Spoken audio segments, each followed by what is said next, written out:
We are allegedly live on Mixer.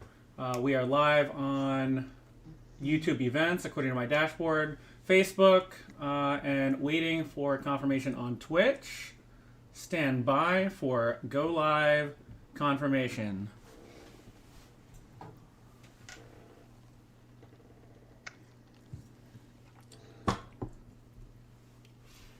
YouTube is up. All right, confirmed. YouTube is up. Mixer's up. Confirmed. Mixer's up.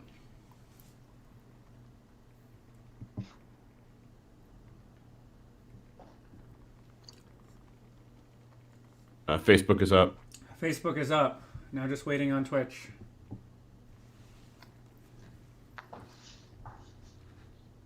Is live. Twitch is live.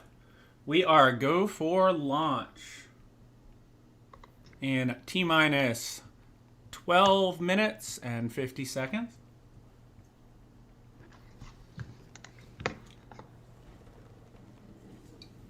So let's clear the live audio feed.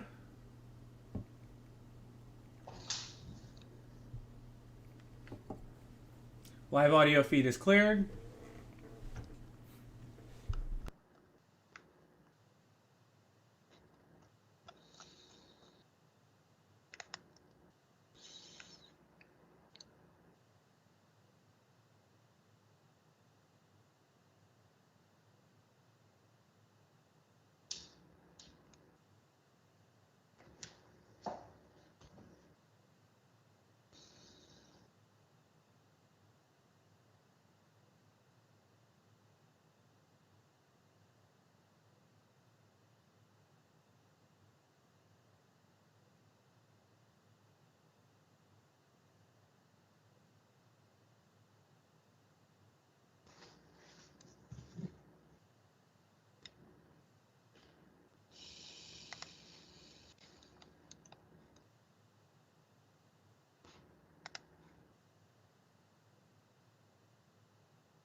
Welcome, Scarlet Wolf. We're glad to have you. You look great. Got a lot of red going on here. Like all the red wigs and red Power Rangers.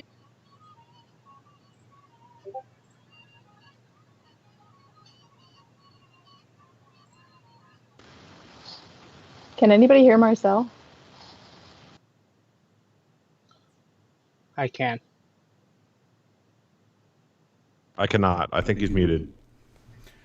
Welcome to Working From Home. Even the doctor makes mistakes. I am now off mute, but it's that Working from timeline. Yeah, it's that timeline, the worst timeline. I'm used to working with that, being the doctor, and we're going to get through this together. We have a crack team of the best folks putting together a remote convention. We'd like to welcome you all, so let's go ahead and transition to our opening ceremonies and show you the team. So here we go. Allow me to orient you to how we're going to be doing Con From Home. You will have the opportunity to join us in your cosplay, but first and foremost, I would like to thank the team for putting all this together in essentially a week and a half. This is on the forefront of remote production right now. And so we're bringing in a live stream via our panelists right now in the panel room. Up on stage, we have the entire team. Go ahead and wave, team. Yep. In the bottom right, you will see the con lobby. You can join the con lobby by following that QR code right in the bottom of our panel right there.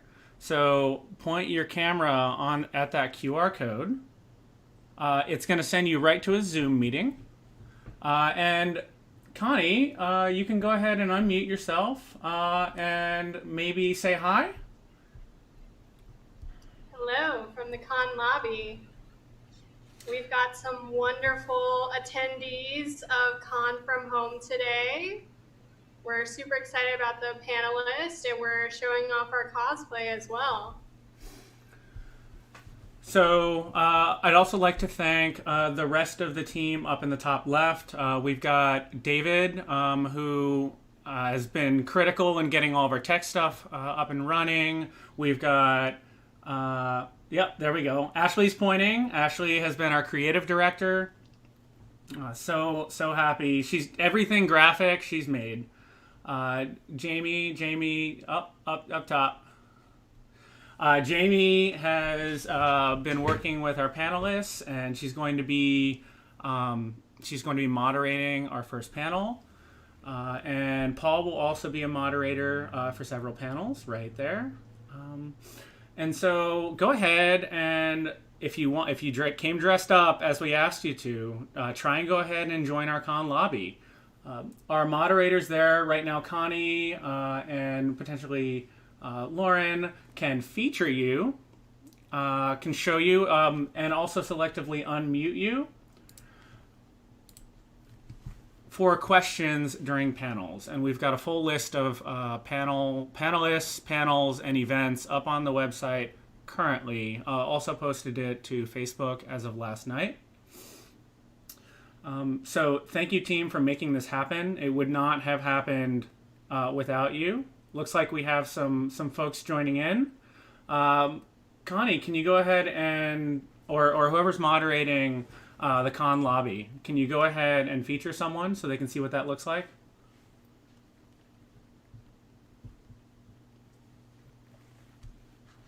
We'll see. Yes, we've got a couple participants, and if you don't mind being on camera, I'd love to feature you. Let's take Bakugo first, if you don't mind. You look great. If you would just introduce yourself, I am going to unmute you. Hello. Hello, welcome. I'm Faith. I'm going as Villain Bakugo right now, and I'm just happy to be here. Welcome, and hopefully it's going to be filling up. That room can hold 500 people in it. We'll see if our moderators can actually handle that many people. But it looks like we have a success on the panel or the con lobby room. I'm going to lovingly call it the Horde throughout the day. But I mean, you get the chance to participate. That's what we promised. Okay, we also have a Twitch. So let's go to the full lobby. You'll notice on the top right there we have a chat link that links directly to our Discord. And that's where we're going to have a lot of the breakout session coordination that goes on. Essentially, outside of showing off the cosplays in the lobby, the con lobby link in the Horde, that chat is going to be the culture of con. So do it for the culture. Do it there. Oh, wow. That is quite the mask. All right, so team, if you guys want to go ahead and unmute yourself within the panel room, let's talk the impact of COVID. So in my notes, I had this section pinned as COVID bad, team good. So make sure everybody's wearing headphones and earbuds, just like our team, so that when we unmute you, we don't get any feedback. That's been the majority of our testing over the last week and a half, is trying to figure that out. So, to our team members, I know personally that you have been impacted, each of you in your own ways, pretty significantly by COVID. I know I myself have been working from home and I haven't even left my house in a week.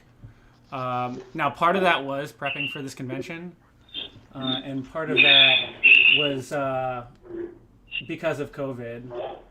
So, David, you got sick, right? You actually had the COVID? I mean, we don't know that it was COVID. Well, did you get tested? It could have just been a bad cold. Can we mute whoever's causing feedback? It might be Marcel, and I have a couple windows open. Okay. Maybe I broke my own rules and I didn't have in my headphones. So, David, go ahead and keep talking while I fix that. Oh, wow. Yeah, I broke my own rules. Yeah, no, it was not ideal. All right. That should have fixed the issue right there.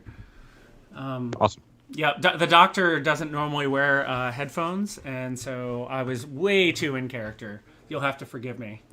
But the sonic screwdriver, it worked, and it told us what timeline we're in. All right. So you don't think it was COVID? I mean, I don't know that it was or wasn't. Okay. Well, that was our excuse that we sent out to everybody when we were trying to get their stuff up on the website. I used that to great effect, even if it was just a cold. Okay, so Jamie, you've been working on the government side, right? Yeah. As y'all probably heard, those stimulus checks are coming. Yeah, that bill just passed, I think. But also you've been working with seniors and stuff like that in the care facilities, and making sure that not only are their voices heard in government, but that the government is reacting to their needs. Yeah, on the federal side, we've been working with the state government to try and get providers the equipment they need to keep everyone safe. Mm-hmm. Okay. And Paul, you've been working from home, right? Yeah. I can vouch for the fact that they've been doing a lot of this stuff simply because I haven't had them to work on ConFromHome stuff. So, but I think they all had great excuses. Yes, I did. So next up on our list in opening ceremonies is we were going to go over the initial vendors. So let's go ahead and transition to the con lobby. Folks can continue filling that up while I get those vendor slides up. And we'll go ahead and plug those because small businesses have been some of the most impacted with this COVID outbreak. So we want to support them significantly. So transition to showing the con lobby live. Just pretend like it's an atrium. And, All right, and you're well, hanging we out. can feature some of our attendees. Chi Rose Wolf, can you tell us a little bit about who you are and who you really are? Going to unmute you. And what brings you to Con From Home?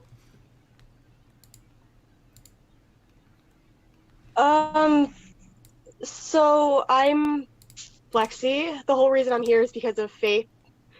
She let me know that this was happening, and I decided to join because of her. I'm cosplaying an OC I made on TikTok. Her name is Olivia Anajiki, and she's a gang leader, and I created a gang AU because of it, so yeah. Awesome. So glad to have you here. All right. The All right. vendors are ready Cool. for when you are, but we can continue showing folks off for as long as we have folks. There's the full view. We've already got quite the crowd in the atrium. Oh, and we got more joining. I like it. Andy, I like it. All right, so we'll go ahead and transition to the vendors, and I'm going to go ahead and let the team comment on some of these as we do it. So up first vendor we have is actually Ashley Hayes, a photographer, and also our creative director. So we went ahead and threw her first. She is the creative director for ConFromHome. You know what? You were about to talk, Ashley, so go ahead. Hi, everyone. I am currently transitioning from 10 years in the military. So I am currently looking for a full-time job in the audiovisual field. In this slide, we have a couple examples of my photography, and I would love to stay in the audiovisual field. My information's there. If you would like to message me on Discord, you can hit me up at any time during this con. I would love to hear from you guys. All right. Up next, looks like we have Nerd Kiwi. And Nerd Kiwi is going to, you see a QR code right there, just like the con lobby, and just like the Discord. So Nerd Kiwi is going to be available through that QR code on Google Hangouts all day Saturday and Sunday, allegedly, is what she says, or he says. And we'll most likely have products to show off, and you can ask them about their products. So I'm going to leave it up there for just a couple seconds so folks can go chat with the artist.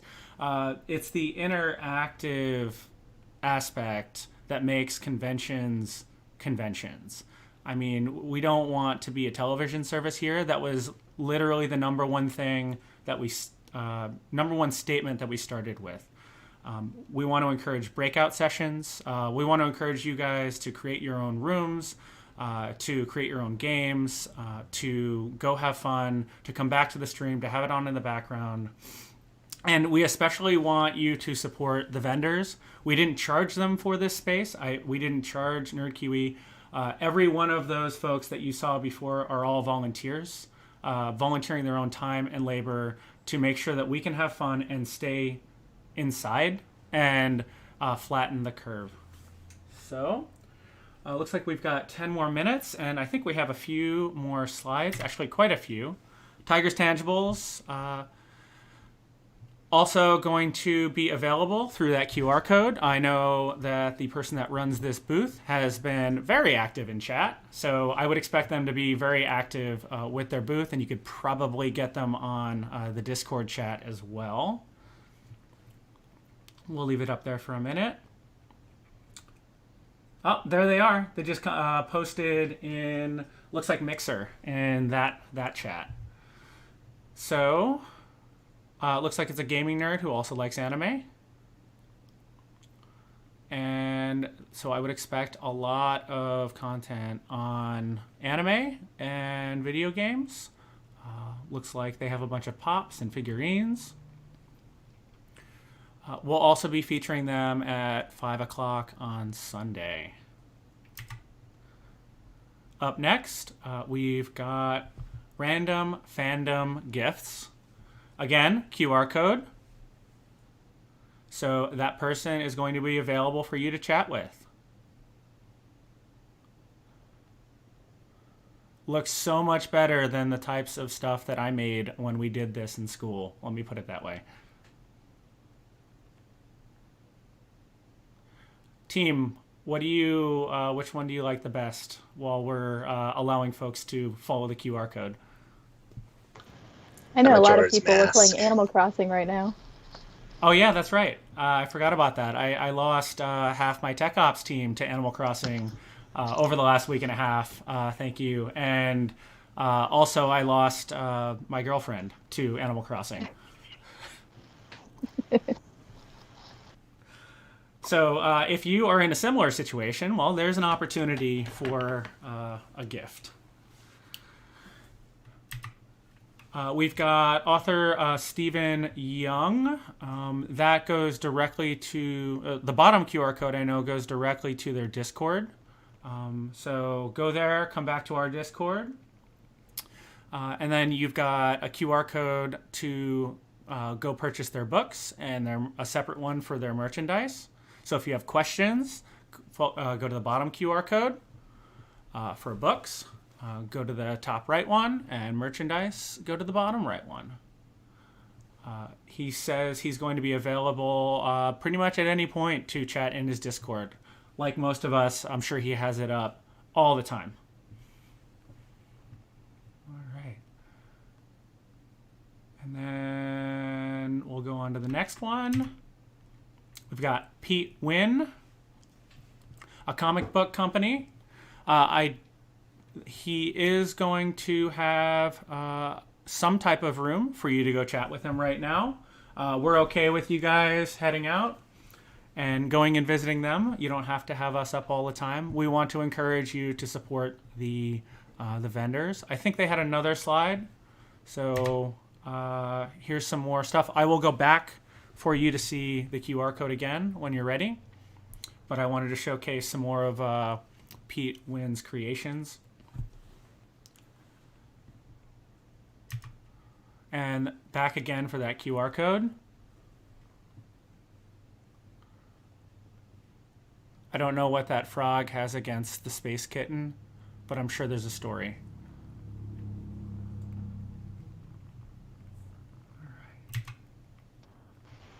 Is it a space kitten or is it a corgi? Given the no, fact it's that like it a doesn't space kitten. have a nose, I think it's a kitten. But you know what? It's You can go cute. in and ask, I suppose.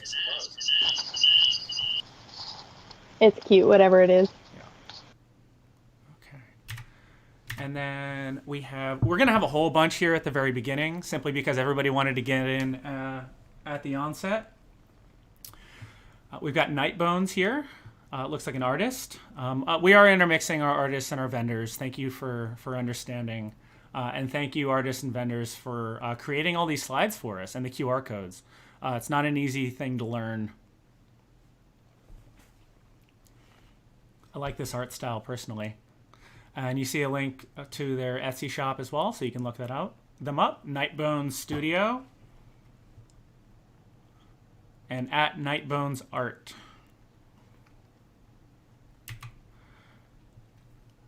And then we've got Geek It Up.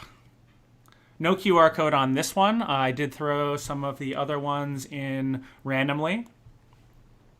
Looks like this person works with fabric and can make pillows. So geekitup.net. I particularly like that Jeff Goldblum one.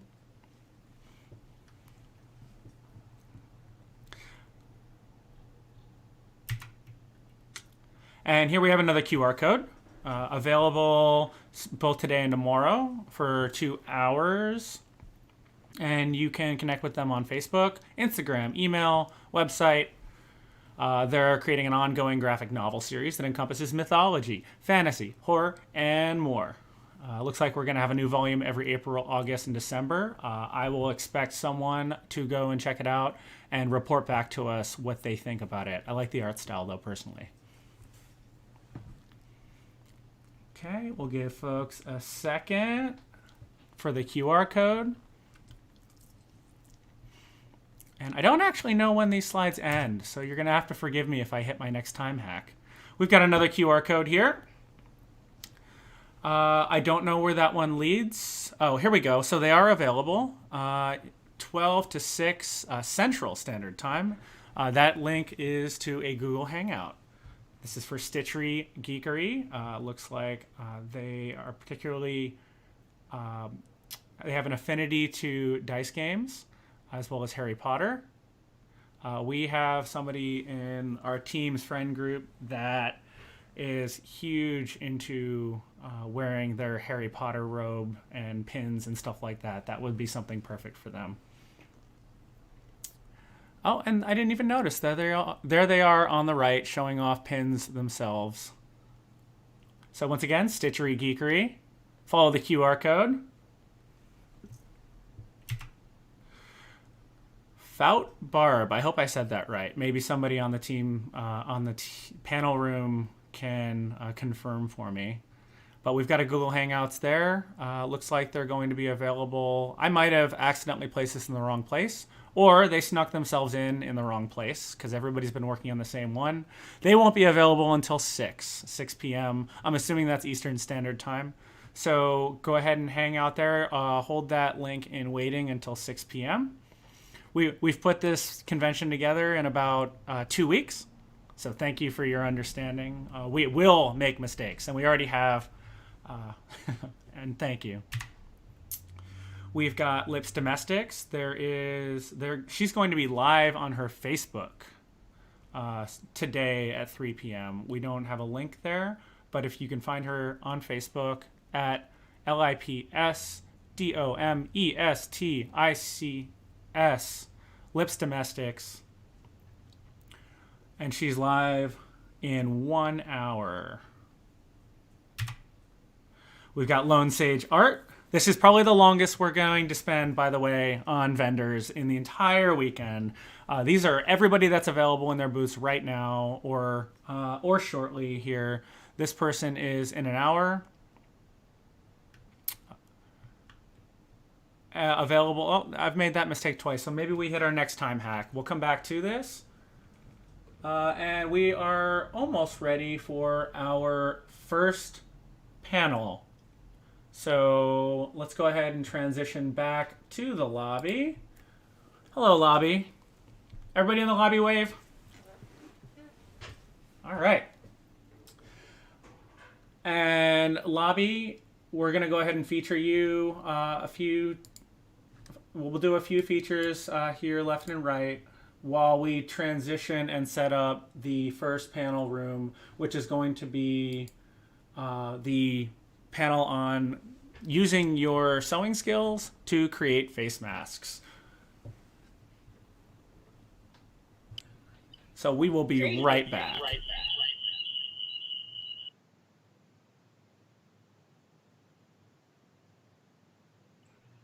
We've got a couple wonderful attendees of ConFromHome. We're so glad to have you, and we're so glad that some of you have dressed up and getting in the con spirit. We hope you're mingling in the lobby here. We are going to feature. Hello, am I too early? Have asked to be featured. First, we have Jonathan. You are right on time, and you are live, just so you know.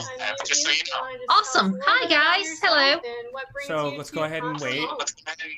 We are not showing your video yet.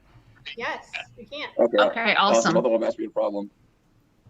So Give me a second because I'm having it's not connecting to my headphones for some reason. Now, our first con was Dragon Con in Atlanta, Georgia. I really dig the con scene, do a lot of cosplaying. It's awesome. And it's definitely fun to just do this from home. my casual Red Ranger gear, as you can see. Well, we're so glad to have you. I do appreciate that.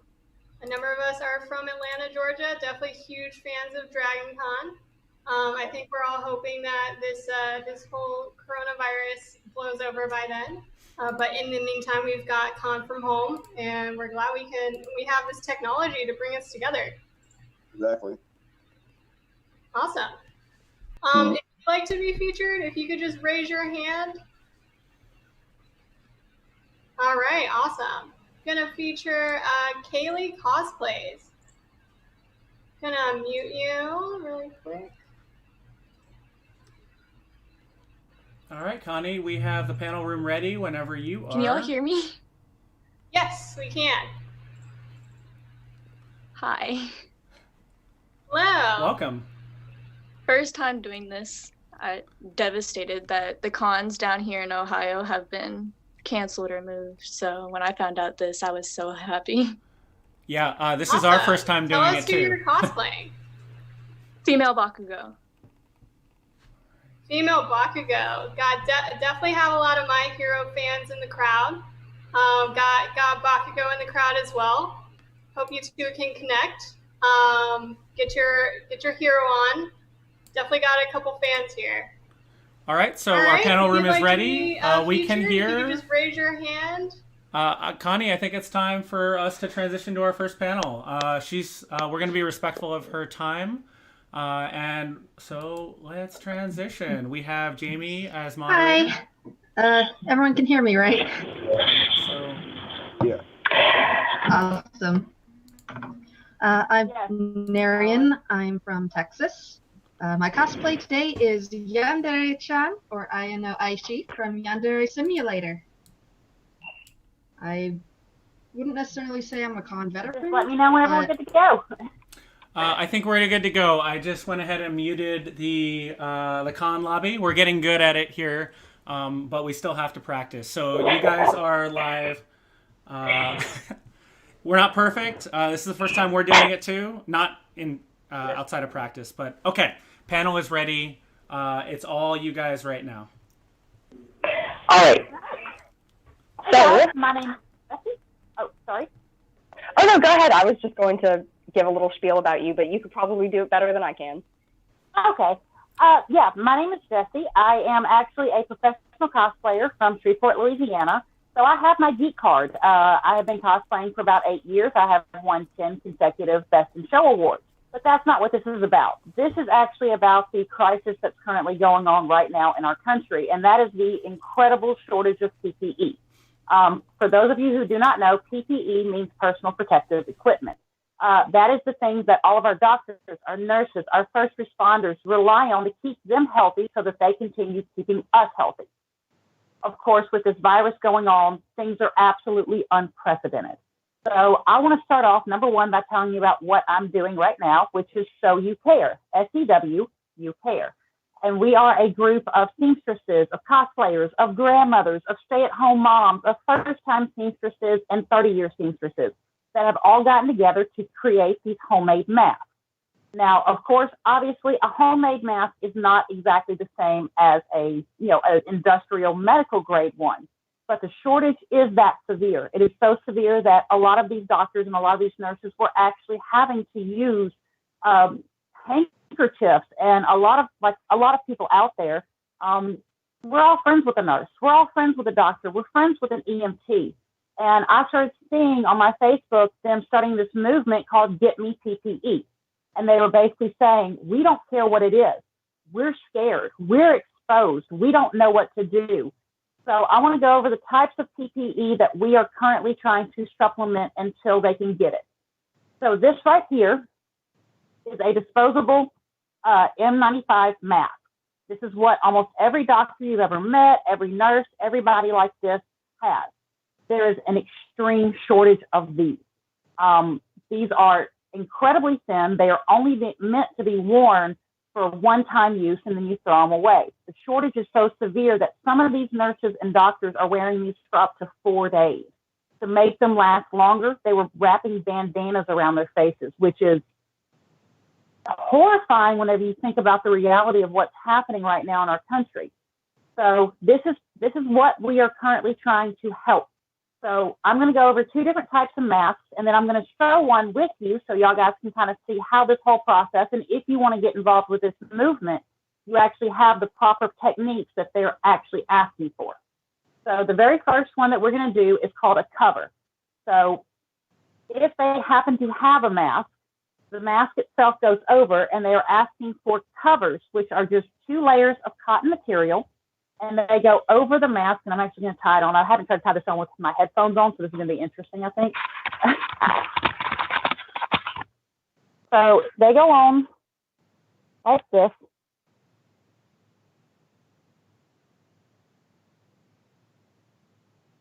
Like we've all seen a doctor at some point in time wear. And then the cover PPE mask, which is just a 2-layer, no pocket. The 2-layer, no pocket one goes right over top. And this just extends the life of the mask that they have. Now, a lot of times they don't have these. So what they're actually asking us to do, and they're asking doctors, everybody, the CDC, everyone is asking home seamstresses to do this. If you can sew the kind that have the pocket in the back.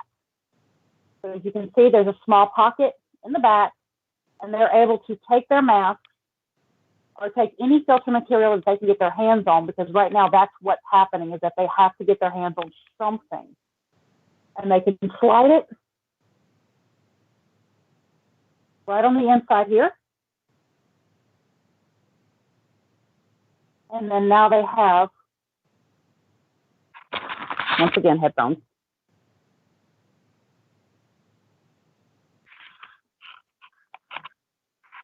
A filtered version of the face mask. So these are incredibly easy to do. They're incredibly easy to sew, and I am going to show y'all how you need it, how you can do it.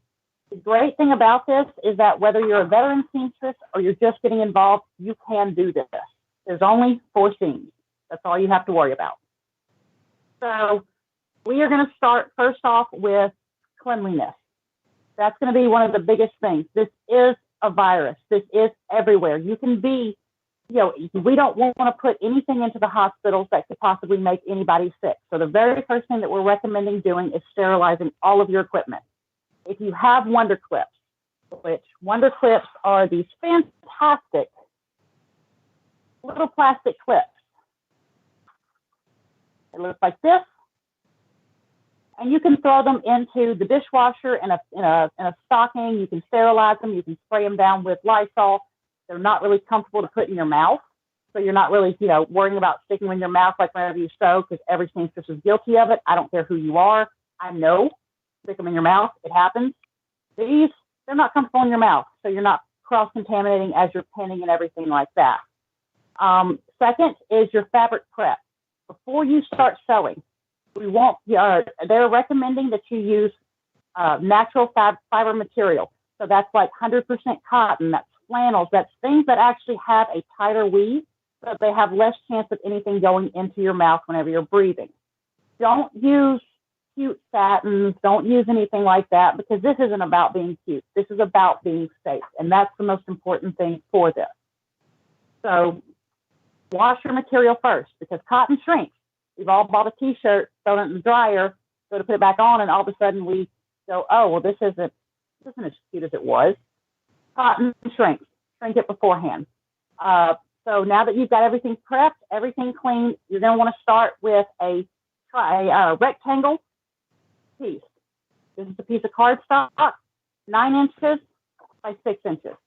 This is the standard size that will fit over a normal adult mouth. Also, you're going to need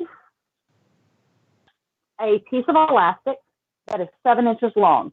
Now be careful with your elastic. Don't get a wide piece of elastic, because it's not going to fit comfortably behind your ear. We recommend using a 1/8 inch of elastic. If you don't have elastic, that's just fine, because as you saw with the standard PPE, it has ties. So you can just use bias tape. You can use anything you've got, ribbon, anything like that, for being able to do the ties. Oh, here's the elastic. So your pieces of elastic will look like that. 7 inches, easy. So next, what you're going to do is you need 3 pieces of this piece of material. And I happen to have some nice and easy cut right here. So first things first is that I'm going to go ahead and turn you down towards my computer desk or my sewing desk so you can actually see what I'm doing now.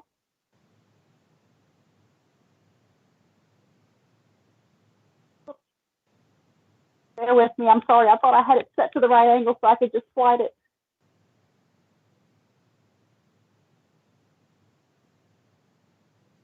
There we are. Okay. So first step is first, which is your top fabric. This is one of your pieces. You're going to take this, and you're going to need, and we're recommending using different fabric for the front and the back, just so it's a little bit easier for them to know which side goes to which. So you will take 3 pieces of your 9x6. And I actually have a little 1-inch template because it's a lot faster for me.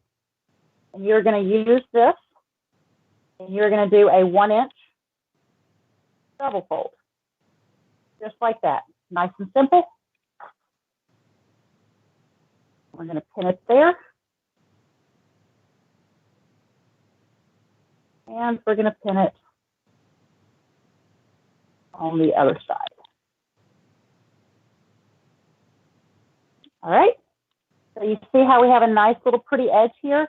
Now this is actually very important because whenever they go to put the filters into the back of the mask, you don't want to get anything caught. You want it to be nice. You don't want any raw edges that could possibly fray and tear over time. So this 1-inch double fold is actually very important. And we're going to do that on 2 pieces of fabric.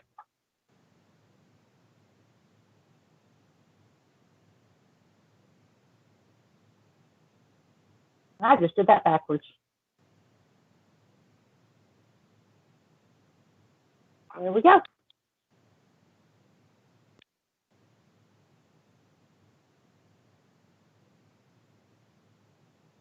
All right.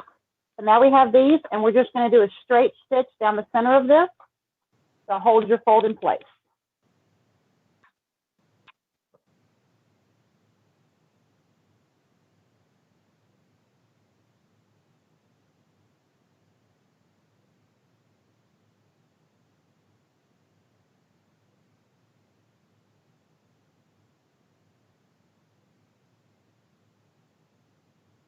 And whenever I'm mass producing them, I just chain them together.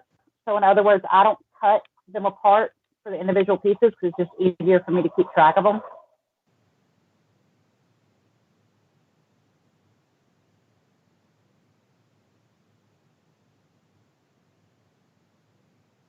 So there you have your 2 inner pieces, and they are chained together. So whenever I'm actually sewing a lot of these at once, I'll cut all of my inner pieces and all my inner pockets, and I'll just zip them through constantly. Next up. So now we have those cut, our extra thread. Okay. And now we're going to take our fabric, and we're going to put the right side facing you. So you can see the print, and then we're going to take the right side of this, and starting at the top, we're going to lay them together like that, and then we're going to overlap our other one that we just made, just like that. So what we have done is very easily and quickly created a little Joey pocket on the inside. So it's nice, it's neat, it's clean, and we're going to take our elastic, and we're going to sandwich our elastic in this corner right here. And if you're doing ties, you can just use the tie right here. You'll just sandwich it in this top corner. Flip. Sandwich down here. And make sure your elastic is nice and flat because you don't want it to bend or anything like that. This elastic is a touch bit wider than what I would normally be using, but there's actually kind of a shortage of elastic right now. So I am just going with what I've got on hand. And then we're going to do the same thing on the other side. In between the top layer, fold it over. I'm just clipping right here on the side, and doing the same thing in the bottom.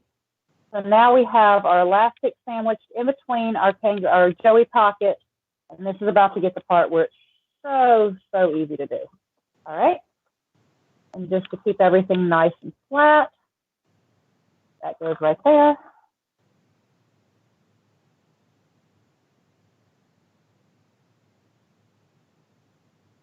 And there we go. All right, and now we're just going to sew. Let me get down for you. And now we just sew all the way around. So whenever I do this, I like to keep my needle down from my corners. So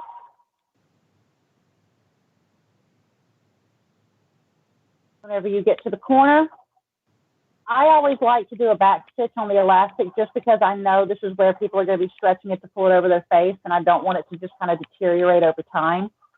So I always back stitch over my elastic. My elastic is actually tucked where I want it in there, so I don't accidentally sew through it.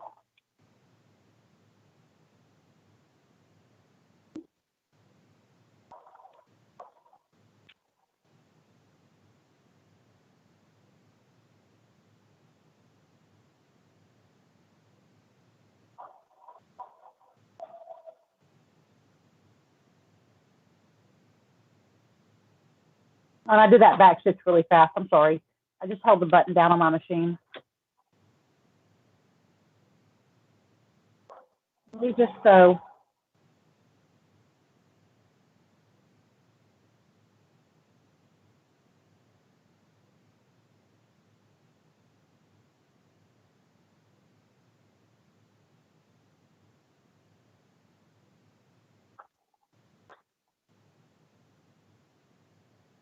Down and down.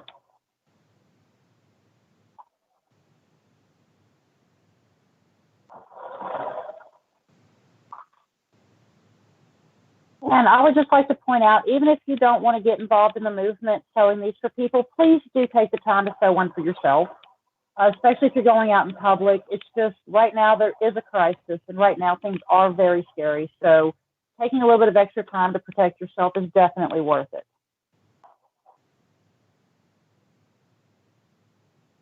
All right. And here we go. And now this is what it looks like raw. But whenever we flip it right side out, everything is all nice and neat. All of your corners are nice and neat, and you have the pocket already done, no stress, finished edges. It looks great. So now we're going to do the final step, which is going to be top stitching. This just kind of gives it a little bit of extra durability, and it fits a lot better whenever it has the pleats in it. Now, pleating, the only thing you're going to need is a fork. So what I'm doing whenever for the ones that I'm actually sending off is I am using, this is what I'm making my nose fly out of. And all this is, there we go, floral wire, 22 gauge floral wire cut into a 4-inch piece with the tips rounded. Now, this is not a necessity. I do it just because if you wear glasses or anything, you'll start fogging up your glasses after a while wearing them, which is not a cute look for anyone. So this just helps get a little bit of a better look, a better fit on your face, so nobody, you're not walking around looking like, a car on a hot morning. And all we do to do this is I'm just carefully tucking it in between my seams on the top of my mask. So, and then I'm using my Wonder Clip to hold it in place. Now, this is the part where if you do put the wire in, it does get a touch tricky. It's not really hard. You just have to go really slow and pay attention to how your machine sews, because you do have to do a small little basic casing for it, but it's not even really a casing. It's more of just like an introduction to how to case something. All right. And then we're going to use our clips to just kind of keep our nice edges good and flat. Get out of here, thread. I don't need to. All right. And now my favorite part, which this is one of my absolute favorite sewing techniques ever. It's great for everything. If you ever need to do a pleat, you want to get your pleats nice, pretty, and perfect, take a fork, and all you have to do is turn. Fork in, turn, and you have a nice, pretty pleat every single time. Of course, whenever I'm moving my hand because I didn't have a clip ready, I adjusted my pleat. There you go. Fork in, pull, and there you have it. You have nice, pretty pleats every single time without having to worry about like making sure that, you know, all of them are even, because it's a fork. It's not going to change size. If your fork changes sizes, you've got a lot bigger problems than, you know, trying to sew a mask right now. And these I'm just going to actually hand pleat because I don't want to go over on the time. So there you go. Now you have your mask, the basic shape. It's starting to look like what we recognize. And for this, you're going to want to go super slow if you have the wire in. You just take a minute. And this is just to make sure you don't shatter the needle. I guess you can go slow if you just, you know, don't care about shattering needles. I personally don't enjoy doing that because needles hurt when they shatter. Not your body, they just hurt your soul. So there we go. And I'm just very gently stitching. There we go. And if you heard how it kind of clipped the side of it, I know that I'm a little too close now. There we go. If you've ever made a corset or anything like that, this is just a seam casing. So it's not really anything special or difficult.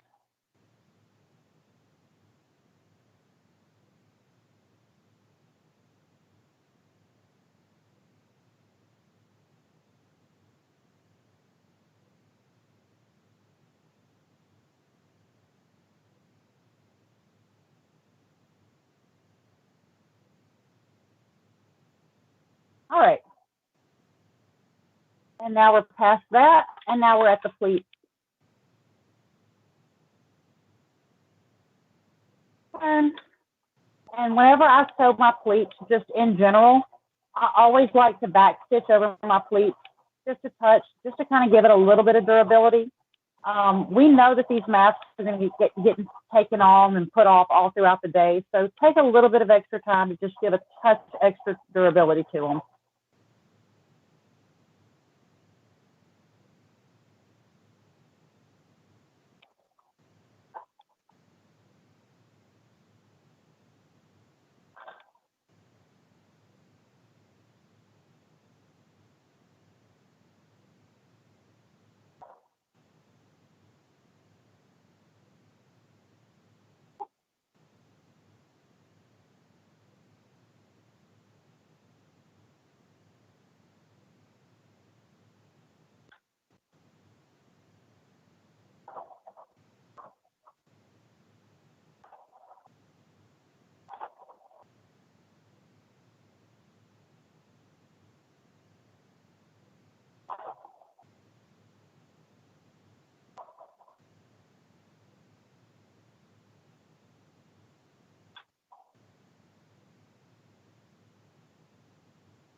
And there you go. You're done. That's it. You just have to trim your threads, and that is one face mask done with an easy pocket. Quick, simple. And that's it. So I'm going to go ahead and adjust you back up to a human level. All right, that looks awesome. So thanks for that. I know some of us, like me, were visual learners. It helps to have a video to see how to do it. I think we've got about 5 minutes. So if anybody from the lobby had a question. Yeah, we did have a question through chat. Somebody said... Oh, I'm sorry. Hold on just a moment. What was your question, Ashley? if people can wash them and reuse them. So Ashley wanted to know if we could wash them and reuse them. Absolutely. We recommend it. So that's actually why we did the extra step with the back stitching and the extra step with the elastic. Please wash them. Wash them, reuse them. You can obviously wash them in hot water, sterilize them. They're good to go. These are reusable until the crisis is over. All right, thanks. Did we have anybody else from the lobby who wanted to ask a question? Just raise your hand if you have a question. Oh, go ahead, Actually, Connie. I have a question. Hi. I just wanted to know, like, what percentage does this cut down, like, particles? Like, how effective is this, like, especially against, like, something like the coronavirus? So the question was, how effective is it? Okay, so these are not going to be as effective as the standard PPE. The CDC says that they are anywhere between about 50 to 70%, depending on the type of fabric and the type of material, as your standard 95 mask. Thing is, it's better than nothing. Its purpose is to stop water droplets. Its purpose is to stop things from physically entering your mouth. These are really great for people that can't control their cough, like children, like the elderly, people that physically can't maybe move fast enough, as well as just an extra layer of protection when you're out there. The problem is there's nothing. That's the problem. There isn't anything to be able to help right now, and anything is better than nothing. All right. Did we have any? I think we've got maybe time for one more question. This is the voice of God. I have one. Is there any shortage of materials right now? I know a lot of states have been closing down craft supply stores. So how are you guys dealing with that? Okay, well, first off, if you have to go to a store to get material, please don't. Because obviously you need to stay home as much as possible right now. You don't need to be contaminated. As far as shortage of materials, nothing that we've really heard of. If you want to get involved, order your materials online. As soon as they come in, immediately put them in your washing machine on the hottest setting that you can and wash them. The only thing that we know of a shortage of is elastic, but that's not really necessarily a shortage as much as it's just kind of slightly inconvenient that people can't find it. But all of this information, everything that I've told y'all about, including easy tutorials, PDF files if you want to do it for yourself, the links to the CDC website that are talking about the masks, about the efficiency of them, the WHO website, all of those links can be found on our website at www.soyoucare.com for more information on all of this stuff, from how to do it, the different types, as well as if you want to contact us and let us know, if you have more questions, we can answer them there. And are you taking donations? Absolutely not. We are in a crisis. And in a crisis, this is what people do. We don't, if you want to donate, find somebody locally that is sewing that you can help with, that would like help with their, with maybe getting materials or things like that. But as an organization, as a group, no, absolutely not. Just help share the word and help keep people protected. Okay. All right. Well, thank you so much. So we're going to go ahead. Very much. Perfect. We're talking over each other just like a normal work call. This is great. So we're going to go ahead and transition to the con lobby. And so it'll be we have applause in the con lobby. And we don't have to talk in the con lobby. Just pretend like it's the atrium or whatever. And we're walking around to our next panel. Just like a real convention. Awesome. Thank you very much. If anybody would like to be featured, am I good to hang up, or do y'all still need me? You can go ahead and hang up. And yes, I read you loud and clear. Next panelist, you are in. Okay. My mic should be muted, so you're not getting an echo. Correct. You are good to go. Raise your hand. Okay, I'm ready as I'll ever be. Excellent. We're showing the lobby live right now. Yep. And they can hear you. So say hi to your crowd. You're like you're on loudspeaker. Hey, hope everyone's having a good time. Thanks for coming online. Yeah, we have some fantastic cosplays in here. And an artist as well. I feel like my panel is a little frivolous now, but we probably need a little bit of frivolity. Sir, I have my Nerf guns ready. Okay, good.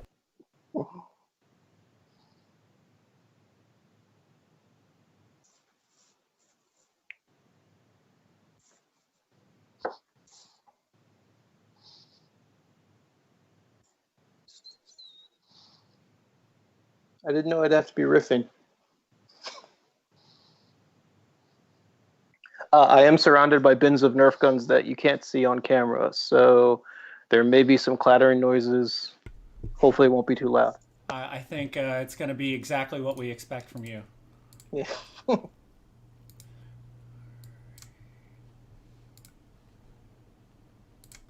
I have you full screen ready to go. We've got our closed captioning up, but I think we're going to go through some of our vendors, and then I'll bring up your slides. Okay, I will relax for a minute. Feel free to comment on the vendors as well. Oh, Lord. Okay. Okay, let's transition to our vendors.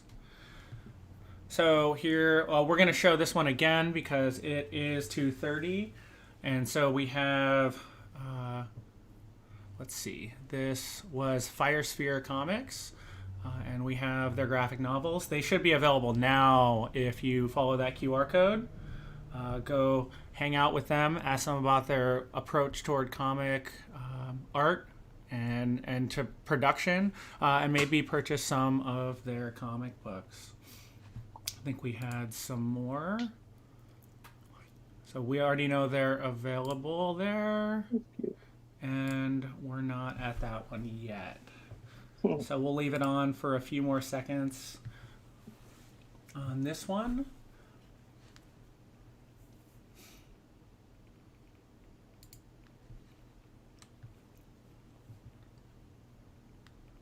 And we're going to transition back to the lobby.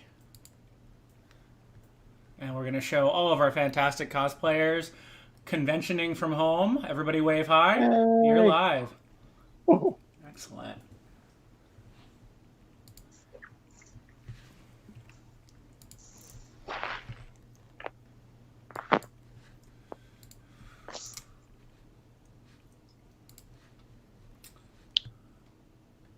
And if you want to go ahead and start introducing yourself, I'm going to be your moderator, Marcel.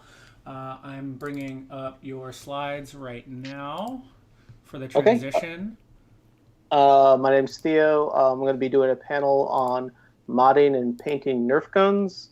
I've been participating in Nerf events for probably about 3 years now.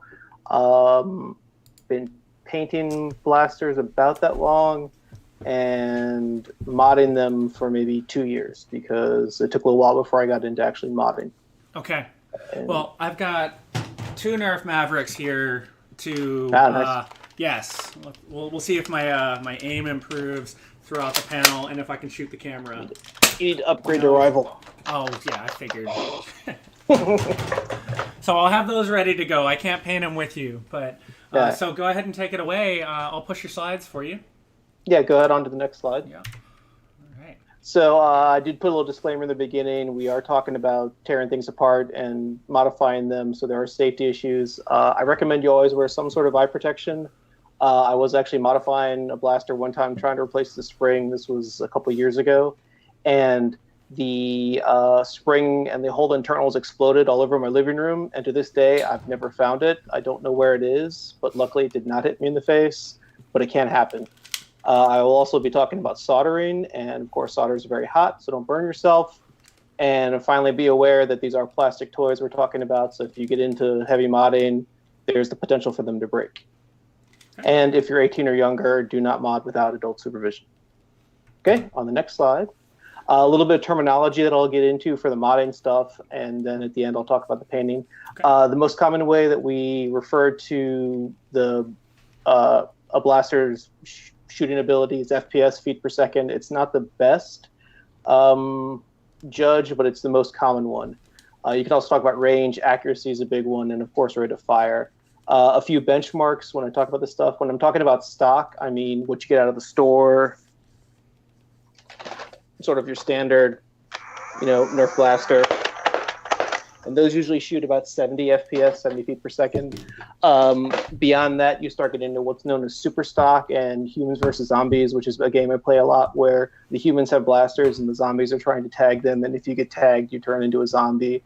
And it always starts out with like 1 zombie and 100 humans, and then 2, and then 4, and then 8, and then eventually all the humans die and become zombies. But those usually have higher limits, like 130, and that's where you get into the modding aspect. So this is my primary for when I'm zombie hunting, and as you can hear, it grabs stuff a little higher. America. And I forgot to load it. Yeah, this is the America blaster.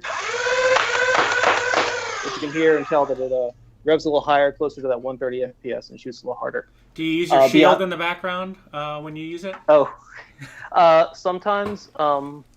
That is actually, I made that as a joke. It's actually a frisbee, like a giant foam frisbee. Okay. So there are shield battles that we play in sometimes, and I actually made that one because it's soft enough that I can throw it Captain America style. Ah, okay. I've never actually hit anyone with it, but I always get a good laugh when I try. And then beyond that, you get into Ultra Stock and NC and what's known as Nerf Internet Community, and these are sort of levels beyond the beginner, so I'll probably just hold off on those. And if you go into the next slide. So I'll be talking about 2 main types of blasters. Springers use spring, obviously, to work. Oh. Am I there? Yep. Okay. My screen locked up. I'm just going to keep going. Yeah, you're good. Yeah, so they use a compression spring that you have to manually operate to fire. The other type is the flywheels, which are already demonstrated. They actually have a demo here I can show you. When you rev the trigger, the wires actually run to 2 motors underneath the flywheels, and that revs the flywheels, and that pushes the dart through a lot like a pitching machine at a baseball game. Do any of them come from the store like that, or is that a modification, the flywheel? Oh no, this is standard. That orange one that I showed in the beginning, this is a standard one you can buy at a store called a Strife. Got it. And this is actually one of the first ones that a lot of people mod once they get into electronics because they're very easy to mod. Mm-hmm. The wiring is very simple. I can actually show you with the half one. Yeah, this is the same thing, just in blue instead of purple, or blue instead of orange. Okay. And so the operation is actually very simple. There's a little switch down here, and that runs up to the battery tray, which is on the other side of this panel here. And then wiring goes underneath here to the motors, and that revs the motors. And then a pusher just pushes the dart into the motors. So the internal operation is very simple. Most of what the issues that people have is that Hasbro puts a ton of locks and safeties in here. And one of the first things you do as a modder is remove all those because they just get in the way. Safety first. We can go on to the next slide. So springers have some pros and cons. Springers can generally reach much higher power. This is a good example. This is actually an aftermarket one that I purchased recently, but it is really just a reskin of this one. Looks intense. I just got looking forward to using it. But the center part of this one is really just another version of this with a lot of stuff added on. But with the higher spring, you can actually get a lot more power out of it. And another mod that this has, which I'll talk about later, is that it actually uses half-length darts instead of full-length darts.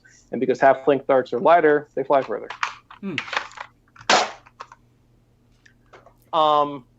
And springers can actually be more accurate too. On the con side, you actually have to physically compress the spring. When you get up to some of these really powerful springs, that can actually become a problem if you're not strong enough or if you get tired. They can be more difficult to upgrade because once you have the equipment to modify a flywheel blaster, the soldering iron and everything, it's fairly straightforward. With springs, you have to worry about compressions and catch springs and all the internals, and so there's a lot more to it. And because the springs can hold a lot of power, they can sometimes break easier. Okay. Flywheels are sort of the reverse. Flywheels have a higher rate of fire because you don't have to compress the spring every time. You just rev and pull the trigger over and over again. Like I said, they can be easier to upgrade. batteries do all the work for you rather than you having to sit there and work the spring. On the con side, high-end batteries, and when I talk about that, what I'm talking about is LiPos, which are lithium polymer batteries. These are used a lot in drone applications. This is sort of the high end of what people use to mod with. These can store a lot of energy, and so you have to treat these with respect. They're very safe, but if you don't handle them properly and store them properly, they can explode. Be dangerous. Yeah, I don't like to say explode. I've never actually overheat, seen catch on fire. Overheat, catch fire, smoke, that kind of thing. That's why I keep mine in a safe, fireproof bag, and I store them properly. But if you treat them with, it's like your car can explode if you don't treat it properly. If you do things the right way, treat them with respect, they work great. I like that. And as I demonstrated, the one other con with flywheels is they can be loud.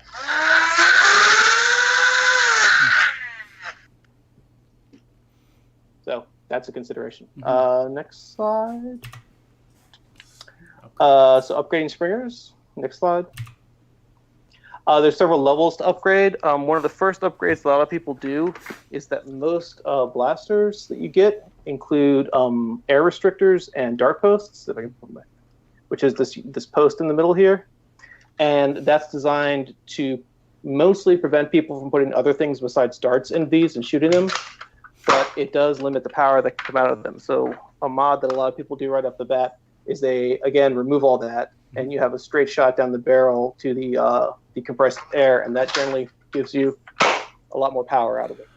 So we've got a question from the lobby. How fast do they shoot out, and does it hurt? The basic ones, they shoot, like I said, about anywhere from like 50 to 70 FPS. That's usually the upper limit. The modified ones, this one has a double spring in it. And I think that's it. This is actually my indoor one that I use a lot. So it shoots about 90 FPS. How much is that in regular everyday speak? Oh, gosh. I think it's like 60 miles an hour. Okay. Something like that. It's fairly fast. You'll feel it. It won't really sting when you get into something like this where you've got brass barrels, which I'll talk about in a minute, and air restrictors. This can actually sting. And then if you get into something crazy like the blue one that I showed earlier, at that end, you do get into a situation where you don't want to shoot people at under 10 feet or something like that because it'll hurt. So getting to the high end, they can actually hurt. And usually that gets to the point where you're dealing with new springs, like the K26 spring I'm talking about, and aftermarket kits. The other thing a lot of people will do is use a brass barrel, which is something like this. And what this does is this basically fits the dart perfectly, so that all the air being pushed out of the compressed air from the spring, for example, is used. Whereas on your standard Nerf gun, the barrel is actually a lot larger than the dart. And so, no, it's not going to do it. Normally the dart would just fall out. There. But anyway. And then one other level of this, if you want to get into accuracy, this is something I built that I'm inordinately proud of. There's something called a scar barrel, and that's a brass barrel that you can fit over the end of your blaster. And it's designed, let's see if, where'd the camera? There we go. Yeah. No, there, okay. So it's designed to have wires in it, and those wires induce spin in the dart, which, like the rifling on a regular gun, will actually cause the dart to spin and be more accurate. And so this is something you can make relatively easy using 17 30-seconds brass, and you just drill some holes, and you run wire from here to this hole, and then from here, here to this hole, and then from here to the, you wrap them around, so you get this twisting effect. And that actually gives you spin. And it does work. I've tested it. Oh, nice. I like that one. I just got that's an Alpha Trooper. I actually just got my first one a while back. That's a nice painting job. Oh, wow. Cool. Next. Oh, sorry. I was distracted by the Nerf gun. You can keep going because I already kind of demoed some of the Yep. Okay. So getting to flywheels, again, we talked about soldering. For a lot of these, when you start upgrading batteries and motors, the wiring that comes stock inside the blasters is not sufficient for the job, so you need to upgrade to a thicker wire.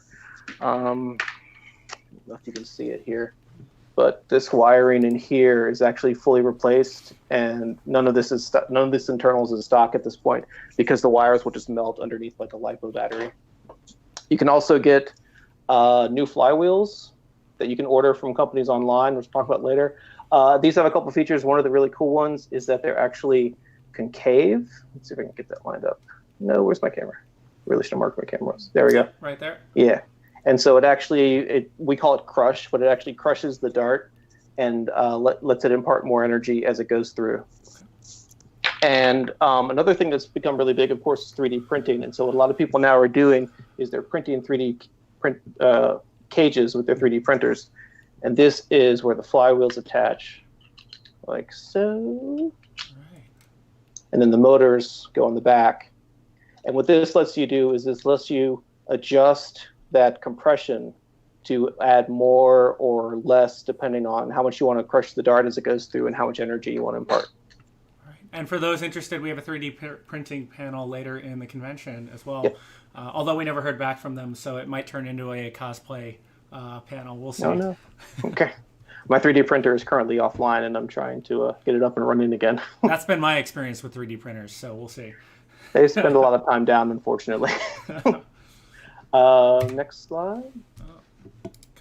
There we go. So there's several upgrade levels. One of the first ones that a lot of people do is swapping out the batteries for what are called IMRs. These are batteries that are used a lot in e-cigarettes and also like high-end tactical flashlights. One thing I want to say here is there's a brand or a style of them called Trust Fires. Do not use those. They are very cheap and they are prone to actually melting and burning out and things like that. So if you see Trust Fire, don't use it. Otherwise, it's safe to use the 14500s. And see if I can do this real quick. So what I've done in this blaster, for example, is I've taken out the 4 AA's and I've replaced it with 2 IMRs. But 2 IMRs is actually enough voltage for the system, so you actually have to also get 2 dummy batteries, and these are just pass-throughs. So it's only actually 2 batteries being used. It stands for something. No worries. I'm just used to I'm used to asking when I hit an acronym I don't understand. Okay. I don't know. I've totally blanked on it. Yeah, it's one of the types of lithium-ion batteries out there. That's what I'll say. I think I talked about rewiring and I talked about LiPos. The thing with LiPos is there's a little bit of an upfront cost because in addition to the actual LiPo battery, you do have to buy a charger. This runs you maybe $30, but nice shot. But the nice thing with this is that once you have one of these, the LiPos are relatively inexpensive, $7 to $9, and they'll last a really long time. So once you're ready to make that jump, it's actually really worth it. So I think I've demoed kind of most of the levels of that. Like I said, did my primary. Yeah, so we can move along because I don't want to run out of time. Okay. So getting into painting next. Yep. So as with a lot of things, one of the most important things when you're getting ready to do painting is the prep work. And the biggest part of the prep work is the most annoying, and that's sanding the blaster.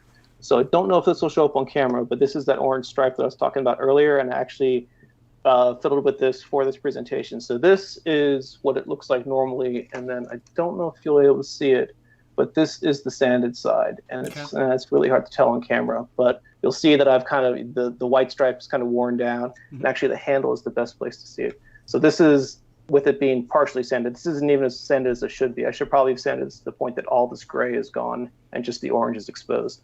But you can see the difference between initial and sanded. And this is because this side actually has a clear coat on it that's going to stop the paint from actually sticking to it, and you're going to get horrible results. So it's very important that you sand, sand, sand. I usually start with like a 200 grit and then go to a 400. And if I really care, I've gone all the way up to 1200 before, but you can probably get away with like a 440 grit as a finish level. So somebody in the chat answered your IMR acronym, or our IMR acronym question. Lithium ion manganese rechargeable, or LiMN. Lithium manganese. So. Okay, so the M is, I think there's like different, like IMR, IAR. There's a couple different ones like that, and IMR is just the one I've always heard about. Well, it looks like we got a whole team fact-checking us back here. Oh, okay. I got to be careful then. Okay. Focus. Okay. So once you're done sanding, the next thing you got to do is wash everything. So obviously take out all the electronics, strip it out to its shell, which will look something like this with nothing inside. And then after you've done sanding it, you got to wash it, let it dry, and that'll get all the dust and everything off. And then you can finally get into painting. And painting is actually fairly straightforward. You don't have to use high-end paints or anything like that. I've used everything from like simple, Michael's Craftsmart paint. For larger projects, you usually will use some sort of spray paint. I just generally use Rust-Oleum because it works really well, and they have a pretty good spread of colors. I have started experimenting with vinyl dyes. And these are nice because what they do is they actually soak into the plastic and dye the plastic as opposed to just painting the surface. So you can get a much more durable result with these than you can with spray paint. They're a little bit harder to find. The selection is usually not as good, and they're a bit more expensive. But from my limited use of them, they do seem to be worth it. And then finally, once you've, and then there's a couple of levels. I do have an airbrush. I've used that for some detail work. That works really well. Hydro dipping is a level I've never gotten to. That's actually where you take a bowl of like a bucket of water, and you have a pattern that you lay on top of it, and you spray an activator chemical. And then you take your blaster shell, and you run it through the water and lift it out. And the pattern that was on that sheet is then transferred like those old school temporary tattoos we used to get as kids onto the blaster. You can get some really cool patterning that way. I don't think it's super expensive, but I've just never gotten into it. Okay. Let's move along because I'm blathering a little too long probably here. My screen has a lot. There we go. Time. Yeah. Okay. So masking is another good technique. This is a blaster I've been working on for my goddaughter. Honestly, for way too long. For something like that, you can take some blue tape, which is blue painter's tape, and this is nice because it's not very good tape. Honestly, it doesn't stick very well, but that also means that it won't peel your paint off. And when you're doing a project like this, let me get this set up here. What you'll do is you'll tape along a line like this, and you'd have this running all along this length here, and then you do your spray paint and everything. And then you can peel the tape away, and this gives you a very nice, crisp, clean line that you can work with. You can even get into the level of cutting out patterns on the tape if you want to do a logo or something like that, or your name. I've messed with that before too. But this is a really easy and simple way to get very clean lines on your designs. In your house too. Yes, yeah. That's one thing. So a lot of the stuff, unfortunately, because everything's closed down, unless you have paints and stuff lying around, it's going to be harder to do, but a lot of you actually probably have paints lying around. But blue tape, a lot of people have. If you don't have blue tape, you can use masking tape. What I recommend for that is that, because masking tape will be a little too sticky and good peel-off tape, you take the masking tape and you stick it to some fabric, and this will basically get some fuzz on there and ruin the stickiness a little bit, and then you can use it like regular blue tape. So you can do that if all you have is masking tape. And that'll basically reduce the stickiness to where it'll still stick to the blaster, but it won't peel the paint off when you go to remove it. Okay. Okay. Yeah. And so if you want to get some cool After Effects, I had an example of this. Yes. So there's a couple things I've done. I've done dark washes, which is basically just taking a very thin down paint and running it over the surface of your blaster and then wiping away the excess. And what this does, do I have an example of this? Yeah. So what this does is it gets paint into all the crevices and lines and details in there. And this gives you like a shadowing effect. And this is a very basic example of it. But by taking like a very thin black or brown wash, rubbing it, painting it all over, and then wiping away the excess very carefully, you can get like a shadowing effect. Now, the opposite of that is if you want to do like wear and tear on your blasters, make them look a little more realistic. I've used this a lot. This is metallic wax. Okay. It's also called rub and buff sometimes. We'll get this. There we go. Try to get the glare down here. Mm-hmm. Again, it's like Craftsmart. I got this at can do this at Michael's. You can also order it online. It's usually called metallic wax, or the brand name is Rub and Buff. And really what it is it's just a wax paste with metallic paint infused in it. I'm going to try to do a demo of this. So you take a rag and you get some of it on your rag. And then the key here is you want to remove most of it. So I usually just take a piece of cardboard and kind of rub off the excess. And then you can take your blaster and you can run it along the edges Let's see how this works. Pull off any excess. And what that does is it gives you, let's see if I can show it here, a sort of, a worn effect along the edges of your blaster. And it makes it look like the paint is actually rubbed off and the metal of the blaster is exposed underneath.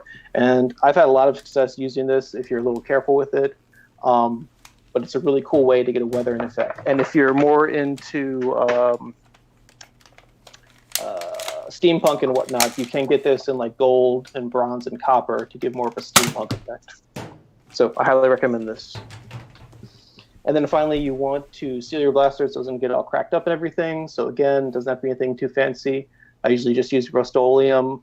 I usually go for a semi-gloss because it's right in the middle, but you can do gloss if you want your blaster to be shiny, or matte if you want your blaster to be more dull and weathered looking.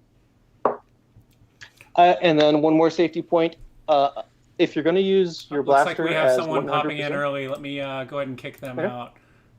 So real quick, if you're going to use your blaster as a 100% cosplay item, you don't have to worry about putting an orange tip on it or leaving a safety tip on it.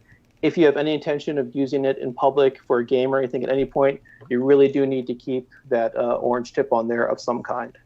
Another option, if you want to split the difference, is you can fully paint your blaster, and then if you want to use it at a public game or in a public space or something like that, you can wrap orange tape around the barrel. But always, when you're using it in public, have that orange tip. All right. Okay. I think we're getting to the end. Resources, go ahead. These are some online retailers. Unfortunately, a lot of them are shut down during the COVID-19 issue. I thought maybe Out of Darts and Foam Blast were going to stay open, but it looks like they closed up shop this past week. So unfortunately, once things return to normal, these are resources you can use. I highly recommend Out of Darts and Foam Blast as two of the really good ones. I would be wary of eBay because you never know exactly what you're going to get, and especially now shipments from China are going to take forever. Local thrift stores are starting to close up, and meeting people in public spaces from Facebook and Let Go is getting iffy. You can do it, just practice safe techniques. All right. Keep going. We can. This is talking about some other brands. There's lots of other brands out there. We can skip that. So further research. There's a few channels here I would recommend. And I would look up, the one I would tell for a lot of cosplayers is, if you haven't seen it, look up Adam Savage's one-day build of a Nerf rifle. That video is amazing, and it will tell you everything you need to know about painting a Nerf blaster from beginning to end. And then finally, my Facebook group, Hampton Roads Nerf Gaming, is another resource where you can contact me if you have any questions. All right. So time for questions. Let's send it to the lobby. See if go ahead and raise your hand if anybody's got any questions. Looks like our creative director has a question if nobody else does.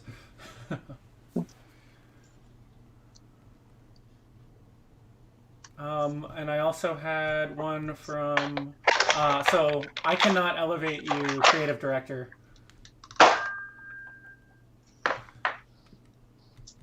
So we had one question on the stream, I think. No, it was just a comment on our creative director's Nerf gun. Okay. One thing I will say real quick. This here we go. is my So now we have a full question. blaster. We got it Okay, figured go ahead. out. Here, we're having a mute issue.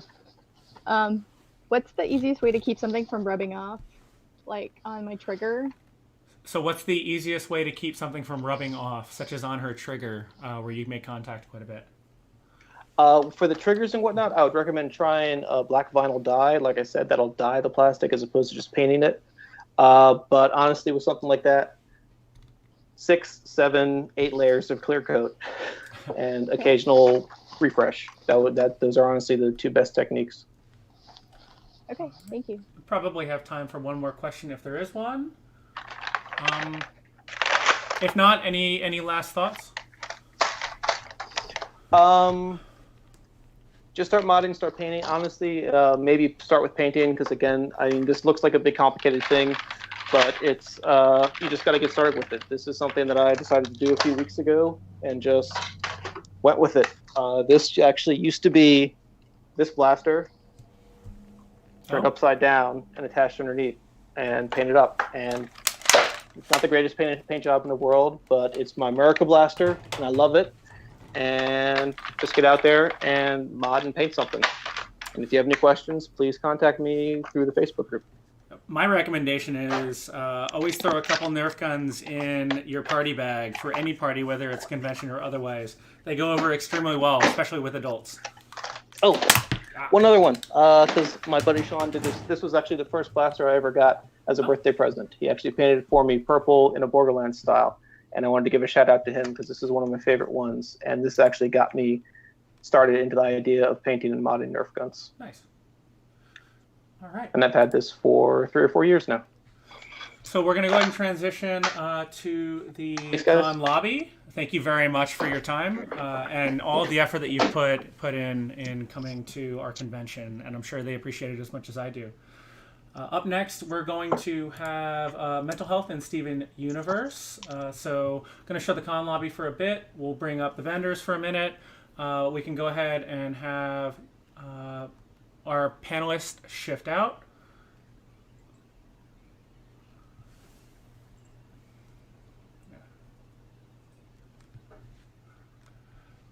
Looks like we're featuring a few of our attendees. And yes, as a warning to the chat, there will be spoilers. We've got a warning up. So might be time for a good time for a breakout session, if we're being honest. All right, I have our moderator logged in.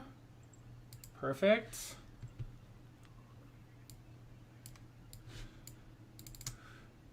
And I have our panelist logged in. Let me get up our correct slide for where we are. It is 3:02.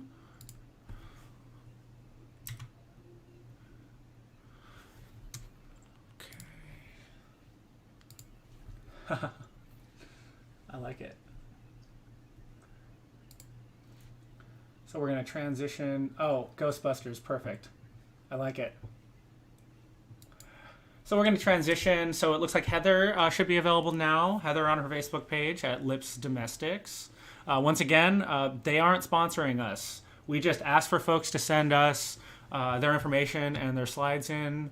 And the small business owners, especially the creative types, are going to be suffering the most from this virus and the economic impacts of it. So be sure to reach out to them and spend hundreds of dollars, buy all of your next person's birthday gifts. That's a nice Nerf gun. I like that. Can't see it. I can see it.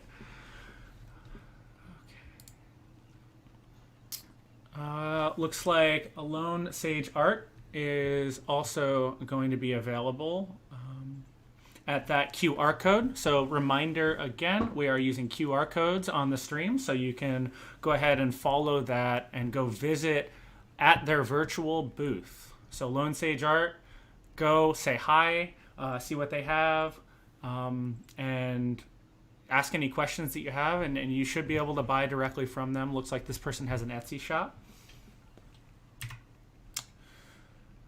And we've got another Google Hangout right here with Johnny Warren, another artist.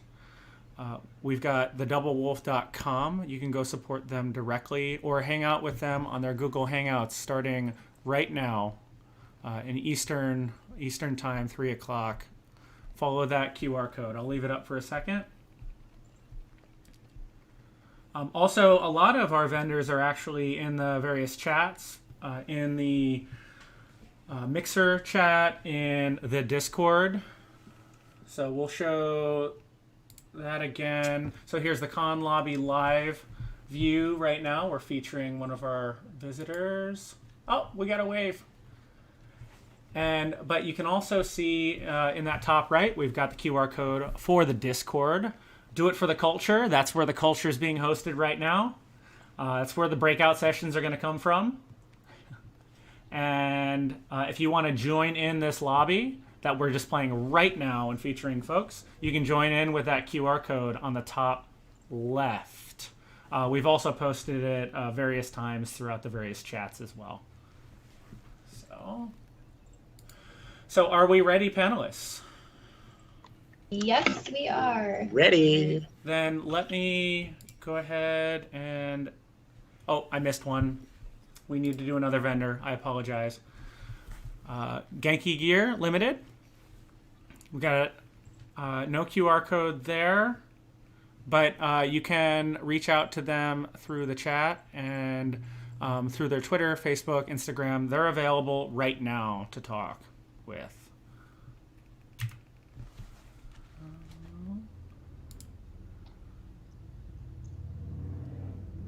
And it looks like we've got a live drawing from Marquee Shadows Art. Getting a little bit of an echo there. Okay. So QR code for that live drawing right there for this artist. A lot of vendors and artists have put in a lot of effort preparing for this just like they would a regular convention. And looks like we're getting some great feedback right now in the chat. Someone thinks it's cute and they like the art style. A few more seconds for the QR code.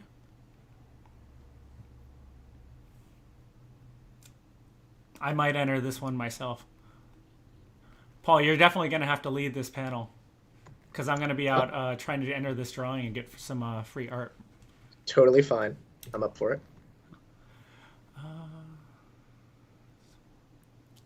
So we've got a QR code right here for this artist. We don't have a time when they'll be available, so we're assuming all weekend.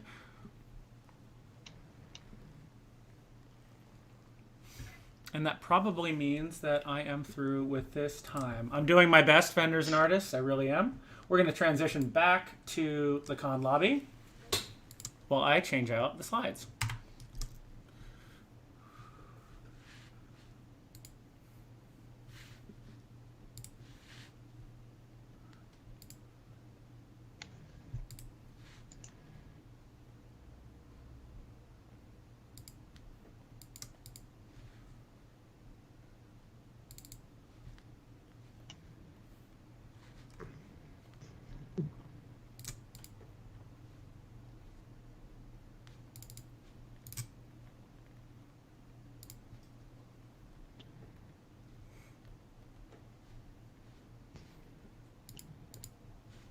You sent it to me as a PDF, so wasn't prepared for this. There we go.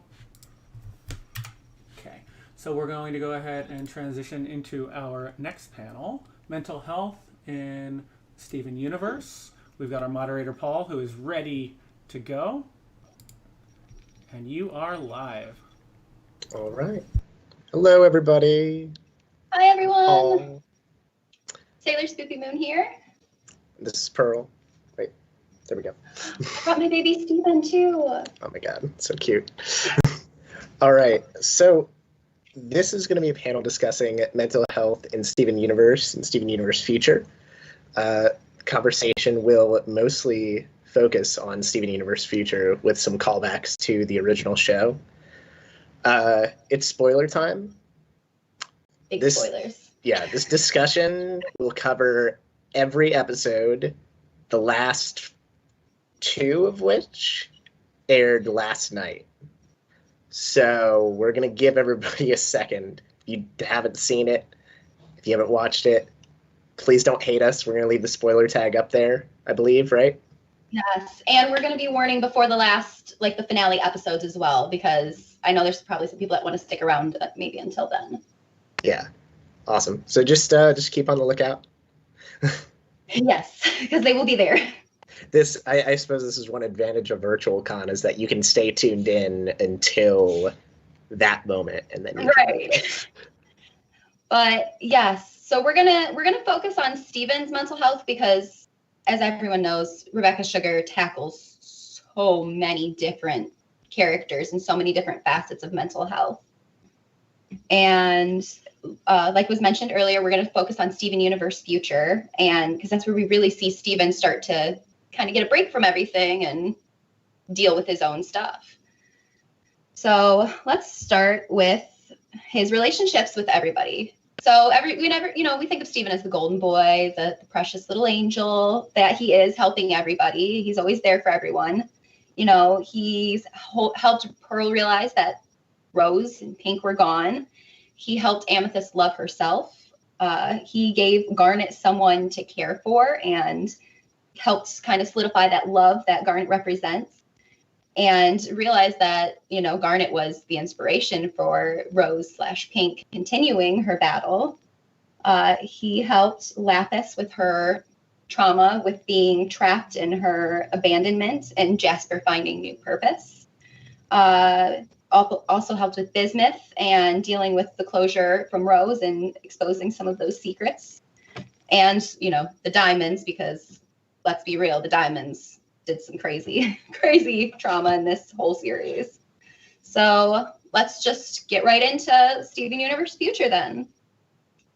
So starting with, here's our spoiler again. Here's another warning because spoilers.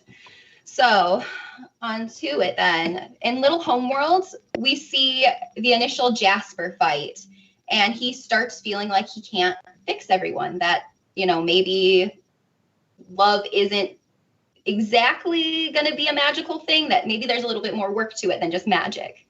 And he starts glowing. And so we start seeing the trigger of the past traumas since the movie, because he says, I'm going to make the change. You can be better. Like, we've got this now. We think, the Spinel issue is gone. What's Steven going to do now?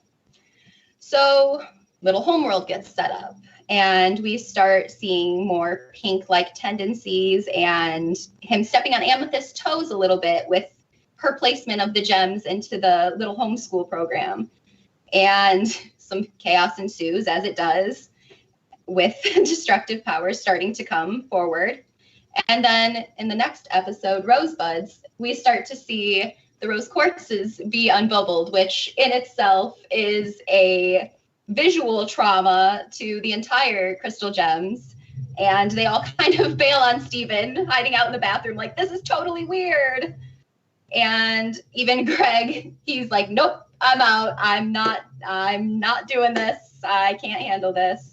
So Steven tries to fake being okay again, and we see it kind of come out where he finally admits to the Rose Quartzes that you just remind me so much of her, but we're really like siblings instead of, the same exactly. And then we see him put his mom's portrait into Lion's mane because he's trying to compartmentalize everything, kind of how we saw in the Pearl episode where she compartmentalized her secret for Pink. Then we get into the fun volleyball episode where we see some of the jealousy of the Pearls going head to head. And Steven discovers that his mother's powers were destructive, and it was his mom that had actually caused the damage to her original Pink Diamond.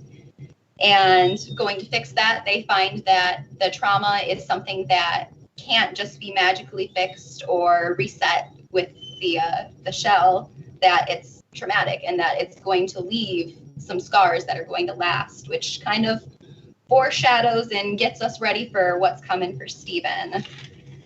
And he's faced right then in the next episode with Bluebird, which is a fusion of two of the gems that hate him the most, Aquamarine and One Eye Ruby. And he starts to overload himself, and he's like, guys, this really isn't a good idea. I really don't feel good with this. And everybody's like, oh, but Steven, you're the one that invited everybody here and said to give everybody a second chance.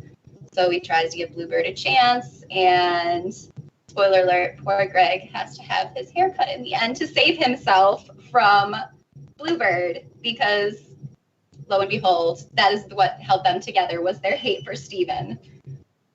So after his powers flared up, because now the ones he loved were being affected, we're seeing more fight mode Steven, more aggression, more pink glowing. So then we go to a very special episode, which the overloading explodes as Rainbow Quartz tries to handle Onion, who we all know Onion in himself is a mystery and a handful. So he has to try to go between Fusion Rainbow Quartz 2.0 and Fusion Sunstone to try and teach the new gems some safety things, because, Garnet's future vision is pretty blunt. And she's not exactly sugarcoating anything. So it's kind of like a PSA to the audience as well. Hey, don't overload yourself. Give yourself the time that you need. Time management. And hey, Sailor. Yes. Do you have? I think this is a really cool part of the show, like for this season, because this is where we really see like Steven start to go back into that mode of like helping everybody again. And it really Yes. started, and you see people pushing him, which we'll come back to later. Yes. He's got this whole need to be needed, and we'll come back to that phrase, need to be needed, because in Snow Day, the next episode after the very special episode of him overloading himself, the Gems try to bring out some of the old Steven tags, some of the playfulness, and they say you have to go OG Steven. And Steven is not feeling Steven tag whatsoever. He's like, I'm not little Steven anymore. I'm more mature now. I've grown. Like, I'm not playing this. And we even get to see Pearl change for the first time because of her love for Steven and wanting to get him into that playfulness again. Really quick, this is the voice of God, also your slide pusher. I just want to make sure I'm on the right slide. What should we do? Wind it back. Okay. I want to make sure that we get this right and that they're looking at the right thing. Yeah, we're back a couple. Okay. We can call it out if you want. Okay, we're gonna be on slide 5. Okay. I don't have them numbered.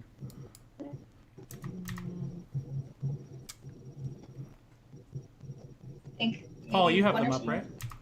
I do. There. One more. There we go. Okay. There we go. Excellent. So I went. I took some liberties there, and I was wrong.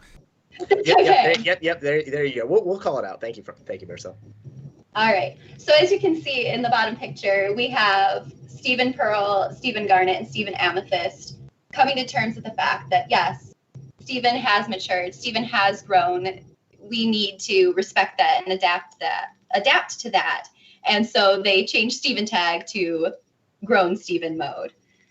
And there's lots of fun infusions. It's a very lighthearted, needed episode in the middle of all the dealing with the chaos. Because in the next episode, with the next slide, there we go, Why So Blue, Lapis and Stephen have to deal with a couple of rogue Lapis that aren't quite wanting to listen to anyone. They're just kind of terraforming the earth on their own. And they're like, you said we could do what we wanted. So Stephen's like, yeah, but not that.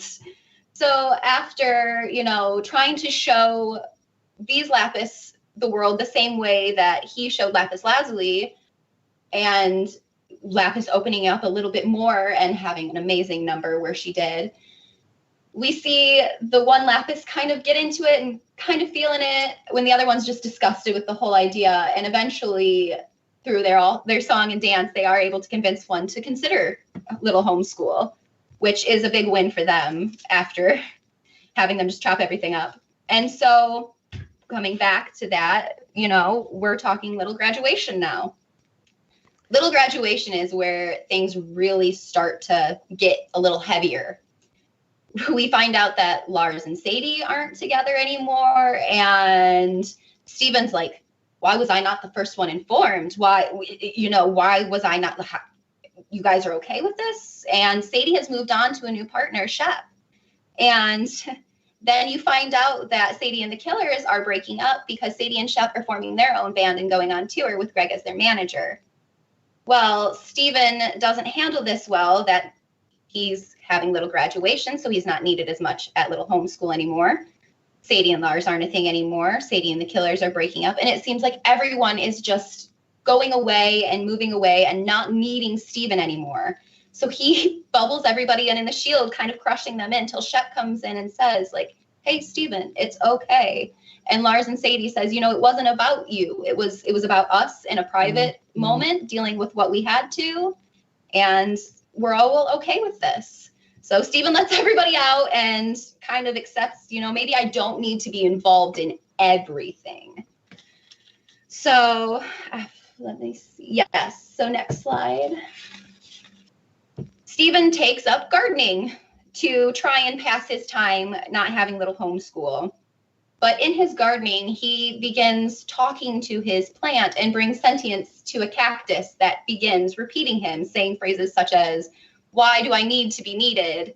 Keep it together, Steven. And he starts blurting these phrases out in front of the gems, and the gems are like, are you good, Steven? And he's like, nope, everything's fine. It's great. You know, even when he turns into a big giant monster cactus, Steven's just like, no, everything's fine. It's great. I'm Steven Universe. And this kind of starts to blend into his dreams a little more, which plays into the next one with Cookie Cat in the image there that you can see. Oh, backslide. There we go. Thank you.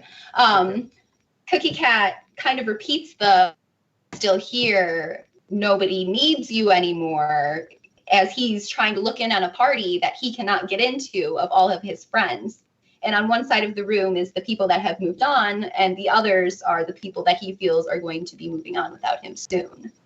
And then we find that his dreams are projecting on the TV. He's having more of his like astral projection dreams again. And Peridot's like, hey, Camp Pining Hearts is back. Crap, this reboot sucks. What are they doing? And we all felt Peridot when she was upset by the reboot. And so they decide, hey, why not make our own? And Steven is all about it at first because it's a way for him to bond with Peridot, because he doesn't want to lose Peridot too. And he ends up pushing the movie or the TV show to things that he's not really comfortable with, and starts having dreams where Connie's popping up and questioning him on his ship on the show. And he finally breaks down and sees Peridot with a blank screen on her face and realizes that I can't do this anymore. And Peridot's like, Steven, you don't have to. I will always be here. So we see the first person kind of say, like, Steven, don't do things for me. I'm good. I'll always be here for you. Because we see Steven kind of spiraling a little bit more. And on to the next slide. We're going to business casual. Now, here was another one that was a little bit lighthearted and gave us this lovely meme. Can I offer you a nice role in these trying times? Because, you know, as Pearl points out, we all need toilet paper. But Steven realizes that his human interactions aren't exactly where they should be for someone his age, as he goes to the skating rink with Connie and meets some of her friends and tries to interact with them. And he brings up some of the weird, in human terms, gem things that he's been through and kind of awkwards his way through it. And so trying to keep it together, he talks to Bismuth, who's trying to learn her human interactions as well. And we get a little Bismuth Pearl moment, and so new ship material there. But we also see that Bismuth wants Steven to just try to be happy, because look at how happy we can be when everything's calm and we just try to be ourselves and don't worry about things too much. And then we get Stevani coming in with the sweet moves to set up that Bismuth Pearl moment in the end as well. And then bringing up Stevani takes us to the next slide and the next episode, where Steven, goaded on by Sapphire and Ruby, decides that he will sing a brilliant song and propose to Connie. And, you know, them being 14 and a half and 16, Connie's like, wait, you want to be Stevani forever? Like, I enjoy being Stevani, but, like, you know, we each have our own things to do. And Steven struggles as Connie's trying to go to college across the country, and everything just seems to be falling apart right in front of him. And then he gets this, not now, Steven. It's not a no, it's a not now. And that triggers the pink glow and the misshapenness that he starts having big time, because he feels as if his support system is just completely going away from underneath him. And it's great that this is like the first real teenager moment that he has. Like, my girlfriend's going to college, like, over here. It's like the first, like, not galaxy ending problem. Yes, and there's no magical fix. Yeah. There's no magical fix this time. He has to tough this one out on his own a little bit, because right now nobody's realizing how much pain and suffering he's going through, because he's trying to keep that I'm Steven Universe, I'm fine, everything's great front. But Connie checks it on him in the next episode, in the next slide, And he's still glowing, and he is now growing and having all of these weird reactions. So she calls in Dr. Maheshwaran and says, "Hey, Mom, boyfriend's acting up. His body's doing weird things. Help us out." So she does a whole workup, and as you can see from the x-ray of Stephen in the corner, there are some cracks to his skeletal system. He has gone through so much trauma, physical trauma, and he's healed from it. But she asks him, "What about your mental trauma? Have you dealt with that? Like, you know, kind of talk to me a little bit." And he starts going through some of the very beginning stuff that's, you know, not really getting into the big deal stuff yet. Like I watched this person poof. I almost got killed by a giant centipede monster. You know, I am my mom. And she's like, "Whoa, this is serious stuff." And he's like, "This is only the beginning stuff. This is only like season 1.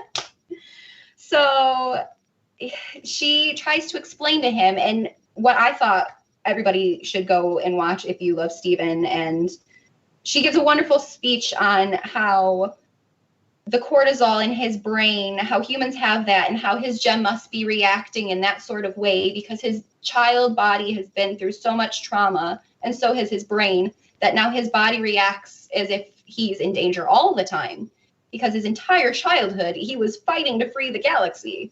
So now that he has a moment to actually process it, his body doesn't know how to handle this moment of, okay, everything is chill for a minute. So, you know, he grows to the size of the entire room, and Connie and Dr. Maheshwaran have to leave because Stephen's like, "Wait, you didn't tell her that I proposed to you. She doesn't know why I'm having a traumatic moment right now. Like, okay, yeah, you just got to go right now." And we find that Connie had actually called Greg during all of this, realizing that something was wrong, that Connie was kind of the first one that put into motion, "Hey, Stephen needs us." And which makes sense because, you know, being one of the main humans of the show, she has to kind of keep his humanity in check. And so Greg comes in and kind of calms him down and says, "All right, we're going to get through this. I'm going to take care of you." Yeah. And on to the next slide, because we go on a little father-son trip, because that's Greg thinks that's going to fix everything, because that's what did it for him, you know, trying to find himself getting on the road. But kind of backfires on Greg a lot of it, because instead of it being, "Oh, hey, let's find yourself," it was, "This is what I left," because Stephen finds that Greg had everything that he wanted. Yes, it was strict. Yes, it wasn't what Greg wanted. Yes, it may have seemed like a prison, but all Stephen ever wanted was that stability, that family. And he has grandparents living in Florida that he has never even met. So Stephen's like, "I've been wanting family, real family this whole time, and they've been here and you didn't even tell me." So he's finding that not only did Pink Diamond, his mother, run away from her problems, but so did his father. So Stephen really isn't having very good coping mechanisms given to him at this point in time, because nobody really handled their problems. They just kind of made new identities for themselves, Rose Quartz and Mr. Universe. And that was the other thing. Stephen was not feeling where they got their last name from whatsoever. Like, you can see the angsty, angry Stephen coming out in this episode as he just kind of has this look of disdain on his face with everything Greg is saying, because you can see that he's just losing respect, because he could have had all of these things and Greg didn't realize what he had had. There's that moment where he compares him to his mom. He like has this moment, he's like, "You're just like her." Yes. And he even he had taken a photo from when Greg was a child, and it's like, "You look just like me, but more human." And he ends up deleting that photo at the end because he's just like done with both of his parents at that point. And I know some of that's probably like a puberty, normal teenage thing, but a lot of that is, you guys kind of just left me with this, and now I don't know how to deal with it. And one of you is gone, and the other one of you ran away too. So things start heating up for our boy here. And on to the next slide, we'll talk about how things start heating up. As you can see from the picture, our boy Steven goes hard in fragments here. Jasper has kind of been putting this thing into his head that he needs to be stronger and that the gems aren't giving him the right tools that he needs and they're holding him back, and that he needs to embrace this anger, this power. How will he know what he can do if he's never given the chance or never tries? And that Jasper isn't afraid. So after 3 whole days of training and buffing up, which I think is a lot to do with his emotional state, he starts to look more like Pink. He has the diamonds in his eyes. He's glowing. His hair starts to resemble hers. And if we remember, it's been said before that his emotions, sorry, I just noticed. But anyway, we noticed that his emotions are tied in to his gem and that his form changes based on his emotions. Like when he aged to almost death because he felt he was getting old. So Steven is looking more like Pink and his powers are becoming more destructive. And okay, guys, this is big spoiler territory. So if you are not ready for your image of Steven to be changed whatsoever, I would suggest checking out at this moment. Okay, give you a few seconds. And real quick, I'll take this moment to highlight something from the chat. So Mickey K on the Greg and Steven road trip episode said that I think Greg thought he was doing the right thing because he didn't want Steven in a toxic environment. Oops, sorry. We just lost your audio. Okay, let's try now. All right. So weird. Sorry about that. But he said that he didn't realize how it would actually affect Steven, not sharing this information with him. And I think that's a great point because of what happens in this next episode. Right. Which I think we can move on now to. Okay. Yes. And yeah, Greg doesn't realize because like he said, it was a prison to him. It was just awful to him. So he thought, road trip, this is what helped me. But, back one slide, please. There we go. He squares up with Jasper. He says, all right, let's do this. I'm ready. I'm going to fight you. We're going to do this rematch. And Jasper's, yes, let's go. So they go back and forth. We see Steven do some incredible things that we have never even imagined that he would do, as he's just taken Jasper like it's nothing. Finally, he pins Jasper and he says, Jasper, you were right. I have been holding back.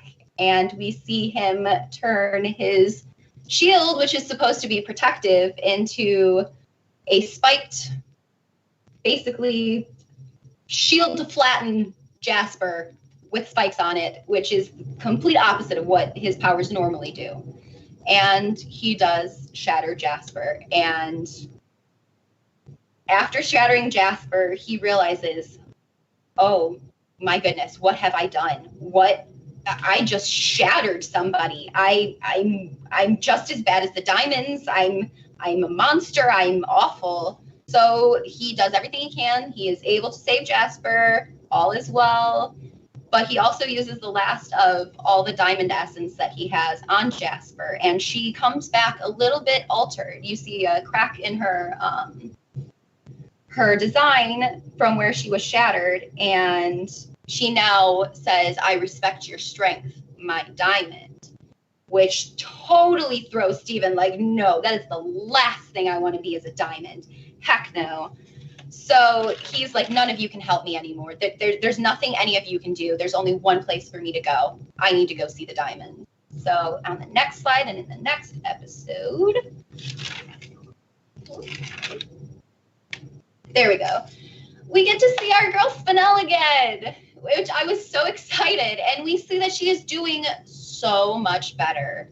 She greets Steven with a big old smackaroo, old cartoon style, and flares him up right away.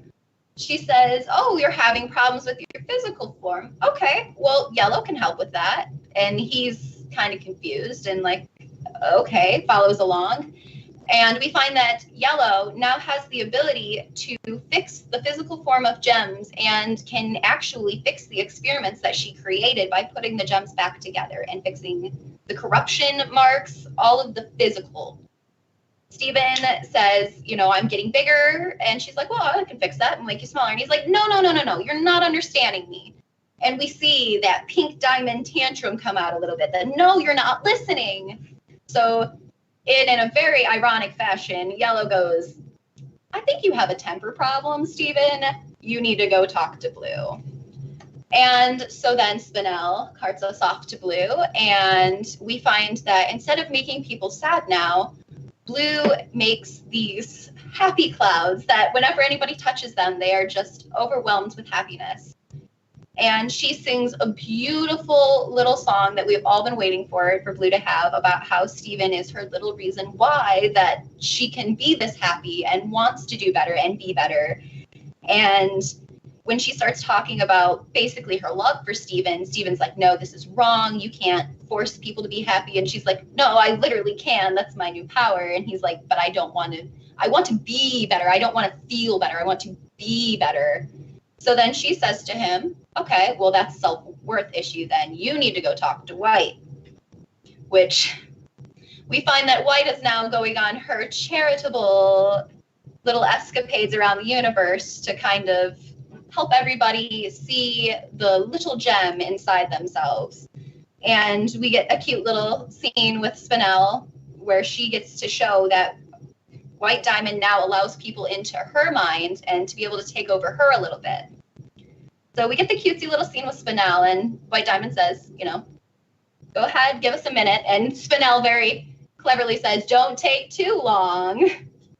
But then White says, all right, Steven, do you want to give it a try? Steven gives it a try, opens up, and he looks at himself possessing White and says, this is the last thing I needed to see. I don't want to be a diamond. I don't want to be anything like you. And he starts causing damage via White and is like, don't hurt me. And then realizes she can't hurt me. I'm controlling her. So why am I afraid? And we see him start to flash back to when White had removed his gem, and he's like, no, she's the one who should be afraid. And we see him kind of override White's power there for a minute and control her, and effectively tries to walk her, or what he thinks is her, to a pillar to shatter her gem, to basically give himself a concussion with how hard he hit himself on that pillar. He boxed them out of that connection, and White is absolutely horrified. Like, what was that? And Steven is sitting there horrified because he's like, no, what was that? I don't even know. So now Steven is running away in Cinderella fashion, losing his flip-flop. And they're like, Steven, we love you. We're your family. You know, the gems said that to him before he left to go to Homeworld to talk to the diamonds as well. Everybody's telling him, we love you, Steven. We're your family. Don't forget that, please. Well, now that he's almost shattered White Diamond, he comes back and he tries to act as if everything is fine, that nothing has happened, that, you know, Steven Universe doesn't shatter people. Steven Universe doesn't have these kinds of thoughts. You know, I'm still me. I'm still fine. And we can go next slide. Oh, yes. And we see him looking still like Pink with the diamonds in his eyes. And he's just justifying everything in his head, why everything's just fine, why everything isn't going to change, that he's going to be good old Steven. And Connie sees that he's glowing, and Connie is at this point, she's like, okay, something's up. We need to figure this out. But he hangs up on her and says, oh, I'm going to wake up the gems. And she's like, they don't even sleep. So Connie's definitely clued in at this point that things are going wrong. And now that Steven's glowing and breaking windows in the beach house, now the gems are confronting him and saying, hey, you need to talk. Everything is not fine. And as he's trying to tell them that everything's fine, he goes and confesses and says, you know, maybe I did shatter Jasper. Maybe I do have some dark thoughts. Maybe I am these things, but, you know, I could just keep fixing things and you guys would never know. to which the gems are obviously horrified, because this isn't the Steven that we've known all along. This isn't what they were expecting. And he even says, you expect me to be this perfect savior, this perfect little angel, this person that does these good things all the time, but I'm a fraud. I can't even fix myself. And he ends the episode with saying, I'm a monster, which is the title of the next episode. And the next slide. And the next slide. Yes, yes, guys.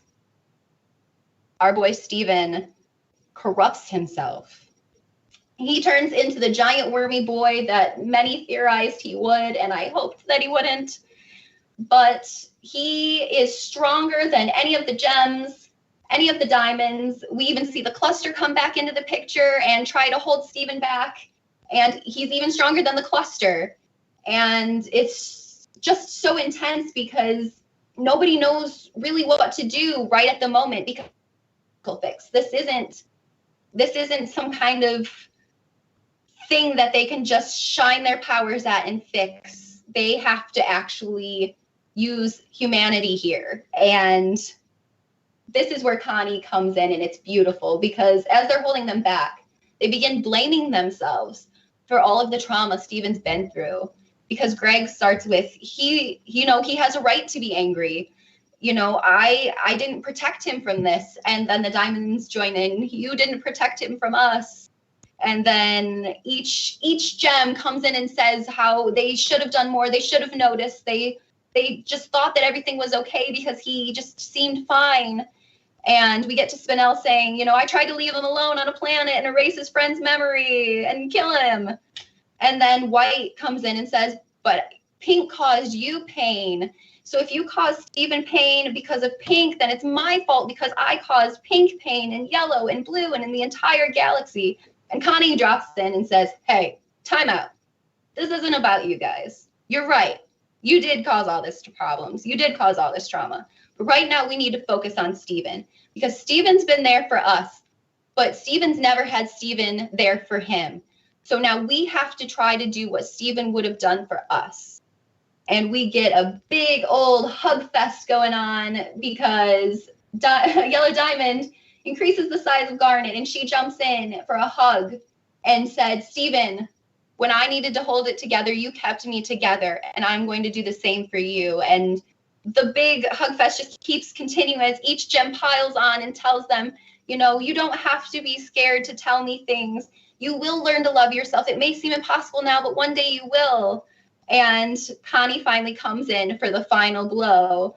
And she says, you were probably so scared to show us this, Steven, but it's okay. We're here for you. We love you. And she says, I know I don't have magical powers, but here, and gives him a kiss that opens up the waterworks of Wormy Steven, and his tears heal himself as he's finally able to cry about all of the things that have happened to him over this entire series. And he knows that it's okay to cry, that he knows that people are going to be there for him and that everything's going to be okay, that it's going to be hard, but it's going to be okay. So on to the next one. Next slide. And we flash forward 3 months, apparently. Yes. Steven has a therapist on the phone that he can take with him because he decides, you know what, it's time to leave the nest. I need to go out and find where I'm meant to be. And the gems seem kind of too cool with it at first. And Steven's like, is it petty for me to want them to be sad? And Greg reminds him it's not petty to have feelings and emotions and, want people to miss you. So he goes and he leaves parting gifts that make everyone in the series emotional as he goes along and gives everyone their gifts. And I have to say that when he gave Peridot her gift, her little emotional spiel just got to me. But Steven's still like, okay, everyone is more emotional than the gems are right now, and I don't understand why. So he tries to drive off and tries to play it cool because they're still keeping a straight face. They're like, yeah, man, have a great life. It's going to be fun. And Steven's like, okay, no, this is not okay. So he pulls back and he's like, why aren't you guys upset? Why aren't you guys crying?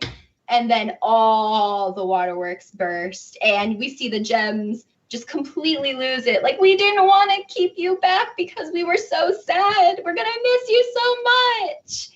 And then we get rewarded with Cookie Cat again. And instead of it being just Steven from the beginning of the series, we get the gems singing the Cookie Cat song. And it is just magical. And it helps put a Band-Aid on the little wound in our hearts where Steven Universe is now over.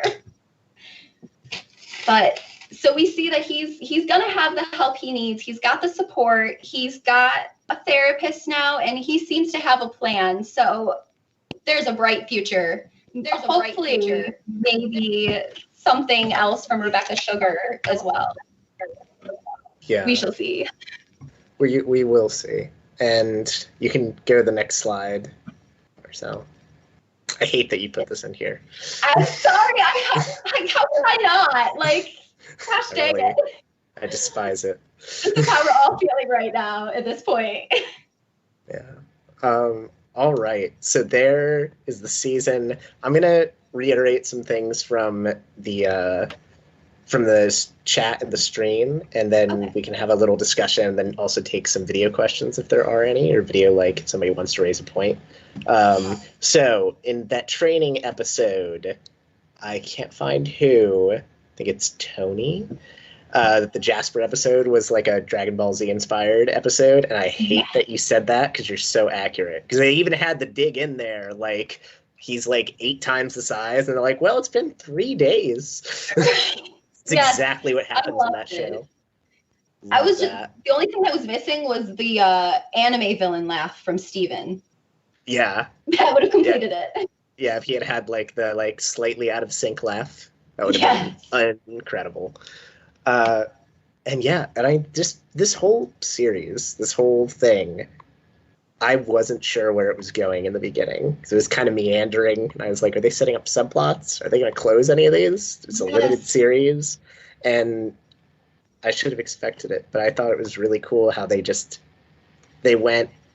the plot was just driven by Steven and just by his emotions and just by him resolving all of this trauma and everything that he went through in the original show. I thought that was really, I teared up a little bit watching this, but mostly I smiled because I just thought it was a really good way to wrap it up. It was. It gave us a healthy closure to it and a way to kind of have something to take away for ourselves as well. Like a coping mechanism, I guess, or a new way to look at things. Yeah, totally.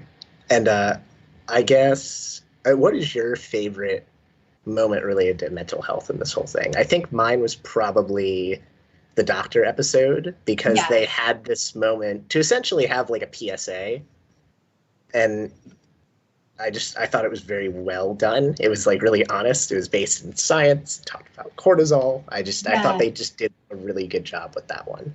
Rebecca Sugar did not need to come for me like that, though. Like that, honestly, that was the one that really inspired I have to do a panel on this. Like, this is amazing. They're just handing it right to me on a silver platter. Yeah. Because it was like, oh my gosh, maybe some of the things that we go through in our life can stick with us, and maybe we do need to make sure that those fractures are healed as well. All right, I've got a question from the chat. Alrighty. From Christina Maldonado. What do you think led to how Steven dealt with stress and trauma? And what lessons would you say Steven Universe teaches fans in real life? And I'm assuming that she means both series altogether. That's a big question. Okay. I'm going to try to tackle this best I can. I think the biggest thing was that everybody expected Steven to be something, to be Pink, to be Rose, even himself. And maybe him holding himself to that was like the biggest thing that kind of held him back and kind of traumatized him, because that was such a big expectation to live up to as a child. And him thinking that he was inadequate when he clearly wasn't, it just kind of reaffirmed to me that more belief in yourself and not trying to follow a mold and of expectations, like just focusing on being yourself more is the focus here, and loving people when they're not necessarily themselves.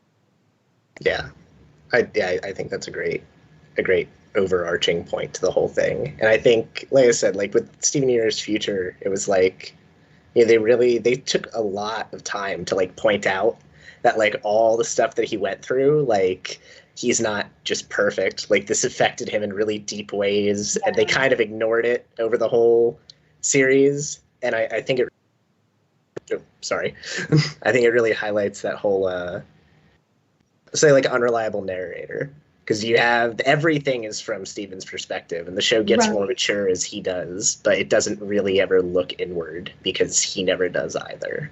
Yeah, and that's one of the beautiful things about this show is that it's a kid's show, but it's real issues, even though he's a magical boy. Like stuff we deal with every day.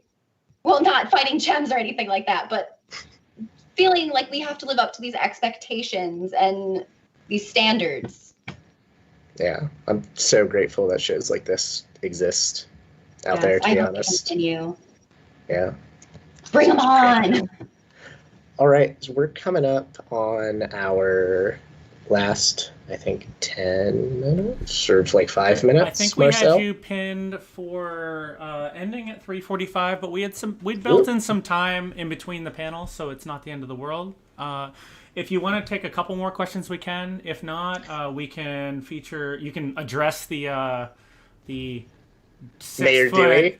Mayor Dewey, the 6-foot Pikachu in the room, or. Yeah, well, yeah, I was gonna say, like, do we have any questions or comments from the lobby? If we want to take any there, I don't see any more in chat at the moment. I will bring them up if they come in. Okay. And we can also shift and go through some of our vendors as well. If you guys are done with content and we don't have any more. Any more comments or questions? Yeah, if there's nobody from the lobby, do you have anything to close out, Sailor? Well, I mean, if you haven't watched the series and I spoiled it for you, now you have to go back and watch it and cry with the rest of us. Yes. And thank you for joining me on my first ever panel, and thank you to everyone that put this on so that we could all enjoy the experience of Con at Home. Also, I'd like to, you did link us to something. I put a QR code at the bottom of your chat there. I do believe it went to one of your resources that you had sent me so that they can follow up with you.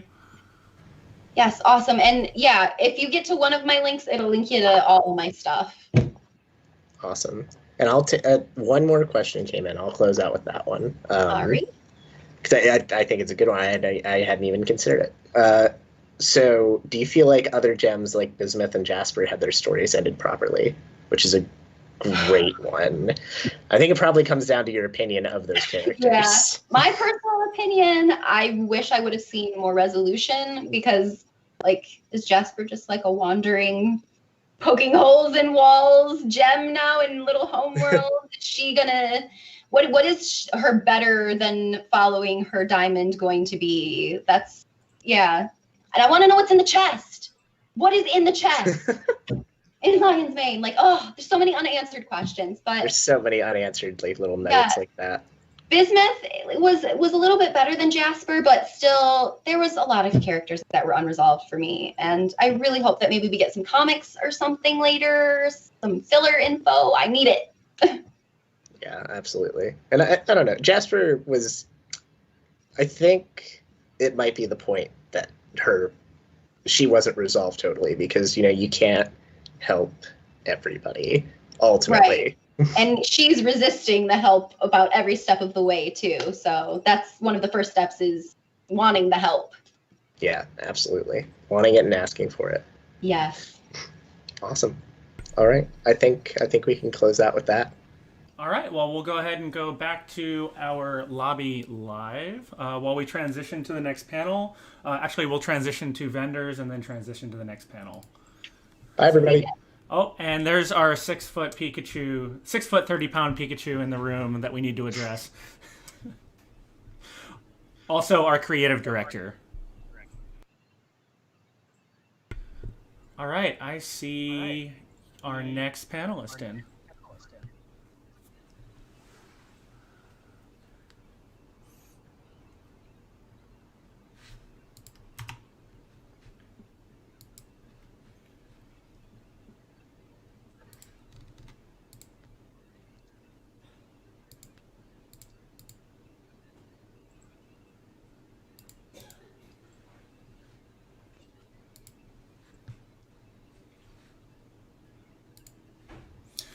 And we're going to transition to talking about the... Oh, but first, let's spotlight this.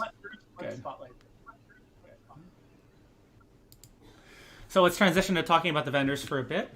We've got an artist here, Curious Octopus, including a link to go and talk with them. They're still available for the next 2 hours in their booth. They'll also be available 2 p.m. to 6 p.m. Eastern Standard Time tomorrow. You can go in and ask them about their art and ask them questions about how you can access their art. I believe that's a Google Hangouts link.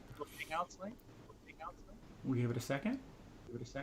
I am getting an echo, so somebody's not muted.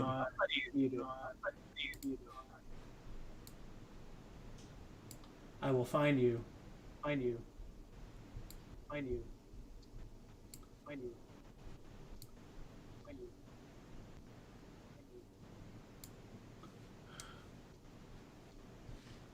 So Paul is our next panelist. Are you? Do you have anything coming out of your speakers right now?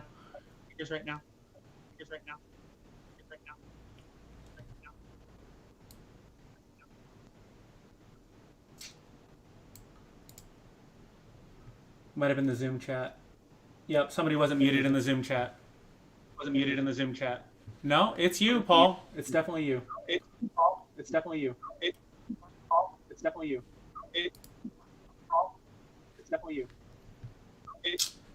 So let's talk about our next artist. I can overcome this echo that I'm hearing. I promise.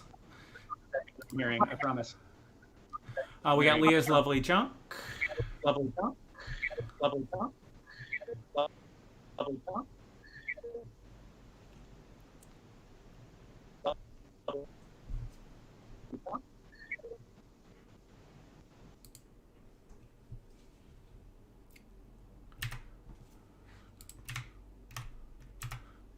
We've got Vicky Vega. We do have a QR code on this one. It looks like we're having a drawing on this one. Going on right now until 5 o'clock. So go and visit Vicky Vega, 2D artist.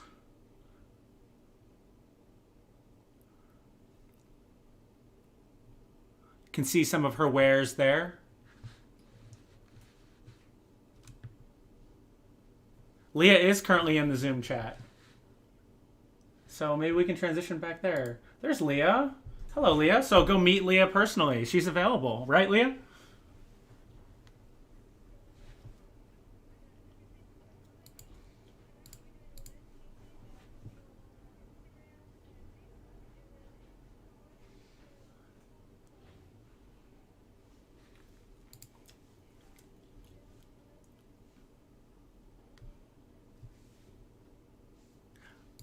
I like it.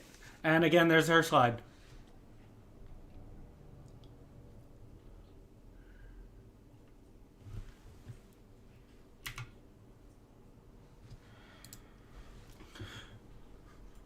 And we've got Tea Party with Zombies. We got Creepy Cute Art, commissions, print stickers. And it looks like we're going to get 10% off our entire order. Once again, let's remember to support our artists and our vendors in this trying time. They're the ones that are going to be the most impacted of the entire community. I know I have my side job. I support the government. My job's pretty safe, but a lot of these folks are not. It looks like we're having live painting with them as well, at least for the next 2 hours. And tomorrow for another 4 hours.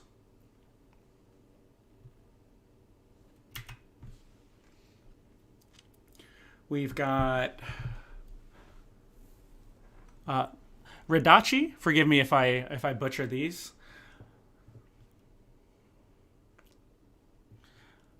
Looks like an artist as well. And they are not sold out, unlike everybody else that you've seen. No QR code on this one, so they just asked us to plug them. And that probably means we're done with these folks. We're also at the top of the hour. So we're going to shift back to our live con room.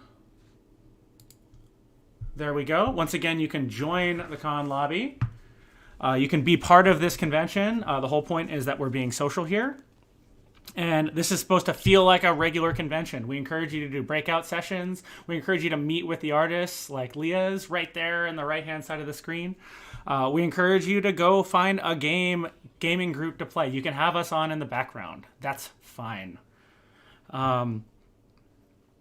Also, if you go to the Discord, which is, you can follow that top right QR code, that'll link you to our Discord.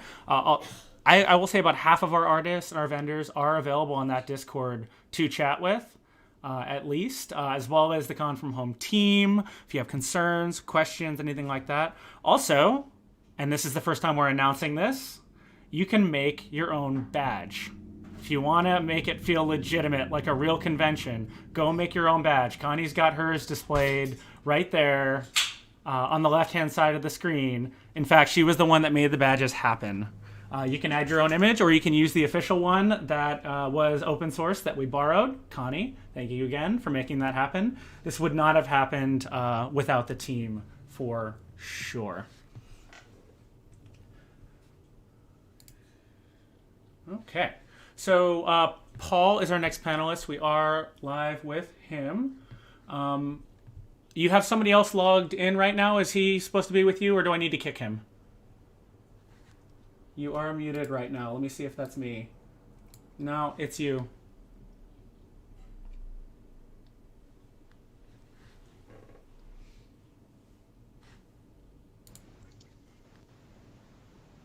Go ahead and try again, Paul.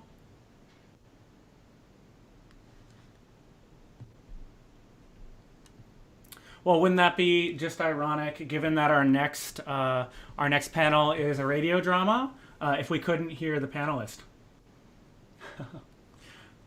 So we're going to continue troubleshooting, but I mean, it's a convention, so consider yourselves in the atrium right now, hanging out, looking at cosplays, meeting with vendors, everything like that, while we troubleshoot this audio.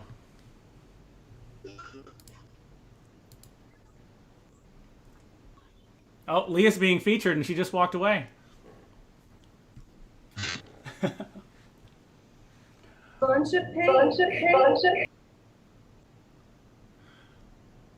Also, remember, Leah, we do have a hard rule of earbuds or headphones, or just mute the stream. That's fine, because we can hear it in echo.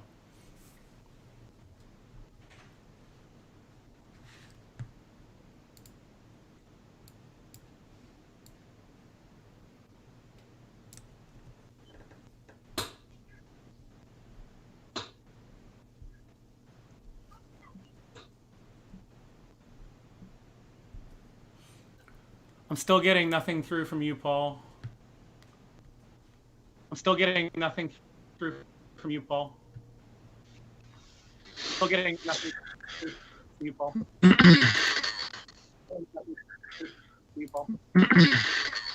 Go ahead and exit and rejoin.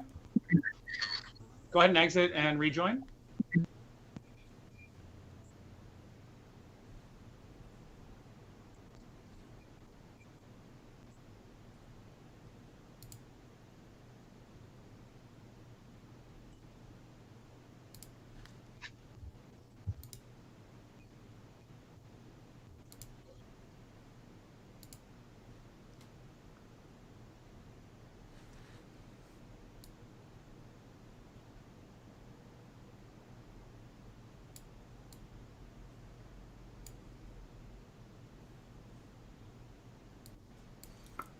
I like the lighting in your face mask, sir. Hey, Marcel, can you hear me? I can, Paul. That worked then. On My name is Jeffrey Hunt. I'm actually the producer of Night of the Meek here, while Paul gets that on Excellent. there. Okay. So are you going to cover down for Paul if we can't figure out his audio? We did test. He was good. He can just make faces at us. Okay. He might need to give microphone permissions, but this tells me that Teams is sending audio to us, and so we're not receiving audio from him. Do we want to go ahead and transition then? Paul can continue working, or he could just make silly faces at us.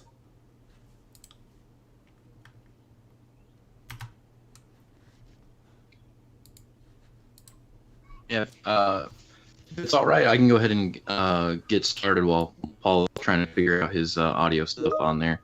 Sure. On there. He says he's going to keep trying, so we'll go ahead and transition. Sure. So here we are. So this is Night of the Meek. You can actually see me now over in your top right screen. And then we've got the con lobby live in the bottom right. So go ahead and let's get your let's drive on. Sure. Just a little preface everything on there. Thank you everyone for being here and lending an ear to the audio drama Night of the Meek. Like I said, my name is Jeffrey Hunt, the producer and one of the voice actors in this fantastic bit.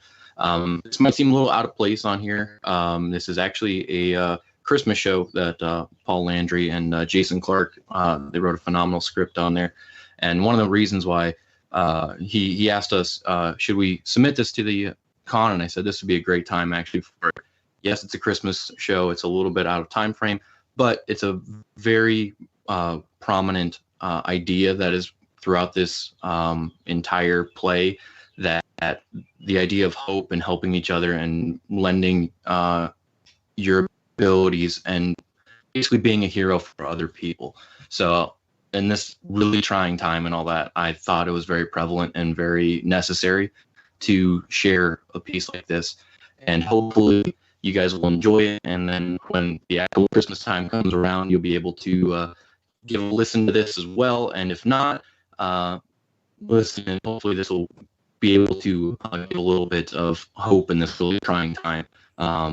Hopefully, by the end of this, Paul will be able to speak and we can go a little bit more into detail on it. But I just want to preface it there. This is Night of the Meek, written by Paul Landry and Jason Clark. It is a fan-made. We don't own any of the characters or anything like that. It's utilizing the DC superheroes and an amazing cast, amazing crew that worked on it, and I'm very fortunate and very happy, and I hope you guys enjoy. Okay, so we'll save some of the time for the end for the Q&A, and I have some questions for you guys as well, but we'll go ahead and transition. What we're going to do, what we planned on doing, it's a little unorthodox to be doing a radio show, so we're going to keep the con lobby live and transition to that for the visuals while folks are listening in and stuff as well. Fantastic. Yeah. And I think we need to address the burb, but we'll go ahead and transition to that, and I'll get the audio playing as soon as I can.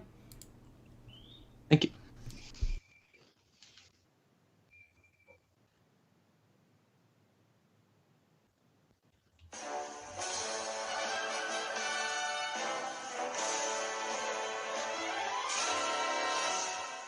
Faster than a speeding bullet, more powerful than a locomotive, able to leap tall buildings in a single bound. Look, up in the sky. It's a bird. It's a plane. It's Superman, strange visitor from another planet who came to Earth with powers and abilities far beyond those of mortal men.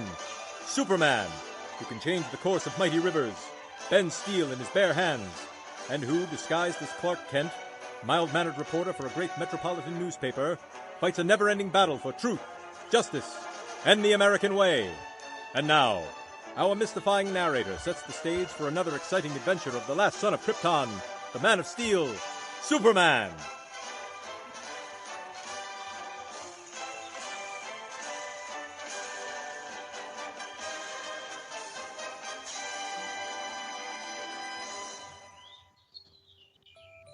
In the mighty city of Metropolis, the windshield factor made a 49-degree day seem like 25.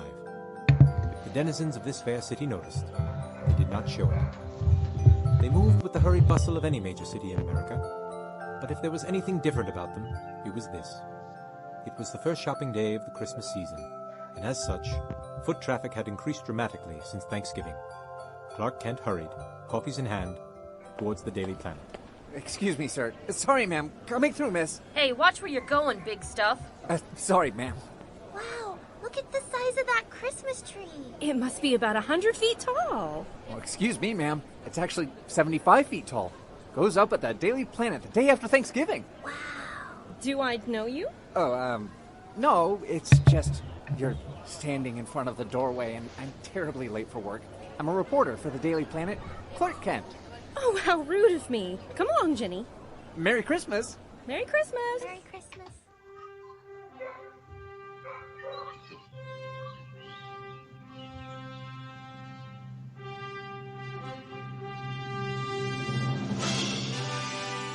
The Daily Planet. One of the last bastions of truth in a post-fact world has stood the test of time for over a century. A sentinel of fact in a world of untruths, deceptions, and outright lies. It stands as a beacon to all people seeking sense in a world they are slowly failing to understand. An earnest team of reporters meet with their editor to discuss key events of the day, to keep their readers informed and guarded from what some would call alternative facts. Kent! Great Caesar's ghost! Where the devil is Kent? Olson! Yeah, Chief. You seen Kent this morning? No, Chief. Late. Always late. If he wasn't such a damn fine reporter, he'd be out on his Hey, Paul, I butt think we so can hear you now. fast, the Flash Oh, yeah? would have Whoa, to... whoa! How about now? Yes, sir. Good. Here he is now, Chief. Sorry, Mr. White. Hi, everyone. Sit down, Kent. Have a nice trip, Smallville. I'd ask for my coffee, but it appears to be all over your raincoat.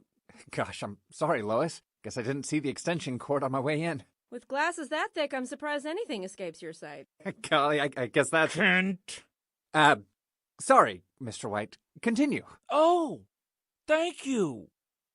Well, since you finally decided to grace us with your presence, a full 15 minutes late, I've decided that this year you'll be doing the holiday fluff piece. I was going to have you report on President Luthor's press conference, but I think I'll give it to Lois instead. Thanks, Chief. Olson, you go with her and get some good pictures of that bald-headed goon. Oh, and Lois, really needle him about his dealings with Russia, won't you? Nothing I like better than to see that old buzzard get red in the face. Pun intended. Kent, back to your assignment. Go down to the Metropolis post office and speak with the postmaster about letters to Santa from poor kids. Take a few of them with you, and we'll set up a gift drive here at the Planet. Make this article as heart-wrenching as possible. Use that Smallville charm of yours. Tug at the heartstrings. Yes, sir. Dismissed. Sorry again about the coffee, Lois. Maybe I can buy you lunch? You heard Perry, Clark. I have to be at the press conference pronto. Come on, Jimmy. Coming, Miss Lane. How about happy hour after work then? What do you say, guys? First round is on me? Deal. Sounds great, Mr. Kent. Bye. See you later, Smallville. Bye.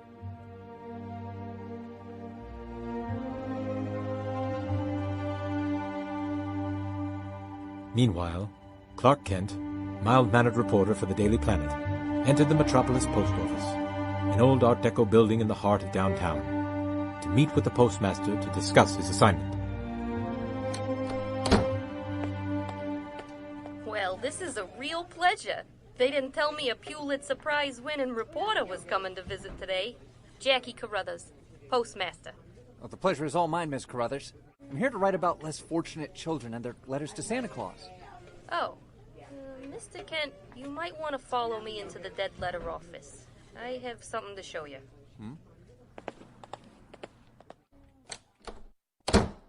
Mr. Kent, I've been with the post office since I was discharged from the Navy when I was 22 years old.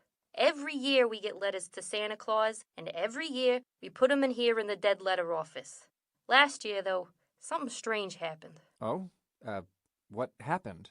They stopped writing to Santa Claus and started writing to Superman instead. Almost every letter in here is addressed to the Man of Steel himself. What do you mean, almost? Well, some are addressed to Batman, some to Wonder Woman or the Flash. There's a few of them addressed to Captain Marvel. Heck, I found one addressed to Aquaman and another to, get this, the Martian Manhunter, if you can believe it. In my spare time, I like to go through the letters this time of year. Shoot, we get 'em all year round. You don't say. Indeed, I do. These are letters from poor kids all across the country. Most of them have nothing. Oh, this one says, Dear Superman. My name is Melinda, and I've been a good girl all year. Last year I wrote a letter to Santa asking for a new space heater for our apartment. He must have been too busy because it never came. I left him a cookie I saved for my school lunch and a carrot and everything. Mommy lost her job, and we don't know where my daddy is, and we're still really cold. I don't want no presents for me, just a space heater so my mommy and me won't be cold anymore. Love, Melinda. There were thousands of letters just like this one, Mr. Kent. Tell me, Miss Carruthers, why do you suppose these children are writing letters to Superman and not Santa Claus? Well, if you ask me, Mr. Kent, I think it's because Superman is real and Santa isn't. These kids see Superman flying through the air on the news, saving people, lifting a city bus over his head with one hand and fighting bad guys, and they know for sure he's good and true. Superman never disappointed them on December 25th. They believe in him because they know him. Shoot, if I was in dire straits like some of these kids, I'd probably write him too. Him a Green Lantern, maybe. Miss Carruthers, would you mind if I took some of these letters back to the Daily Planet for my article? Oh, sure, Mr. Ken, I'd be happy to. Let me go grab some boxes from out front. This looks like a job for Superman. But I'm going to need some help on this one. There are cities, and there are seasons, and sometimes you really don't know one without the other. Such it was with Gotham in winter. The city seemed to be gray, a damp ache always willing to settle into your bones. Even when the Gotham Knights took to the field in the heyday of summer, the clouds clogged the sky. But in winter that all changed. As the Christmas marketing blitz started, a fever would infect the city. As potent as Crane's fear toxin or the Joker's laughing gas, the singing would start. Even as you watched a man break into a jewelry store at 2 a.m. on a Tuesday, he'd still be whistling along to Carol of the Bells. Gotham was hard, and sometimes you'd catch visitors from Central City complaining that everyone was carved from coal. It wasn't true. Gotham may be hard, but give its people time, and they became diamonds. At the top floor office of Wayne Enterprises, Bruce Wayne, alter ego of the world's greatest detective, the Batman, sits with Rachel Dawes in a private meeting. Remember, Bruce, to reiterate to Congress that none of Wayne Enterprises' past dealings with LexCorp were illegal. I think they know that, Rachel. Yes, I'm sure they do, but this hearing is going to be televised, and the general public doesn't know that. The public will barely care about a congressional hearing, Rachel. I think we'll be all right. If you say so, Bruce. Moving on, I think we should also reiterate Wayne Enterprises' generous charity donations to the homeless shelter in Crime Alley and... Bruce, I think we have a visitor. What does he want? I don't know. He's pointing up. I think he wants you to meet him on the roof.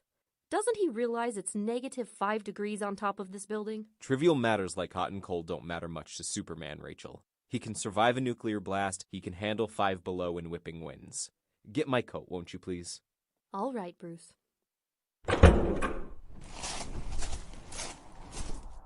You didn't have to get dressed up for me, Clark. What is it? Darkseid?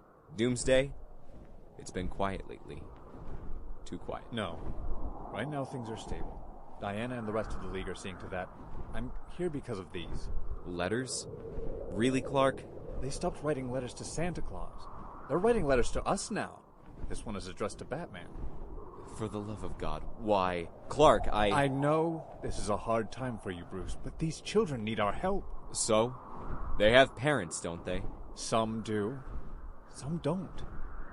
They're writing letters to us because they don't know who else to write to. It's Christmas, Bruce. I read every single one of these letters. These aren't kids asking for frivolities or the latest video game system or anything like that. These are poor children who have nothing. Heck, they have less than nothing. Not my problem, Clark. Not yours either. They can get help from social services. Barbara Gordon works at the Division of Children and Families. Look, I know this isn't your problem, Bruce, but I have an idea, and in order for me to make it work, I need your help. My money, you mean? I knew from the second you pulled out those letters where this was going. I can tell just by looking at the lines on your face, your posture, and tone of voice. Your deductive skills are the closest thing to a superpower you have, Bruce. You got me. I've done some calculations, and it would only cost $5 million. And $5 million? Yes. The way I see it, a man worth $60 billion could spare it to help these children. You don't just mean the kids in Metropolis, do you? Nope. Listen, Clark. If this were any other year, I would consider it. Never mind that my parents were killed 3 days after Christmas. Never mind that what you're asking is completely insane and would require a tremendous logistical effort. Never mind that I haven't celebrated Christmas since Jason was murdered. Never mind all of that. I can't do this because I'm being audited by Congress. What? Why? Lex Luthor. Something about our dealings with LexCorp. Since he's president now, they want to make sure there aren't any conflicts of interest, which means until after the hearings in Congress, any large withdrawals will come under scrutiny. How do I explain to Congress without giving away that I'm Batman, or that I know Superman personally? Surely there must be something... No, Clark! I'm sorry. This is a stupid idea. Think so? I know so. I think there is someone out there who would beg to differ. Who? Oh no. Not the kid. Fawcett City, here we come.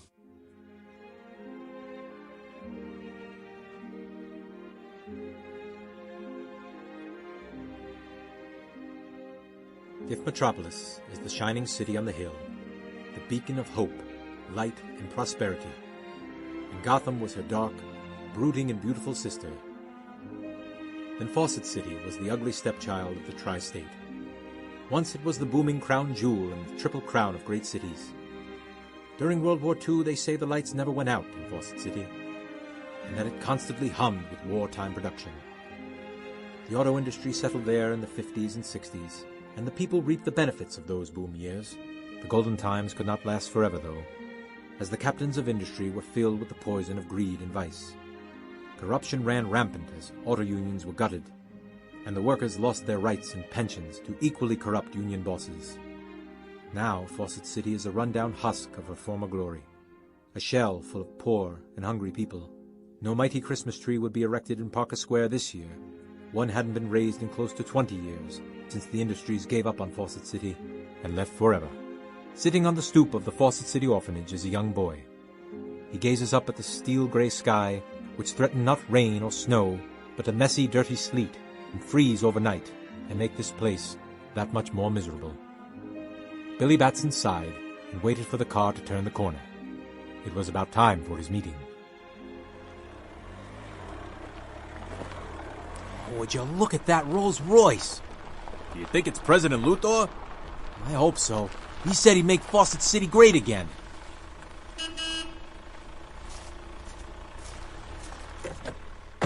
Keep the car running, Alfred. Hiya, Mr. Kent. Hello, Billy. Hello, Mr. Wayne. Batson. Should we go now? Go? Where? You didn't tell him, Mr. Kent? No. I figured it would be a good idea if you showed us what we spoke about last night. I guess it doesn't really matter. It's not a far walk from here anyway. We'll drive.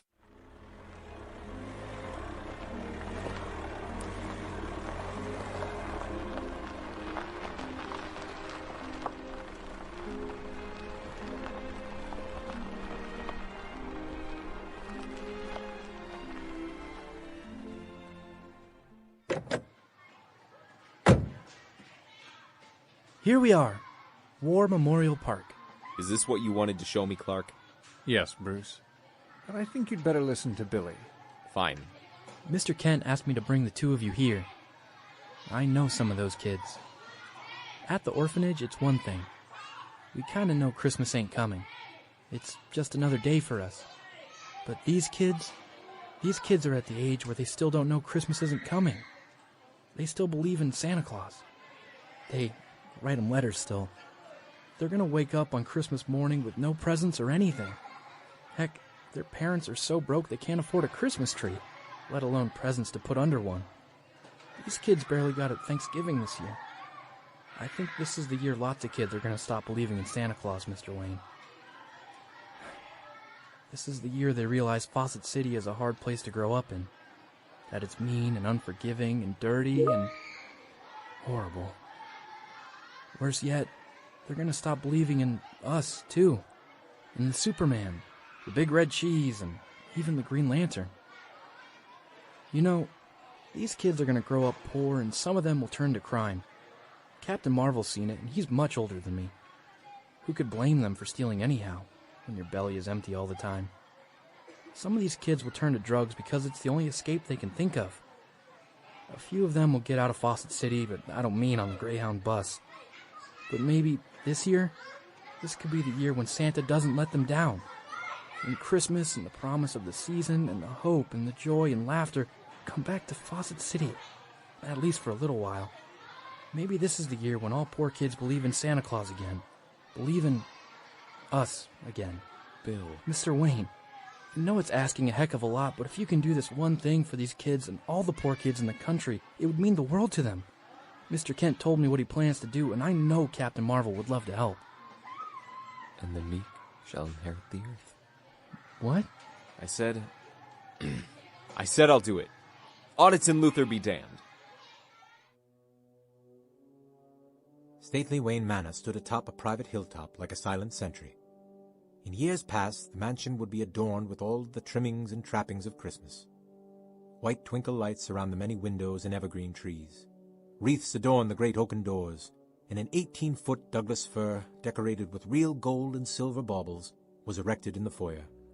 A smaller tree, only about 6 feet tall, would be decorated on Christmas Eve by Bruce, Alfred, and Jason Todd, but no more.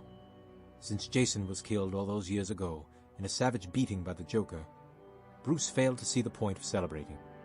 His heart simply wasn't in it. So Wayne Manor stood dark during Christmas time, despite Alfred's subtle hints about getting the decorations down from the attic. Bruce Wayne dismissed the suggestion, throwing himself into his work as the Batman, ignoring the feelings of guilt and sadness he felt so strongly this time of year. Tonight, however, multicolored lights blinked with the spirit of the Yuletide. As Bruce worked frantically through the night in his Batcave, placing secret orders on the most sophisticated computer money could buy and that Lucius Fox could design.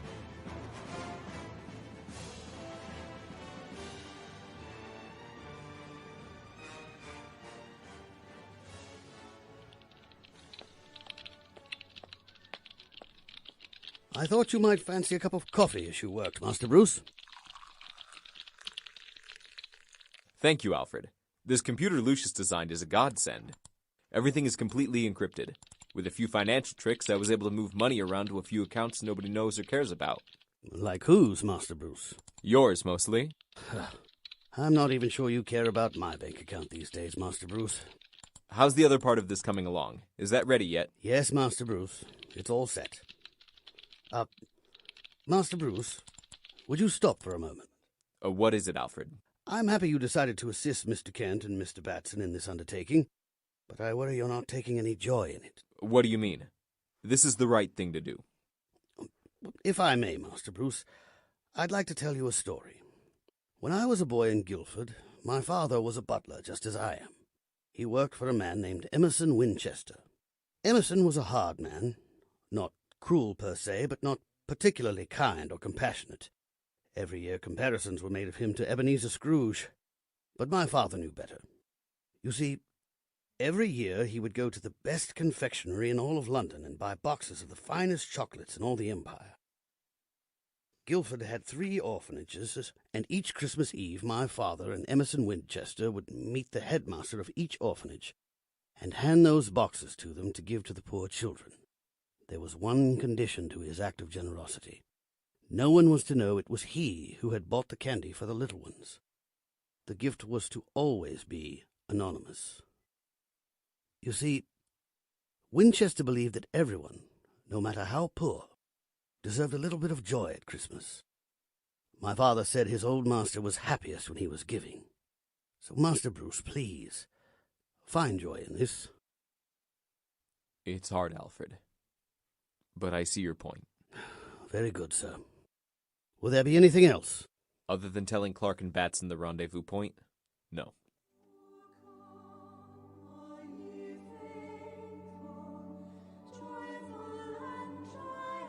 Christmas Eve, a time of unbridled anticipation and excitement for children across the globe.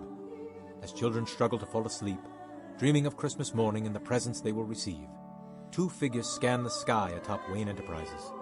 Two impossibly giant black sacks laid at their feet, stuffed fit to burst with $5 million worth of needed items for the country's poorest children and families, all neatly wrapped and ready for the seemingly impossible delivery that would make Santa Claus himself proud.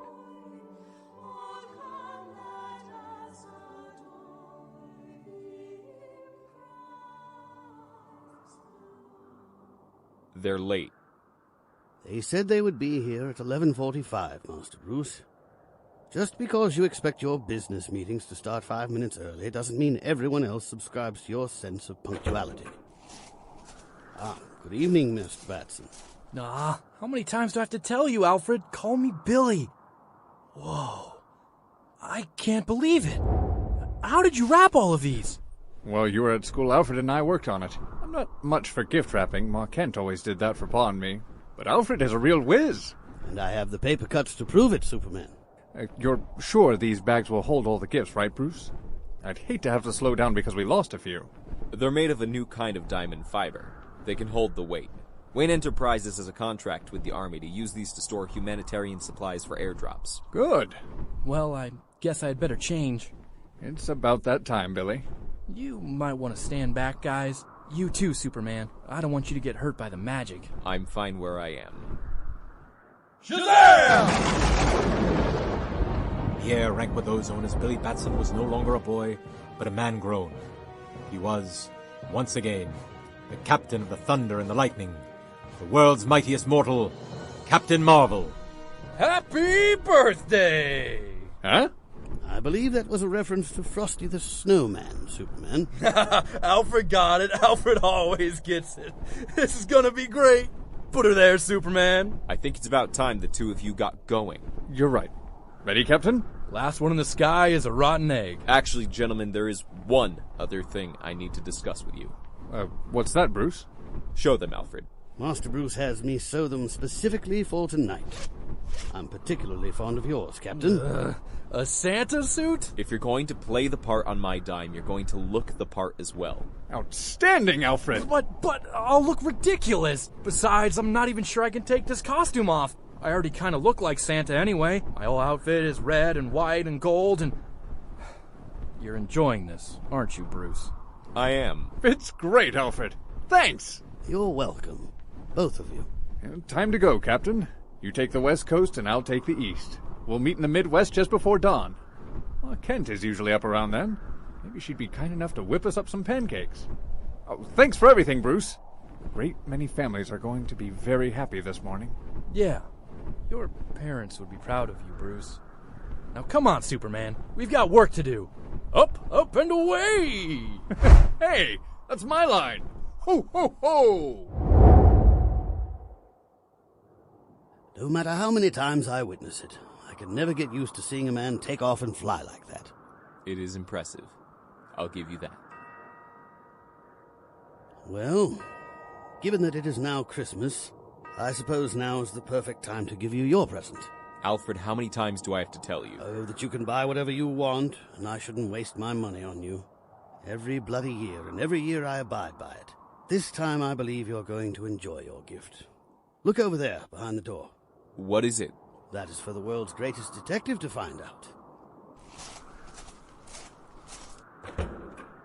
Open it. Alfred, I can't believe it. Cherry brandy. My father's favorite brand. They stopped making this 20 years ago. I've searched everywhere for it. How did you... You aren't the only one with resources, you know. Thank you. Thank you, Alfred. So, what shall we do now, sir? Let's go home, Alfred. Put on a pot of coffee, open up this bottle, and thank God for miracles. And Superman. Amen. Merry Christmas, Bruce. Merry Christmas, Alfred. And on that clear Christmas night, in the light of the full moon, in the frosty air, Bruce Wayne, the Batman, smiled for the first time in a year. He suddenly felt that greatest of human emotions, one that only the true light of Christmas can bring out in even the lowliest among us. He felt hope. Merry Christmas to you all, and to all, a good night.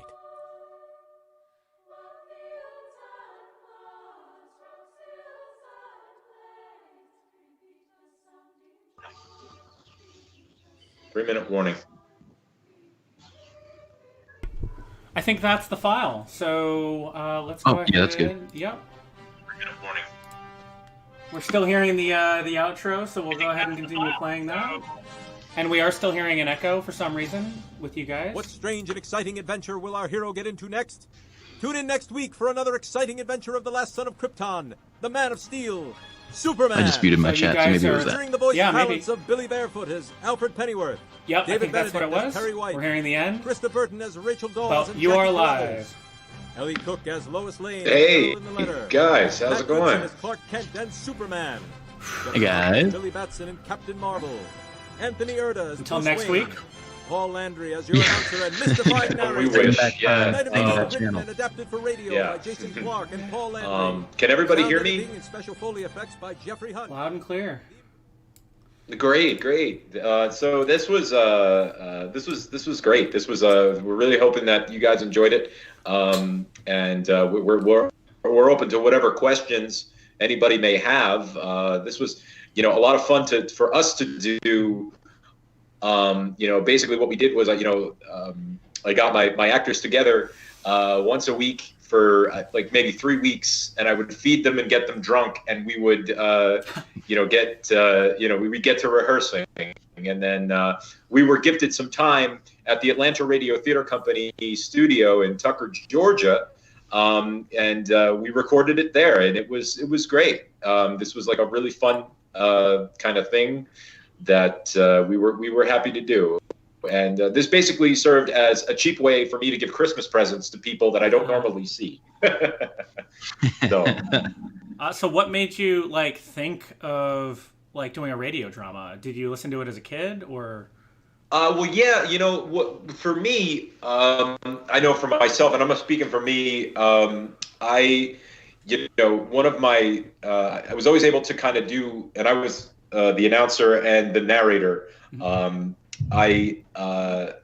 When I was 8 years old, I realized I could mimic voices that I heard on, cartoons and stuff. And I just kind of went with that, took it from there.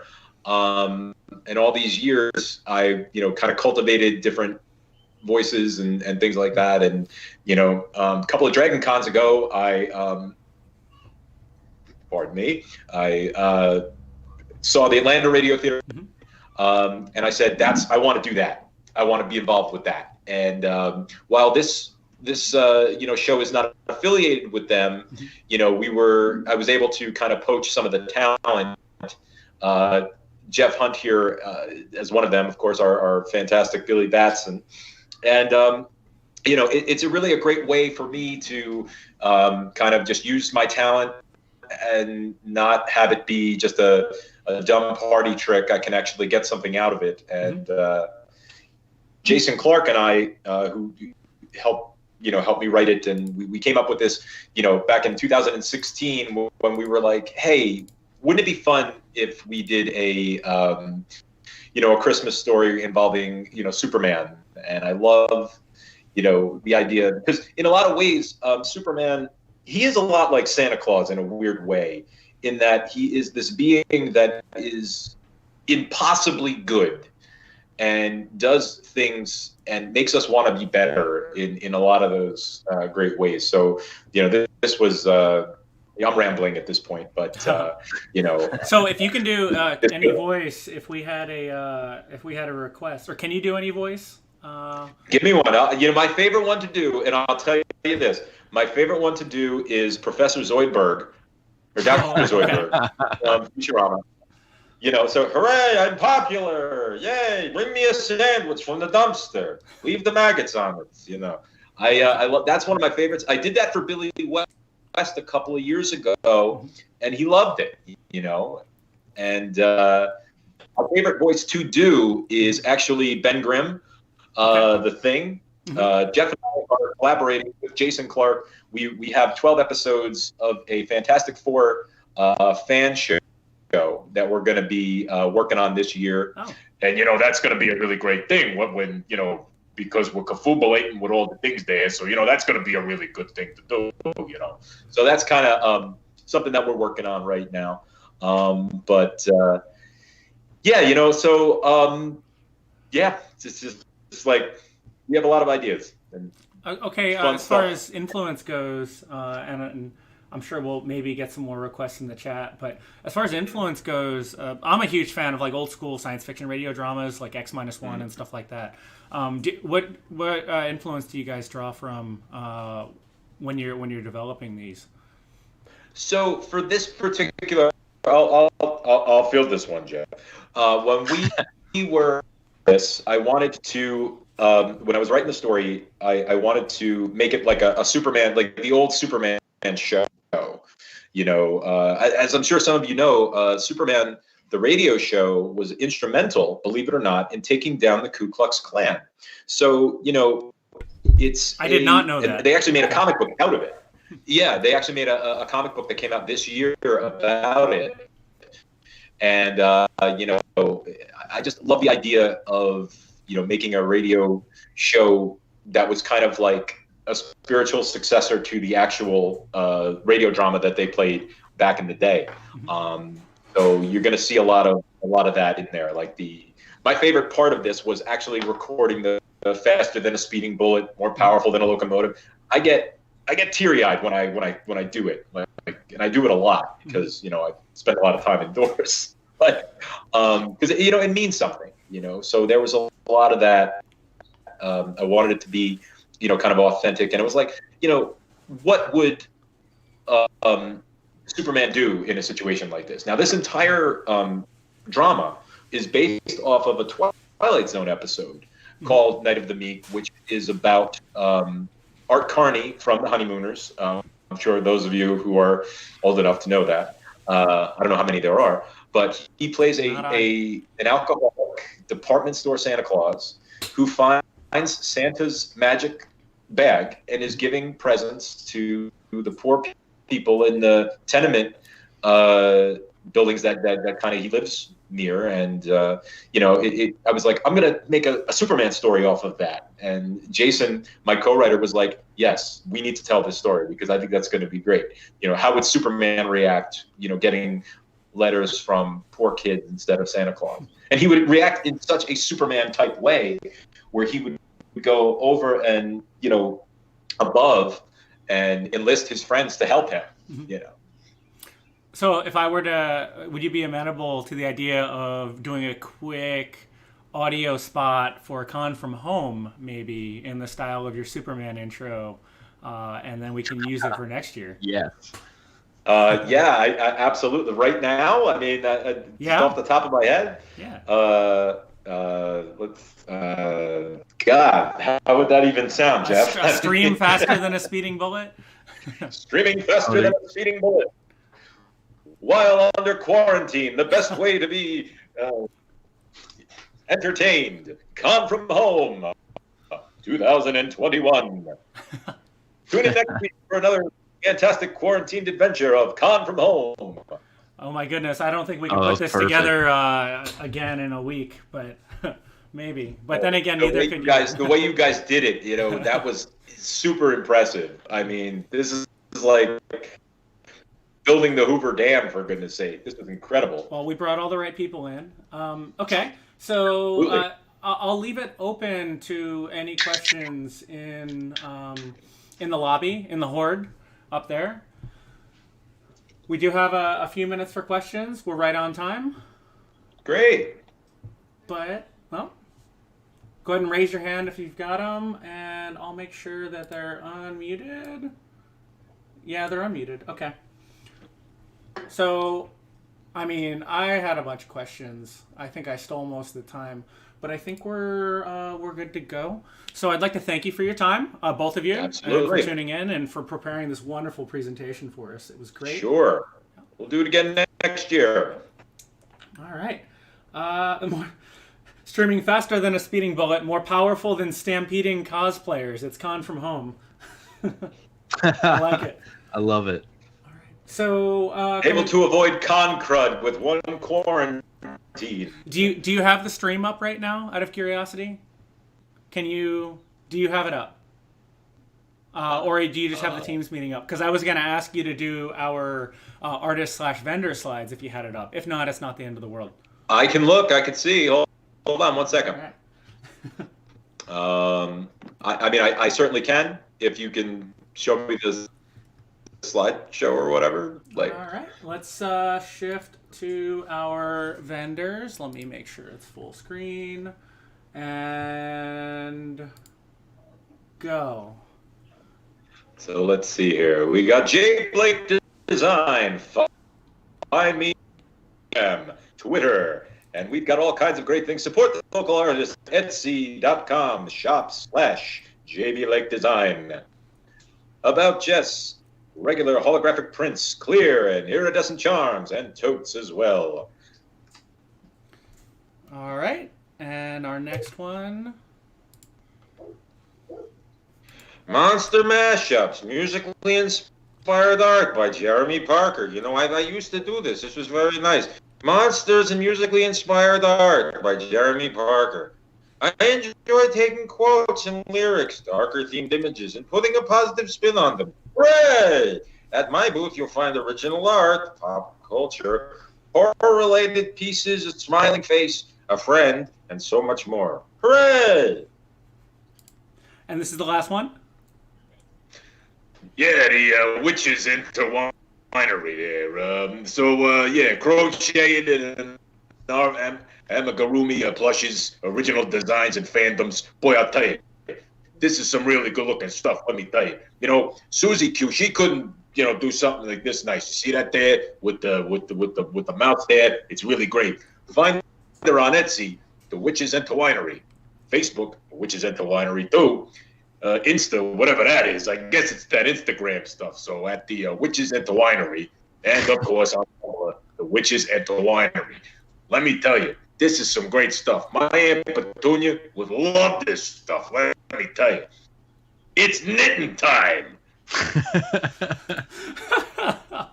Okay, I love it. So any last words before we transition? If we do another one of these next year, there will be another show featuring a certain giant green rage monster. But we don't know yet. Maybe, if you guys are good. It looks I have a like we have question. a question. Ooh, yes. What is your guys' social media?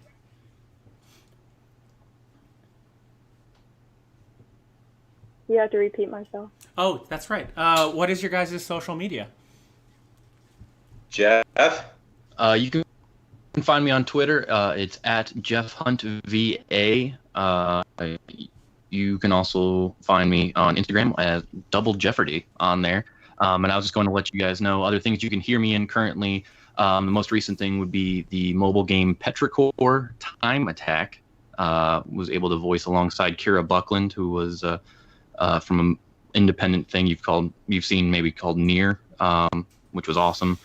Download that. It's on the mobile stores right now. I'm also just wrapped up a visual novel, and hopefully we'll be making a lot more of these audio dramas that you guys can hear and do that. But again, at Jeff Hunt VA, feel free to reach out. And if you have any voice acting things you want to work on, or you need some wonderful voices, we happen to know a few people. So just let us know. We'd be happy to help.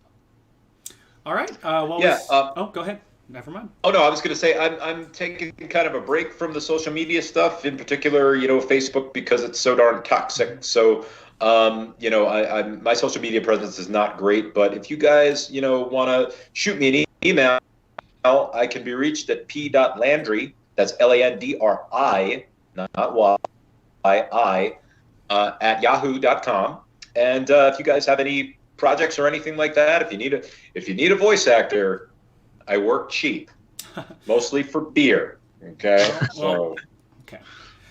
so we've got Leah. I think wants to do a collaboration with you. She just put in the chat. Cool. Let's make it happen. All right. Yeah, let's do it.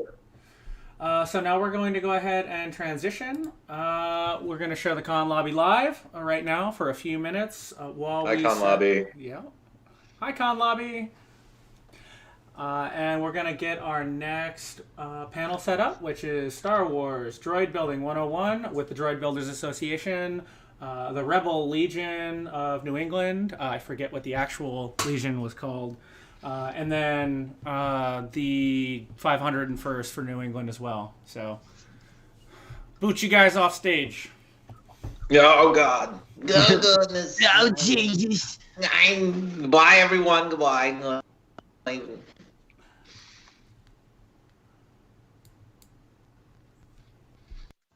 We're all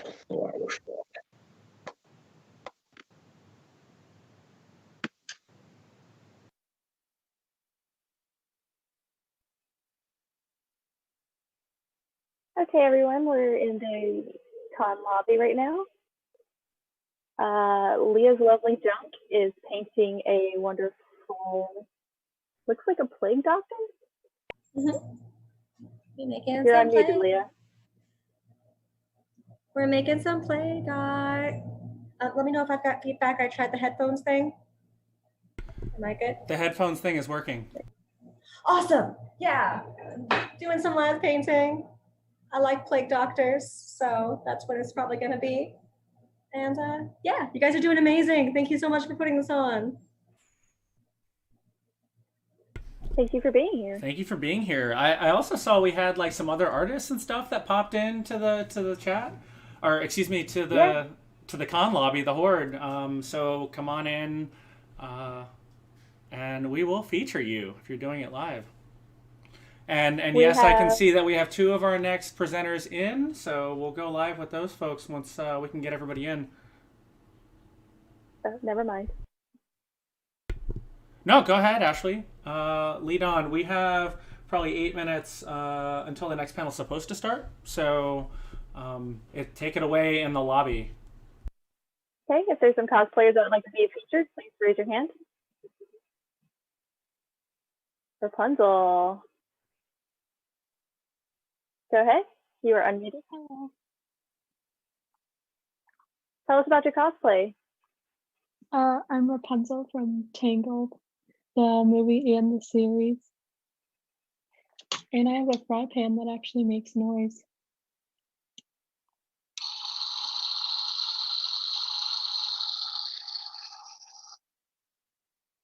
I don't know if you guys can hear it. We can hear it.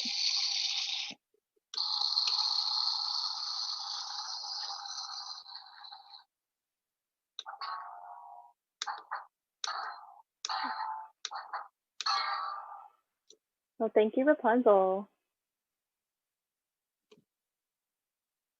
Are there any other cosplayers that would like to be featured? Please raise your hand.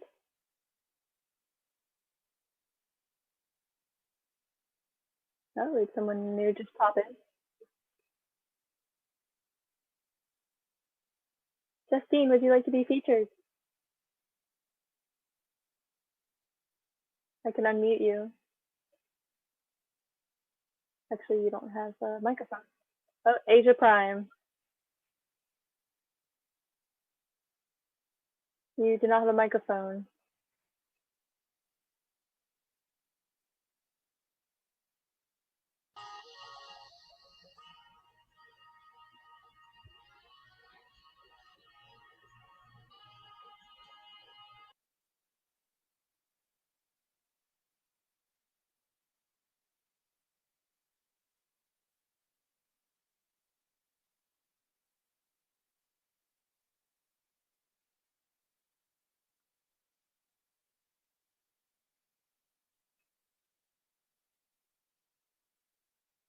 Asia Prime, you're unmuted now. Oh, okay. Can you hear me? Yes. Hi. What's up? I'm a cosplay artist.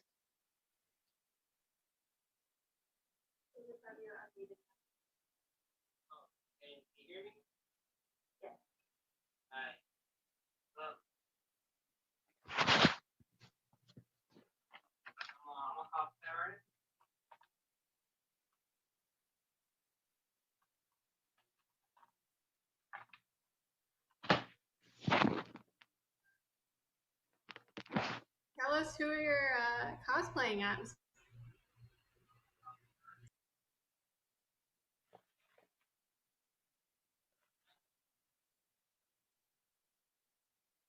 Can you tell us who you're cosplaying as? I tried to crack at a Terminator.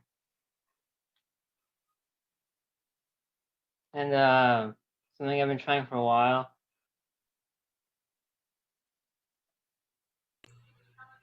Nice. Well, thank you for being here and showing off your cosplay. Oh, thank you so much for featuring me. I really appreciate it. This is awesome, guys.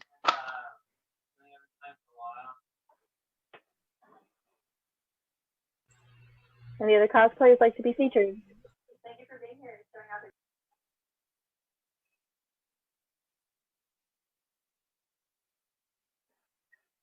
Scarlet Siren.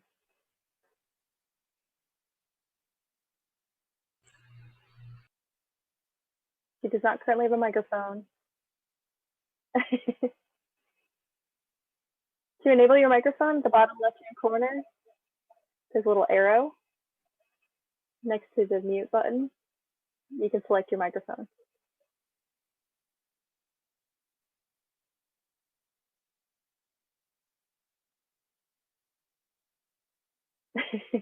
We can go back to you.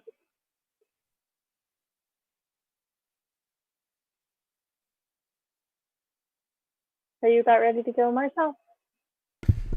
Yep, I just had to rebuild it a little bit for some potential slides here. So just give me just a second. Okay. And we'll be good to go. Also, I had to get all my Star Wars stuff on. Justine, you do not have your mic enabled either. All right. She appears to be cosplaying Princess Aurora. Thank you for being here. We can't hear you because your microphone.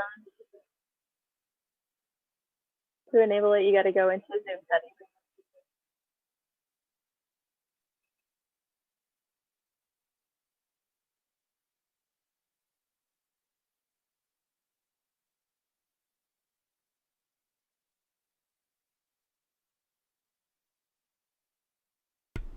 Okay, we are good to go live in 3, 2, 1, and we are on.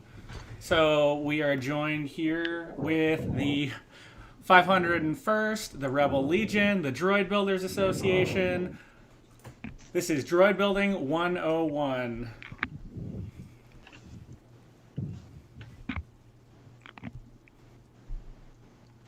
So go ahead and take it away, guys. All right, Marcel, I love the helmet. That Thank looks you. awesome. It doesn't work with my headphones. Hold on, I don't have the stream up yet, but I will see it as soon as I get that up. All right. So Naka, I think this is started off as your panel, and you graciously shared space. So why don't you go ahead and take it away first? I think AJ's gonna do the introduction here. Oh, all right. Yeah, so, all right, guys. Hey, everybody. Welcome to the stream. This is a combo panel of Star Wars costuming in general. Mike was gracious to let us join in. So we're going to cover bad guys, good guys, droids, everything in between, and it'll be good. All right, Marcel, if you could do next slide.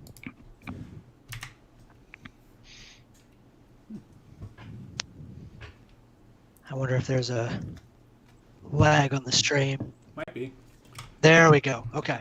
So what we're going to discuss today includes everything from panelist introductions as to who we are, the service and charity we do, the different organization profiles. So the 501st Legion and the local New England garrison here in New England, the Rebel Legion and Alderaan Base, the local group there here in New England, and then the Mandalorian Mercs Club, which is the local in New England, is called Firaxan Clan, the Droid Builders, which Mike is going to talk about, the charity and costuming work that we do, it's all intertwined, how you can do it too, and then we'll take your questions if you have any. Next slide, please, Marcel.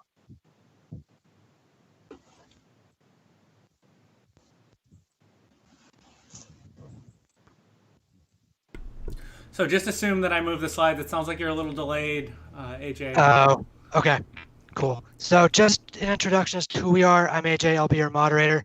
My other 501st cohort's Krista, TK1682. Hello. She's in here as well. Next slide, Marcel. Then for Alderaan Base and the Rebel Legion, we have Millie and Terry. They're going to be representing the rebels, the good guys. Next slide. From a certain point of view, right? From a certain point of view, yes. Say that.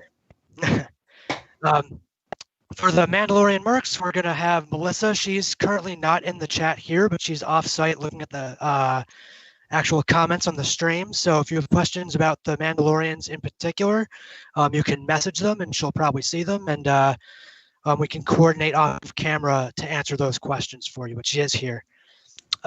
Next slide, please. And then for the droid builders, we have Mike and his R2 unit, R2A3, are going to be answering your questions about the droids. And next slide. All right, so who we are. Why is Star Wars this thing that so many people interact with, that so many people love, that so many people recognize? Well, because it's instantly recognizable. It blew up the pop culture phenomenon in 1977, and it's a very human story. It's the story of the underdog. It's the classic story of from antiquity, the hero's hero. We connect to it because it's a universal story and it's applicable across the board. Star Wars is also awesome because it's so applicable. You have a great representation in the genre itself. You've got humans, aliens, droids, and everything in between. And from a costuming perspective and from a droid perspective, from a building perspective, you can portray and be these people, which allows you to escape and be a different person for a short amount of time, either at a convention or at one of the charity things that we do. Next slide. I'm going to defer to Krista for this next slide. So the charity organizations that we've supported on both a global and a local scale. Hi, everyone across the world and locally, wherever you are. I want to highlight something that AJ had mentioned to us earlier as we were preparing for you, and that is service before self. And so a lot of what we do is hand-in-hand costuming and charity work. So within the United States, we have a push towards the Make-A-Wish Foundation, and the 501st has an endowment. Also, the Peter Mayhew Foundation is another nationwide example of our service before self. And locally, the New England Garrison has been working with groups such as the Dana-Farber Cancer Institute. The Jimmy Fund is a wing of that. The National Alliance on Mental Health is another one as well. And many different aspects of charity, from children to adults. Our idea is we want to encourage philanthropy and volunteerism wherever possible through Star Wars and through your local community as well. So while we do focus on money-raising events, we also do other charity events that is geared towards supporting your local community, whether it be through blood drive or a library event or something that helps to maintain and support our sense of community, which right now, although we are physically distant, we are still socially connected with each other. AJ? Thanks, Krista. Thank you. It's just some of the stuff that we support, very charity oriented, but we also do it for ourselves too. It's just to have fun while supporting a very good cause. Next slide, Marcel, please. I'm also going to defer to Krista to this slide. This is about the 501st Legion in and of itself on a big scale, national scale, and then also going down to our local scale in New England. That's right. The 501st Legion was formed in 1997 by Albin Johnson. We are worldwide. If we do not have a local unit near you, that's fine. Create a costume, and you can also start your journey with us with the 501st Legion. I would love to send you to this website after the Con from Home is over and you're looking for some more Star Wars in your life. Please go to 501S as in storm, T as in trooper, 501st.com. And there you can find out more about the local unit in your area, as well as detachments. There is a list of detachments, and what those are almost costume specific. So if you're looking for more snow troopers in your life, go to Blizzard Force. If you're like me and you love the armor, go to the 1st Imperial Detachment, Stormtrooper Detachment, FISD. There's a list there for you, as well as a costume reference library. So here with us at the 501st Legion, we have no dues. We don't want your money. We just want you in a costume.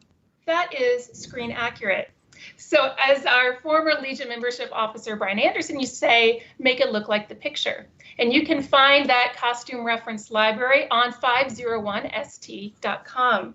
Now, we are an 18+ organization. That means you do need to be at least 18 years old, wherever you're living in your country, to join.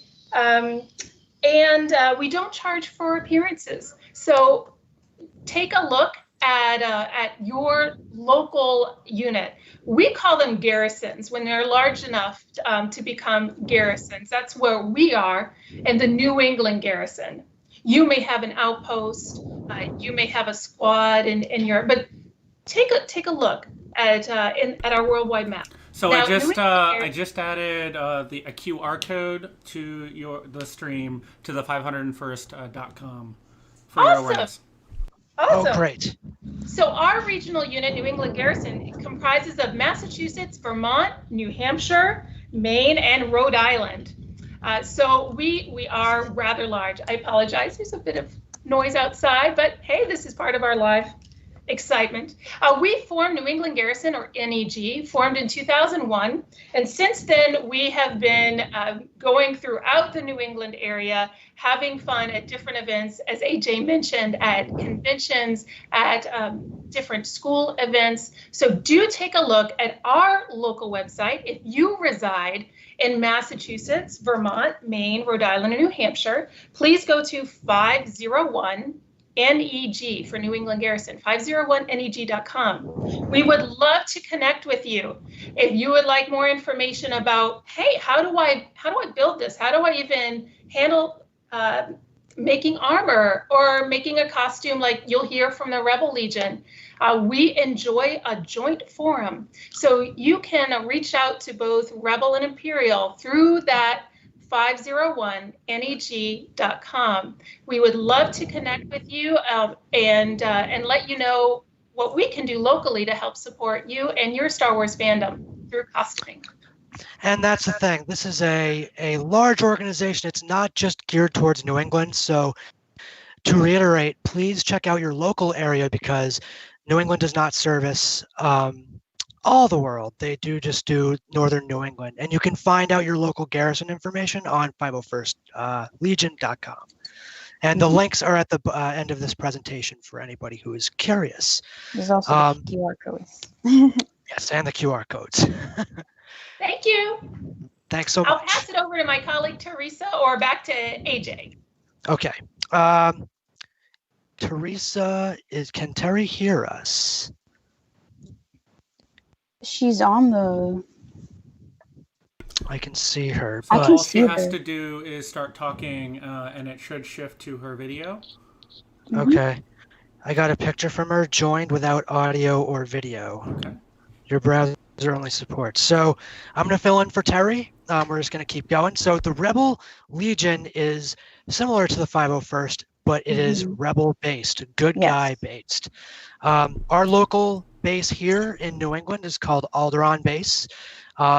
Similarly to that, they're centered around the good characters, your hero type characters, Luke Skywalker, Chewbacca, Princess Leia, all those who portray the light side of this story, and any characters associated with that. Clone Troopers, all the good characters.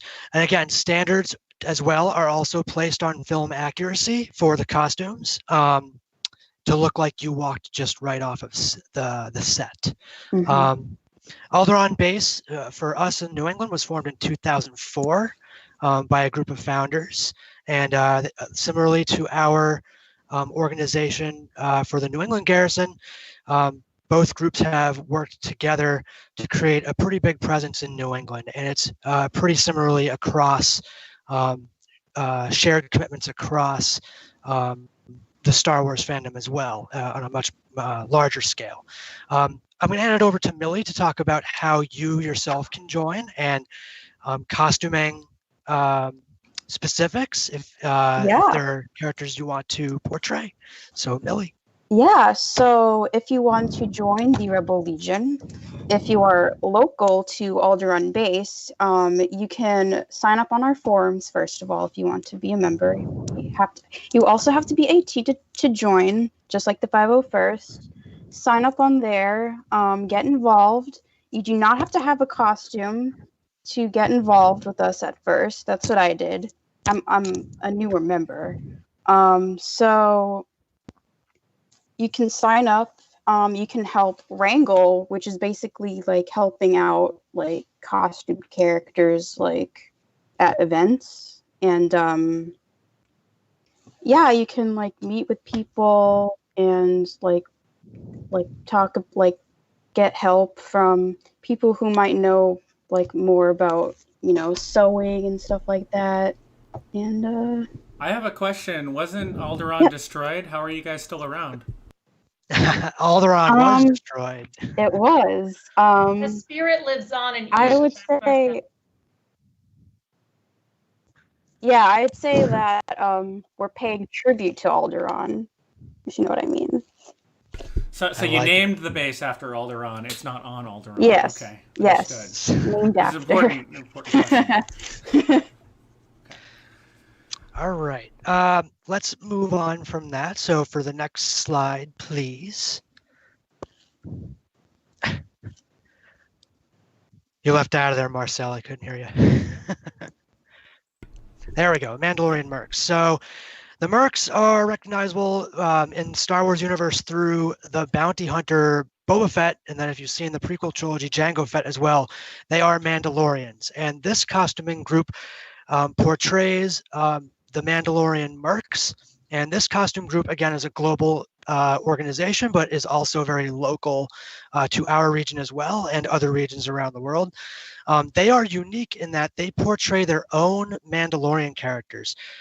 They allow creativity of their individual costumes while still adhering to standards that are seen in the movie. So you still have to look like you're in Star Wars, but it allows much greater flexibility and creativity. The group also encourages self-improvement. So as much as it is a group of fans coming together for a common love for Star Wars, it's very much about self-improvement, personal growth, and fellowship with your peers as well. And to be a bounty hunter, let's be frank, is pretty freaking cool. You don't adhere to any one side, highest bidder, as it were. If there's more, you're looking for more information on that, Melissa, our local Mandalorian, is in the comments section, and you can ask questions as to what interests you for the mercs, and she'd be happy to answer your questions. Next slide, please, Marcel. We have a comment in the chat. This is the way. This is the way, indeed. This is the way. This is an example of some of the costumes you could encounter at any of our booths, portraying bad guys, good guys, death troopers, stormtroopers, your scoundrels, yeah, everybody in between. And what's remarkable is that these costumes are to film standards. You have to look like you walked right off set because that's part of the magic. And what creates part of this magic too is, next slide, please, Marcel, are the props that we have. And we do utilize props in a lot of what we do, either our displays or what the characters are carrying themselves to enhance viewership of the booths themselves when we hold booths, or when we do troop charity events. It adds to the atmosphere, and they're fun to make and produce. A lot of our members here and around the world are very creative, and they use those talents to produce some really amazing props. Showcased here is a full-sized K2SO made by one of our members, Brian. He is amazing, as is other prop makers in our group. And we love the work that they do because they enhance our portrayal and the atmosphere that's surrounded at the conventions. Next slide, please. I have a question. So I know you're an Army officer, but you have for Imperial use only here. Is this a breach of security to be viewing these slides? This is a Imperial briefing, sir, on all aspects of this. Got you, as you were. You have Oh rebels my here, AJ. What the heck? You are too, Marcel. Get out of here. All right, so now we come to the one of the awesome parts of our discussion, our droids. And bless my circuits, we're going to turn it over to Mike, who's going to talk about the droid building and how you too can build your own droid. Mike, take it away. Thank you. Yeah, go ahead. If you could go to the next next slide. So yeah, building the droids of Star Wars. We've done this. This will be the short version of what we do at some of the other conventions, and just go through some of the basics on droid building and what goes into making a droid. As I said, my name's Mike, and with me here I've got R2, and he kind of hangs out in the background and makes some noise. So if you would, the droid builders kind of formed as an umbrella over all the other droid building groups. The R2 builders, BB-8 builders, Mouse Droid, the Chopper builders, the T3 builders, you know, pretty much anything out there, somebody's building it. If you would go to the next. So one of the things I like to start off with is the answers to the three most common questions. And they are, yes, you can, no, we don't, and how much do you want to spend? So, and those questions are, can I build one? Yes, you can. Do you sell kits? No, we can't do, here's an R2 in a box, go put it together. Same, I know the Rebel Legion, the 501st do the same thing. You can't take a fully formed, here's a kit in a box and put it together because of licensing. And then how much does it cost? And that depends. What do you want to build it out of? How much are you going to make yourself? I've seen them go anywhere from $500 to $20,000, and it's that big because it's somebody that's scratch building out of plastic and wood, all the way up to somebody that's buying parts made out of aluminum. So it's really, it depends. It doesn't have to be that big $20,000 Cadillac droid. It can be, you know, $500 and it'll look just as good. I've got about $3,500 in mine, and put them next to somebody that spent all that money and you can't tell them apart, other than the colors, of course. So if you would, the next slide. So the R2 Builders Club, R2 is obviously first seen in 1977 in New Hope. And the Builders Club as it is right now was founded in 1999. We have local builder groups, but we don't have garrisons or bases or anything like that, like the 501st and Rebel Legion does. So it's a little bit different for us, and you kind of sign up on the website. Okay, hey, you're a member of the club, and now you start your build process. If you would go to the next slide. So in the BB-8 builders, BB-8 was first seen in 2014 when he rolled across the screen in the trailer for that new movie. Within less than a month, people had taken screenshot stills, pictures from when they had them out on tour, and people in the BB-8 Builders Club had put those into 3D modeling software, and we had a fully 3D render of BB-8. The trick from that became, how big is this? Okay, if the body's this big, the dome's this big, it doesn't make sense. If the dome's this big, the body's this big, that doesn't make sense. So what somebody found is on BB-8's dome, there's a little light display. And that somebody in Germany said, oh, that's from an ATM. From that one piece, everything else on BB-8 fell into place for scale. So the club was able to crowdsource and build BB-8 within less than 2 months of even that first trailer coming out. So if you would go to the next slide.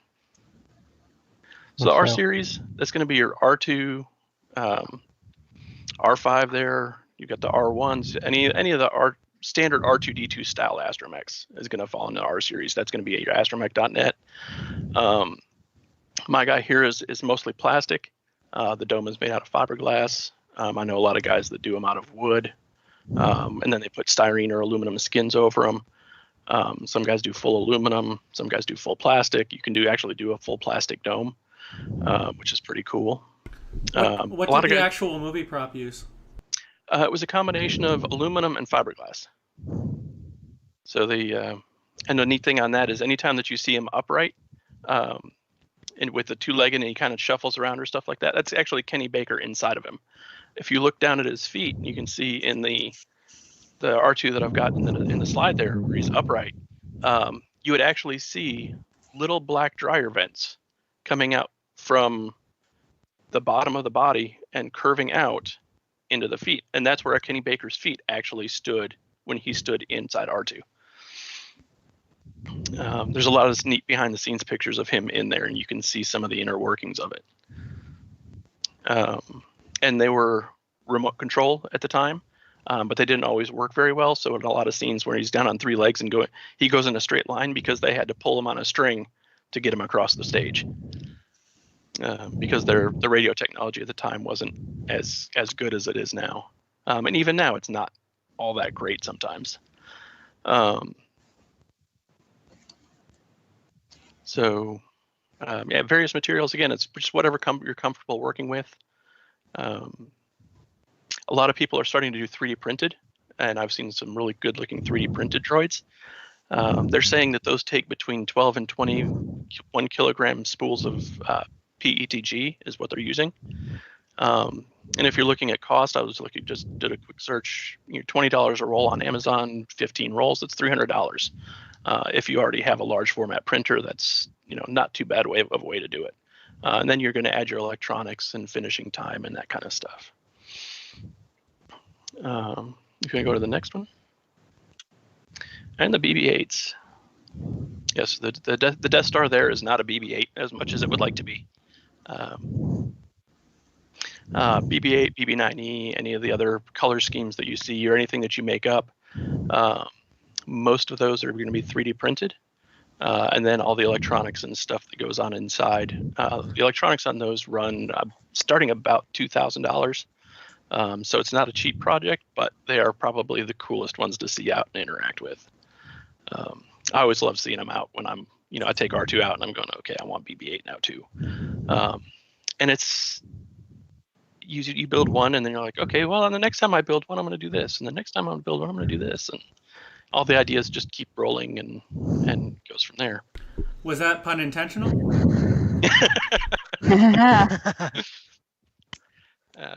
Yeah, we'll go with that. The next slide. You'll roll with it? I'll stop. Oh my God. Okay, I'll stop singing. All right, then we've got all the other droids. You got Chopper, you've got T3 from Knights of the Old Republic, you've got the pit droids from Phantom Menace, you've got the nurse droid that was in the VR repair bay. So that one's kind of neat because somebody took one of their little remote control, like half-size kits, and put a different dome on it.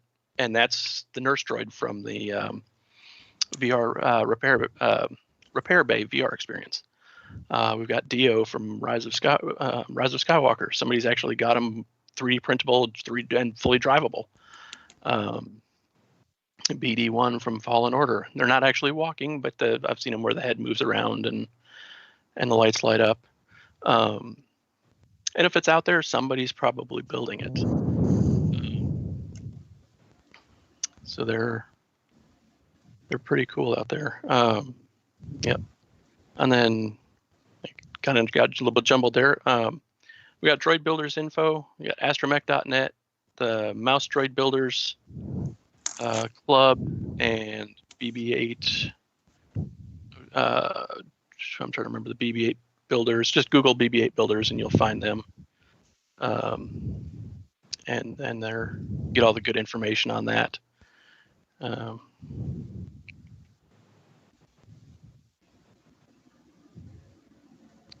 AJ? Yes, yep, that's right. Next slide, Marcel, please. Yeah, we're back up. We're back up, but this is getting towards the end of our slide deck. This is just kind of a thanks acknowledgement and the sources for all of you out there listening. Thanks to the ConFromHome team. I know they threw this together really, really quick in a span of 2 weeks. And to throw something as massive as this together in a very short amount of time. I know Marcel said he had the team to do it, but man, it is not an easy undertaking. So good job to all of you guys. I also want to thank Robin Studios, which took many of the pictures that you saw for the costumes and the props were his photographs. So thank you, Ben, for allowing me to use your photographs. The panelists themselves, I know that I want to say that this was thrown together pretty hastily. So for those that did join in the matter of a couple days and throwing this together was really, really phenomenal. And for Mike specifically for letting us to join in on his. He beat us to the punch, but it was good for him to let us join in on his time slot. Very, very appreciative of that. And for your all reference, all the websites are there, 501st.com, our local website, the Rebel Legion, and the Mandalorian Mercs. And then after that, we've got questions for all of you. So I'm just going to go ahead and ask the question that everybody's wondering, which is, how do you get the head to stay on the BB-8? So BB-8, yeah, it's fun. Because, and if you're not careful, BB-8's head will fall off while you're driving. So BB-8 is actually runs on a single axle in the middle, and then the head comes up from a post, and then it uses magnets to hold it on top. So if you don't have big enough magnets or you have too big of magnets, it's a balancing act, but yeah, it's magnetized on there. Got it. All right. Does anybody from how do magnets work though? Okay.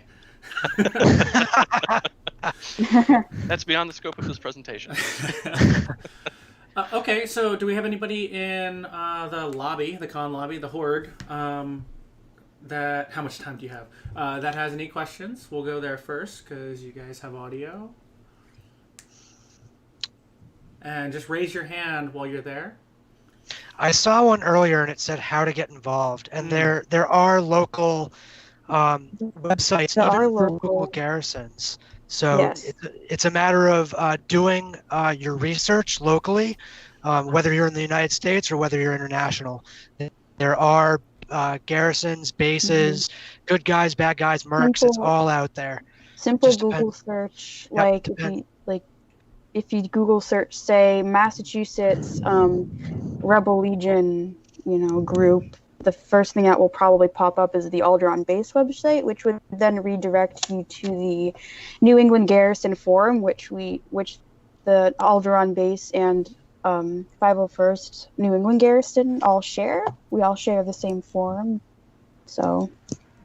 Here in the Carolinas, it's Carolina Garrison and Blue Ridge Base. And I think it's Talon Clan from the Mandalorians.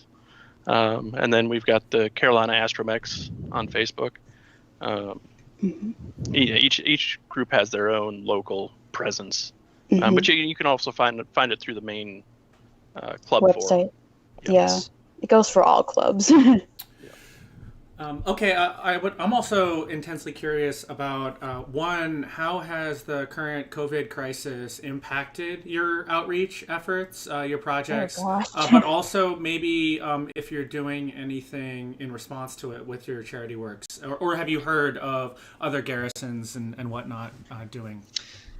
So the legions themselves are taking a lot of guidance from other governmental organizations like the CDC in terms of the response, and actually all trooping was postponed until 30 days. 30 days, April 15th, something like Yeah. that, just as an initial timeline. As of right now. Right. So all trooping has been postponed, but not canceled indefinitely. I'm sure dates are probably just shifting around. Mhm.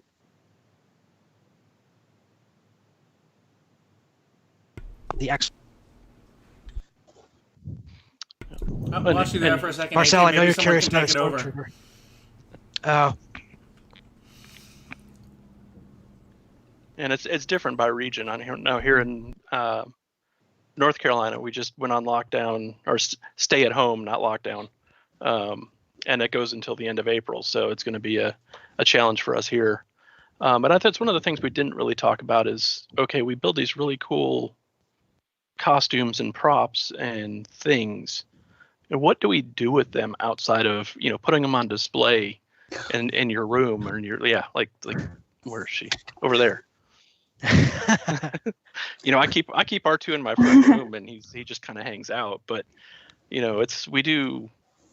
Make-A-Wish was one of the things that was listed as our one of our charities that we work with. So we do fundraising for Make-A-Wish. We actually do Make-A-Wish presentations. There's been people inducted into the 501st or Rebel Legion through Make-A-Wish. There's, I know Make-A-Wish does a lot of stuff at Disney, so they'll have character visits with Make-A-Wish events. We had a family day here probably early last year where it was all the Make-A-Wish families in the area got together, and they had a picnic as just kind of a way to connect and get together. And I took R2. We had a couple R2s out there. We had all the characters out there. We had Vader. We had stormtroopers and Princess Leia and the Jedi, and all the people just got so excited to see all of us out there and just to come out and hang out and do stuff with them. So I don't know what kind of troops or events like that you guys do. Right. A lot of it is outreach. I will add that the best feeling you can get, I think, is seeing a young kid, and even the adults, they go back to when they first saw the movies, or it brings a very good memory up for them, and they just get excited. And as a costumer, that's what makes you excited, because they're so into what you're doing. I know I have a Kylo Ren costume is my main costume, this guy here, and I love seeing boys and girls and older people coming up and being like, you killed Han Solo, you killed a national icon, and then we all have a laugh, and it's a good laugh. But the kids just are in awe, because they think it's real, and it's able to bring that experience home in the flesh. Yeah, same with me as Ray. Every time I troop, I'd get at least one little girl say that I'm their favorite, and that melts my heart. And that's what I love about trooping, is that little girls come up to you and say, "Hey, I'm your favorite." I would love to highlight something that Mike had mentioned earlier about the global support and building, whether or not it's a kit or from scratch. Like, as the movie come out and you had the trailers and you're trying to put together BB-8 just by what you saw in the little milliseconds in different frames.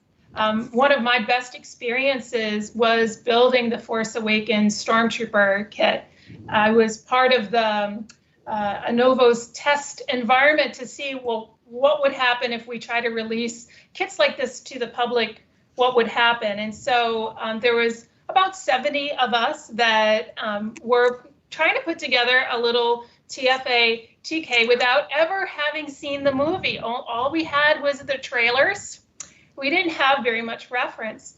And like right now, where we can't really necessarily have these build parties where I can literally sit next to you and help you sand a part of your armor, what we had to do in that time in 2015, we had just a few weeks to try to build an entire kit.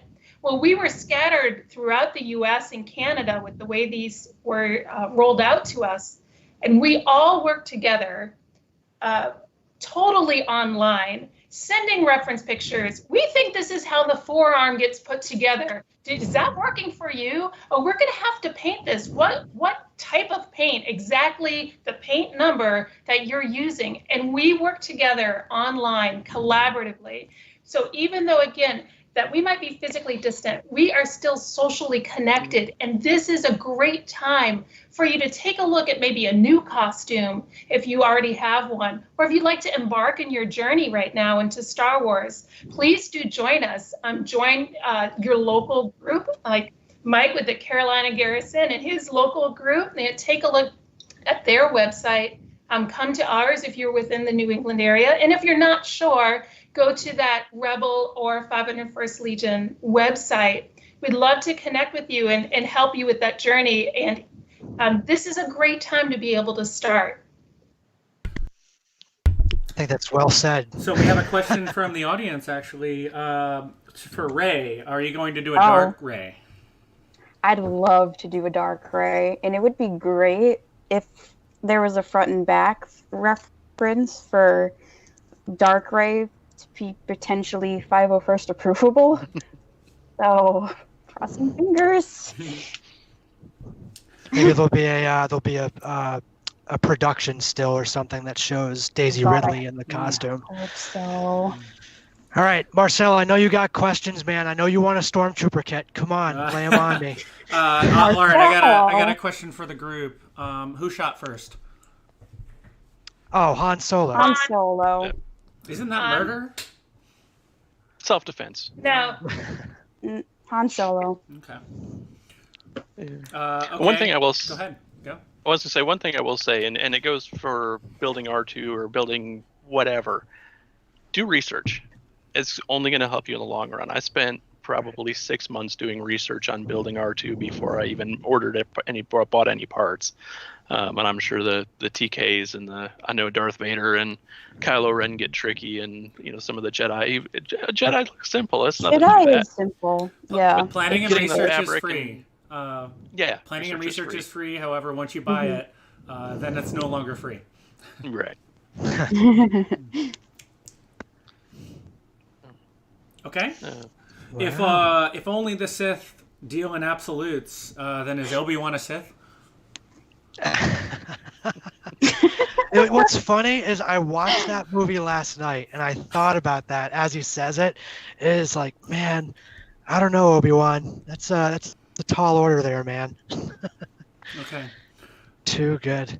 Also, chime in, raise your hand, folks in the con lobby, if you have any questions. Also, I'd like to recognize Connie's Leia right now. She looks fabulous. Maybe we can get her featured. My God. All right, Connie. I saw the lightsaber flying around earlier. Oh yeah, there she is. Really? Hey. That was pretty great. She did. I think it was green. Oh, was it? Mm-hmm. Excellent. Yay, Connie. I'm now seeing the stream, so. Yeah, there it is. I knew I saw it. Yeah, I did too. I pointed that out when I first saw the stream. I was like, oh my God, is that Connie's Leia? That's awesome. So and it's so fun to go to. Oh, she has the green lightsaber. Yeah. Yeah. Oh, nice. It's so fun to go to a convention and to hear people's stories about Star Wars, like we said earlier, and go, I'd like to get involved, but and then you start talking about, well, you don't have. There's ways to overcome that, but. You don't have. There's nothing holding you back other than you.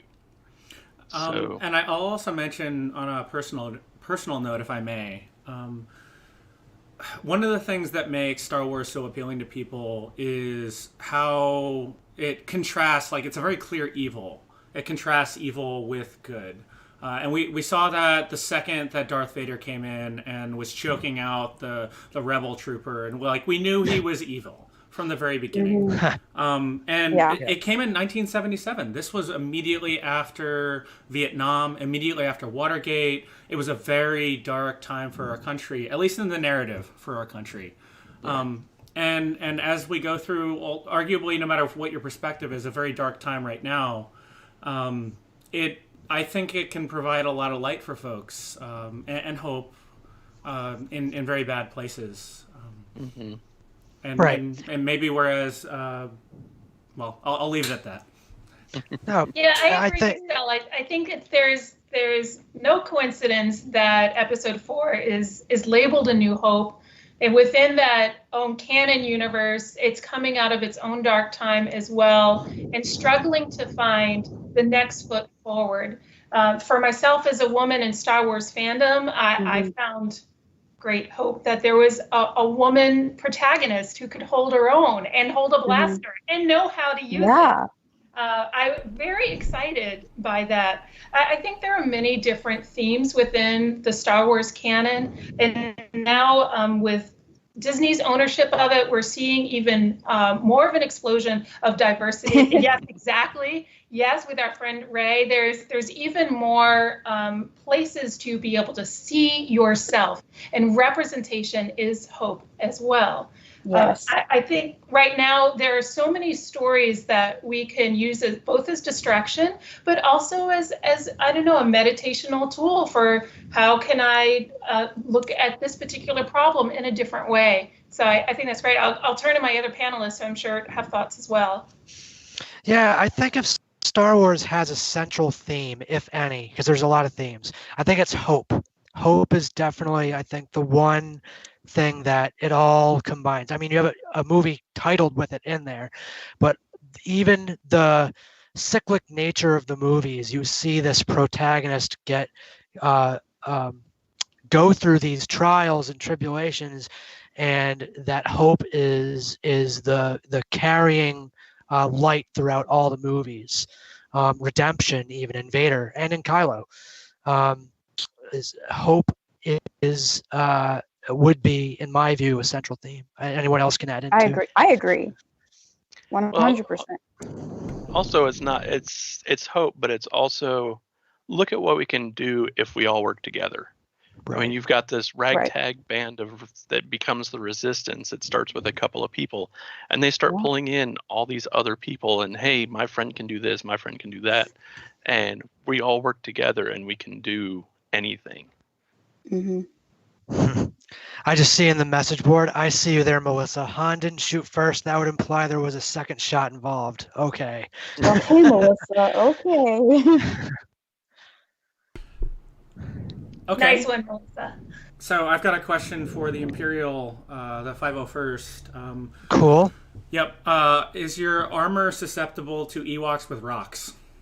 That's a that is absolutely a. If there is an Ewok, and we do in our local we unit, do have an Ewok. I love the Ewok. I love our Ewok. And if we decided to throw a rock, it would. Now, in the canon lore, if you're talking about canon lore, I will defer to those who are far more well-read than I am. but definitely our armor is just, it's made in different ways. Some is vacuum formed plastic, so it can be thin and brittle in some areas. Some is resin casting, which again could be thin and brittle. And some folks have been working on 3D printing, and that has different matters of resilience as well. Okay, so we're coming up on our planned 45 minutes. I think we have a 15-minute transition, so we can go over if we want. And I'd also like to recognize the little Mandalorian in our con lobby right now. Yeah. Oh my god. Right. All right. Oh, that is so cute. Oh my god. Yes. This is the way. This is the way. This is the way. So any last or final thoughts from each of you? No, I really want to take the time again to thank all the panelists here that really took time out of their day, time out of their quarantine, wherever they are, if they're in quarantine, if they're not, whatever they're doing, they took time to come here and talk about their love of this universe, whether it's droids, bad guys, good guys, whatever it is that interests you. To my fellow panelists, thank you all for your time. It's been fun, despite being thrown together at the last minute, a little hectic. I think it came together pretty well. But isn't that the story of this virus, that everything's thrown together and a reaction to it? So right, Exactly. That's exactly what happened. I've been told by so many people that volunteered for this that my other conventions that I had plans for were canceled. So I'm so happy we get to feature you, especially with these vendors and these artists. We've got some live art going on right there in the stream. Right. This is the type of experience that you get at a convention. Right. It's been awesome seeing all the artwork. Yeah. Thank you, Mike, and the Droid Builders for sharing your time with us and having a Star Wars Love Fest here together and with all y'all across the miles. And a little bit of shout out to my friends in Louisiana who are talking to you remotely about Fast Alpha Garrison. Howdy, y'all. I'll say thanks to you guys for joining me. It would probably be boring for most of the people at home sitting and listening to me talk for an hour. But no, thank you guys for joining me. Thanks, Marcel, for putting all this together. I know you roped me into this. It was the whole team. And thanks everybody from watching at home. I will say, I enjoy building and making stuff. You can see some of my, which side is it this way? All my boxes back here. I've got a full room full of all electronics. While you're stuck at home, do it. I know a lot of us are still working from home, hopefully. But while you're stuck at home, do some research. Go build something. Take the time, learn a skill, make something. I like it. So I'm going to transition to the con lobby real quick. You guys are welcome to stay on the line and talk about our vendors once I get those folks up. Sure. And then you can drop back. Yeah, I need folks to talk. I can't talk all day. All right, AJ, go for it. Oh God, I've done enough talking. What? I'm digging Connie's background picture there. I know. I want to know what that looks like. That's Dragon Con. Yeah. Oh, it is? In fact, all of us got together because we know each other from Dragon Con in the planning, the planning folks. Oh, nice. That's so cool. I will say I love seeing the artists and all the different vendors that are out here and all the talented people in their own way. It's really awesome to see virtually people come together. It's really, really unique and different. All right, here's what I want. I want everybody to get in character. Oh, God. And then you're going to argue about the slides. So get ready and Kylo Ren. Go. I can't. You don't want me? All right, fine. You want me to become Kylo Ren? I can do that real quick. Let's go! For those that can't see it, he just turned on a lightsaber. Affirmative, Supreme Leader. The First Order is ready and willing and always. Hi. So first up here we have the Space Cadet Design Company. Are you able to see it? Yeah. Archie's High putting in his quality. Yeah. Wow, those are great. So we've got stickers, we've got vinyl decals, and we've got a link to the Etsy shop and Instagram up there. Those are great design. I've got so many of those on my laptop, man. It's not even funny. R2 says he's offended. He is not space trash. Alright. And we've got the Pixie Express. I do know that my significant other took a look at these and already went to the website trying to get the Animal Crossing ones. Oh my God! Yes, I love Animal Crossing. Pixie Express. So Not Pine. shopPixieExpress.com. That's cool. I love the Charizard. Look at that colorization. Oh yeah. We have an author/artist, Bill Sci-Fi McCormick, and I think we have 2 slides from them. Apocalypse and Oh, wow. Vengeance. And we have Oh, again, Tea Party with Zombies. Somebody might have been changing the order of these. That's fine. But for another 10 minutes, they will be still painting live at that QR code. So folks can follow there, catch the very end of that if they're still up.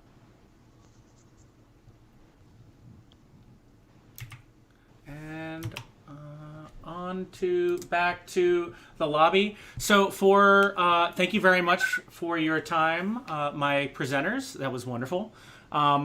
Because we lost our closed captioning, I need everybody to leave the panel presenting room, and then I need to leave, and then I need to restart it so we can get our closed captions up. We do have somebody watching that needs the closed captions. So. Got you. All right. Thank you, Marcel. Thank you. Thank you, Marcel. Thank you. Thank you so much. And we've got one more.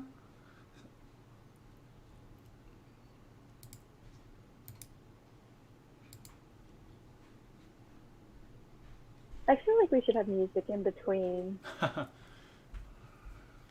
I do like how you're having the panelists make comments on the vendor side. I can only talk so much. I know. All right. So Teams is down, and we're reconnecting. Let's see if we can get these closed captions back up for folks. Awesome. Justine, you look great. Are there any cosplayers that would like to be featured? Did you get your microphone working, Justine? Okay. There we go. Connie's playing music. I am. Is it music we can play, Connie? Up next, we actually have Rainbow Skin. It's Rainbow Skin How to Body Paint on a Budget.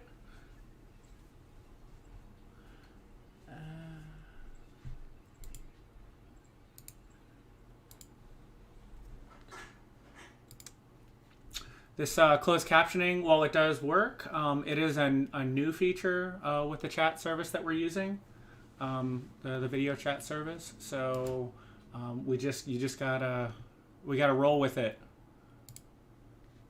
and be patient. Yep.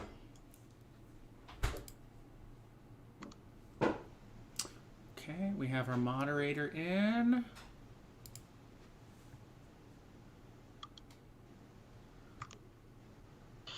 We have our presenter in. Hi. Hello. You are sideways in your video, just so you know. Okay. Let me fix that. Our closed captions might be just down. Oh no. Yeah. I think we need to end the meeting. So, can I have both of you leave at the same time? And then I need to bring it back up, and then you guys can join back in. Okay.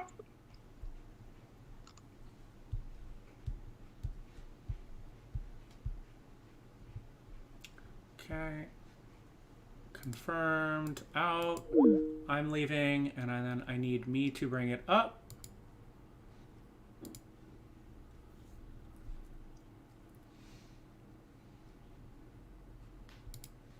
And then they can join.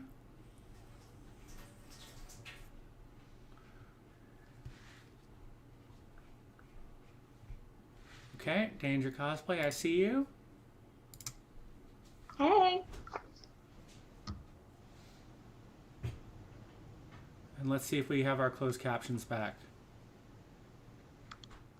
No, I think it might be just down for the day. Unfortunate.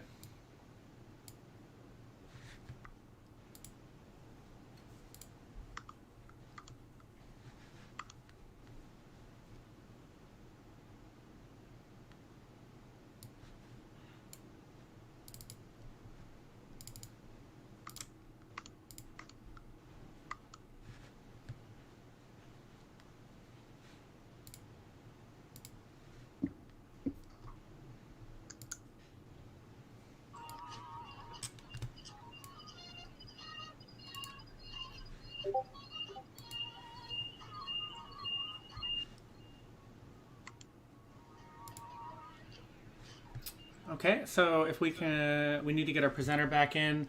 I don't think we're going to get closed captions back, unfortunately. Maybe we can have someone mention it in the chat and apologize severely. We did what we could with technology.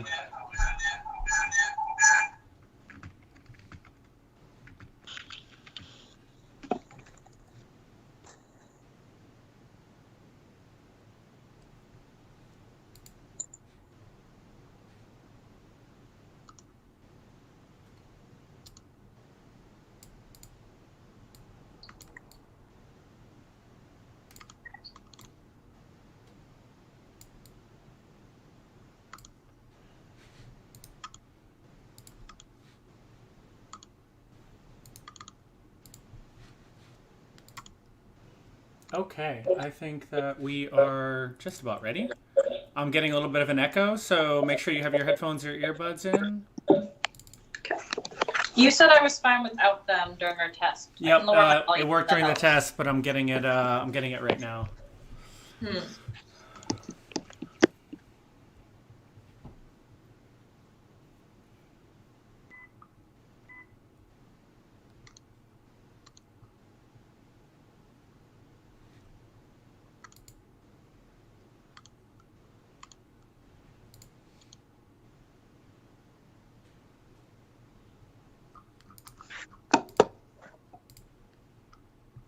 Sorry, I was turning down my volume, just exited the whole thing. Oh, it sounds better now, actually. Okay, cool. So let's go ahead and if you're ready to go a bit early, we can go ahead and start. Sure. We have Danger Cosplay here as your moderator. I'm just going to shut up and let you guys go. Are the slides? Yeah, did we have slides on this one, Marcel? We do, and I will be pushing it. Cool. Okay. I just never got, Yeah. So let's go ahead and transition. You are live. Wonderful. Hi, everyone. My name is Rosie Garcia. I'm going to be teaching Rainbow Skin, which is body painting basics and budgeting.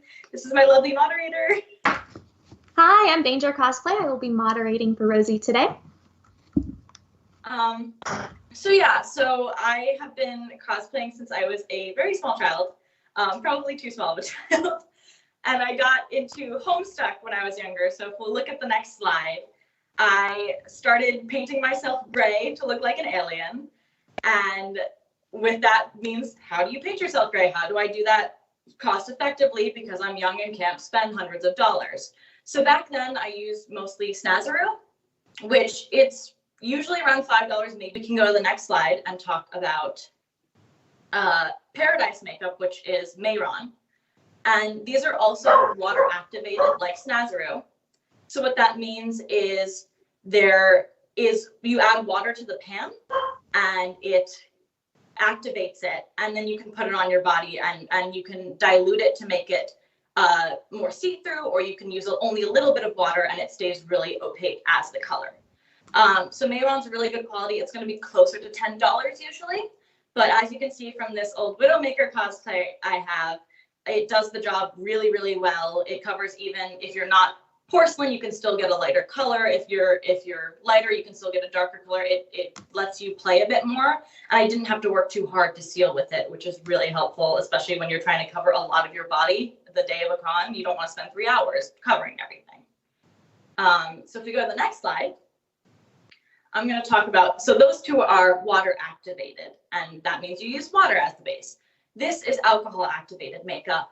And what that means is you use a little bit of high percentage alcohol and you mix it in instead of water. And that means the way to get it off is also with a special remover that's alcohol based. So if you start sweating, if it rains, this stuff isn't going to budge. And that is super awesome. However, you have to keep in mind that an alcohol based makeup is going to not let your pores breathe as much. So if you're covering your entire body, you don't want to do that for 12, 14 hours. If a cosplay is only like maybe neck up, if it's arms, or if you really need it, it's a good solid option, but it is going to be not the best for your skin. And you generally buy this in a palette as opposed to singles. The palettes can be $60 to $80 for a good quality one. So it is definitely an investment. and it's not something that I recommend unless you are going to be cosplaying intensely and frequently and willing to spend that money, but it is an option. And in the same world of alcohol activated, we can go to the next slide, and we have basically, there we go. We have airbrush kits. So I got one about a year ago for, I think $100 was a basic what you need type kit. And these are really useful if you need a very textured skin. So if you want to get a base covering of everything, you definitely want to stick to the water, to the pans, just because you can use brushes and cover more area quickly. But yes, amazing. But if you want details, like I'm thinking if anyone plays Magic the Gathering, like Nebraska has all this texture on her, that an airbrush is perfect for, because you can get all those weird details and lines and really embrace a lot of different funky things, and you can get all those really, like the gradients, so beautiful on an airbrush kit. But that is also on the higher end of things. And then here we have one of the lowest budget options I've discovered, which is using your own skin tone to your advantage and using eyeshadows. So if you're on the paler side, what would be really like easy for you to do is anything in a gray tone, maybe a green tone, peaches, anything that you can probably work with eyeshadow. If you're a bit more mid-tone like myself, oranges, reds, anything super warm. And if you're a little darker, you can use emeralds, deep purples. Using those eyeshadows instead of the paint won't give you the pure block color that a body paint will, but it can still look like a skin tone if you use it effectively, which is what I'll be demoing in a few minutes. And then our last slide, I believe, is using Mayron Clown White. So if you specifically have characters that are white, you can use grease paint, and Mayron, the same company that does Paradise Paint, also does this Clown White, which is, I think, $10-ish. I have it right here. And that's what I use for Harley Quinn, because it is super, super thick. And if you really want to remove all traces of your natural skin tone, that thickness is so freaking helpful. So I cannot recommend anything else for Harley Quinn at this point.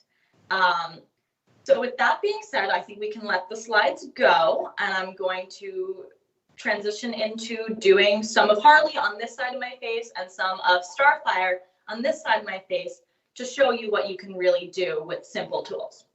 So to start with Harley, I'm going to take that Mayron grease paint that I already discussed and just dip. I use a beauty blender because I actually like diluting the opacity just a bit. I think it's really fun when you can see some of the veins coming out in your hands, for example.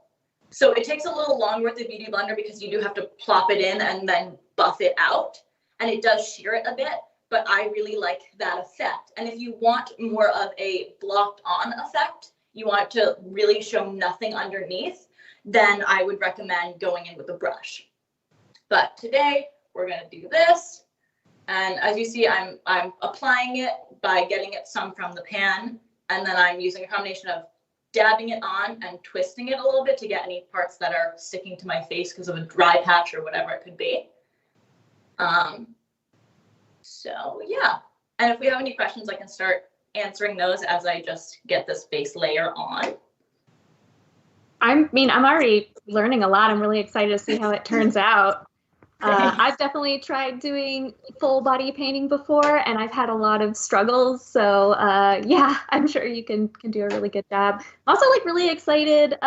You said that you've had trouble getting really thick layers on with the beauty blender, and so the brush is better. And that's something that I've really struggled with, to get thick, even layers. So yeah, that's already a good tip right there.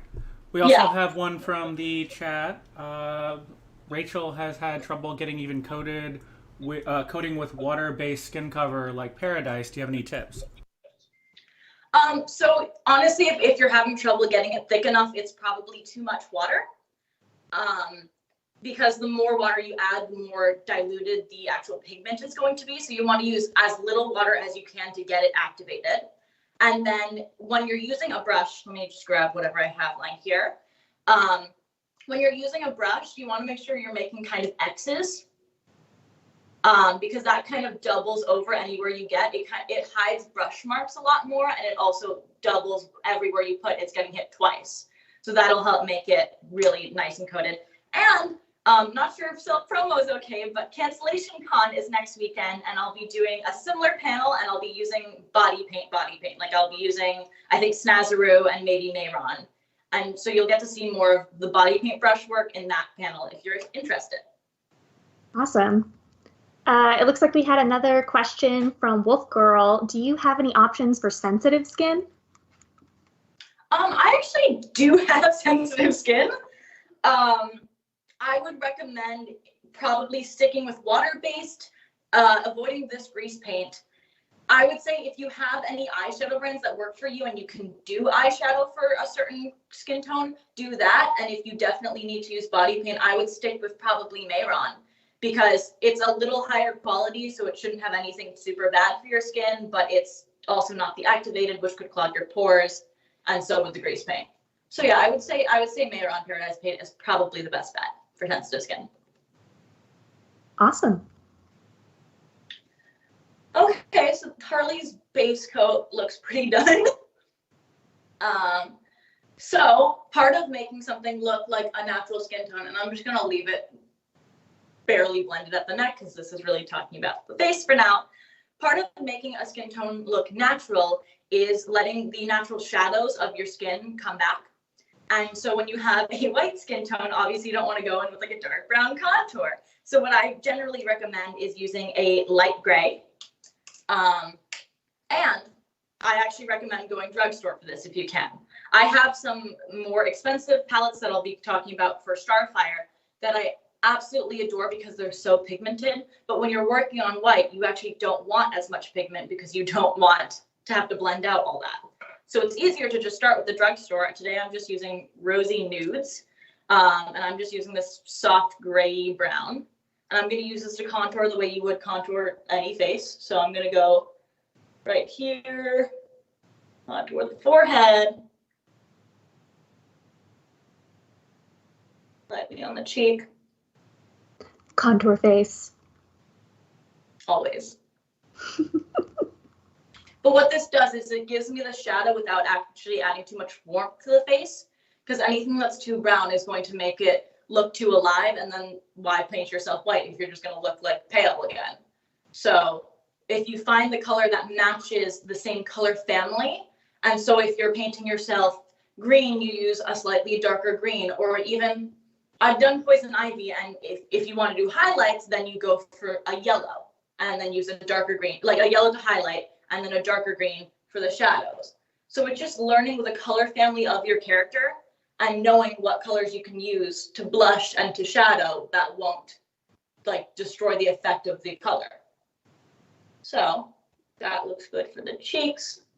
I'm gonna do a little bit on the nose, just for fun.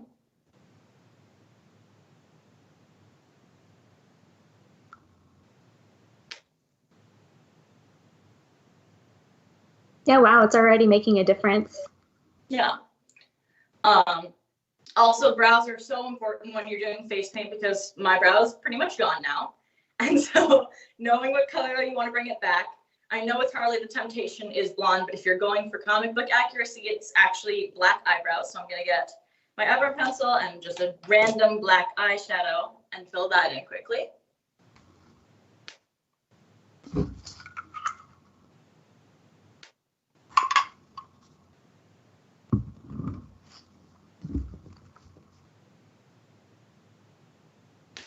And a thing to be careful about, unfortunately, with eyebrows, if you mess up eyebrows on a normal face, you can go over it with foundation, but it's not super easy to go over with more grease paint or more body paint. So you really want to practice eyebrows ahead of time and know what you want to do, so you don't have to go back and forth a bunch of times, because that's no fun. Yep, eyebrows are my weak spot. Yep. I really recommend just following your natural brow line as much as possible. Mm-hmm. There are ways, and I'm sure I could talk about this at depth another time if anyone's curious about like blocking eyebrows, doing any of that stuff. There's ways to make that work. But unless a character has really, really distinct eyebrows, I really just recommend finding your natural shape and just practicing running over it with a soft shadow so it kind of does the work for you. Like, I'm not putting a lot of effort. I'm just running some black eyeshadow over my natural hairs, and already I have an eyebrow. Wow, yeah. Nothing special to it. I don't like pluck or mess with my eyebrows otherwise. You just follow it naturally, and it does the work for you. That's awesome. That was also really fast. I don't think I can do that fast. Yeah, I'm not the person to get up at 4 a.m. before a convention. I want stuff that's effective, that's cheap, and that's going to let me wake up as late as possible and still get to the con on time. So that's Awesome. always I the need goal those for me. skills. I need those skills. I'm the person at like 4 a.m. getting ready for the parade, like putting on my eyebrows.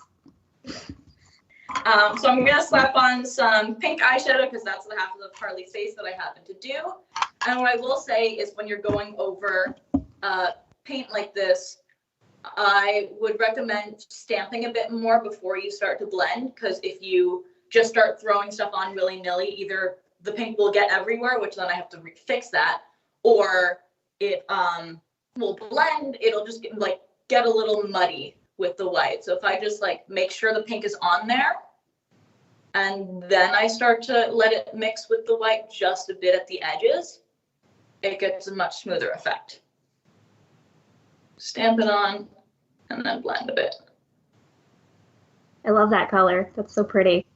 Yeah, it's from Sephora's Pantone collection, which I don't really, I've got a lot of, yeah, I just stockpile cheap things when I can find them. Because you never know when that random eyeshadow palette or weird colored lipstick you found at the dollar store is going to be the exact thing you need to save a cosplay. Oh, totally. So I'm a huge hoarder. I shouldn't be recommending that, but I am. Okay. Got a question from Wolf Girl. You said you did Homestuck cosplays. How did you blush for different blood colors without it looking wrong against the gray? I don't understand any of those words, so please you do. I do. Okay. So when I did Homestuck, I did mostly Vriska.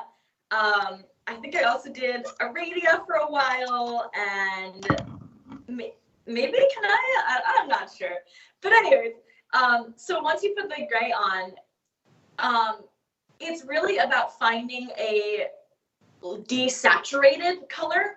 So something that's super, super bold is always going to stand out against the gray and feel weird. But if you get a slightly duller version of the color, that really helps. And the other thing is blending. So if I was going to do a blue blush, let me grab something from down here.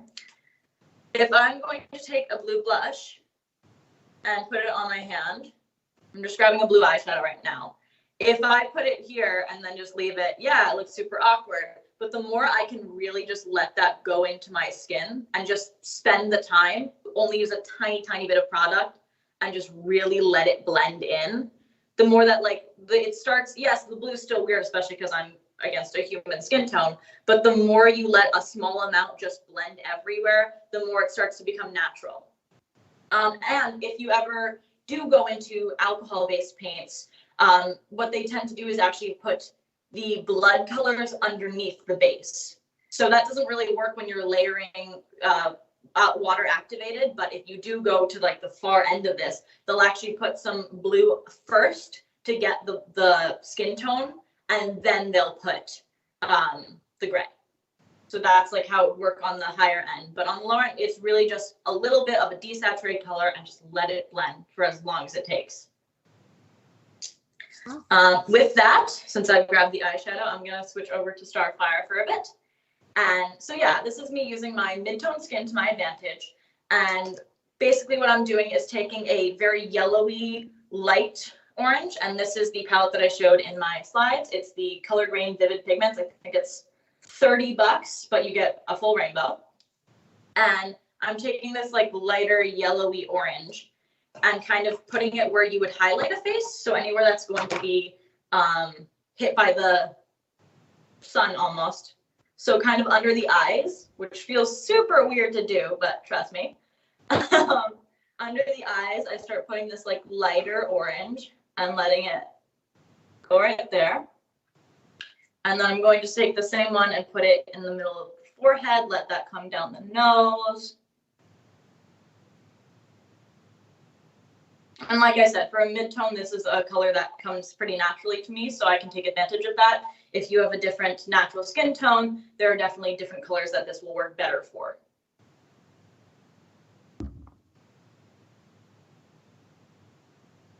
I'm also just going over the lid, even though I will put eyeshadow. And this is a place you also want to highlight so you can contour around it. So that's like my lighter orange. And I'm already starting to look less of a human skin tone on this side. And then I'm going to take a much brighter orange, which is called Splash in this specific palette, but anything just neon as you can find. And this is what I'm going to use to really contour everywhere else. So that's going to be my forehead. Constantinople asked, and I'm actually curious about this too, do you use any kind of primer when you're doing body painting? Yes, I use the same primer I would to do makeup, which is really whatever I have at hand. I use a lot of stuff from Sephora, but anything drugstore that's just a general makeup primer is helpful for my face. And then in addition, and then for the rest of my body, I would just moisturize like crazy because this stuff gets so freaking drying. So the best thing for your skin to make sure, yes, it applies well, but also that your skin's not dying afterwards, is to just moisturize maybe half an hour to an hour if you can before, or even the night before, moisturize like crazy, just to make sure your skin soaks it in and that it's not going to mix with the paint. So let it dry. The moisturizer needs to dry, but you know. So let it soak into your skin and then put it right on top. And then, yeah, for the face, I would also add a primer. But really, any generic face primer you can find should do the trick. Awesome. Cool. Yeah. And so the thing with eyeshadow is, well, on this side, I was talking about like the subtlety is super helpful and not going too intense with any colors. When you're doing eyeshadow, it's actually a lot easier to go a little too heavy in some places and then fix it. So it's eyeshadow is obviously not as intensely pigmented, even a good quality one. So it's a lot easier to get the base on and then blend it out so it actually looks believable.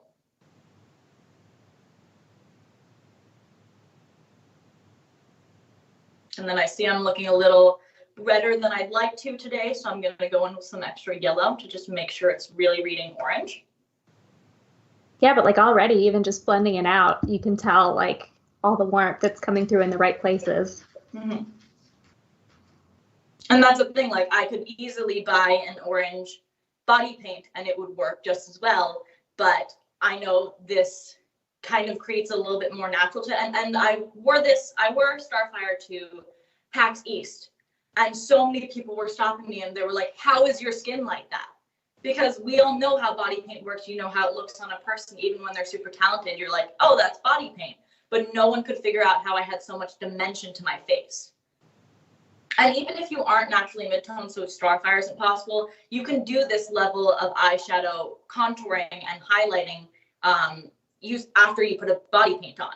So if you have the time and you have a character like a Homestuck character that is gray but with blue undertones, you can really sit there and anywhere you would naturally blush, so like your cheeks, you can go for shoulders, your nose, you can find all these places.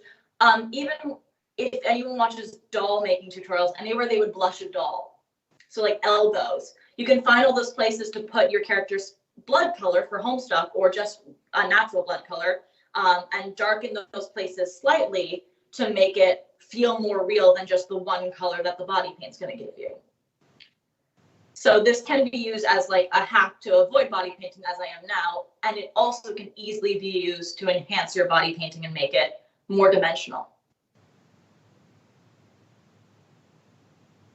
Especially for photography in cons, I feel like you really have to have that contouring. Photography can wash you out really quickly. And that's actually part of it. I, in my free time, I'm a full-time student, and then I also model. Those are like the two things I do besides cosplay. And so I think modeling has given me a much better sense of what I need to do in a cosplay to help the photographer get the best photo possible.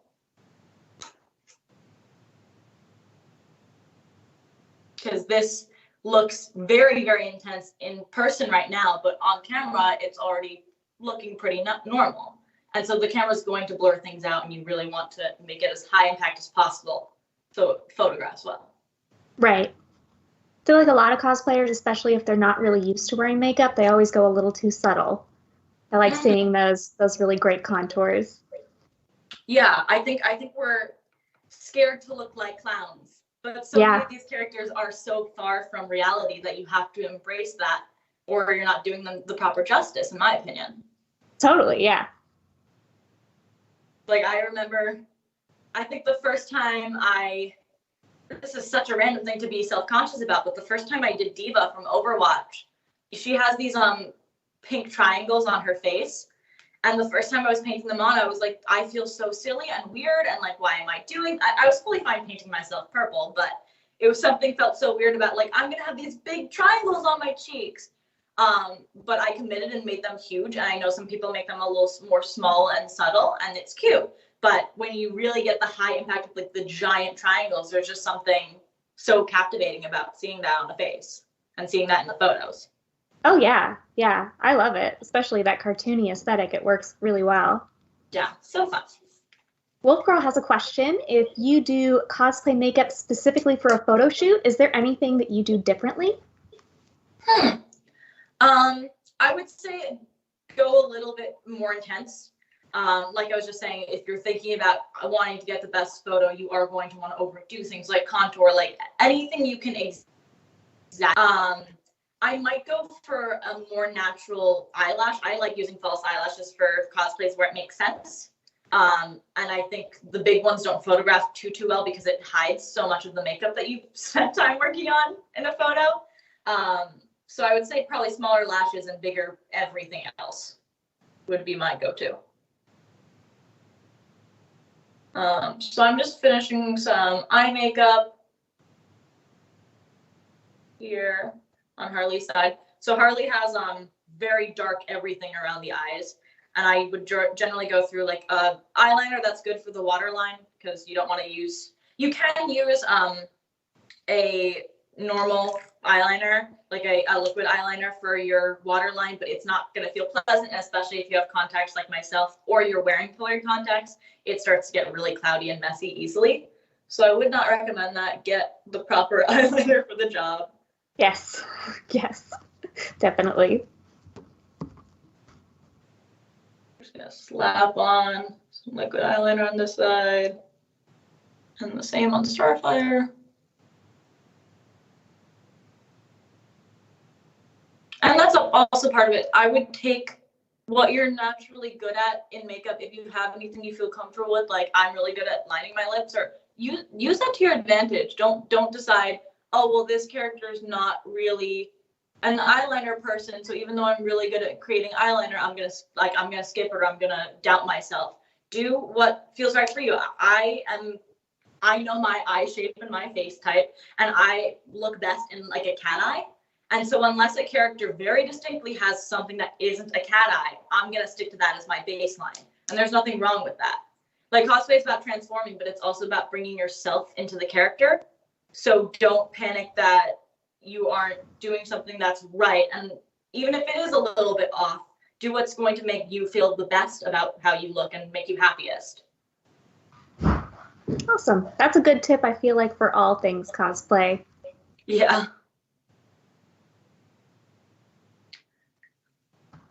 Putting some white on the under eye to make my eyes pop for Starfire, whereas this is a lot darker and smokier already. I don't know what I need to do next. I'm gonna put some purple. Oh, I'll talk about this for now. So I have a specific color of lipstick that I love for Starfire. It's from Jeffree Star, I think. But I don't have it with me, and sometimes I don't have stuff with me. And what's a really good hack if you need a very specific lip color and you don't have the option is you take chapstick. I'm going to rub that just on this side for now. And then you take an eyeshadow that you trust, and I'm going to go back into the colorful palette and take this little lilac, because that's what Starfire is.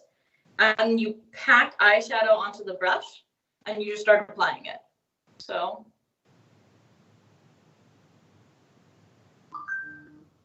Whoa.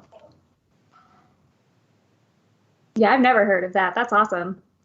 It's not the most pleasant, admittedly. Like if you're going to be eating at a con, you don't want this to be your go-to. But if you, day of the con, didn't pack something and you don't want to go run and buy it, this is a very easy, simple hack. Who cares about eating? Cosplay is sacrifice. And you can always reapply this later.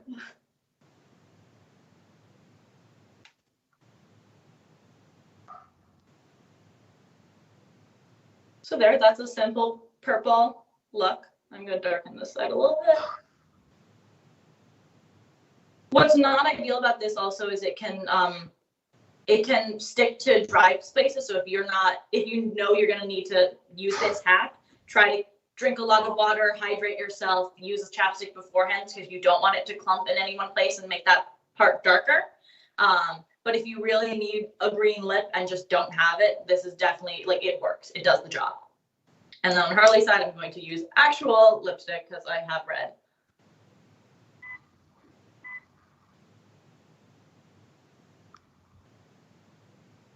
Yeah, Wolf Girl says, if you're at a con, you have no money left for eating anyway, right? Like, maybe you can scrape together that $5 for that Papa John's, and you'll be glad to have it. I wish it was $5.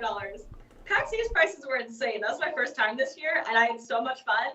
But, like, the cheapest of food was $12. It was crazy. Yeah. Yeah, you got to be prepared. In my bag. Yeah, snacks. That is the nice thing about ConFromHome. Easy access to your fridge at all times. Yes. Oh, also, speaking of snacks, this has nothing to do with my panel, but I highly recommend picking characters that you can sneak snacks into.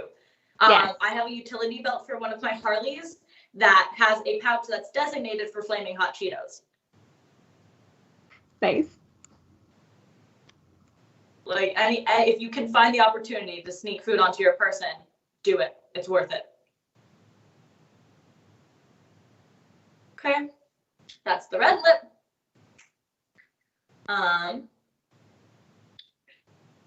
Let's see how.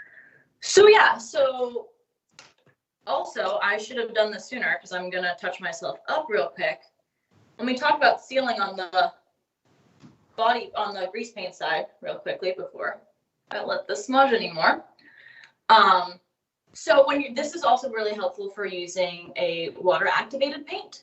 When you are doing water activated or grease paint or anything that doesn't naturally perfectly seal the outside world, you want to get stuff to help dry it out, basically. So what the go-to when I was doing Homestuck was baby powder, because everyone could find it underneath their sink, and it does actually work really well. If you want to get something specifically for it, I use a translucent powder. This is, I think, Tarte, but drugstore works just as well.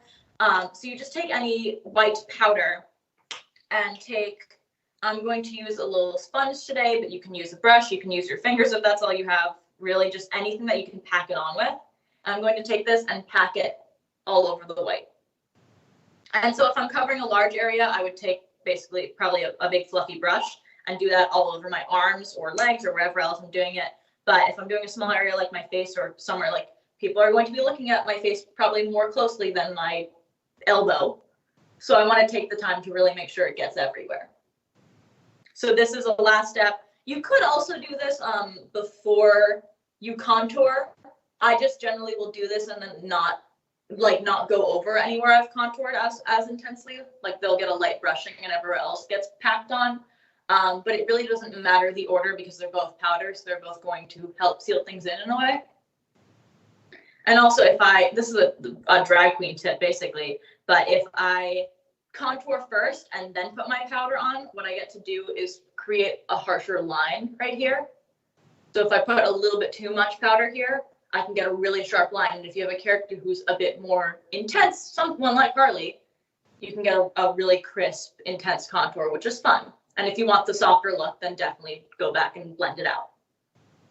So it gives you a lot of opportunity to play and basically see what is going to work well for you and what energy you want to kind of give off with the makeup. Do you want it to be some versions of Harley or some versions that are white are going to be, I want this to look like paint. And so you probably wouldn't seal it. And even before you left the house, you can start smudging it and letting it crease. Maybe apply it while you're in a weird position so it gets those wrinkles in it.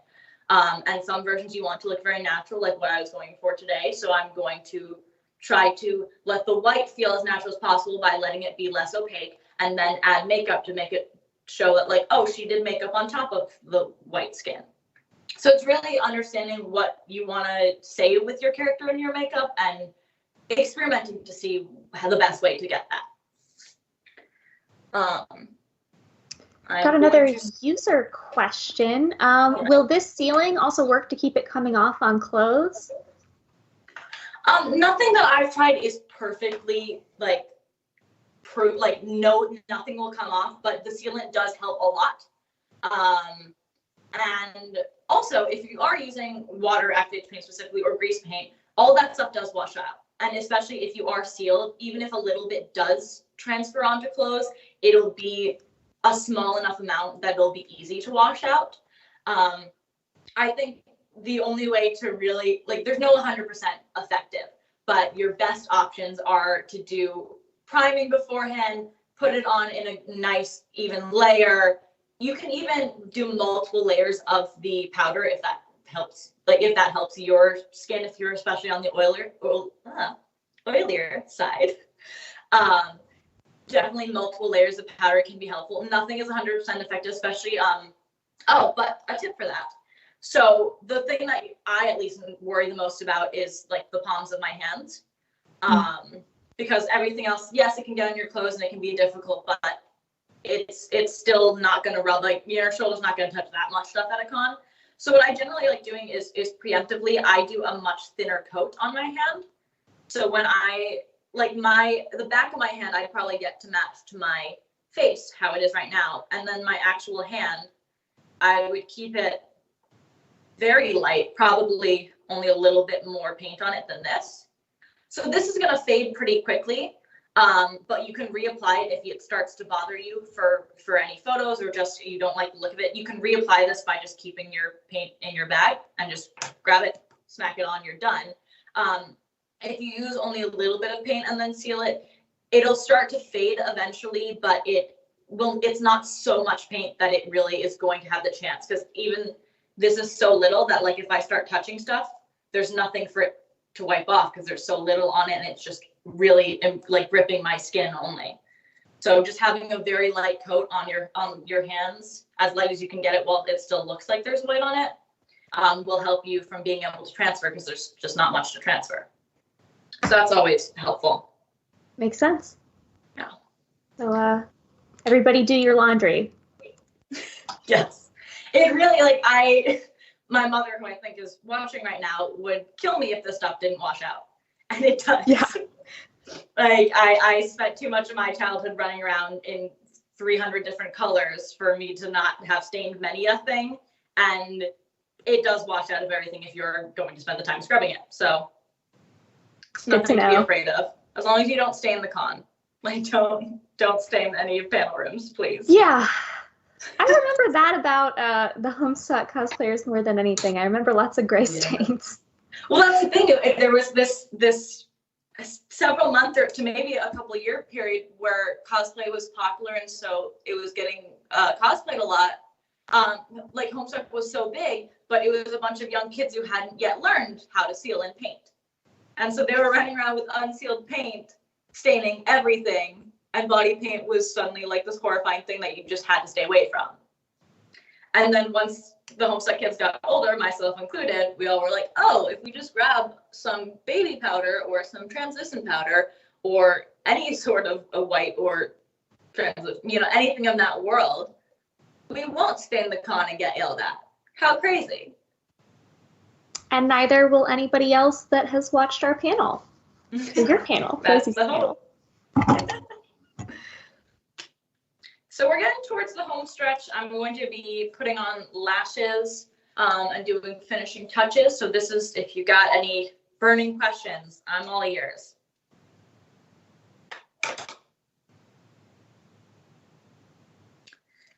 I'm just grabbing generic brush tip lash adhesive and slapping it on some I think they're Kiss or Ardell or something. Lashes are so optional, but I have tiny little lashes and I have a lot of characters who are drawn with very bold lashes. So I like getting that look when possible. But also definitely if you start using false lashes, trim them to your eye size. Because if I used most lashes the way I bought them, it looks insane. And that look. Yeah. I feel like they make them extra big, like you're supposed to trim them. They don't fit anybody right out of the box. What I will say is there are certain characters, and I honestly, I might do this demo in the future. There are some characters that if you're trying to get more of an anime look, if you're trying to get, like sometimes when I do Diva, if you keep them extra long, you can actually kind of use the excess and glue it to your eyeliner line. So you just keep extending it. And it does create a very like anime big eye look. That is not the look you want for a lot of cosplays. There are many looks that would feel weird and clunky in. So that's why I say trim, but I like to keep a handful of 2 long ones for when I do stuff like Diva. If I do, I did Toga from My Hero Academia, and I let the way too long lash extend, and it made my eyes look like cartoon big. And that's fun for a handful of looks. So I like keeping a couple just to make sure I have my options open. Totally. We do have a couple of viewer questions. First, what tips would you give to people who are new to using airbrushes? I would honestly just say like YouTube is your best friend, and for me it was like grabbing a piece of cardboard and also like my arm and just sitting there and figuring out based on what I wanted to use my airbrush for, what pressures work, how far it feels right for how much I want to cover. Just really taking the time to learn your machine before you just run into a con. So just like getting very comfortable with the settings of the machine and what is good for you. I definitely had a piece of cardboard that I just would play and draw to get kind of used to holding it and used to using it effectively before panicking with it the day of. And YouTube, I think, is really your friend. Even if you can't find any tutorials for the character you want, you can watch cake decorating with airbrushes. There are so many different things that airbrushes use for these days that you can really find different worlds and see, oh, this cake decorating tip actually would be really helpful for blending this one thing for this character, or maybe this artwork that someone did really inspires this. So really just taking the time to learn your machine and get comfortable with it is really, because every machine is different and everyone is at a different place with how comfortable you are with painting stuff on your skin. So not rushing it and really giving yourself, I had like extra paint to just waste basically playing until I was comfortable. Okay, Rosie is a witch. I don't know how she just put that eyelash on perfectly the first time. I've never done that in my entire life. Trim them! I swear that's it. I saw my own face in the corner and I was just like... Yeah, it really is about, like, I'll take this one before I put glue on it. So you bend it, you roll it, like I almost like the far edges. Let me get it against white background. I almost try to get them to touch before, like the edges to touch. Like I want it almost a circle just to make sure it's really ready to curve around my eye. I kind of sit there and bend it as it's drying, and you make sure it's near dry. Like this one turns clear as it dries, so I wait until like half of it looks clear at least. And then this one's already trimmed, but I will sit there and place it up against my eye and say like, oh, does that make me look crazy? Or does that look like the right amount of lash for me? Okay, I'll cut some more off, or it's good. So really and I have 2 more in my little set right here. So I have ones that I know I can trust that I can throw on, and then I have others in packages that I know still need to be trimmed and figured out. Also, if you're reusing lashes, which I definitely do, I would recommend making sure you pull off any gunk after each use or even before you put it on again, because the glue does build up and make it a lot harder to apply because there's a thicker band and there's just uneven texture. So if you make sure that you really clean, so it's as close to new as possible every time. That is super helpful and makes it a lot easier. Awesome. Another question. Would you ever recommend mixing body paints to achieve the ideal color? And how would you go about doing that? So I would grab almost like the bottom of the lid, anything you can mix in. It depends. It really depends on personal preference, I would say, because you could either sit there with the two pans and just like go back and forth with each and kind of muddle them together, but then both pans are going to get contaminated very quickly. So if you want to not contaminate them, if you're going to do this cosplay a lot, you can even take a chunk of the dry color out of the pan and put it into a new container, so you can leave them together mixed. Or if you're going to do this every now and then, I would activate it first and then have a separate container that you just put some of the activated of each color and mix it to the color you like. So that's like a one-time use, really quick, and you can wash that afterwards. If you are going to do it a lot, like I have a costume coming up that I think might be a custom color, and I'm nervous about that. I would actually just take a chunk of each, so I know that I can get the same color every time, to make sure that if I love that blue-green I created, I can always get it. But it might even be best to mix to make sure you know what color you like, and then just take chunks from the pan, because it is a big pan. This is grease paint, so it's not the most relevant, but I've used this for Harley plenty of times, and it has barely made a dent.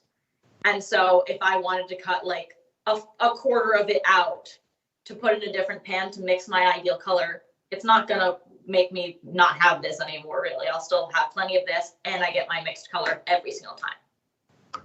Yeah, that's really smart. I can't imagine getting, halfway down and all you got left is like your arm, and you run out of color, and then you're trying to match it. Like, that sounds like a nightmare. Yeah, I know I'd get super stressed if I had to mix halfway through, so it might be good to just make a big batch. So I'm bending this together.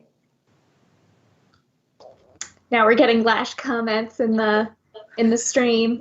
It says, I'm gonna read them. I'm so into this. Like, I'm learning a ton.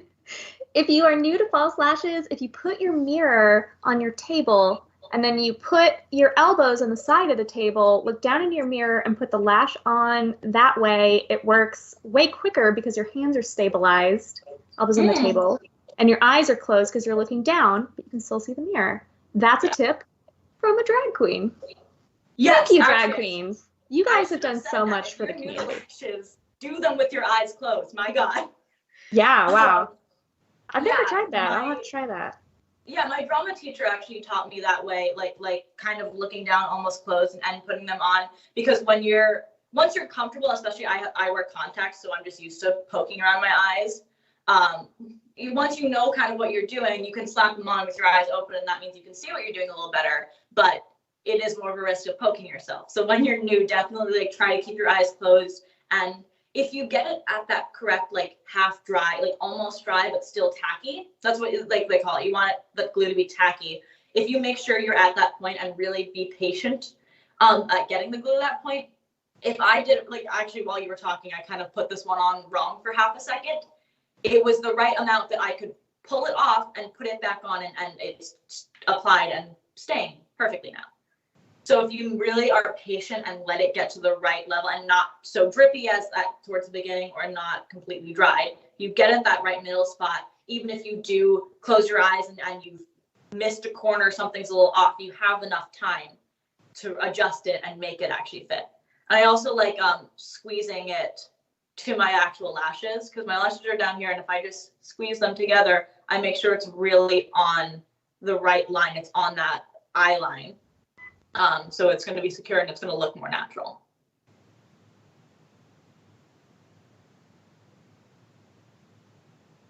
Okay. And I think I'm done with my two looks. That's awesome. Can we get a side by side? Yeah. Can we see each one?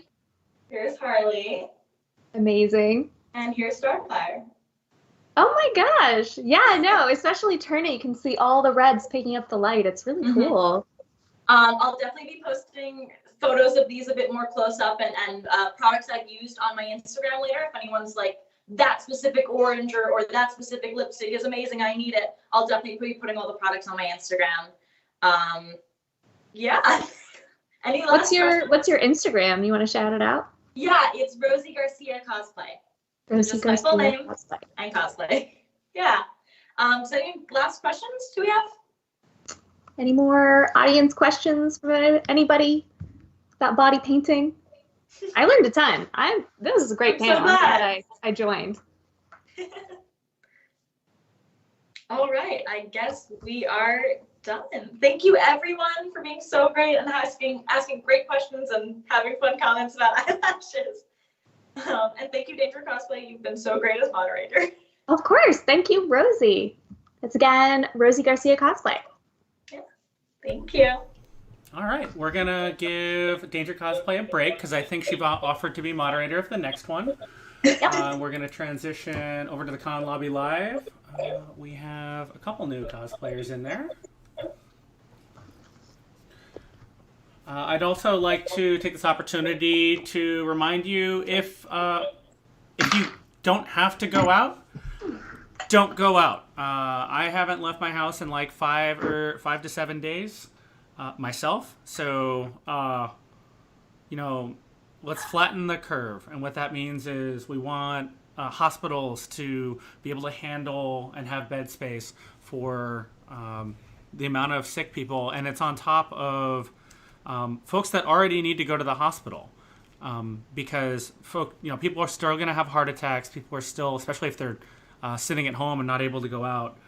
So it's about the limited bed space that's left and preserving it for as long as we can and for as much as we can.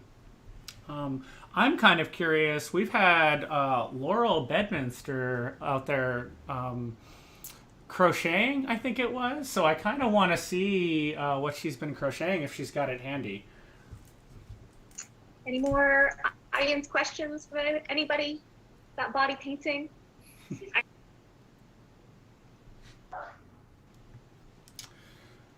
Oh, I guess she doesn't want to show it. That's fine. Also, let's not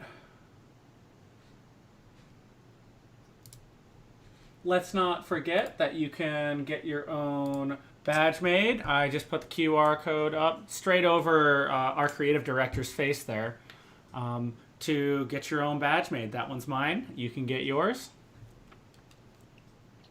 Make it feel like you're at a legitimate official convention. Okay. Up on the top right, you'll see the link to the chat. That's actually the Discord. That's where a lot of this coordination and breakout sessions are happening, so don't forget that. Up next, our next panel is going to be using grease paint for cosplay. And they can go ahead and join the panel room whenever they get in. We are still a bit early, so we might take a short break.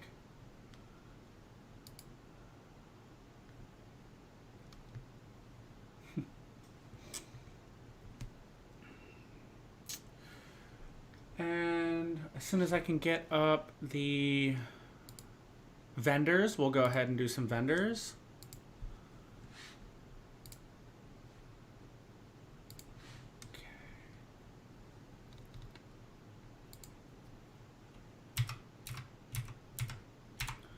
I know Jay Blake is going to be available, so I want to plug Jay Blake again. She did reach out via Facebook, so I'm going to go ahead and find that ahead of time.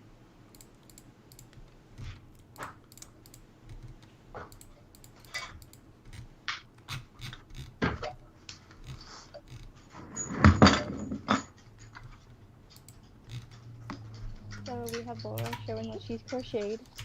Oh, we got it. She has difficulty hearing the chat. Ah, got it. Okay. She's messaging right now, though. I guess she doesn't want to show it. That's fine.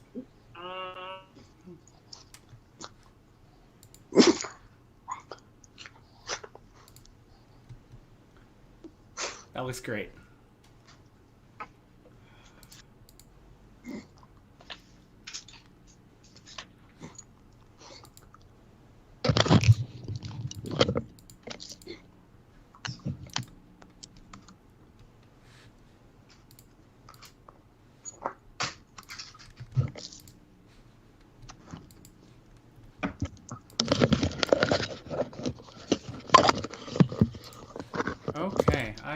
right. Hello.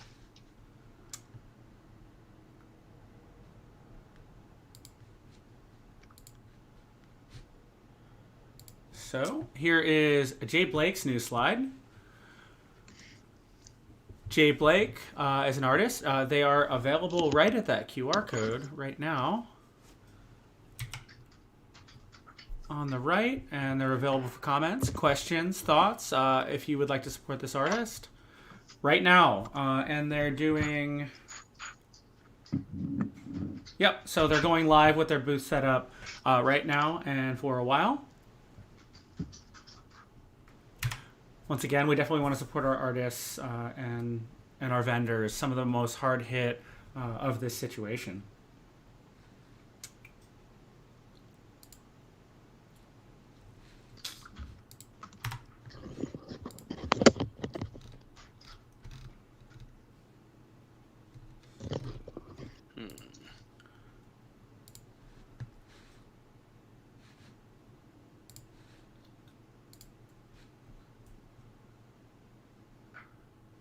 And now for our regular planned ones of the hour. We've got Bill at mcsci-fi.com, mcsci-fi.com, and he's available via Hangouts all weekend. If you just type in his Gmail, Bill mcscifi@gmail.com. Also available on Instagram, Facebook, Twitter, and Vimeo.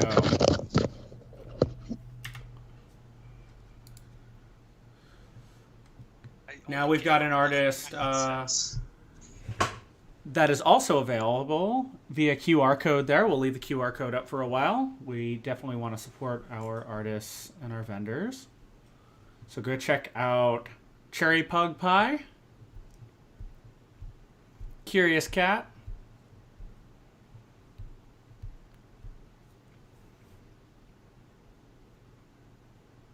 and I'd also like to thank all of our vendors and our artists for being amenable, for putting the QR codes in and being available to meet with the con goers, just like a regular convention. It takes effort. It takes time. These slides took time getting everything together. I appreciate it. And I know our con goers do as well.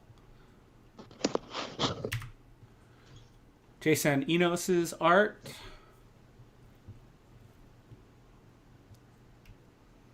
Looks like we have a Wix site available right there, but also available on Instagram, Facebook, Twitter, and Twitch.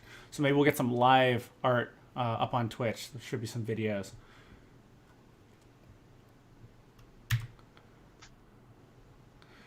We've got Orc Girl Comics, and she is available in 7 minutes. 7 minutes, she will go live for 3 hours drawing. Maybe we could convince her to draw live in our con lobby as well, just like Leah's been doing for us all day long. It's been great. She just waved at us, even though you couldn't see. And said a heart symbol. Once again, Orc Girl Comics. Look for that Leah Orc Girl collab coming soon, but available at that QR code. Also available with a portfolio on DeviantArt. The website is there. Twitter is there. Instagram is there. And then she has a Patreon. All you have to do is reach out to her Gmail. So once again, available in 6 minutes. And that's it for our slides. Transition back to the con lobby. So Leah's live painting again. There she is. I don't know. Maybe we should unmute Leah and she could cover us until our next panelist comes in.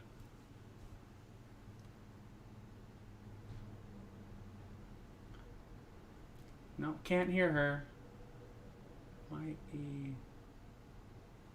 So they were There she actually is. inspired, which I'm sorry, I'm talking in my streaming voice, which is really high. If y'all know me in real life, I'm sorry. I am streaming on TikTok now, as well as here with you. If anyone has any questions about running an artist alley table or paintings or weird facts about life, hit me up. But yeah, I am just taking it across and adding some of the details. Once you get the color in place, it's really easy, just kind of hit this, which, by the way, if anyone is interested in it, my main job actually is working at a Painting with a Twist, which is actually out right now, and I'm really missing teaching art. So if anyone wants to do a live paint and set hit me up and I can arrange a time. Also, are you guys getting echo or is it just me? You're gonna get the echo because you're streaming and you're listening to the stream, so you're hearing yourself and echo back to yourself. So you have to silence the mixer got stream, or you'll headphones hear on. That's yourself so weird. double. Sorry, friends. Also, I can confirm that our panelist is in. Did you hear me, Leah? Did you hear her, Leah? Oh, no. You have to mute the mixer stream, or you'll hear yourself double. Yeah. Oh. Mike, Sorry. our panelist, once you give me a thumbs up and I get the transition ready, we could be good to go live. Let me double check that. We're getting some live art on the stream right now.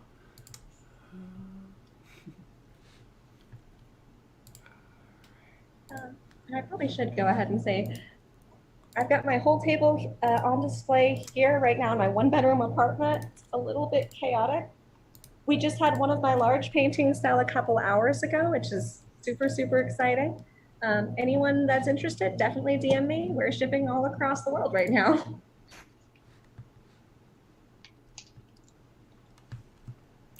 Okay, so we are ready for our next panel, which is grease paint, another essentially cosplay makeup. So let's go ahead and transition live to grease paint with Mike, moderated by Danger Cosplay. Hey everyone. Hey everybody, this is Danger Cosplay moderating for Mike, Technicolor Mike B, who's going to teach us today about grease paint for cosplay. All right, I'm probably going to take the headsets off. I can have the live stream through my speakers, but for whatever reason, the video conference only comes through the headset. So, but I think the microphone will still work. Hopefully, it won't echo too much. So I got a little bit of a head start, trying to get half the face done and ready to go. Really hadn't decided what I was going to do. I was somewhat thinking of Darth Maul and went a slightly different direction. But this is all done, I guess this side. This is all done with grease paint. It is set, so the makeup is dry to the touch, and it's ready to either add more colors and do other things, or to go to a con. A little bit about my background.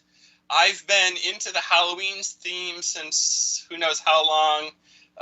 Was painting my face with face paints from Walmart back in the college days. 12 years ago, I attended my very first clown convention, and for that I learned to work with theatrical grease paint for the clown makeup, and that led to being able to do a little better Halloween makeups, and eventually I discovered cosplay. So yes, I am a clown. I do balloons and face paintings at parties. So sometimes my approach to face paint or makeup design is a little bit more based on how a face painter does it versus how a cosplayer would do it. And also from the clown background, I've learned about how to accentuate your features of your face so that your makeup really can express your emotions, that if you place your colors and highlights in the right spot, as you smile or make faces, the makeup will move and sort of help carry the emotion out to your audience. So, let's see, which way is it? have to get my left and right working again. Yeah, no, especially on the face around where the real muscles are really pulling. It's a really dramatic effect. I missed that. Oh, no, I was just commenting. Yeah, you can see it's a really dramatic effect along your cheekbones.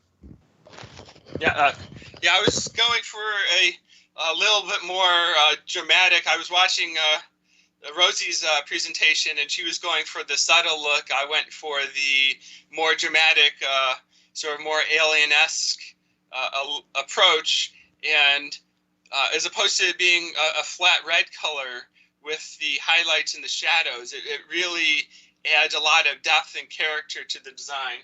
I am using Mayron foundation grease paint. I have a variety of colors: yellow, blue, black, orange, and obviously the clown white for the white. With grease paint, you don't have quite the wide selection of colors that you do with the water-based face paints, that you're basically stuck to the skin tones and one red, one blue, one green, one yellow, one orange.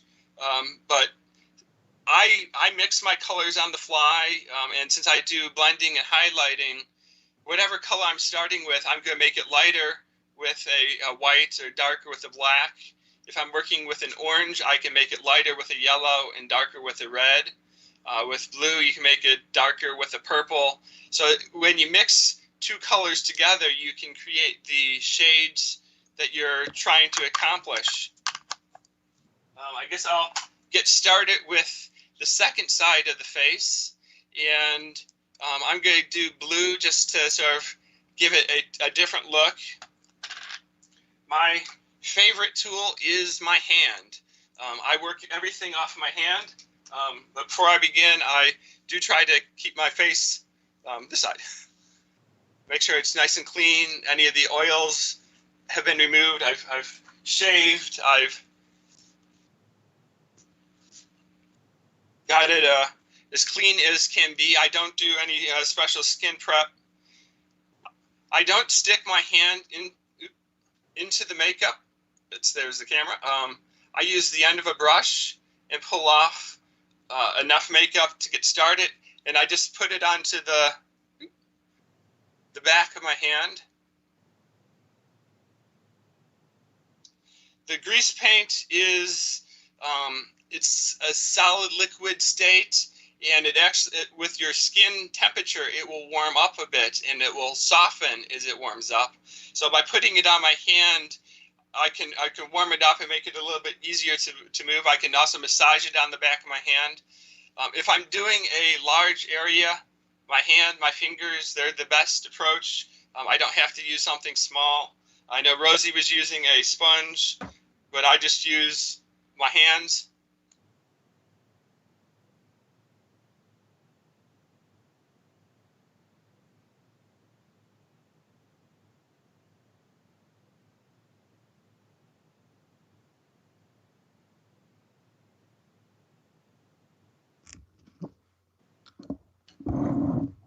And since this makeup is still wet, if I wanted to, if I was making a mistake, I could just rub it off still.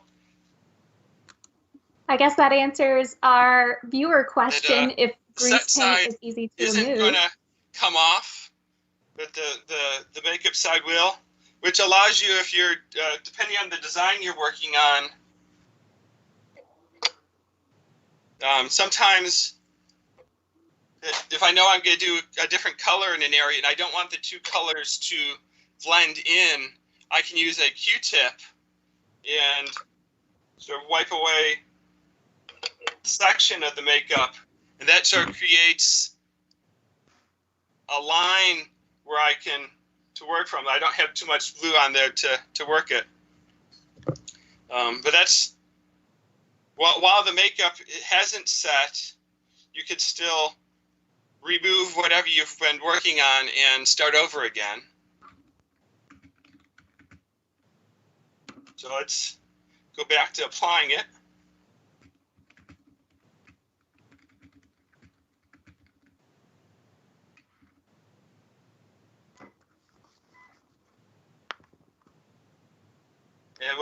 grease paint a little bit can go a long way.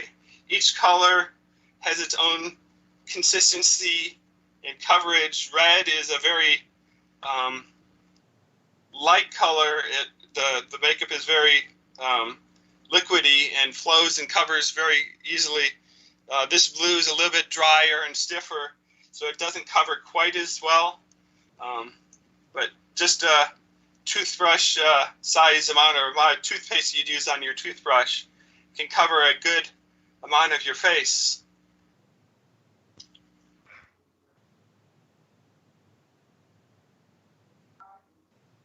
I might not go quite as far as I did on the red and get all the sides and neck just for speed purposes.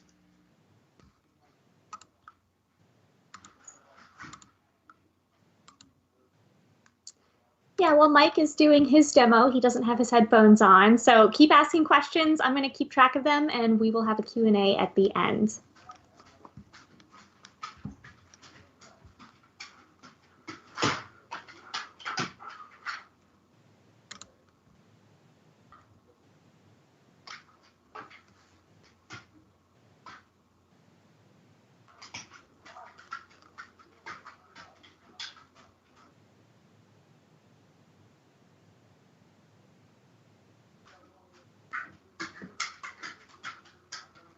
That is very blue. Then once you get an area covered, the best way to even it out and get any of the finger marks out is to pat the makeup. That just takes the high areas and pulls a little makeup away, and the low areas adds a little bit back. And that can even out colors.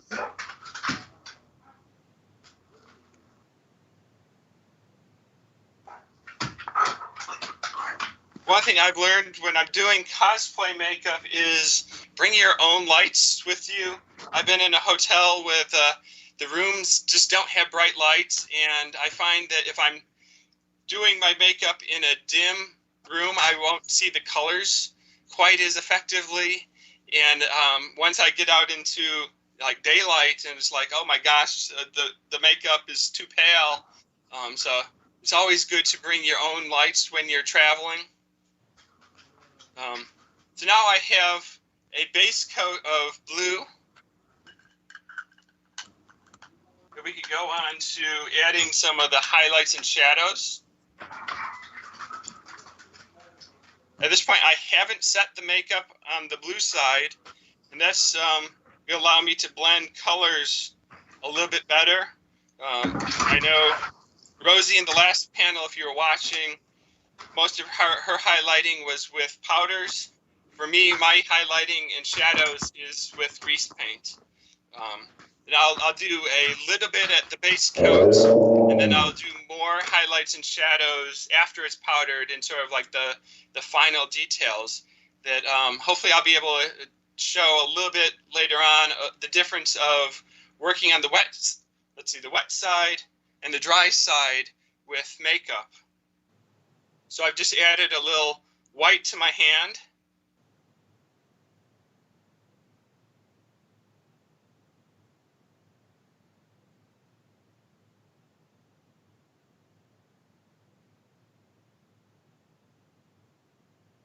I just work it in,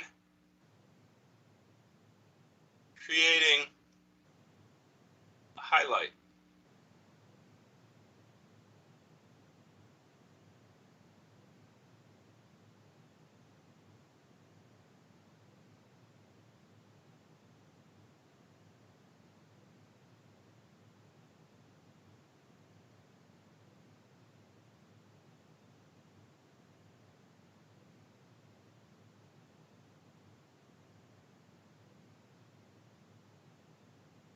Oh, sorry, you're totally correct. I muted myself because of my really annoying dogs. No, I was just commenting on the effect and seeing how cool it's coming together. And it definitely, from both Rosie's panel and now the grease paint cosplay makeup panel, blending and blending and blending seems to be the key, what I'm picking up on.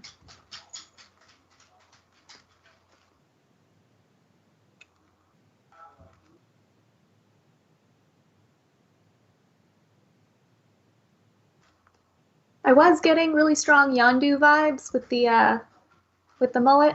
Now not so much. We're going very alien.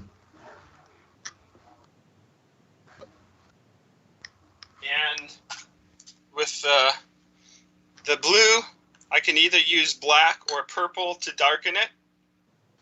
So we'll try purple, see if this one's works. Otherwise, we'll switch to black. And whenever you add a highlight, a shadow next to it is going to really stand out. So the dark and the light side by side work well together.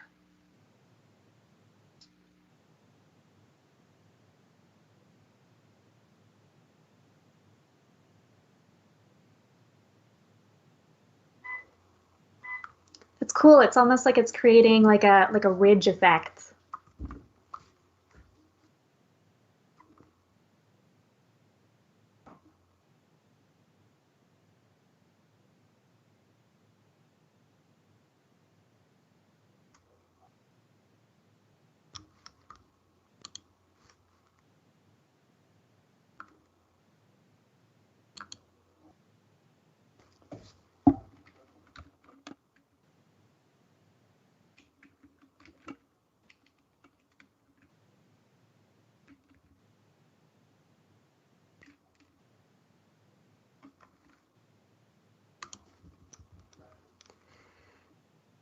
And again, you guys, while we watch this transformation happen, while we watch Mike work, if you guys have any questions, I know he can't hear you right now since he's had to take his headphones off for the demonstration, but keep them coming. I'm keeping track.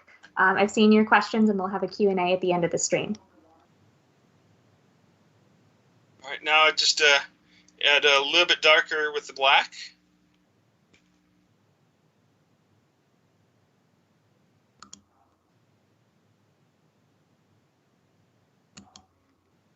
And the more fine the detail, I switch somewhat away from the fingers. I'll still blend a little with the fingers, but I'll apply it with the brush just to get a little bit more control over placement.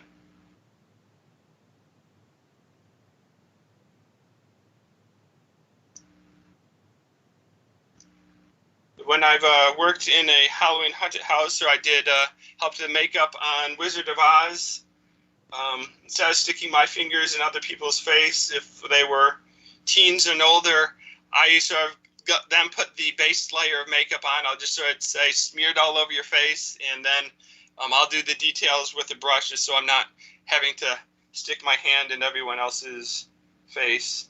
Not everyone is comfortable having a makeup artist hand.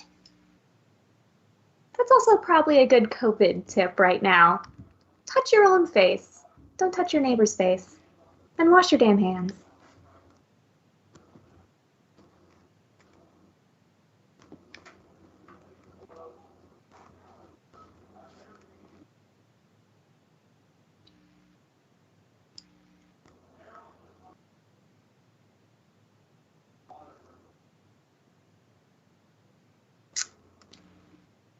Very menacing now, especially with that black.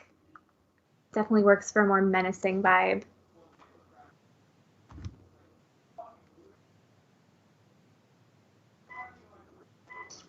All right, so now the red and black side, red and blue side look similar, but if I paint on the red side where the makeup has been set, I'm painting more on top. I'm adding a new layer. When I paint on the blue side where it hasn't been set, it's still wet, so it blends in a little better.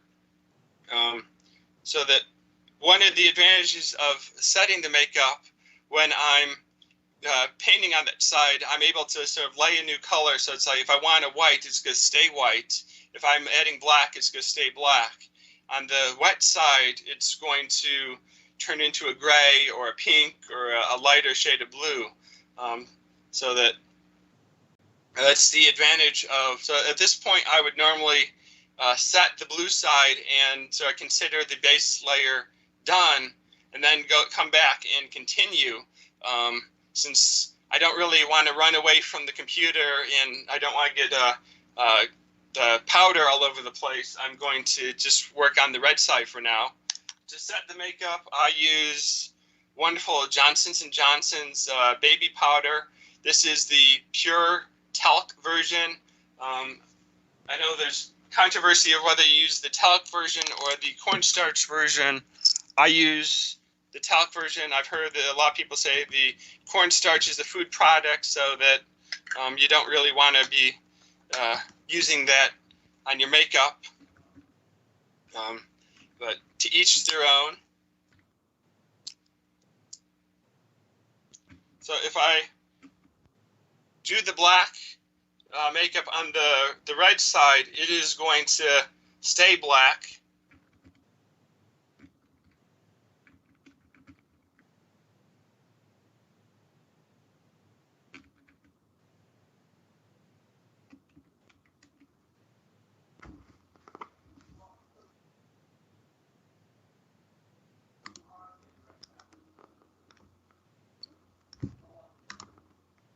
Yeah, so like Mike was saying earlier, he's kind of working now towards a little bit the red side. It sounds like these grease paints are almost like oil paints, where you can kind of wait for them to dry if you want to build more extreme layers. So he's kind of let the red side dry, and now we're getting some like really cool dramatic lines. Just create a separation between the two sides. I mean, I don't know what design I wanted to do on this. Like I said, I was originally thinking a Darth Maul-esque character, so we can go a little bit on the tribal designs.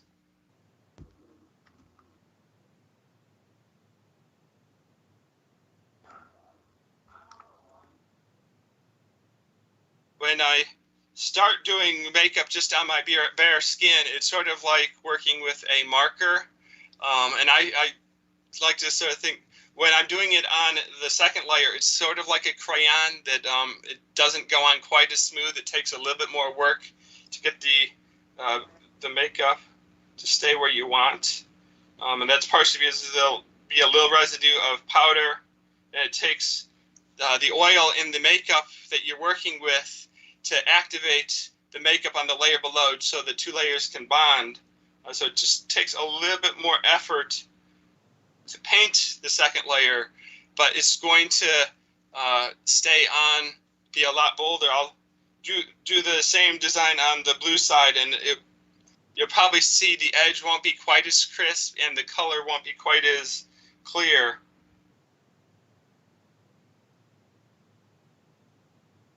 Which is why I like to, before going on to the detail phase, I like to powder it. Oh yeah, even on the stream, I can tell the difference between the one that's been set and the one that's not been set. It's a lot cleaner when it's set. It's a little bit harder to work on the wet makeup. If your hand-eye coordination and your brush technique is right, you can compensate for it. But I can do a lot finer details on the dried powdered side with the same brush and the same sort of pressure and makeup amount.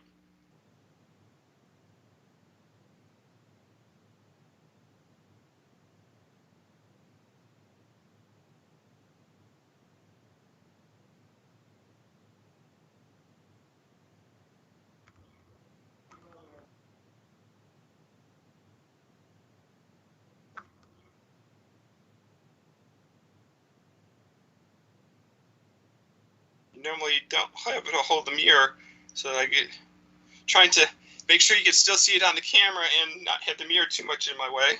And the brush handle hits the mirror sometimes.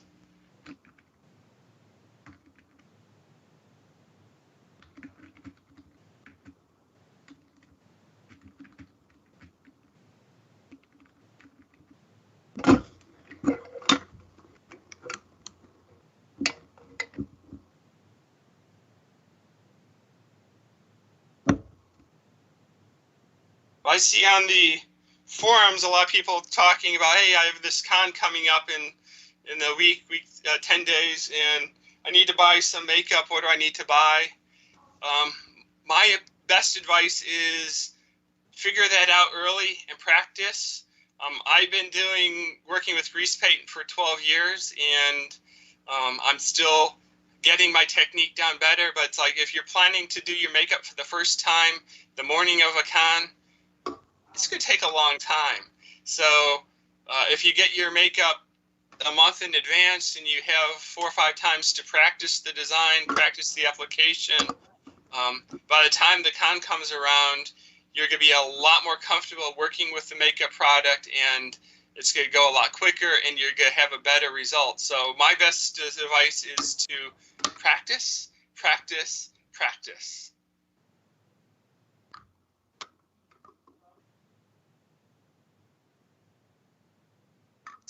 Seems to be a common tip we're hearing with a lot of makeup. Practice, practice, practice. You guys, we're all stuck at home right now with like no access to the outside world. Why don't you take some selfies? Do it for the good of humanity.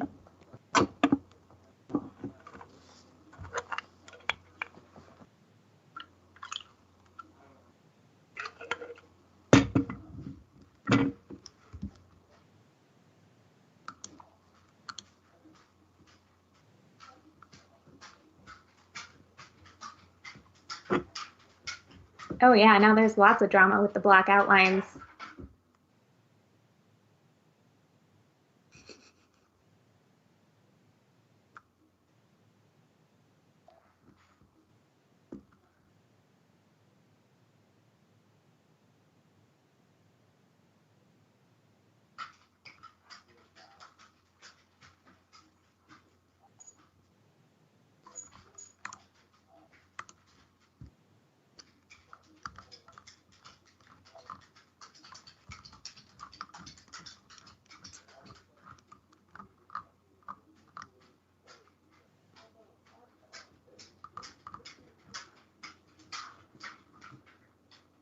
Need a little bit more black.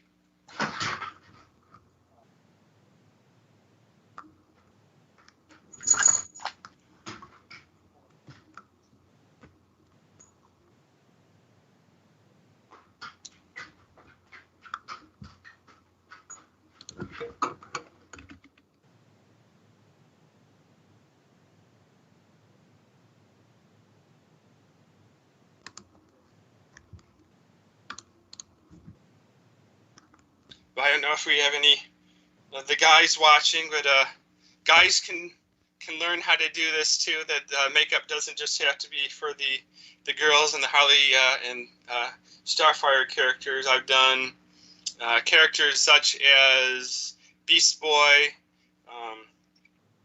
He's nice and green. That's an easy color to do since he's one color. I could definitely think of some applications for this kind of makeup. Grease paint seems to be the way to go if you're looking for a really bright, bold color. Yeah, like Beast Boy. Or I could even see like a more dramatic Harley Quinn. Like we saw a really kind of natural Harley Quinn with Rosie. I think it could be really cool to see like a more cartoony, over-the-top one with grease paints.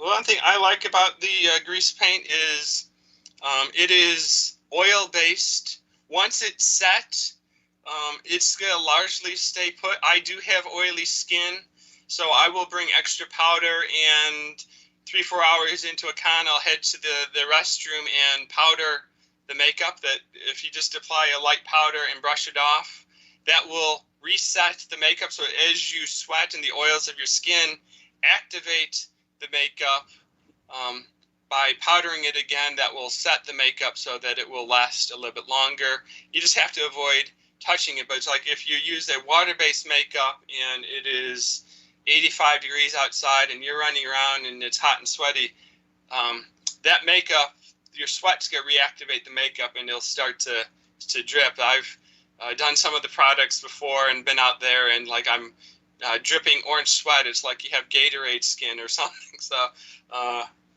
the grease paint, clowns use it in the circus, and like the olden day, the circus clowns were outside 90-degree weather in makeup for 3 shows, and so the grease paint is designed to hold up in the weather. it can last all day. You do have to care for it. I know there was a question during the last panel about what do you do, or will the makeup get on your costume? It's really impossible not to get ring around the collar. If you're got makeup on your neck, it's going to get a little bit on your shirt. If you're wearing a wig, you'll get a little bit onto the hair of the wig. I usually wear a cap under my wig, so my wig's not touching directly the skin. But the grease paint, if you treat it properly, can last all day. Cool. Those are some good tips.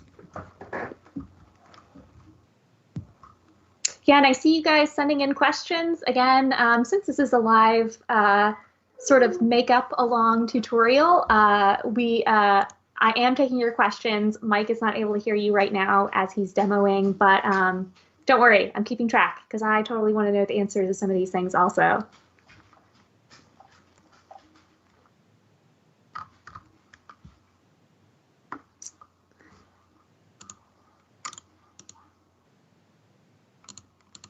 Yeah, I think Mike had mentioned that he is working on an original character or an original design. So yeah, it's really cool to see this come together, just the two different sides, the different color combos.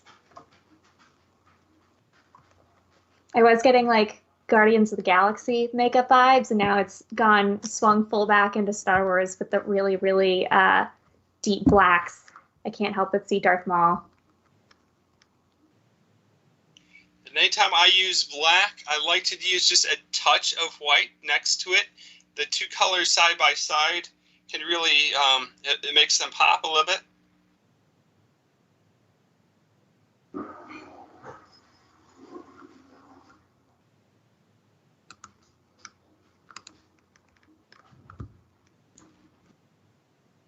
A little bit angle there. Oh, Friend Bear, did you miss our Star Wars droid building panel? It was a very cool one. We have a lot of Star Wars fans watching today and participating.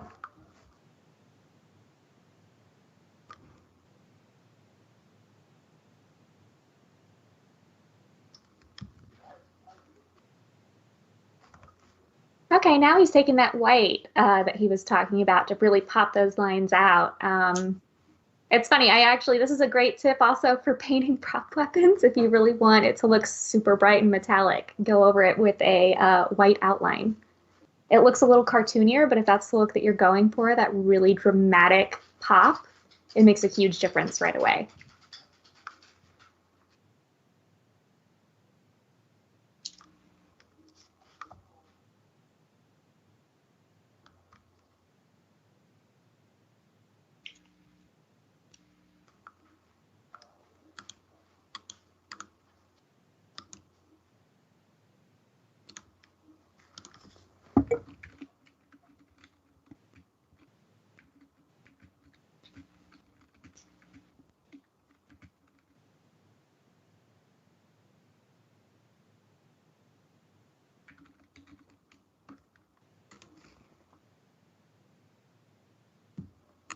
Yeah, Friend Bear just commented, I see a lot of cosplayers using full body paint at cons, and it always surprises me in how much effort goes into it. Yeah, I've only barely touched into the world of body painting personally, and there's a lot of skill. I mean, I think Mike mentioned that he's been doing grease paint for 12 years. I mean, and he is saying that he's still learning. So yeah, you guys, while we're all stuck at home, get out those grease paints, get out those weird lipstick colors, start painting stuff on your face so you don't go insane, screaming endlessly into the void alone in your home. So you can see just a little bolder design. Like I said, I was originally going for a tribal-esque Darth Maul-like character with some bold black and red, or I guess the other side blue colors, and the one of the things I like about doing either a mashup or a create your own character or put them into a new universe is I don't have to be quite as screen accurate with my my makeup and my costuming, that it could be a little bit more, this is the makeup the way I want it to look, or this is the makeup for my ability level, so that it's like you don't have to stress out of, well, Darth Maul's got this exact shape and this is there and it's perfectly straight lines. It's like, well, make it your design, your character, your version of Darth Maul. So it's like in the past I did a totally blue Darth Maul, so that's like if it was different, it's, well, yeah, I'm his cousin or just another Maul character or whatever race he is. So I didn't have to be him exactly. That I may not qualify for the 501st or the Rebel Legion's purposes, because I know they're all about screen accuracy. But for my purposes of cosplaying for fun, it's the character that I want to create and the design that I want to work with. I think I will attempt to powder it so that I can work a little bit more on the blue side. See if I could do it without completely creating a cloud storm of powder. I keep my baby powder in a Tupperware container, a Rubbermaid container. I have two different makeup powders, or powder puffs or whatever. This first one is I believe it's a rabbit fur puff. It's big, it's fluffy, and it will hold a lot of powder. So that I first use it gets a layer of powder on your face without it really touching the makeup. And then I use a smoother puff to sort of set the makeup and press it into all of the creases of my skin. This is a big full face size. I do have a more compact size for the on the go if you don't want quite as big of an area. I'm getting older and I do start to get wrinkles. So it's like before I powder or makeup, the areas I know I have to watch out for is I have creases in my forehead. So it's like the longer I'm doing the makeup and when I'm raising my eyes, it will create a crease in the layer of the makeup. And so it's like if I set the makeup right now, that crease will show up in the set makeup. So it's like sometimes you just have to touch the makeup and sort of smooth out the crease. The other area that's always important to worry about is the lids of your eyes. That as you open and close your eyes, the makeup will form creases as well. So it's like if you powder it without, you'll have creases. So it's important to sort of spread out the makeup again on your eyes. Some people have a line on their cheeks or around their mouth. It's just sort of know your skin and where your wrinkles and lines form, and touch up those areas before you set the makeup so that you can smooth out the lines.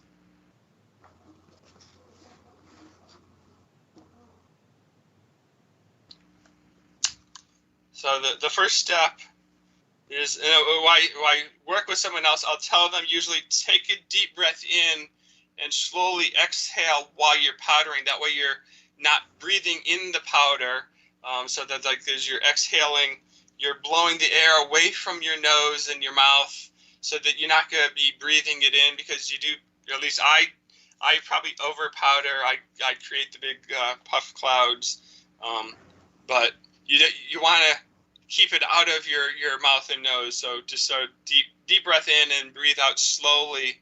I find that's easier than holding your breath for 30 seconds to be on the exhale. Don't sneeze. Don't sneeze. Don't sneeze. That's like the size of a tribble on his face. Oh my gosh. Professional grade tools, you guys. So you see it's powder all over the place, but it has that first step my goal is to get powder on the skin without it moving any of the makeup. So now I can sort of press the powder into the makeup to get it to further set. And make sure you get the crease under your nose and corners of your mouth. Even for regular cosplay makeup, it might look really cakey if you're seeing yourself pressing in this much powder, but when you're really wearing heavy makeup, you have to. And a lot of cosplay looks do take heavier makeup. You're just going to have things really sliding off your face very quickly if it's not properly set. So after I've applied the powder, I guess I didn't bring both of my brushes with me. But the makeup is dry now. It's set. I don't have to wait 3 minutes for it to dry or anything. Once you've applied the powder and pressed it in, it's pulled the oils off, so it's time to brush it off. This brush, I thought I had a second one. This one is from an equestrian shop. Let's see, where's the camera? So it's designed for horses, that if you get brush the face of the horse, that is a soft brush. Yeah, so it's like I buy makeup supplies from weird places. The equestrian stores or the farm goods stores also have tack sponges, which are round sponges about yay big. They're yellow and they're dense, and they're good for working with face paints if you're using a water-based paint.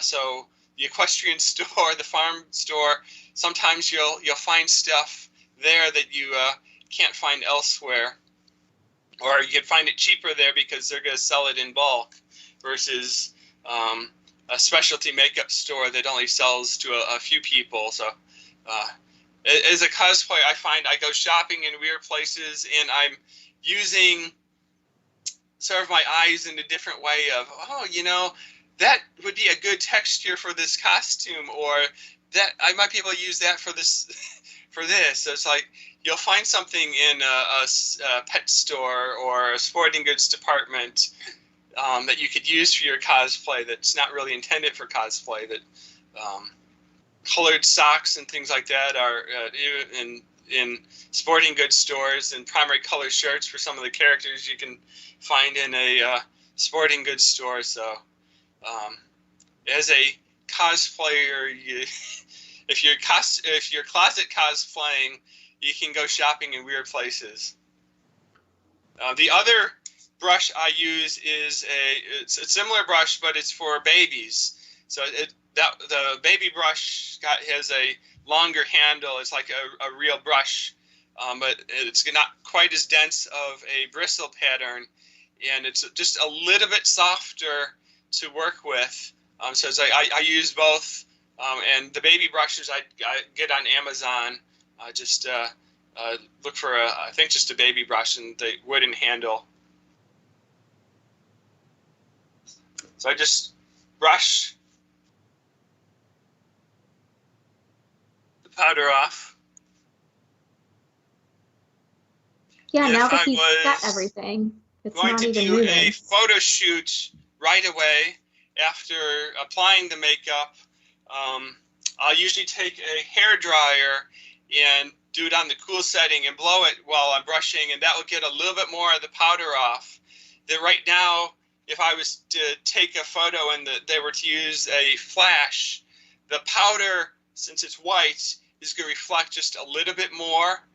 So it's like if you're doing a photo shoot right after powdering, it's important to get as much of the powder off. If I was going to get in my car and drive to the convention, I guess I can put my headsets on now, and that way I can actually hear what you say. It's not just going to be a one-way conversation. I could hear you slightly through the headsets. I had them on loud enough. He's back. He's back. No problem. Yeah, I've been keeping track of questions and trying to elaborate on some things while you work. So yeah, if you're at a good place, we do have some audience questions for you about your process. Sure.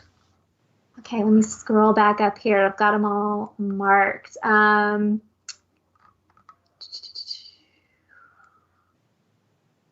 Sorry, y'all, it's been going on for a second. Yeah, one of the questions we got really early was about removing this cosplay paint. Grease paint specifically, is it harder to get off? Grease paint, I guess I didn't bring it in here. I did a YouTube video last weekend and I had the baby oil in here. Baby oil is oil, any oil will reactivate the makeup. I like a baby oil gel product. It's a little bit thicker than if you just take the pure baby oil and pour it in your hand, it oozes everywhere. But the gel version is more like consistency of maybe a hair gel or something, and you could pour it into your hand and just gonna stay in your hand, and then you could rub it over your face. That will reactivate all of the makeup. So my normal technique is I'll just go into the bathroom, dry skin, pour the baby oil gel on my hand and rub it all over my face. Then I'll take the liquid hand soap, the soft soap kind, not the antibacterial clear kind, but the soothing kind or whatever. Again, adding no water, put the soap in my hand and rub that over my face. The soap breaks up the oil a little bit easier, and then I could take a damp cloth and rub most of the makeup off. I'll apply a second layer of soap to it and rinse it off again. A lot of people are like, oh yeah, I hop in the shower and I'm scrubbing with a washcloth and getting all off. It's like, well, you don't want to take a layer of skin off. You're not like working with it with sandpaper. So if you reactivate the makeup with baby oil or any other oil-based product first before you apply soap, it's going to come off a whole lot easier. If you've been at a con all day, hot and sweaty, and you haven't powdered in 3-4 hours, you probably can just hop in the shower, that the oils in your skin might have loosened up the layer, that you could just use soap. But I find that if you activate it with oil, you're going to get it off a lot easier and less damage to your skin in the process. Totally. Makes sense. Yeah, oil with oil.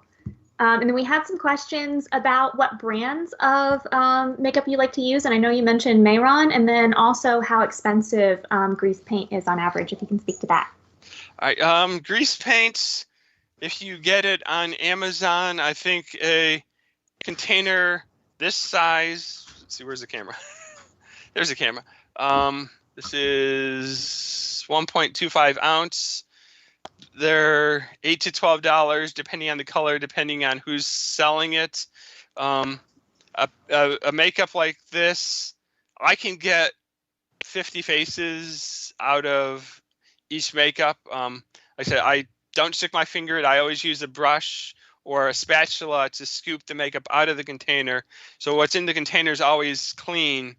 So I'm not just sort of going back and getting more with my fingers. And so I keep it clean, and this makeup will last multiple applications. So your $10 investment in one single color will get you a long distance. The more skin that you're covering, so it's like if you're covering your neck and your upper chest and all that, your ears and the back of your neck, you're going to use more makeup than if you just cover your face. But if you get 30, 40 applications out of it, you do need to buy multiple colors so that you have every color that your character's going to need. And I would recommend getting black and white in addition to whatever color. If your character is orange, if you get a yellow and a red, you can brighten and darken the orange with those two colors. So it's like get the complementary colors alongside it as well, so that you get your spectrum. Because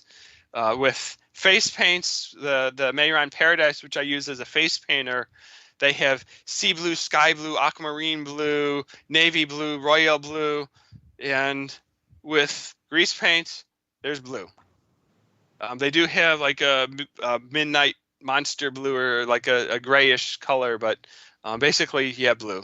You have red, you have pink, you have many shades of brown and flesh tone, but the primary rainbow colors, you just have one or possibly two colors. So and I guess since these are oil paints, you probably can't mix them with non-oil paint face medium. You kind of need to stick within the oils, right? Yeah, I stick within the oil. The only thing I do afterwards, I do have like some eyeshadow products. So the powders can be applied after the makeup is set to further define some of the colors, so you could brighten some of the stuff up. So that's another approach that you can use to modify the color. But I mix colors on the fly, that if I want a lighter blue, I'll work blue and white on my hand and just sort of mix the two together. I'm not super concerned of running out of like this special light blue, because like as I contour and add it, the colors will blend and you won't really see, hey, well, that's a slightly darker blue there over there, because I have many shades of blue with the highlights. Cool. We have another question from Bedminster. Let's see, where'd that go? They were asking about your big powder puff and where you got that. That thing is awesome. I got that one from a clown supplies vendor at one of the clown conventions. As I said, my start with the makeup was in the clown industry. So as I went to Mooseburger Clown Arts Camp in 2008 and 2009. I'm a member of the World Clown Association and Clowns of America, Mid-Atlantic Clown Association. So I go to their conventions when I get a chance, and they sell all of the products. They have Silly Farm, which is a big makeup company, at a lot of the conventions, so you can get a variety of products. I don't know if other makeup stores have the rabbit fur powder puff. I've not seen it online, but that's so cool. I mean, that's a world I know almost nothing about, and especially considering, you know, how close it is to cosplay. If we have time and there are no other questions, I personally would love to know how you got into it and kind of more about clown conventions. All right, well, I was bored with I was single. I was bored. It's how we all start. Right. Yeah. Well, my family lives in Chicago. I'm in DC, so most of my vacations were to visit family at home, and I'm so like, aren't there summer camp programs for adults? It's like, how come kids get all the fun stuff, and I'm not going to go to Paris and just ride the tour bus by myself? I want to do something as a group. So my first summer outing vacation was going to space camp. And so like that was the adult week of the kids version of space camp. The following year, I went to Universal Studios, had a acting program at Universal Studios in California, so I went there. And the following year, I signed up for a clown camp, and I'm like, I have no idea what I'm doing, or like if I want to be a clown.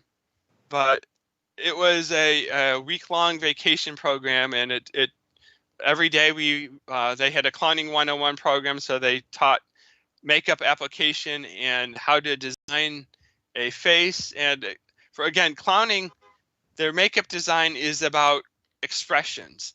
A traditional clown performed in a big arena where the audience was 200 yards away, and they had to see what the clown was doing. So their face was over exaggerated. It was beyond theatrical exaggeration, so that when they smile, you see them smile. When they frown, you see them frown.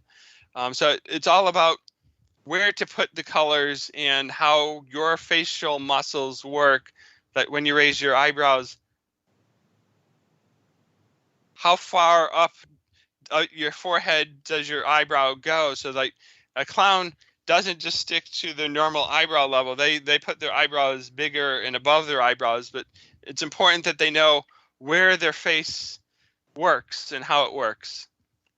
So yeah, the clowning world is a dying art. The It and Scary Clown movement has hurt the industry, but a lot of them are into doing magic, into doing face painting, and doing balloons. So a lot of their modern conventions, they will teach clown skits and makeup and have traditional clowns, but they will teach you how to make balloons, how to do face painting, how to do a caring clown hospital visit or a nursing home visit. So one of my friends, they do napkin folding. They make roses, sort of like an origami rose out of a napkin. So the modern clown convention isn't just clown skills anymore. It's spread out to cover children's entertainment and parties. And I know a lot of cosplayers give back, that there's a lot of organizations.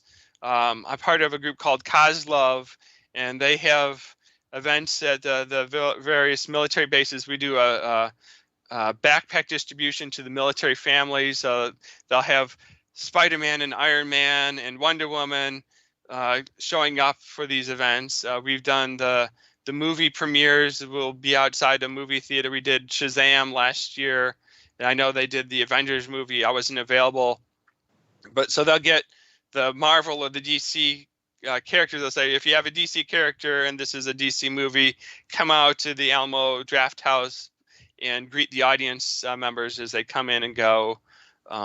So there's a lot of cosplayers that get involved in charity type events. And so it's like, I see cosplay and clowning can carry over one skill to the other. That's really interesting. I mean, I didn't even know there was such a thing as a clown convention. I'm really curious, has your community been affected, and has your, job and these things that you do, these charity events, have they been affected by the pandemic and by COVID? Unfortunately, yes. I had grand openings set for next weekend that had been canceled.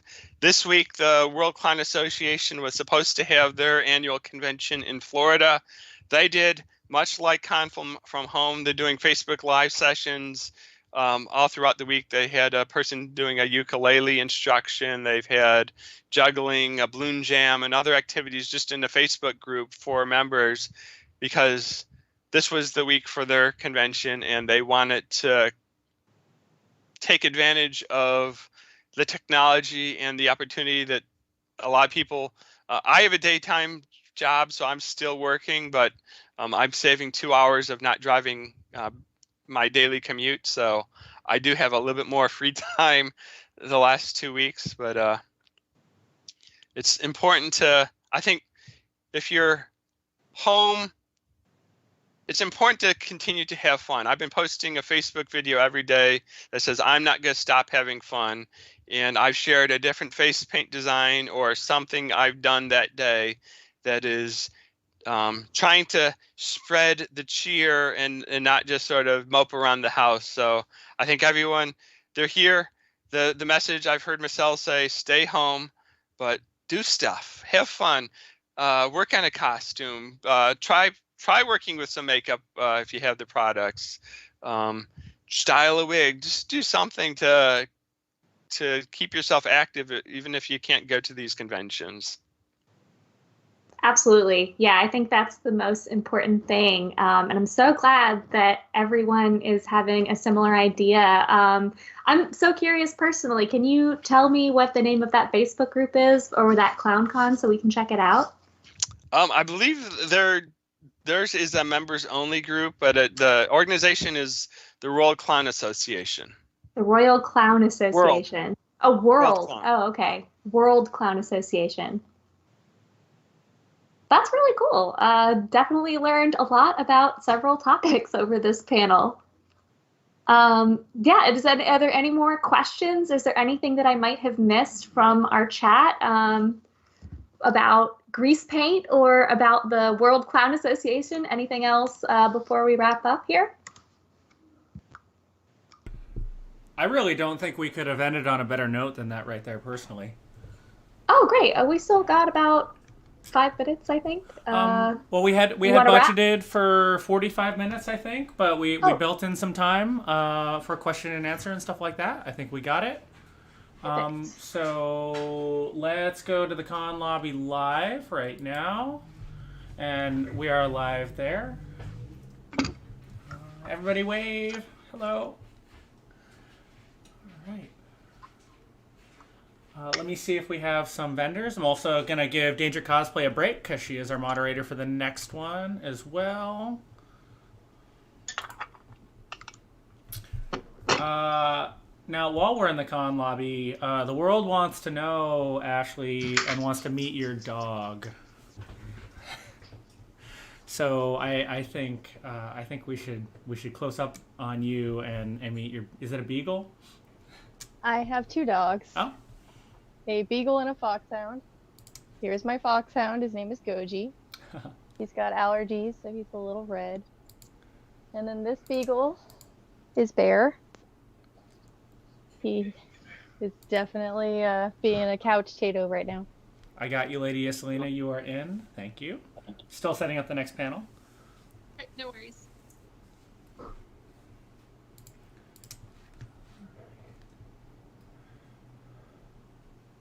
Also, we have Jessica. Jessica just popped in. I think she's one of our vendors. It looks like she started a live video. Can she hear us right now? Hello, Jessica. I don't think that she can hear us, but I do remember seeing some of those wares. Hey, this is Jessica with Jade Lake Design. I'm an artist, and we're going to be drawing here for a little bit. A little sketchbook. If you're interested in any of my art that I have up here, my shop name is Jade Lake Design. You can also find me on Instagram, JBZY Draws. And I draw a whole bunch of stuff. Anime, gaming, furries, everything. Okay, I'm going to shift to our vendors real quick. Let me transition there. So here is our 8 o'clock vendors. We've got Jessica Nuno's art with your QR code there on the bottom right. She's available. Looks like I might have gotten the wrong time. I see the Central Standard Time, but she should still be available. Or no, am I wrong? Maybe somebody can help me out here, Ashley, on times. 8 o'clock Central Standard Time would be what in Eastern Standard Time? In 1 hour. In 1 hour. So we're a little bit early. We'll try to come back. I apologize, Jessica. So we'll go to the next one. Thank you, Ashley. So we've got McSpadden. We've got it's an artist and a voice actress. Looks like that's QR code's cutting off there. So let me see if we can get a full view. We'll just do the wide view of that so that you can get that QR code there. Also, notice the DeviantArt link. You can buy original prints on Etsy. Once again, the smaller business owners are going to be some of the most affected individuals with this COVID situation. But they are all sitting at home just waiting for orders. So go ahead and send them in. Buy all your next holiday gifts while the opportunity is right. And they have a lot of time on their hands. So we'll go to the next one. Oh. Just need the cats out of here. Just because you know how we get. We've got Kate Marie showing up. I think we've seen her before. She's an artist Stage manager. and a proud cat mom of 26. Wonderful rescue cats. That's a lot of cats. I would not be able to handle that. I can't even handle that many people on the stream. And it looks like she does a lot of painting. And I see a baby Yoda there. It's fabulous. We've got Mooney's art here, along with https://mooniesart.store NVV. That's November Victor Victor .com. Ranges from fan art of games and anime to original characters, stickers, prints, and buttons. And there they are. Wonder what game of Switch he's playing. Okay, and that completes our Artist of the Hour. So we'll transition back while I He's prep. probably playing Animal Crossing. Yeah, like right. Every other Switch like owner. every right now. other Switch owner right now, except for me, who's still trying to complete my 3rd year in Stardew Valley. All right, so just give me a thumbs up, panelists, when you are ready. Oh, you have slides, don't you? That's my mistake. Now I gotta get the slides. So she's ready, but I am not. That is all my fault, and I apologize significantly to the group. So maybe we can focus on somebody that's dressed up while I'm getting these slides together. There's someone.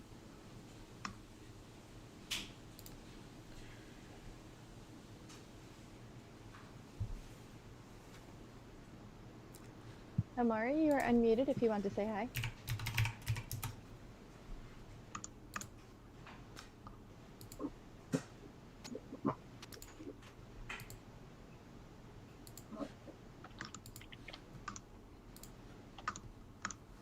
We can hear you if you'd like to speak, Amari. And if not, that's okay too.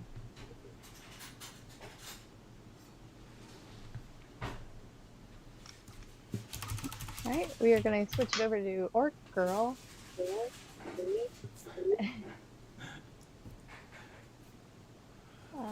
Give me just to go unmute you. Lady Selena, Hi. I can't find your slides. You had slides, right? Lady Selena, I can't find your slides. You had slides, right?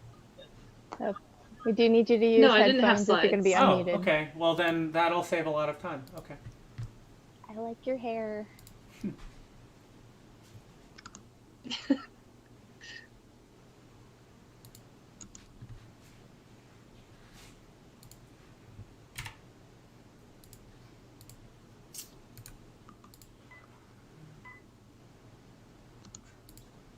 Well, I do want to take this moment to thank all of you for coming. We have 58 people watching right now, just on Mixer alone. We've had a lot of interaction. The echo's not from me. Okay. Is it better? So we are ready to go now. Ashley, are we ready to transition? Yep. Thumbs up from Danger Cosplay. Thumbs up from Lady Selena. All systems go for being extra with Lady Selena. Take it away. Hey everybody, welcome back. I am Danger Cosplay, your moderator, and welcome to the panel Being First off- Extra.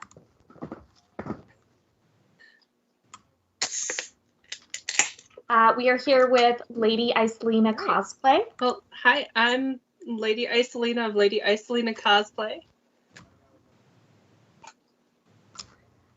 Welcome. Thank you so much for coming. All right, and the feedback is horrible, so.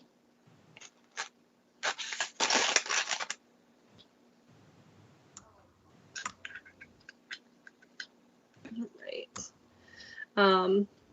So it's not a con unless you're drinking.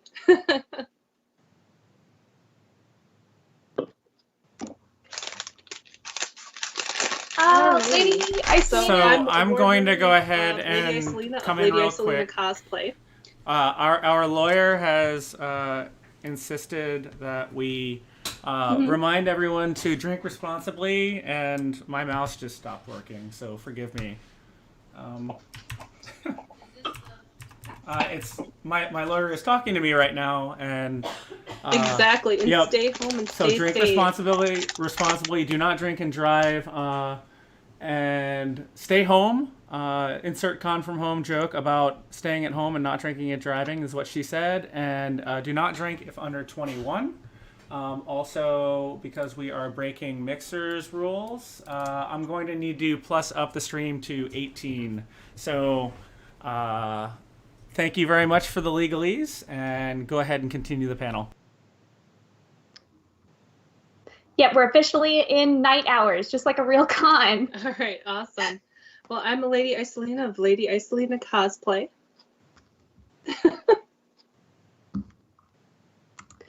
Welcome. Thank you so much for coming. And I'm going to be showing you guys on how to be a little extra with your cosplays. I see a lot of beautiful stuff.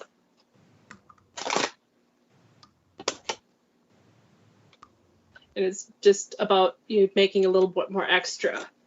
So you did the hard part of slaving over a sewing machine and a million layers of EVA foam to make the cosplays you're proud to show off at any convention.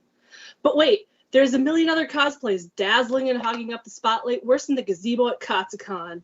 How are you going to show off like a majestic EVA peacock now? Don't be a sad sack of whimpering Joanne's fabric coupons lost in your 2000 Honda Civic Center console. Time to gear up and go all out and make you stand out like a sea of Bakugos of Sailor Scouts. So I'm going to show you some basic ideas to make your stuff a little bit more extra than the other guy's cosplay. After all, it's the detail, the fun, and the thought of making that character really proud. A lot of people in masquerades do this. Why shouldn't you? All right, first up, with the addition of armor and prop detailing, we have embellishments, paints, and light.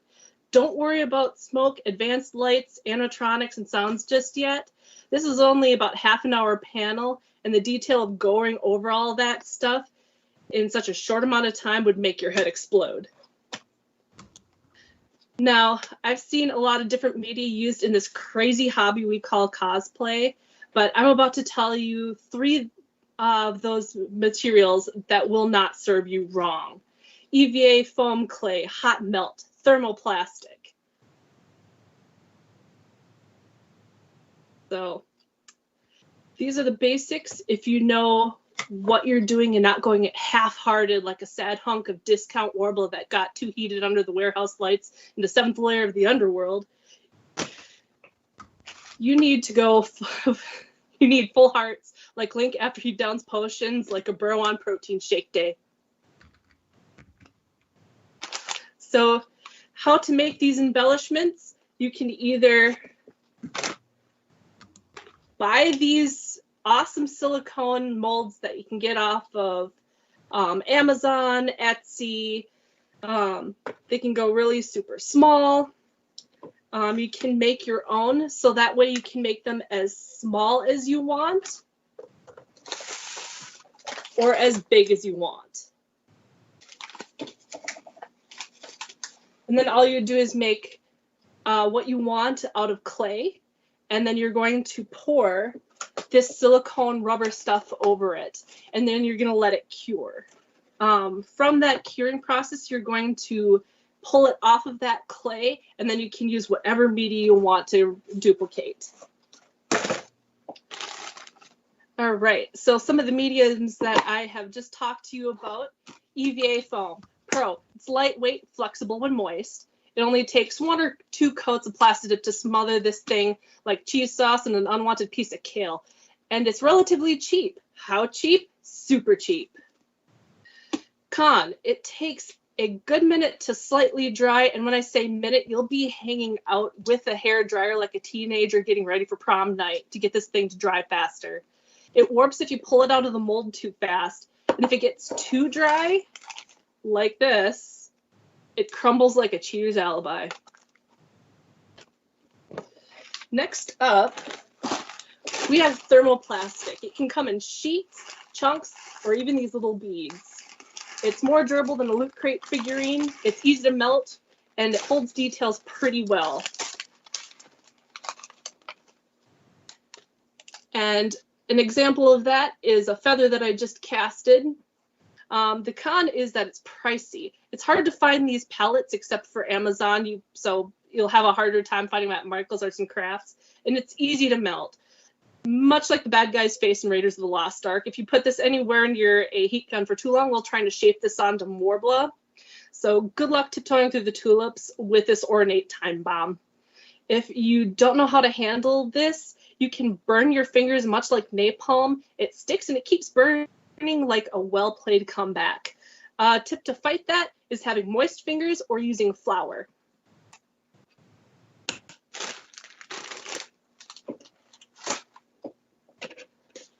Set these guys so I can keep cruising along here. Next, you have hot melt. Pro, it's cheaper than those discount chicken nuggets that you shoved in your pocket for later consumption. You can find this material anywhere, including hardware stores for super, super cheap. Pro tip, leave those hardware mongers stumped when you roll up with a U-Haul full of glue sticks. And it's relatively easy to use. You can just put it in your mold, let it cool, pull it out. The minus when you're using this, when it sticks to your hands, it burns. It can only be used in silicone molds. Don't even try it with anything else unless you want to cry tears of failure. Another minus is the cooling time, but if you're a crunching beast that I know you are, I have a couple of tips for you. So foam clay dries quicker when you blast it with a hairdryer, but you can't do that with this thermal stuff. No, you got to think outside the box like a majestical beast that you are. 2 ways of doing this is tossing the whole mold into your freezer like its life depends on it. Another way, if your freezer is too full of frozen pizza and water balloons like a cheap winter Etsy channel, or maybe you want your thermal stuff to not look like the face of a villain of Indiana Jones, you can regulate the temperature of your crafty bits like an ice god by turning canned air upside down and hosing it down like it has lice. The propellant in it can cause frostbite and has a bitter agent incorporated to keep people from huffing it like monster-fueled drywall punching Kyles that they are. So watch your fingers and don't lick your cosplay like you need to claim it like you're trying to steal your friend's copy of Devil May Cry. Good tips. Right. Don't lick your cosplay. So I'm going to show you some of the details here. Another way to get details into cosplay is by cutting out chunks, tracing them, cutting them out, and grind the foam like it's a cheap version of all the single ladies at the club. And here's some of the examples of the EVA foam details, which you can see on the mask as well. It goes from bland to an excellent pop here. And with thermoplastics, you can go from a simple ring to going to something like this. Just by using that mold, taking a bunch of thermoplastic and melting it onto one base, you can create anything. So the base is thermoplastic also, and then you just added all the details? Oh. Yep, correct. Super cool.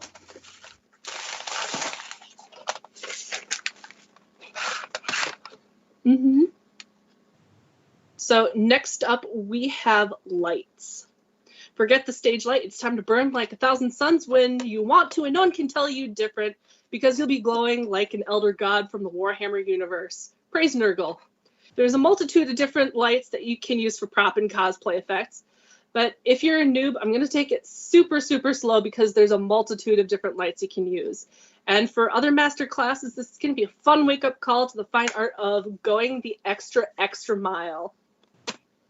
All right, so examples of this is single LEDs that you have to wire yourself in a specific manner, string LEDs that don't require more than an on-off switch and your can-do attitude, strip LEDs that allow you to change the color and program them with one of these bad boys,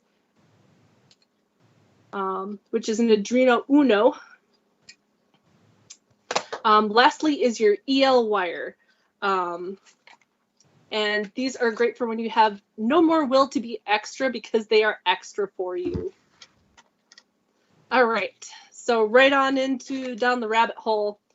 We have EL wire, great for doing prosthetic lighting, which you can somewhat see. Adding simple accent lighting and having an even line of light. The only problems I can see with people having with this is if they pop the end of them off and have the EL wire exposed, they can shock themselves with a live wire like a 7th grade science flunky, and bending this beast past its limit and breaking the thin filament inside. Be kind, don't wreck that glorious wire. The last annoying part of these is the high-pitched whine it emits, like rejected fedora-wearing nice guys. You know who you are. All right, single LEDs. These little bad boys are great if you need a single or a few LEDs in a prop or a small space to work with. You're going to need a resistor, soldering supplies, and a power source. There's many tutorials on it online, so you don't end up like this guy. Too much power and it burns out the LED. Too little and you get the weakest response, like the crush that just answers your text messages saying K.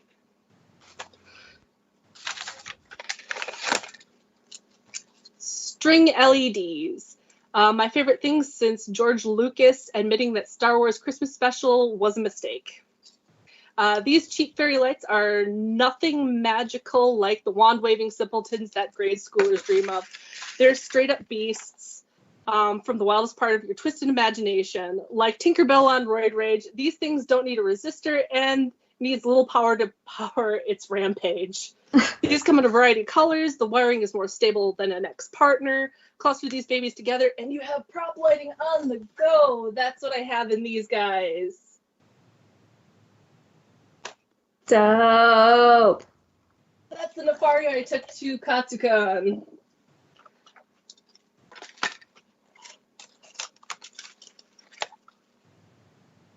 Did somebody say strip lights? We have LED strips, and now this thing's get interesting. This is far from the basic as you can get. These programming little demon lords have their own setup built into every section. But be careful when you cut it at the designated spot. Otherwise, you could lose a whole segment, and that's one LED gone. What you're going to want to do is peel off the silicone from the copper parts. And then you're going to use one of these bad boys as a connector. You can either solder it or flip this baby open, slide it on, and clip it on. And then you have another segment. And once again, you can program these with an Arduino Uno. You can find programming fairly easy. And then you can get that awesome light show that Kamui Cosplay does. All right. So now that we have our lights all kind of settled in here, let me toss these on the ground. And those LED strips, they can come in just a variety of colors as well.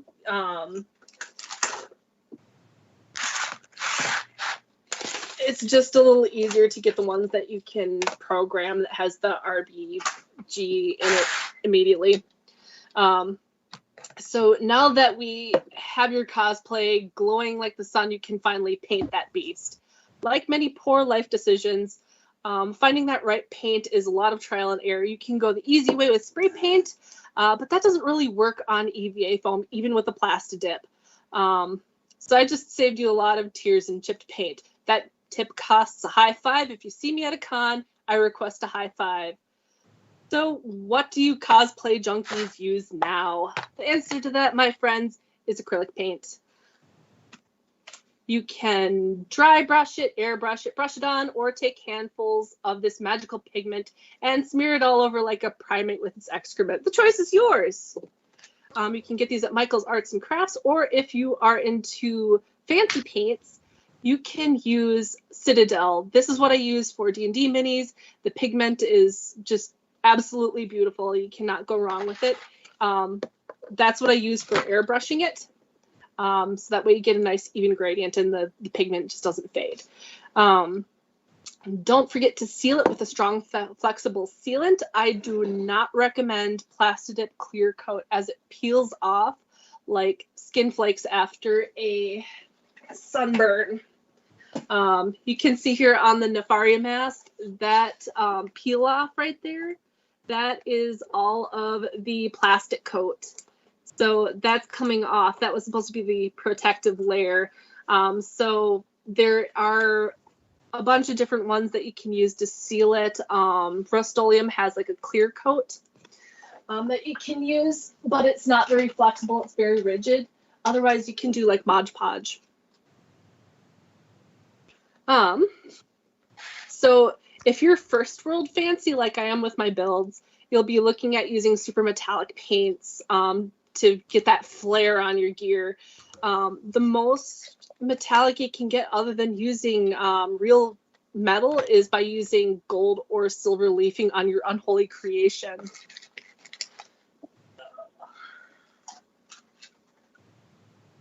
And that's actually what I have used on a variety of my props. From the Mercy crown that I did, that the base coat is airbrushed with a metallic gold citadel. And then the gold leaf is on the top parts of the embellishments to kind of give it more of a pop. So you can do that with thermoplastic, hot melt glue. However, with EVA foam, it is a little difficult because gold leaf isn't meant to be bendable. But I managed to do it anyways. So this whole headpiece is all gold leaf and EVA foam, so it's very flexible. The thing with sealing that is you want to make sure you have a flexible sealant.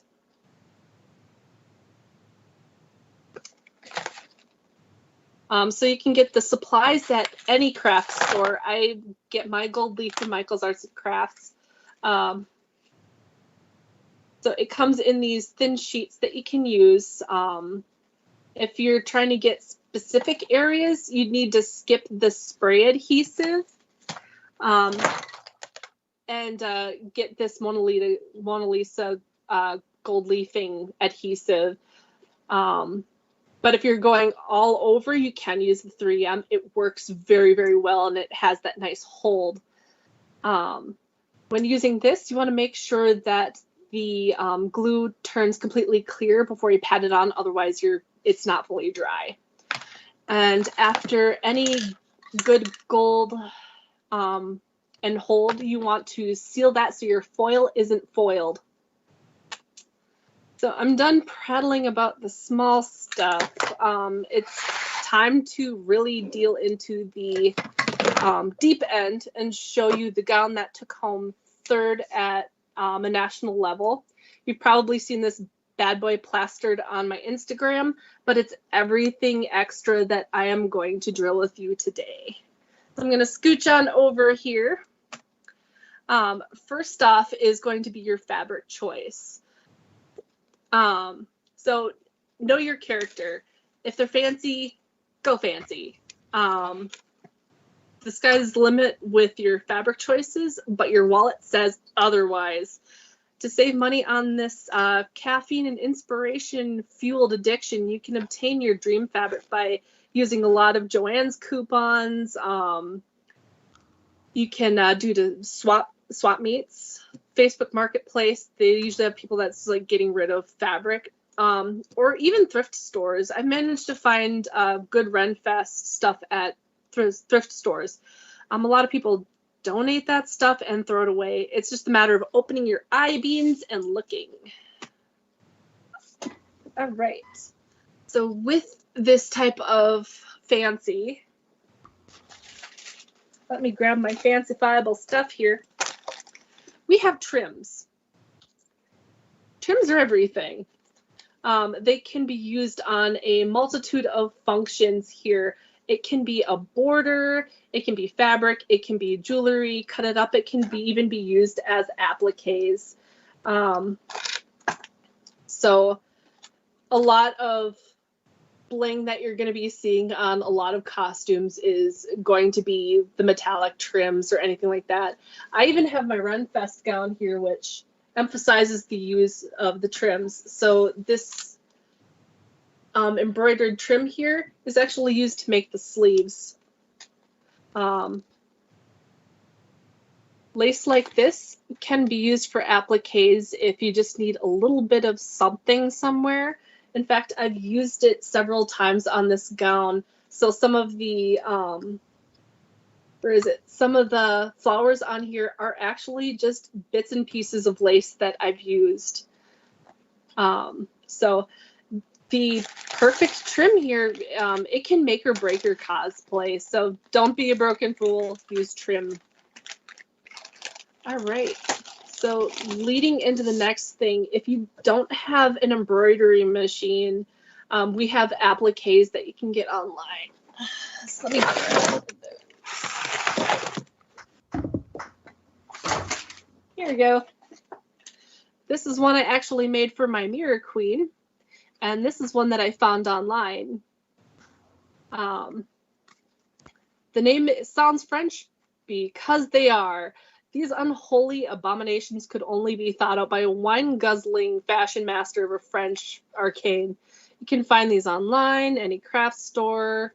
Like I said, you can make them by hand. All you would need to make these by hand, granted it takes a lot of time to make these, is you need one of those embroidery rings, some embroidery floss, and your choice of fabric, as well as a pattern. But if you have an embroidery machine, or if you know where to steal one, like one of my friends, you can design your own appliques in Adobe Illustrator.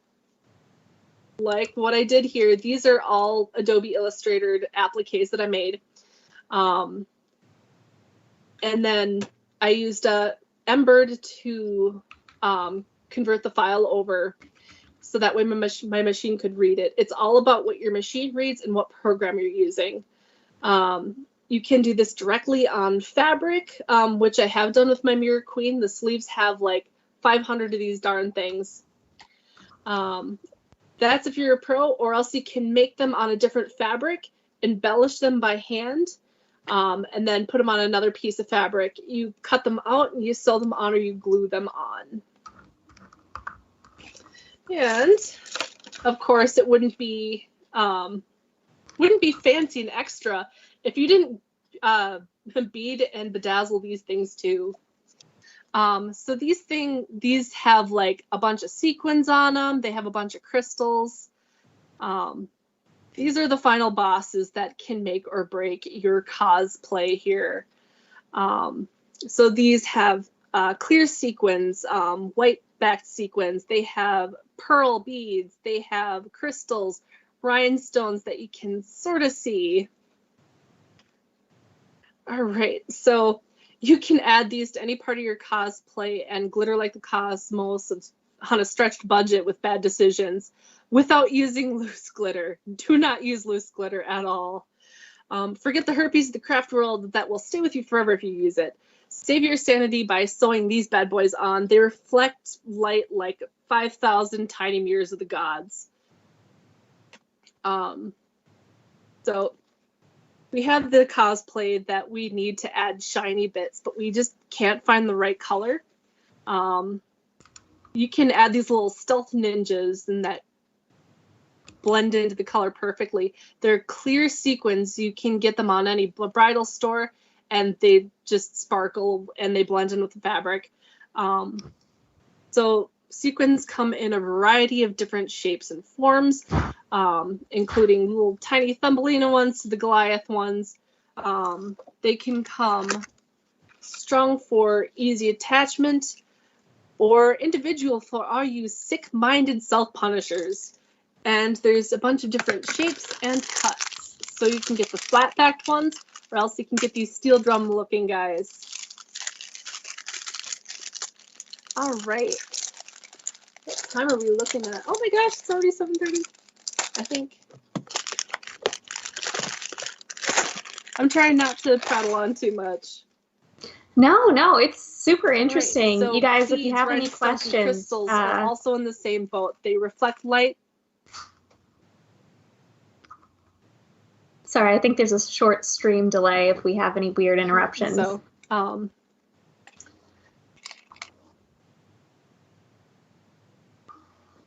yeah, I think there might be. I'm sorry, guys. So with embellishments here, you can use flat-backed rhinestones. Those ones you can either glue onto there, or else we have, there's these rhinestones that have a metal backing that you can sew on. The ones that you sew on, they are going to have a different cut, and they're going to reflect more light. There's a difference in between having plastic rhinestones and glass rhinestones. Glass rhinestones, like the Swarovski crystals, they're going to reflect more light. And because they're glass, they're not going to scuff up as easier as plastic ones. So these ones are going to stay bright and beautiful for a long, long time, and they are not going to fail you.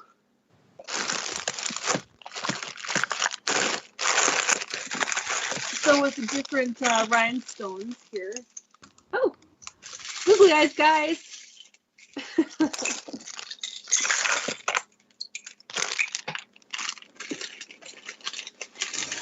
That's what many armor people use to make the rivets on their armor. Mm-hmm. But with rhinestones, you can get a variety of backings. They're not as limited as the glass ones. Back ones you can get like in different cuts, shapes. These are little spiders, which I've actually used on my Spider Gwen one.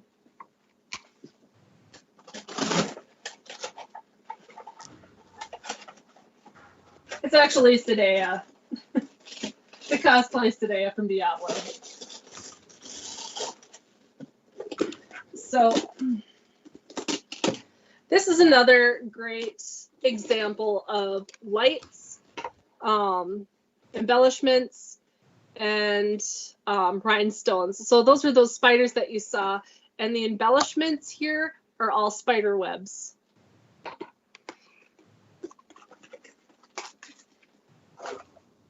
So from that, we have, what was I gonna say here? So beads, rhinestones, crystals, they're all in the same boat. These decorative gods will add everything from a bit of glitter to creating trim to whole appliques. I've even used them to do clustering here, which ended up really beautiful. It adds a lot. So there's different types of embellishments. So there's the half-backed ones like the pearls, and then there's the whole beads as well. Half-backs, you have to use an adhesive, whereas beads, you can sew them on if you like. So I'm going to wrap it up here while the creative juices are flowing. If there's any questions, I'm happy to answer them. Yeah, we have had some audience questions. I didn't want to interrupt your flow, especially I was trying not to crack up through a couple of jokes there. It was very well put together. But yeah, we had some questions actually about your award-winning dress. I personally would love to know more about that, how long it took you to make it, and someone else was asking about how heavy it was and what the under structure was if you had to use any kind of hoop.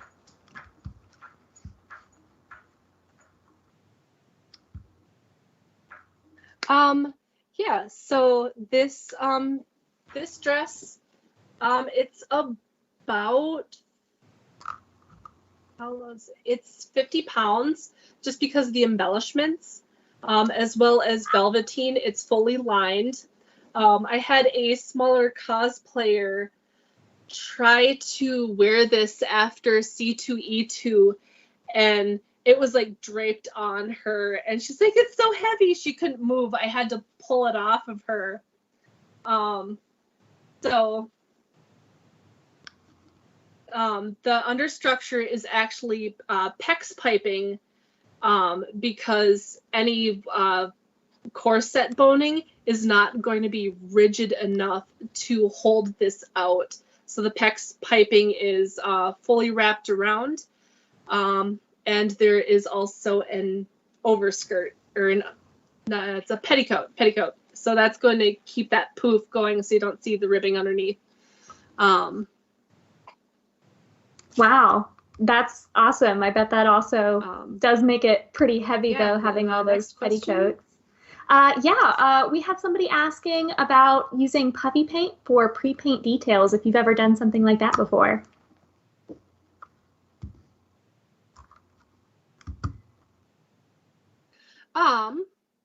I've tried puffy paint before with my Alice Madness Returns one. However, I've never really had too much experience with it. It's always been using like embroidery or something like that. It's never been something I've really favored just because it seems like it kind of messes. And then if you have like something that's hyper pigmented, I've seen it like bleed into the fabric before. Yeah, I've never been a fan of it personally either. It never works But cleanly enough if you for use me. like a puffy paint, you can use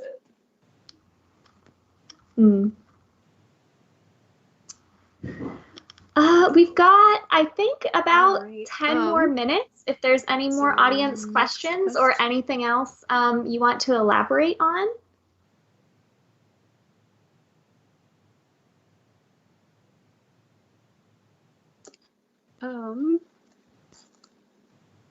Well, when it comes to, cosplay, make sure just, to have fun with it and make it your own. The sky's the limit when you're doing detailing on this stuff. You can add extra jewelry, you can add extra lights. Something that I did with the wig on this Marie Antoinette, I ended up using the little model ship, and then I added fairy lights to it. And everybody was going wild over that, like, oh my God, the ship has lights. It's those little tiny details that everyone is going to be remembering. Another question from the audience. What is your favorite cosplay that you've ever done?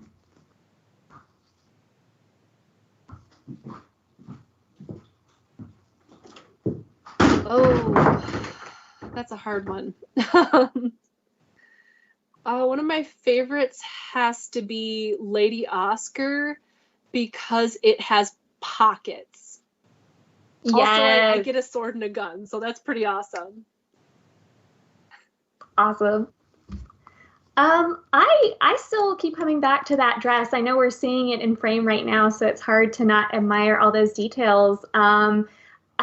I mean, you said that you won, you placed in a cosplay contest for it. Like, I'd love to hear more about that and like leading up to it, that whole process as somebody who hasn't done a lot of competitions. Oh, well, this took over 15 months. It almost took about it's 2 years in the process, on and off. Wow. So I originally placed Best in Show with a half-finished gown at Dice Show a couple of years ago. And then I finished it, lined it, and then I entered it into C2E2, which ends up having the Crown Champions of Cosplay. So there was a lot of entrants into this massive convention. I'll just bring it into frame here. All right, so you get to see it on the spike there. So this gown. Oh my gosh, yeah, all the layers. It was entered. There's a bunch of entrants in there, and ended up being out of 17 nationally accepted. So this gown ended up going on stage again just last February. You can see some of the embellishments on the light here. And you did all of these a lot of embellishments yourself by hand, right? That's amazing. So then, correct. Very cool. So all this is done by hand.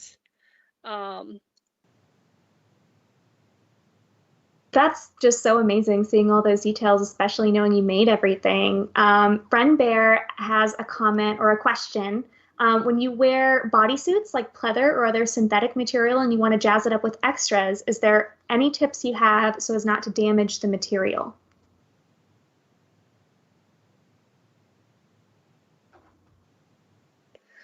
Oh, well, I found that sewing on stuff is pretty good. There is elastic thread that you can use, as well as I've noticed there's bejeweling. It's unfortunately that you do have to put like a couple of little holes in, so it has a back that has these 4 little spikes, and it'll hold onto the jewel. I've actually done this before for Bayonetta. So.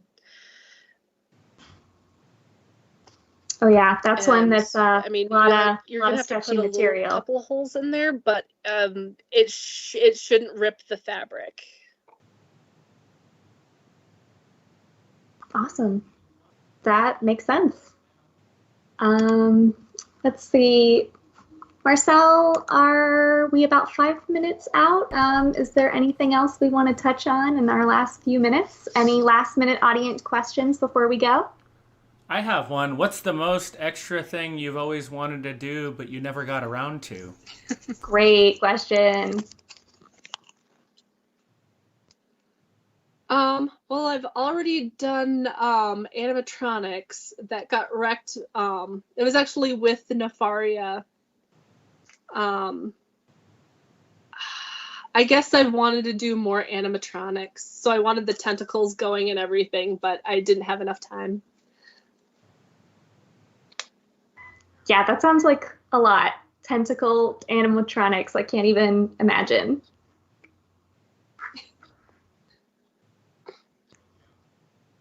Well, if where you're familiar can with we Warhammer 40k, the character is Nefaria, who's a necro priestess. Oh, okay. Got any Warhammer fans? Can enlighten me on that? I'll have to go look it up. Yeah, if you want to shout out. Tentacles and weird stuff going on. Oh yeah, awesome. Yeah, if is there somewhere where we can take a look at your cosplay? I know if you guys want to see the finished dress, it's on Lady Icelina's Instagram. If you want to shout that out.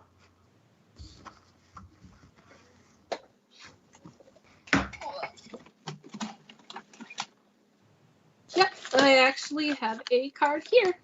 Perfect. If you want to see some of my stuff, it is Lady Icelina.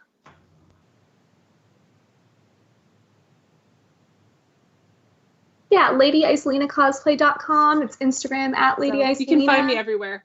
Yeah, just Lady Icelina. And it looks like the picture has been posted in the Con Lobby Discord also. So if you want to come chat with us a little bit more, we are sharing pictures in the Discord. So come join us and get that secret sauce.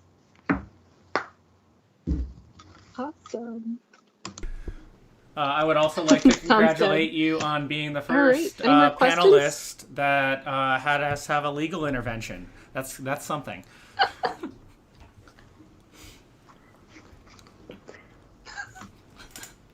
Yay! It's Con After Dark.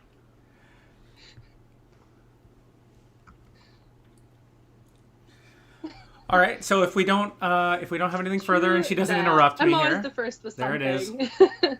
It's always bad. Then we're gonna go to the Con Lobby live transition. So here's the lobby live. I'd like to thank you, Lady Icelina, very much. That was a hilarious panel, and thank you for moderating for so long. I really appreciate that. Danger for moderating. So let's get our next panel set up. But in the meantime, I think Jessica's still doing art up there. Maybe we could get her to talk for a bit.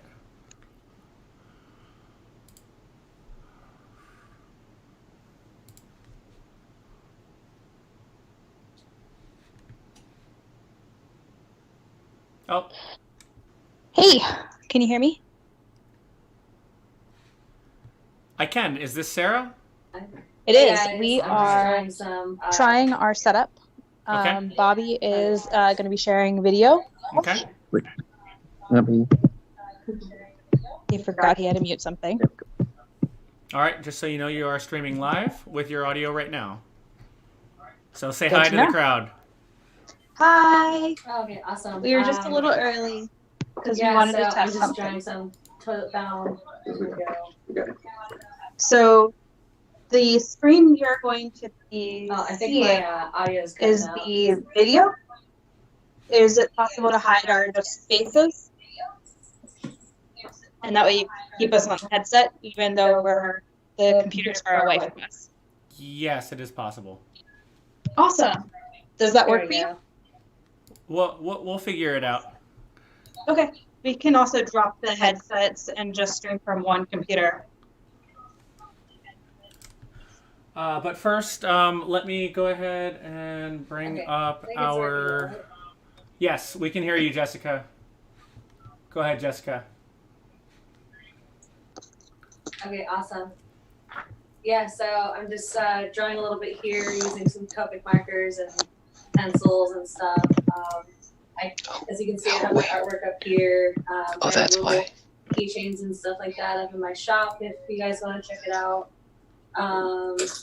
Yeah, so I'm basically just doodling here a little bit, just checking out the panels that's going on. So yeah, it's a really good time here. Thanks, guys.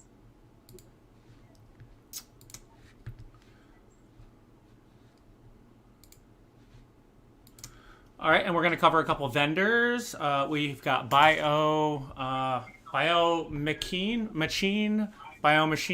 props. Forgive me, I didn't actually get to talk to them beforehand. They make LARP and cosplay foam. They are a LARP and cosplay foam smith. Foam is extremely difficult to work with. I can attest to that. We've got their Etsy, their Facebook, their Twitter, their Instagram, and some great things on display there. We've got Zion Knight TY. She makes Disney princess bears, half selfie art, and she does her own drawings. This is probably she's been very active in the chat all day. I can attest to that. So you could probably find her in the chat or at her own Discord. Excuse me, that just might be her name in the chat.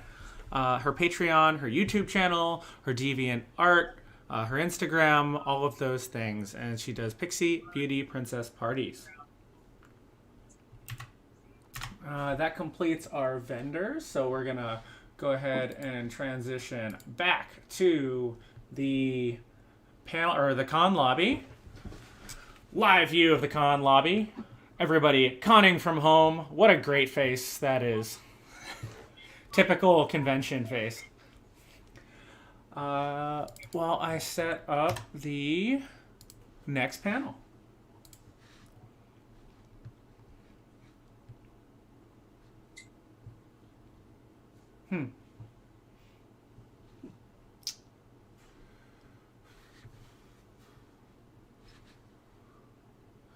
So I'm going to go ahead and transition to the panel room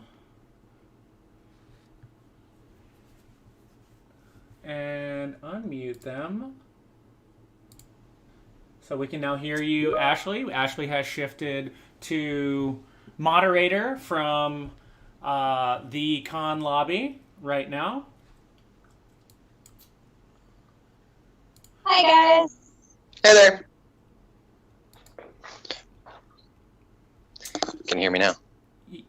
Yes, and I'm working on getting your slides up, so we'll be patient. But if you guys want to go ahead and do your introduction. Sure, absolutely. And Ashley, this is a nice change from talking to you all day.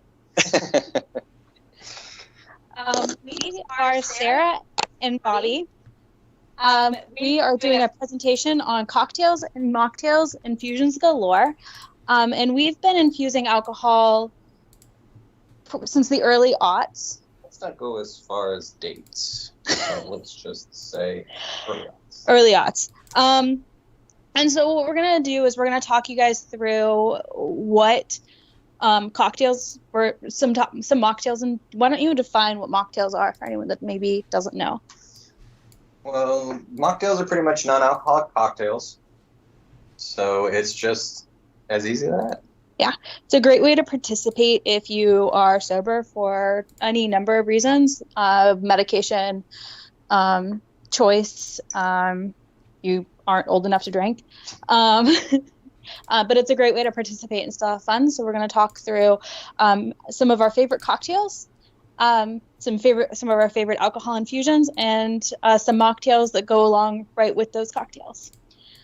I look forward to hearing from you guys, hearing any questions that you have about this. And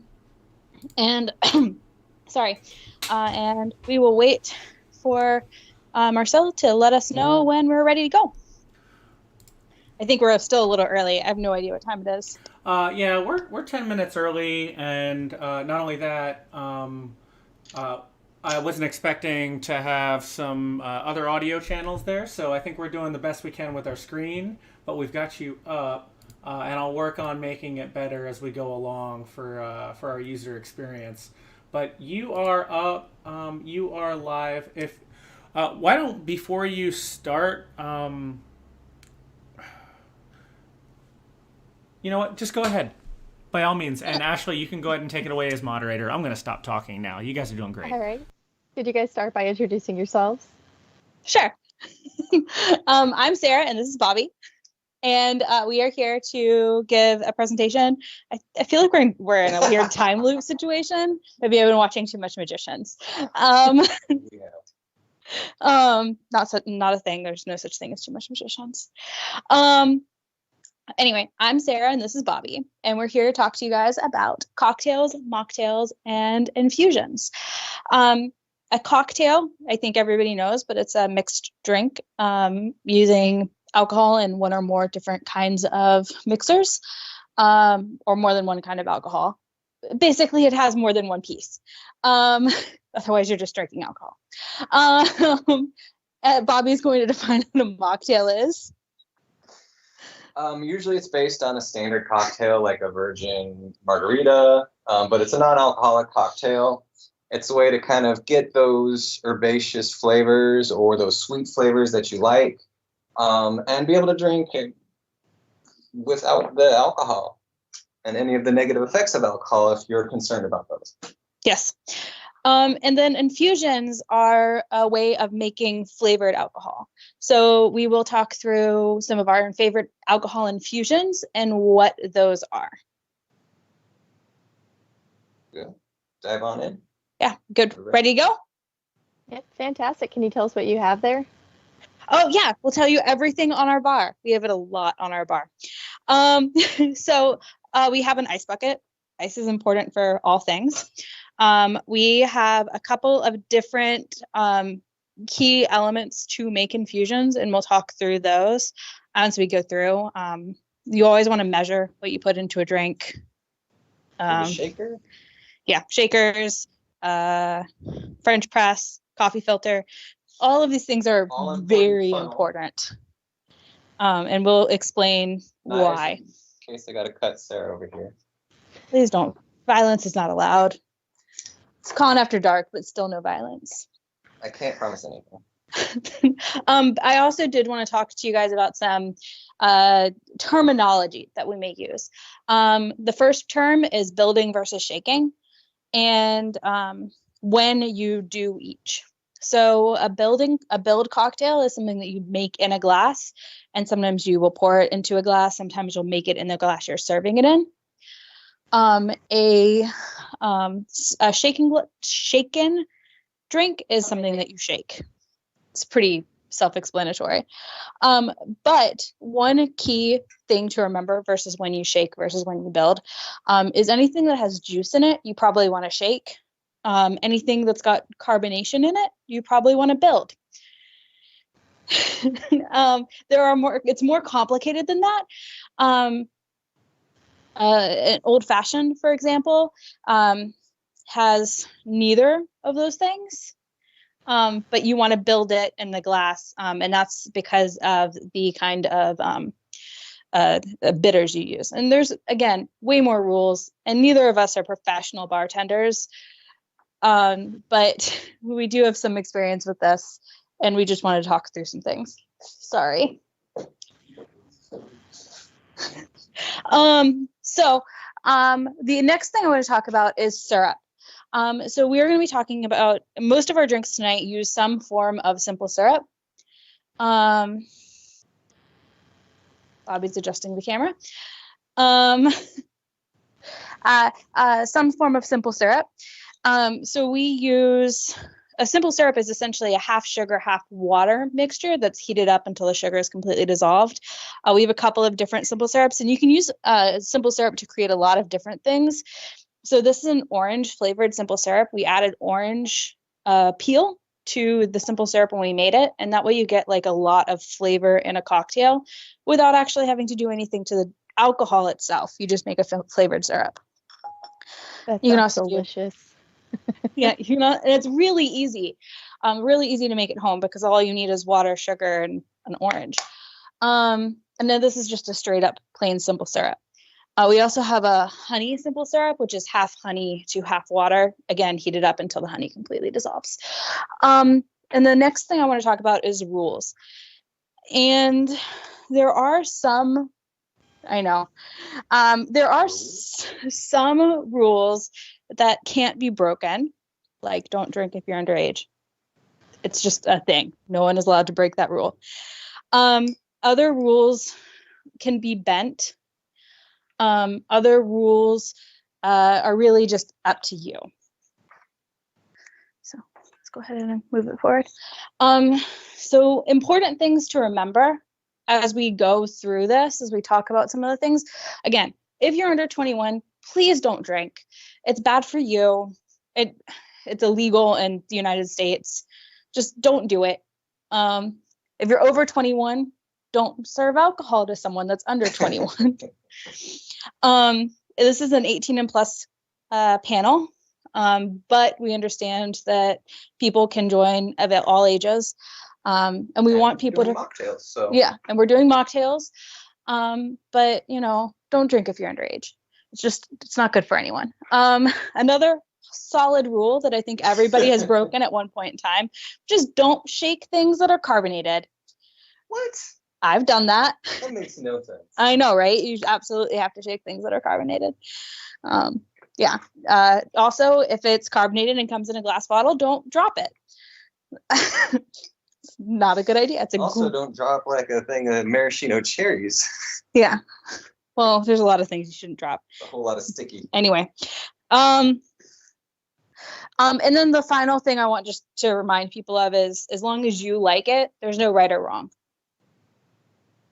If you like the thing you're drinking, there's nothing wrong with it. So caveat, this one likes a lot of really nasty things. So when it comes to like flavors, so that's not true. She literally drank almost mace. It's subjectively sometimes a bad idea. Anyway, moving on. I'm gonna advance us. Okay. So what do you need? And that's getting us into like what everything on our table is. So if you're going to be doing infusions, you need something to put the alcohol and flavor in. Bobby, you want to talk about this? So here we have a standard tea infuser. I got this from Capital Teas, but I think you can find them online. What I love about it is you can just untwist, put your tea or dry herbs in here, put it back, fill up your alcohol into there. Or tea. Or water. Yeah. And then you just screw it and then flip it, and then it will steep or infuse on its own. We have a French press, which is another great option. So this right here allows you guys to steep whatever or infuse whatever alcohol or tea you're making, and then press it down so that way you don't continue to either infuse it or what's the word I'm looking for? Steep or strain. It makes you strain it. But also it doesn't have to be fancy. You can infuse things in a water bottle. You can tea balls as well that you can use. You can just use as much as a filter itself. And a pour over. You could do a pour over. Yeah. So I'm a big fan of mason jars. I grew up in the South. I'm a big fan of these. Most of the drinks you'll see us pouring things out of tonight are from mason jars, but if I was to serve for somebody, so you can see this one has floaty things in it. You might be able to see. I don't know if you can see. There's things floating in here because there's peppercorn still in this. There's floaters in it. And so if you wanted to serve that to somebody and you didn't want to serve them pieces of pepper, you could use something like this as a strainer. You don't have to have like a fancy strainer. You don't have to have anything. Don't have to go out and spend a lot of money to make this work. You can do this. And because I drink tea on a regular, most of my tea balls I actually use for tea. So something like this that I can still wake up in the morning and drink coffee with is really important for me. But again, this was like $4. So you don't have to spend a lot of money to access these things. We have cocktail shakers, we have other things, but we've also got alternatives. Yeah. The stuff that we have here, we have been building over years. So we started with just mason jars and filters. And a dream. And but now we've slowly evolved each year and have, honed our craft. Sounds so sexy. Sounds so pretentious. Wow. We promise we're not pretentious. The other thing that I will say that you do, I highly recommend, is a jigger. So this is a 1 1/4 on top and a 3/4 on the bottom. So that way, when you're making something and you're following a recipe, you can very quickly measure things out.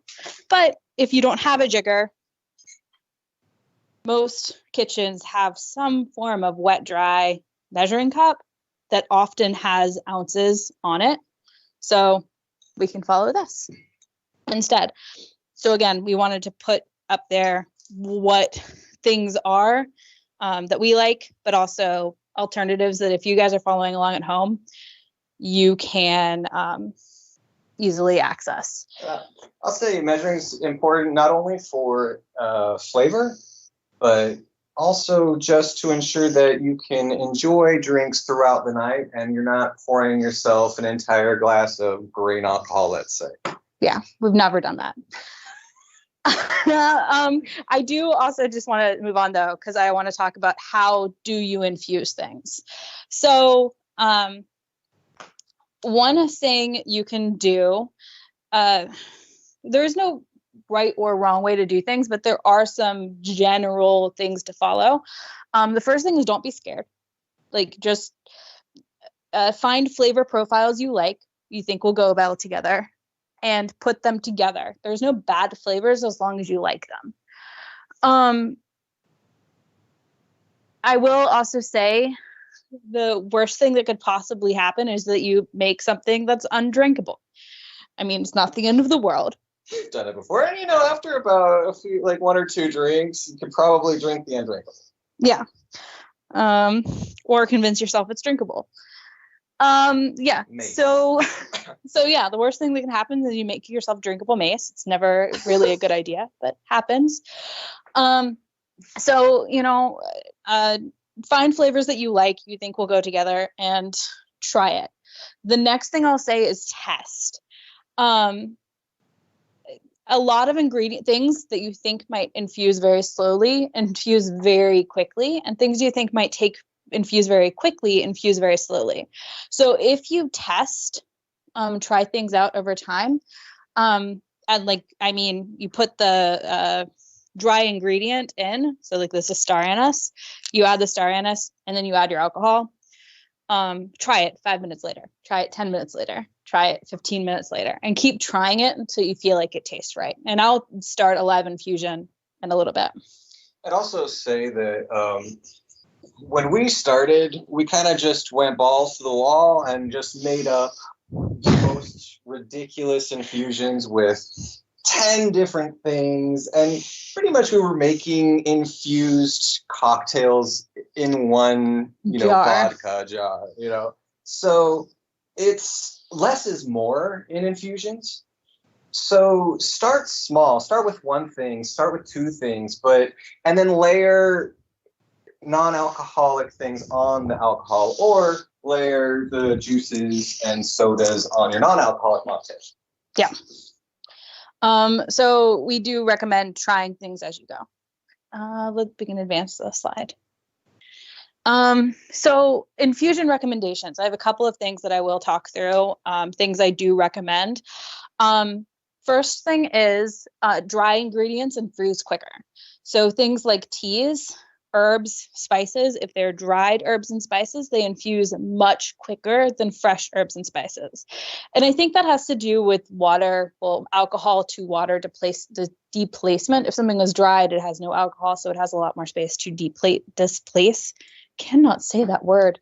Something, but if it is wet, it doesn't. So there's more transference that has to happen. When I say wet, I mean fruit. Let's just talk about osmosis here. Now I'm gonna get even more confused. No, I'm just kidding.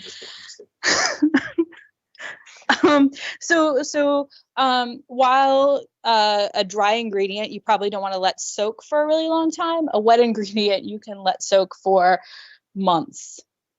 I have some wet ingredients I have sitting in my fridge for like 2 years. And you can still drink them because it's alcohol, so it doesn't really go bad. I'm essentially pickling things, except not pickling because that's vinegar. Consume your infusions within a few weeks to a few months. Yeah, don't do what I do. It's not good. But what I'm saying is the flavor transference takes longer with fruit is essentially what I'm trying to get to. You can, if you put a jar of pepper in a thing of vodka and then realize that was too much pepper, you can fix it. We've never done that. Never. Okay, our first year of infusing, we took an entire bag of peppercorns. We ground them up, mistake, poured them all into a mason jar, which was about that much, and then filled the mason jar up, which is why we keep calling it mace. Everyone else, plus including me, could not drink it, but she said it was delicious and carried it around the entire con, pretending like it was drinkable. And tried to get other people to drink it. I'm not a bad person. She was me. At all. I'm a horrible human being. But everybody loves it. But so in that case, if you do make that mistake, it's easy to fix things by diluting them. So that would be the first step I would make. If you've made a mistake and you've over infused something, you can fix it by adding more mixer or more of the alcohol. So in the case of this one right here, this is a peppercorn vodka that I forgot about. Peppercorn vodka should be this color. There's a color difference. Slightly. So you can tell I've kind of forgotten about this one. So I am going to use this in a cocktail tonight because I want to show you guys that you can fix this. But I am going to dilute it because you need to. It's not good. You don't want to repeat 2000. Yeah.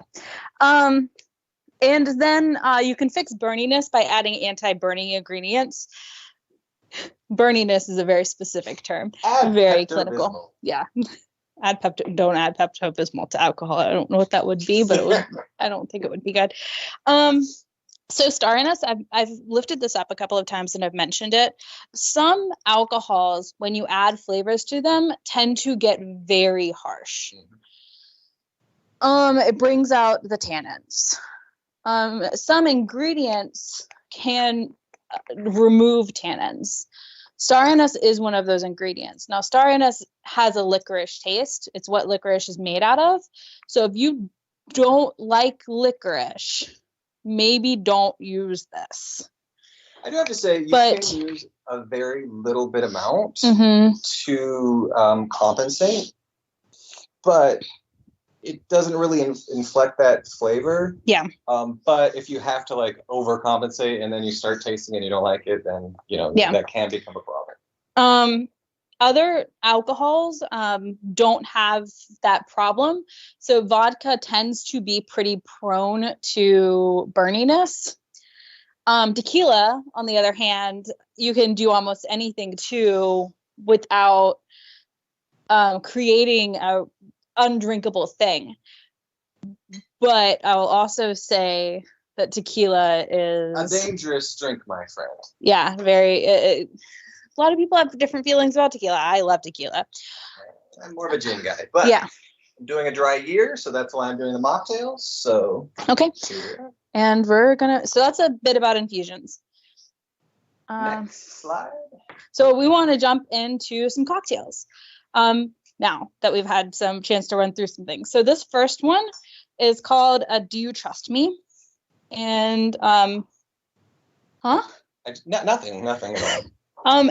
This cocktail is the first thing that we're going to use that involves bitters. Bitters are something that are typically made using a high proof alcohol.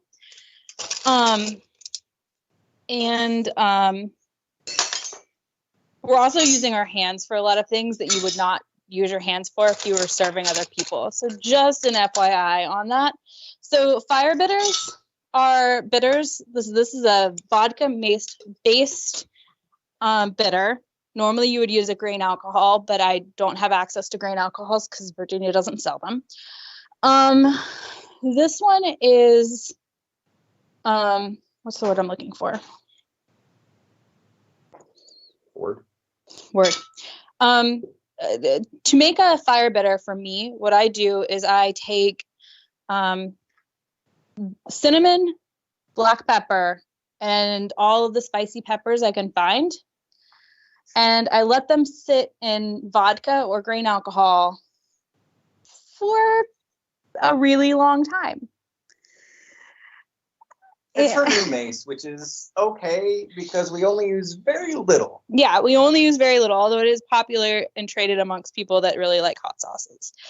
And we give it to shots to people we really don't like. Yeah, so for this cocktail, I'm going to put just a tiny, tiny amount of this in here. For the mocktail, we're going to use a little bit of Tabasco. And I got this cute little bottle.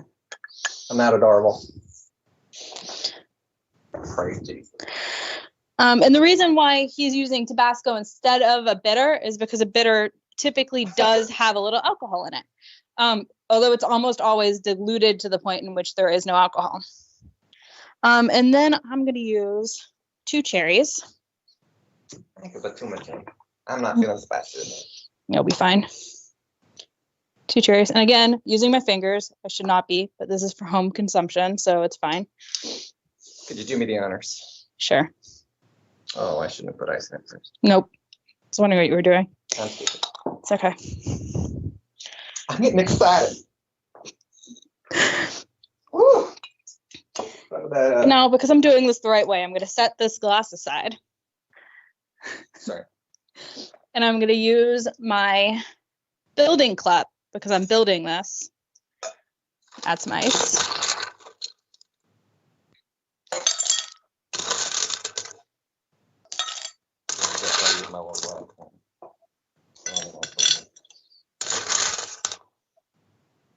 We obviously practiced the drinks prior.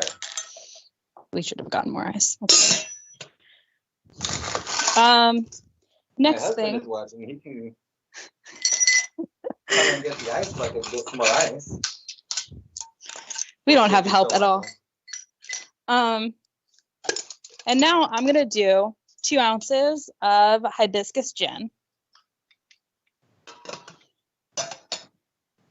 And I am going to use 2 ounces of hibiscus tea. And now that hot version.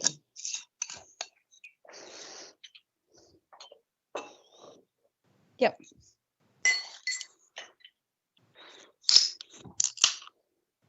All right. And I'm going to do 4 ounces of ginger beer. And I'm not going to shake this because I'm using carbonation. Ounces that thing. Here, you can use the same. Okay, I'll just use the rest. And now we need lemon juice. I have that right here, my friend.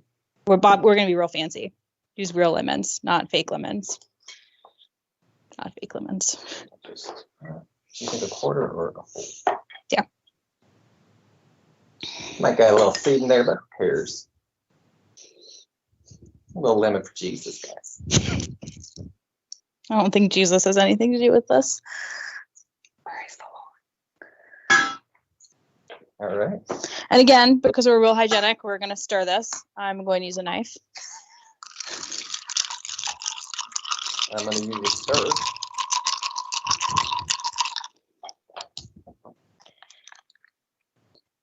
And now you pour it. I will use my fancy pour. We also didn't measure these cups. It's fine. Should be pretty close. Mine is perfect as always. And if you wanted to be real fancy, you could garnish this with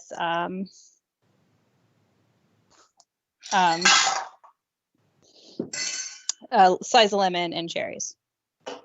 Or hibiscus being really fancy.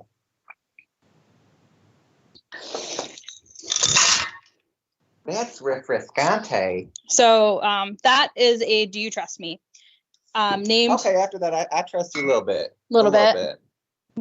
No, that's fast actually works. Named mostly because of the the hot sauce. So anytime I ask somebody how spicy do you like something, typically they're like, why? And they get a little scared. They get a little scared, which is fair. Okay. So the next drink we want to talk about is called the Halfling Mocktail. Bring me the Halfling! Before you move on to the next drink, someone Yeah. asked, Bobby, what are you cosplaying? Oh, thank you. That's a good question. What are you cosplaying, Bobby? That's a Seth MacFarlane sci-fi Oh, God. series. You don't remember the name of the series? It begins with an O. I'll help. Watch it. Or We all know it. We all can say it, but we're not going to. Yeah. You guys are it. Begins with an O. Because I watch it. O-R. The Orville. There you go. Sorry. I do not know what happened to my brain. We like him because he's pretty. Ooh, I'm gonna drop that. And this is me without alcohol. Just imagine. It's crazy. It gets crazy. Okay. So the next can confirm. The next thing we are going to be doing is Halfling Leaf Halfling mocktail, and I'm making a cocktail version of this, but I actually wrote this as a mocktail, and we're going to make this one straight in the glass. For this one, I'm going to take 3 blackberries, put them in my glass. That would be trace blackberries. And the reason why we're doing this, why this one's called this, is because of the lapsang tea. Now, if you've never had lapsang tea, it is delicious. It's my favorite form of black tea. She is a liar. But it's actually a smoked black tea. If you like drinking a cigar, lapsang souchong is your thing. And so I kind of feel like this is very smoky, earthy, kind of like what I think halfling leaf would taste like. That's adorable. Right. This is why I love it.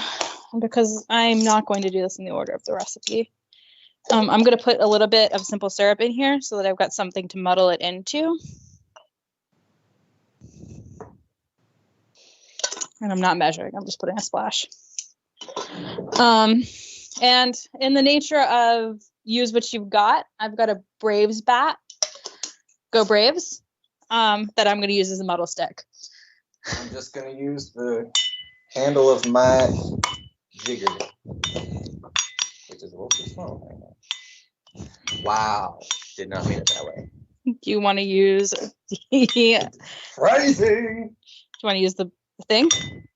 No, that's fine. And when you muddle it, you want to get it nice and squishy. I don't know if you can see, but nice and squishy. You want it like pretty. My limbs. Bobby's going to use his. Can you see it now? Like. You see it? Would you just look at it? Jesus. And so that gives you an idea of kind of like what we're trying to achieve with the muddle.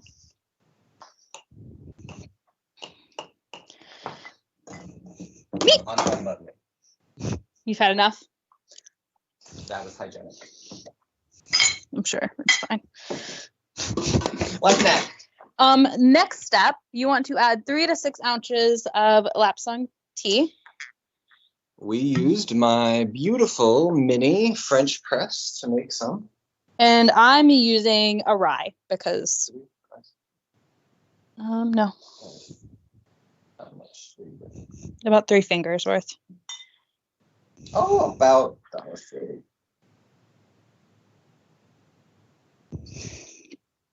Okay, this is not. Bobby is struggling. I'm not struggling. For people that aren't familiar with real. alcohol, could you explain what 3 fingers means? Sure. I'm going to make Bobby do this again. And actually, I did closer to 2. 2 fingers held up to the glass so you can't see the alcohol, or it should come up to about 2 fingers. So when you're trying to feel fancy and you're getting like whiskey, you can say, I'd like 2 fingers. And the reason I'm measuring it this way is because rather than saying a specific ounceage is because it's a whiskey drink, so the rules are slightly different. Also, it's just the way I like it. So we need orange syrup. Orange, sir. Just give me an orange slice. I know. Put me to work. You know. Minion.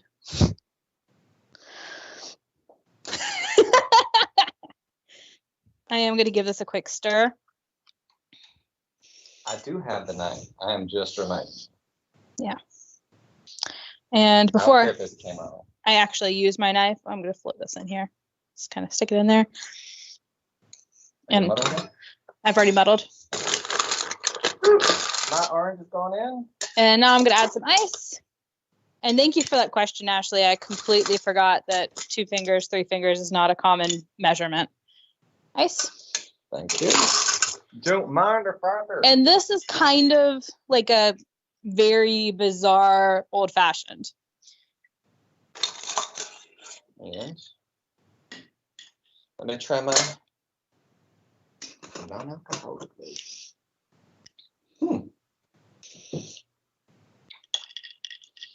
Nice. Yeah? You like it? It's very cocktaily without being a cocktail. Yeah. Very mocktaily. Good. It's supposed to be. All right. And our last cocktail that we're going to do. Let's move one more. Is the spicy bees. This one is kind of something that I did inspired by Jessica the Vor from Critical Role, because Hello Bees. And this one is one that I'm actually going to do in a shaker. Bobby is not, though, because he is using carbonated soda, which you do not want to shake. So, did I just break this? I did just break this. It's fine. I'm going to use my water bottle if I need to. You can see we're adding ice to the martini glass just to cool it down a little bit. And it just looks fancy. I think it's cool. There's a reason why people do this. And we're also adding ice to our shakers. Well, I'm adding ice to my shaker. What are you looking for? Do you want to use the Pyrex? Nope. Are you just shaking? I'm just shaking. Okay.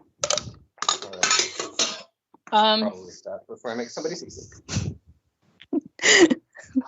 And this is the one where I'm going to be using the questionable vodka and the unquestionable vodka. And this recipe calls for 2 ounces of vodka. So I am going to do, if I can open this, I'm needing help.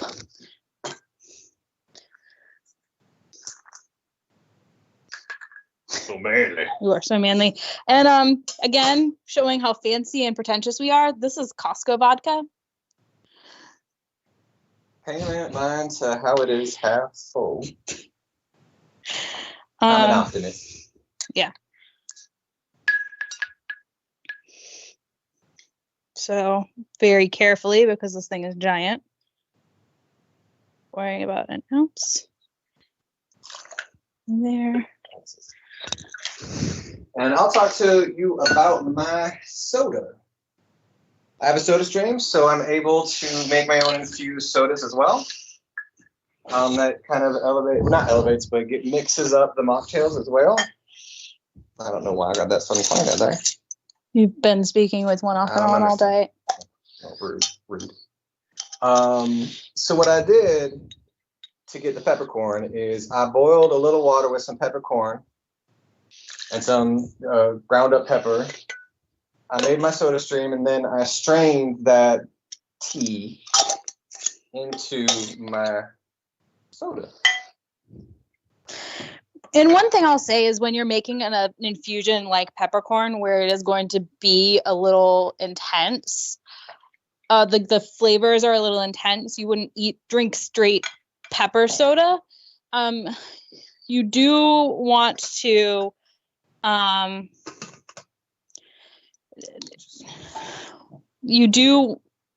are you doing? I'm just getting a simple service. The honey is right here. Oh, thank you. It's just not labeled. All right. Because I don't label anything. In that case, you do want to, what was I saying? You want to go very delicate with the flavors, because pepper is so intense. It can overpower a drink very easily. I need this. I know, I'm horrible.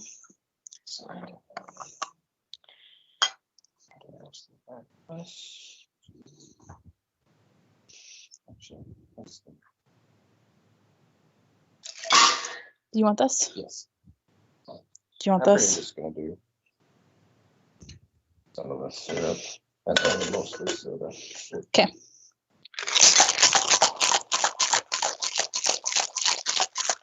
Let me give this a good shake.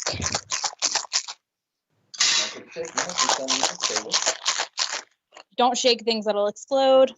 It's important. Oh, that's no fun.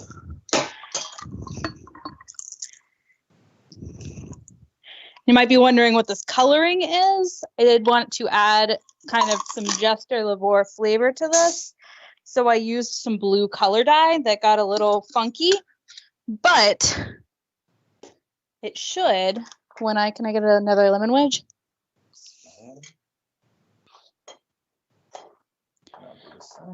Get a little color changey when I add some lemon juice, if this works. Mine turned pink. Mine does not seem to want to work. More juice. There it goes. There it goes. So, a little bit of magic. All right. Let's see how this goes. Cheers. Cheers.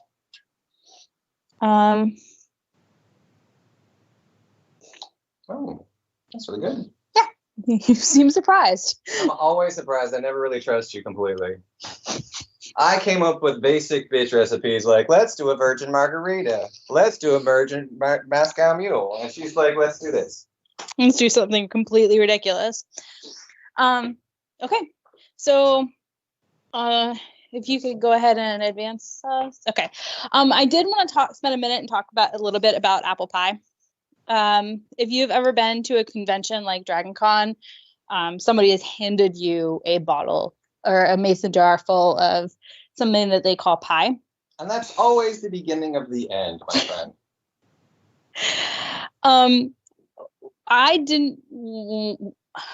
I personally don't have a solid recipe that is my own for pie.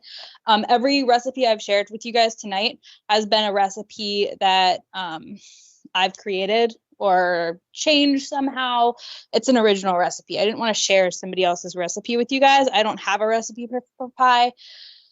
But also... Well, I'm also being dry for a year. And so usually when you're doing a grain alcohol drink, it's not really to just have a few drinks. It's not really to drink responsibly. So it's more for a prolonged party.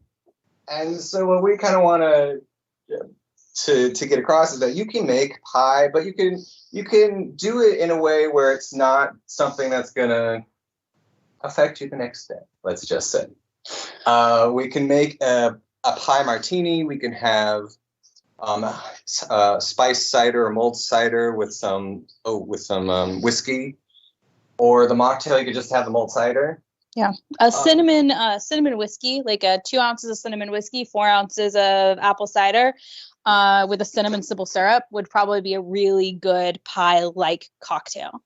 But I didn't want to share a recipe essentially for a moonshine type pie. or grain alcohol type pie. I will also say that there are a ton of great pie makers out there. Santa with the tattoos. He's at Dragon Con every year, and I think that is actually his name on Facebook. It's like Tattooed Santa. Makes an amazing pie. Reach out to him if you have questions. He would be a great resource. I'm not. So I did just want to I was anticipating getting some questions because it is a common con beverage. And I just wanted to, full disclosure, tell you guys that. And I am happy to try to answer your questions about it. All right, next slide. And I just wanted to end with a couple of final thoughts.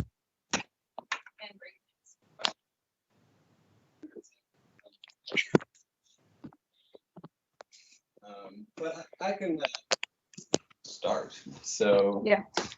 Safety first. The first thing, we want you to have a safe, fun time. You know, oftentimes you go to these cons and it's like, oh, let's party, party, party. But, you know, there's a way to party that's without having to affect your con experience the next day. I should be back, I think. Yeah. So don't drink and drive. That's the other element of that. Just be mindful about what you're drinking and how much you're drinking, and don't do anything illegal. Which gets into don't drink if you're over 21 or under 21. Don't serve alcohol to people that are under 21.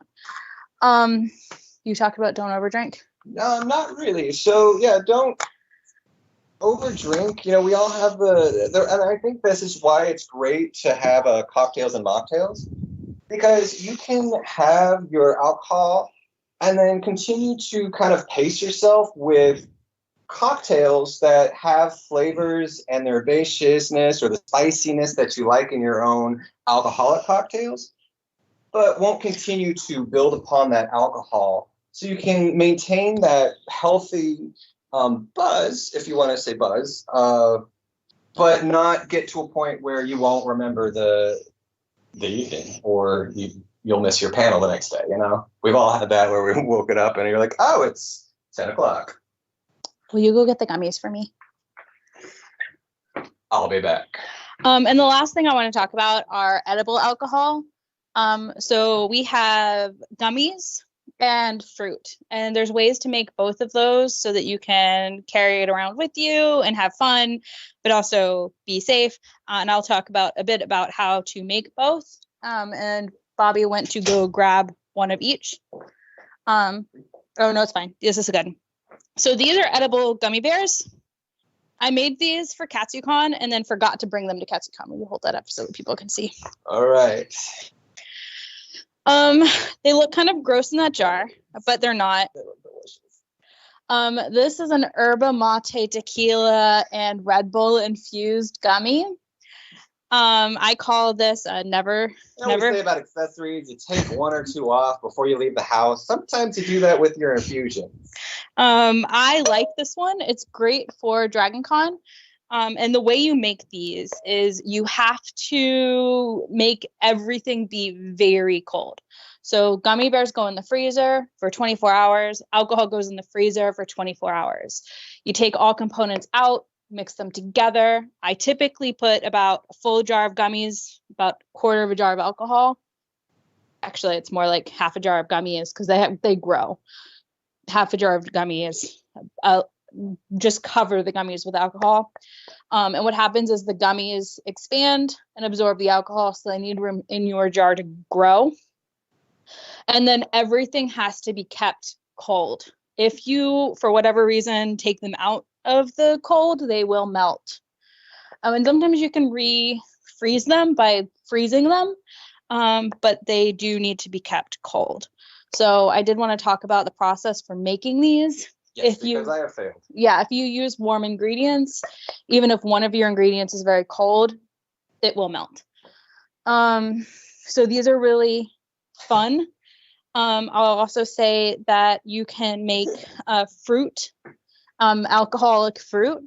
I like to do that too. Essentially what that is you make, one way that we do this is we take blueberries and we soak the blueberries in an alcohol, And then you take out the blueberries that taste like alcohol and throw them away. And then you soak more blueberries in the alcohol, and then you take those blueberries out and throw them away. And you end up with alcohol that tastes just like blueberries. Then you put a final batch of blueberries in, and you end up with alcoholic blueberries that taste like blueberries. A note on edible alcohol. It will slowly release in your system. So you have to be careful with what you're imbibing and what you're eating, because it can hit you all at once. So again, we're all about safety and control. So be careful when you are actually eating your alcohol. Yeah. Another thing I want to talk about is kind of like the stigma of non-drinkers. Yes. Oftentimes, I've done dry January, sober October. I've done a few years where I go off just because I feel like, sometimes it's just so many cons, it's time to take a break. But oftentimes I'll be at bars or drinking with friends or even strangers, and well, I won't be drinking because I'll be dry. They'll be drinking, and then they'll all of a sudden want to buy me a drink or ask me about a drink, and I'll just be like, oh, I'm not drinking right now. And then it becomes a thing where they're trying to find out why I'm not drinking. And then they feel like a little upset that I'm not drinking with them, as if it's some sort of judgment about their drinking.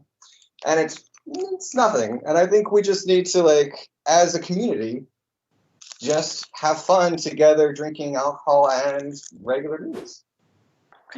So my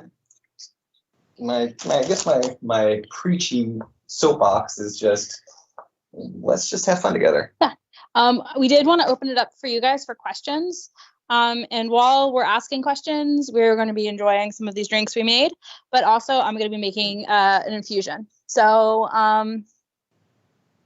any questions? Also, if you guys are drinking at home, what are you drinking? Okay, so we're going to open it up in the Zoom, in the con lobby. If anybody has any questions, please raise your hand. All right, we have a question from Connie, dressed as Molotov cocktease from Venture Brothers. I love that. Yes. Hello. I am don't think I can hear her. I think she's muted. spiked agua frescas. I'll repeat the question for you. Okay, thank you, Asha. Oh, right. Yes. She's drinking agua fresca. Awesome. Yes. What's it from? I'm curious. A lot of we're kind of talking about this in the chat. A lot of cons have sort of a drinking tradition. Dragon Con has pie. I'm just wondering, what are your thoughts around sort of these traditions now that we've had this whole coronavirus crisis? So Connie's question is, there are a lot of cons that have a drinking tradition, like Dragon Con has pie. What are your thoughts about the drinking? What was the word? Drinking tradition. Tradition. And how it's going to be impacted by COVID. Thank you. That's a really great question. And Bobby and I were talking about this earlier tonight. We are regular Dragon Con attendees. We both love Dragon Con. I've gone sober and I've gone unsober. Yeah.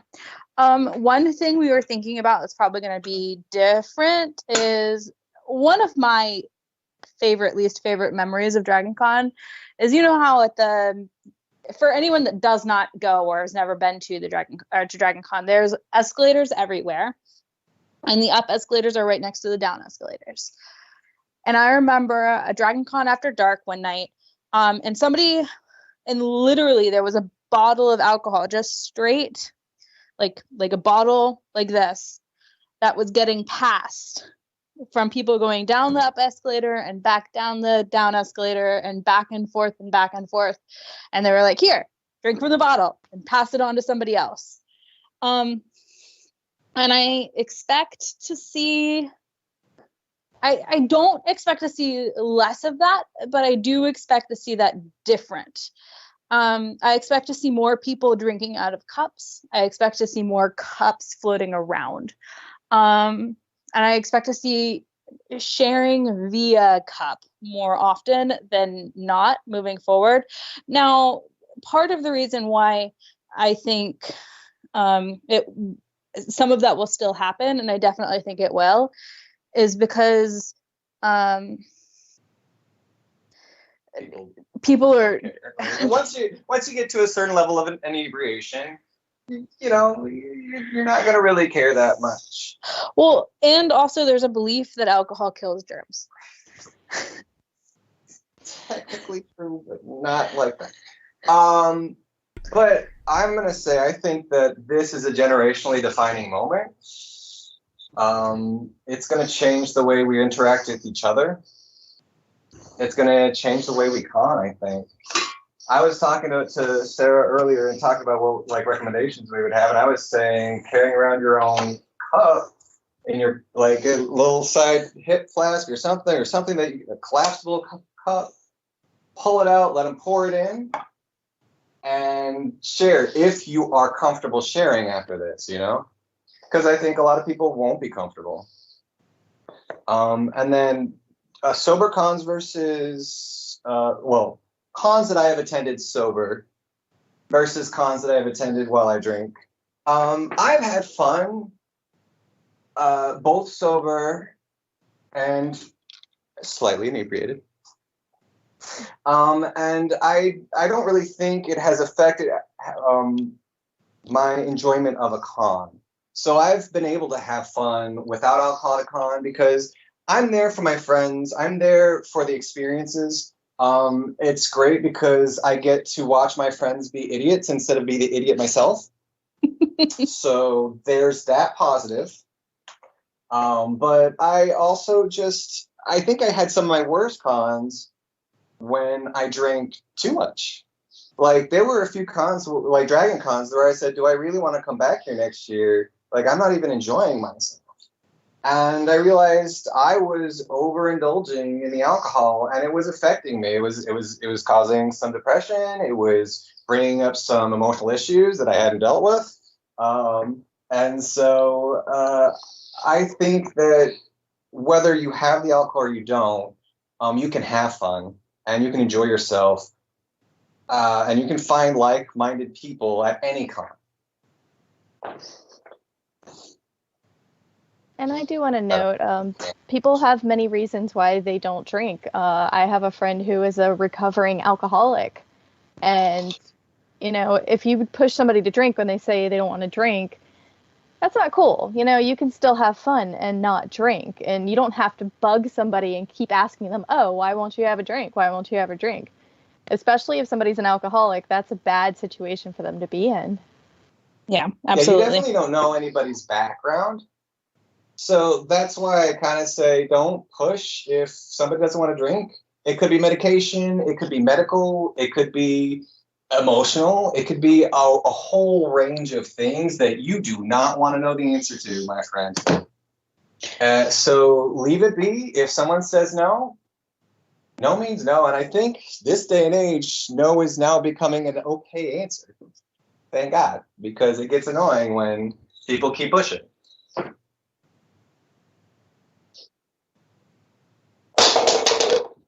That was the muddler. Oh, we do have a couple comments about Bloody Marys. How do you make your Bloody Marys interesting? I have a couple of Bloody Mary recipes that I love. My favorite, I'm a big fan of Zing Zang Bloody Mary mix. If you've never tried it, it's my favorite. I like peppercorn vodka in my Bloody Mary, or if I'm feeling very adventurous and out of the box, jalapeno tequila is another go-to for Bloody Marys for me. Bacon vodka is a good second. I don't like bacon vodka as much. Well, that's you because do. You're wrong. Yeah. I think bacon vodka is too salty.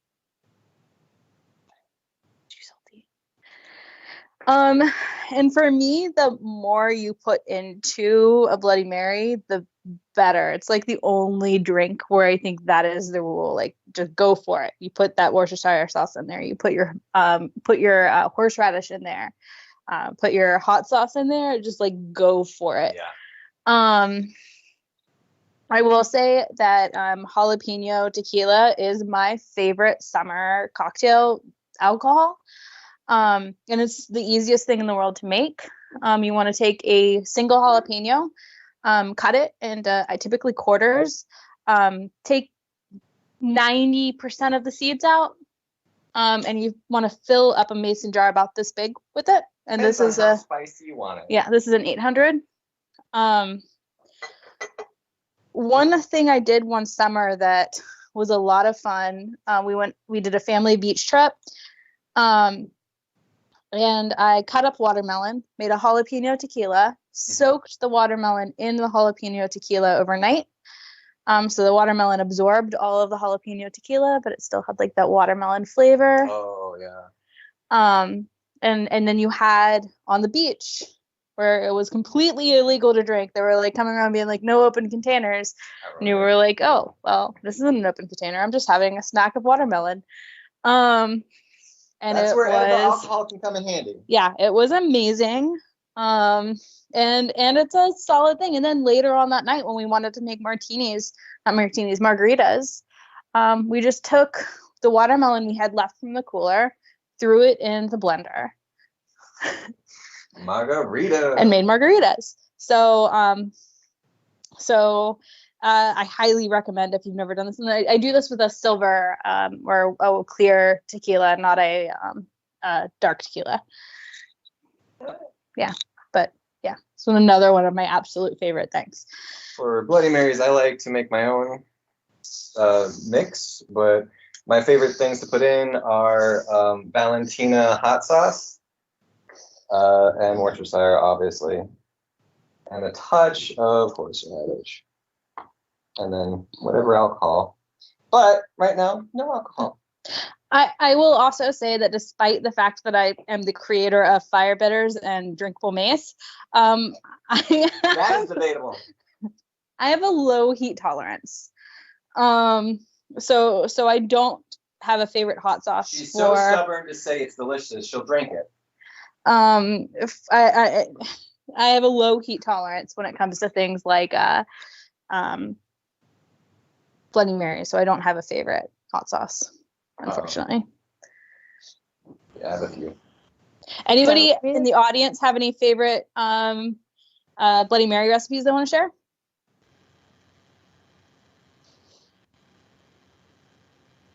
I don't see any hands being raised, but we do have somebody watching who's in Ireland right now and said that the fruit is very enticing. Can you talk more about the fruit infusions? Sure. So I don't actually have any up here. Run and grab me one. Go for it. Go fetch.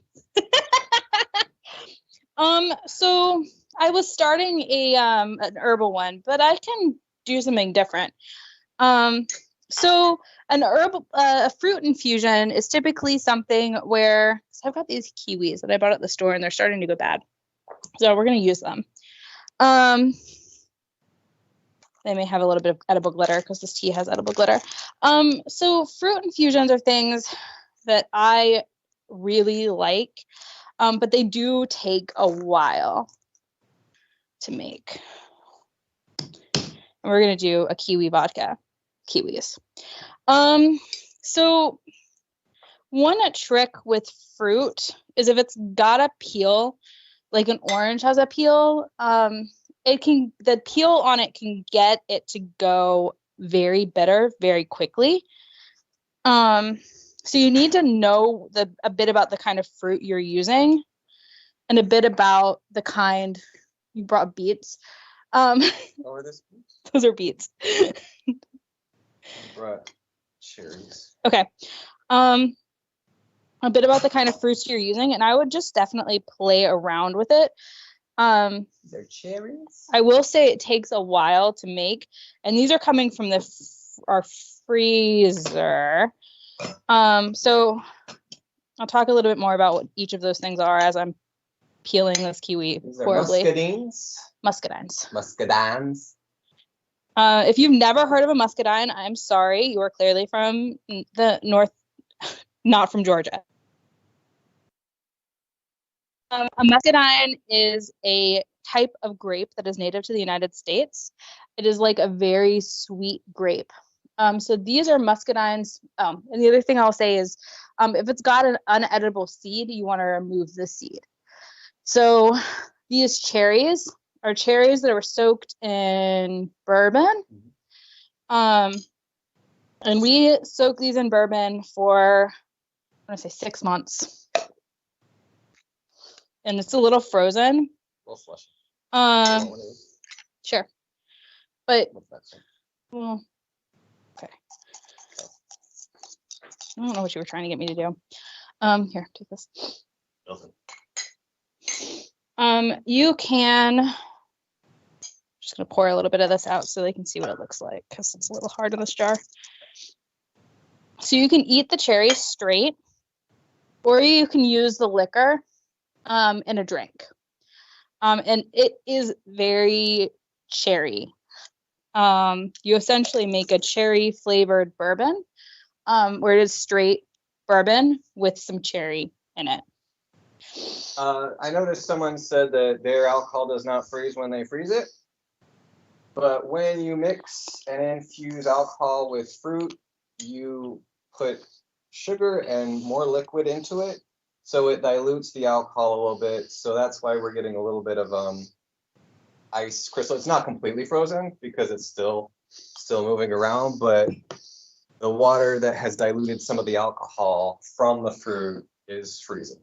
The other thing I'll say is you get the flavors of the alcohol of the fruit you're putting in there. So you want to use riper, sweeter fruits. I thought about doing a raspberry infusion because raspberries are in super mega sale right now. But I ultimately decided against it because the raspberries just are so bitter right now that I was worried I would end up with something very bitter, almost bitter to the point in which it was undrinkable. So essentially what I'm doing here is, and again, there's no hard and fast rules on these. This is just what we've played around with and tried and found that it works. And I've literally never infused kiwis before, but I bought 4 pounds of kiwis 2 weeks ago and they're starting to go bad. So I figure why not? And anyone that's ever had kiwis knows that they get super sweet right before they go bad. So hopefully this will yield something very sweet. Do we have any other questions? I know we're coming up on time, so I don't know what the Grandmaster wants us to do. Someone said that it looks like you were at a hotel. That's just because we're at Bobby's house, and Bobby lives in a hotel. I can neither confirm nor deny where I live. I'll just say thank you. We did try to make this feel as much like you were drinking in a con suite as possible. That was kind of our aim with our setup. And this is kind of like our setup at the con. Yeah, this is essentially it looks like a cooking show. Yeah, without the fancy glasses, because we don't bring those to Dragon Con. This is our Dragon Con setup. Typically, we have a shrine of dragons. Are there any more questions from the audience? Let me just, before we drop out, I'm going to finish this kiwi one because I wanted to kind of show how this works.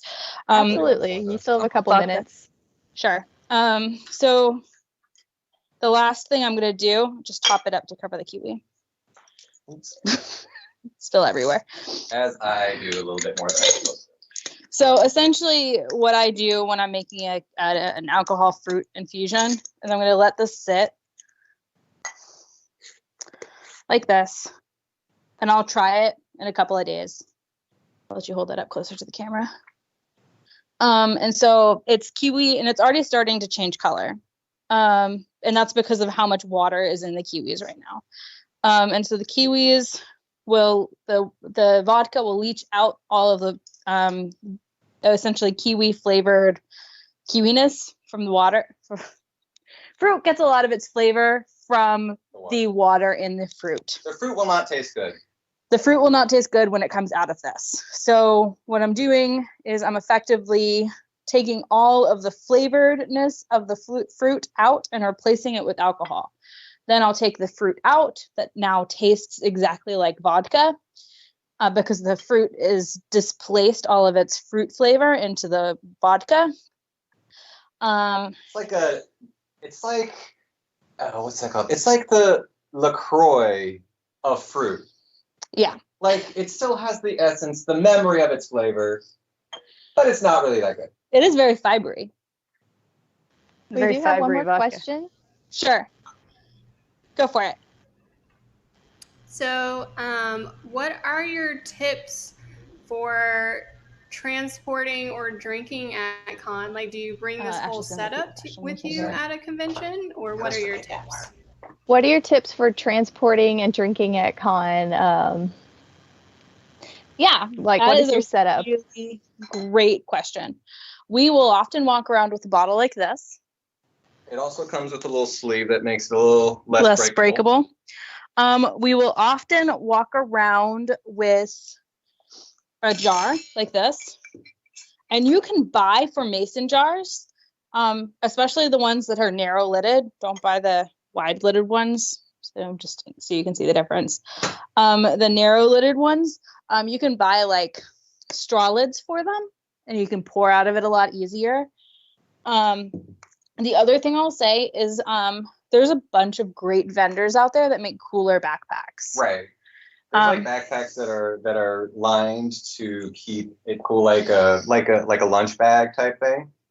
Yeah. And so if you get an insulated backpack, one of your friends, a friend can walk around with an ice pack. My ice pack right now is frozen beets because I ran out of ice pack, because I ran out of freezer space, because too many people are panic buying, including myself. So you can put like an ice pack in there to keep everything cool, and then put a couple of different things of alcohol in that. I will say one advantage to these bottles is they're very light. You can also use a thermos like this one. Again, looks like a thermos. Another thing are camelbacks, but you have to check if you can put alcohol in them, and I believe they're BPA free and they're okay, but don't quote me on that one. Yeah. Yeah, I wouldn't let it sit. I have had experiences with friends who've done 2 camelback bladders in a backpack, and they had alcohol in one and water in the other. And then they just give you the straws and be like, whichever. And then you don't remember. Your question? That's good. Yeah.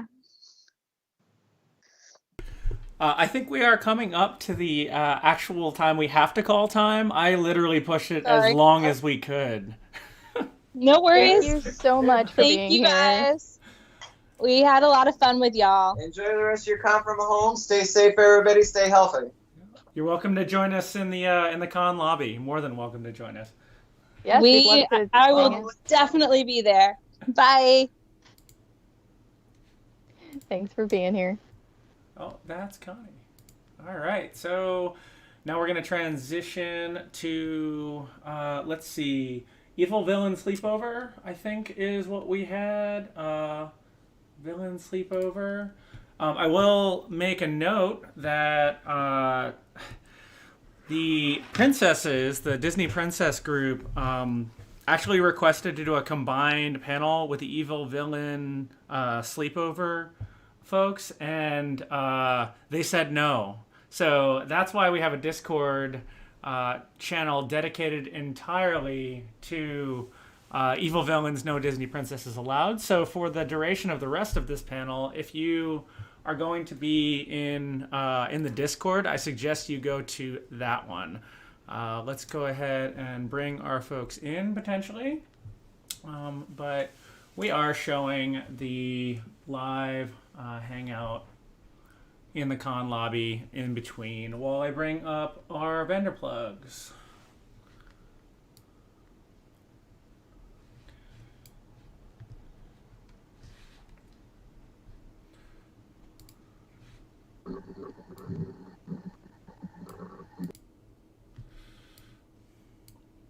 I see one has entered. I see two have entered. Evil villains. They're coming in one at a time. We already had Technicolor Mike as an evil villain there.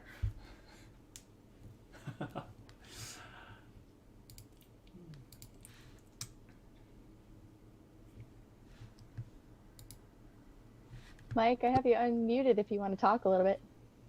Hey everyone, just joined the live stream and the con lobby. I got dressed up after my presentation.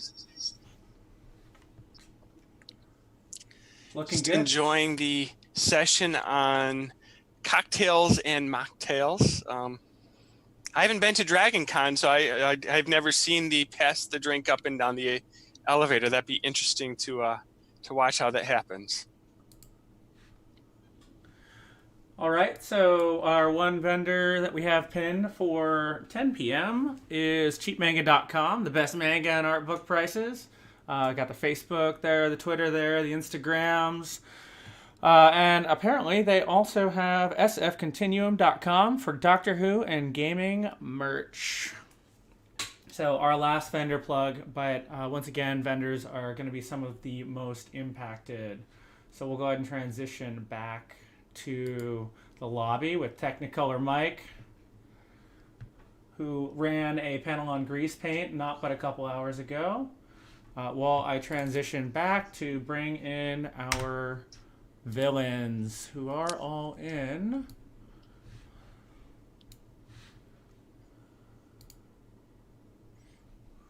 You are unmuted, Mike, if you'd like to talk. Cool. Do villains have to be evil? Like that Despicable Me, he was technically a villain, but everyone likes him, right? So I could be a likable villain? I think Darth Vader's pretty likable. All right, I have the evil villains up. I'm going to be moderating this panel. But give me a thumbs up, evil villains, when you're ready to go live. Like Dr. Horrible's a villain, got but two he's thumbs obviously up. the hero. So that's half the thumbs up. 3 thumbs up. There's 4 of them. I'm big on consent, so I want to see them. Okay, so we got one person's having trouble. I guess they could keep working on it while we bring you guys in. I'm gonna unmute you. You are unmuted, evil villains. So we're gonna transition and hello. Once again, I'm your moderator. Hi. Welcome. Nice. Nice franchise. Thank you. I appreciate the evil scrolling across the screen. That's solid. Perfect. So you guys are going to be closing out Con From Home Day 1, the very first day of Con. Everybody's should be appropriately in the right headspace after that last panel. That was a good last panel. I enjoyed it. Yeah, you were great. All right, so take it away. All right. Well, we are the BNHJ League of Villains. Yes, there are a few of us who aren't technically in the league, but you know what? It's fine. We are now. Rules. Keep cursing to a minimum, please. Y'all. Rude. Please be mature, except for Shigaraki. And try to keep it in character questions, please. And yeah, that's pretty much it. Y'all got anything? Probably tell them what we're doing first. Oh yeah. Well, we are doing Q&A first. Then after a few minutes, we will do Truth and Dare. Truth or Dare, not and Dare. Or we could do and Dare, I don't care. And then we will do Would You Rather. So we'll start with Q&A.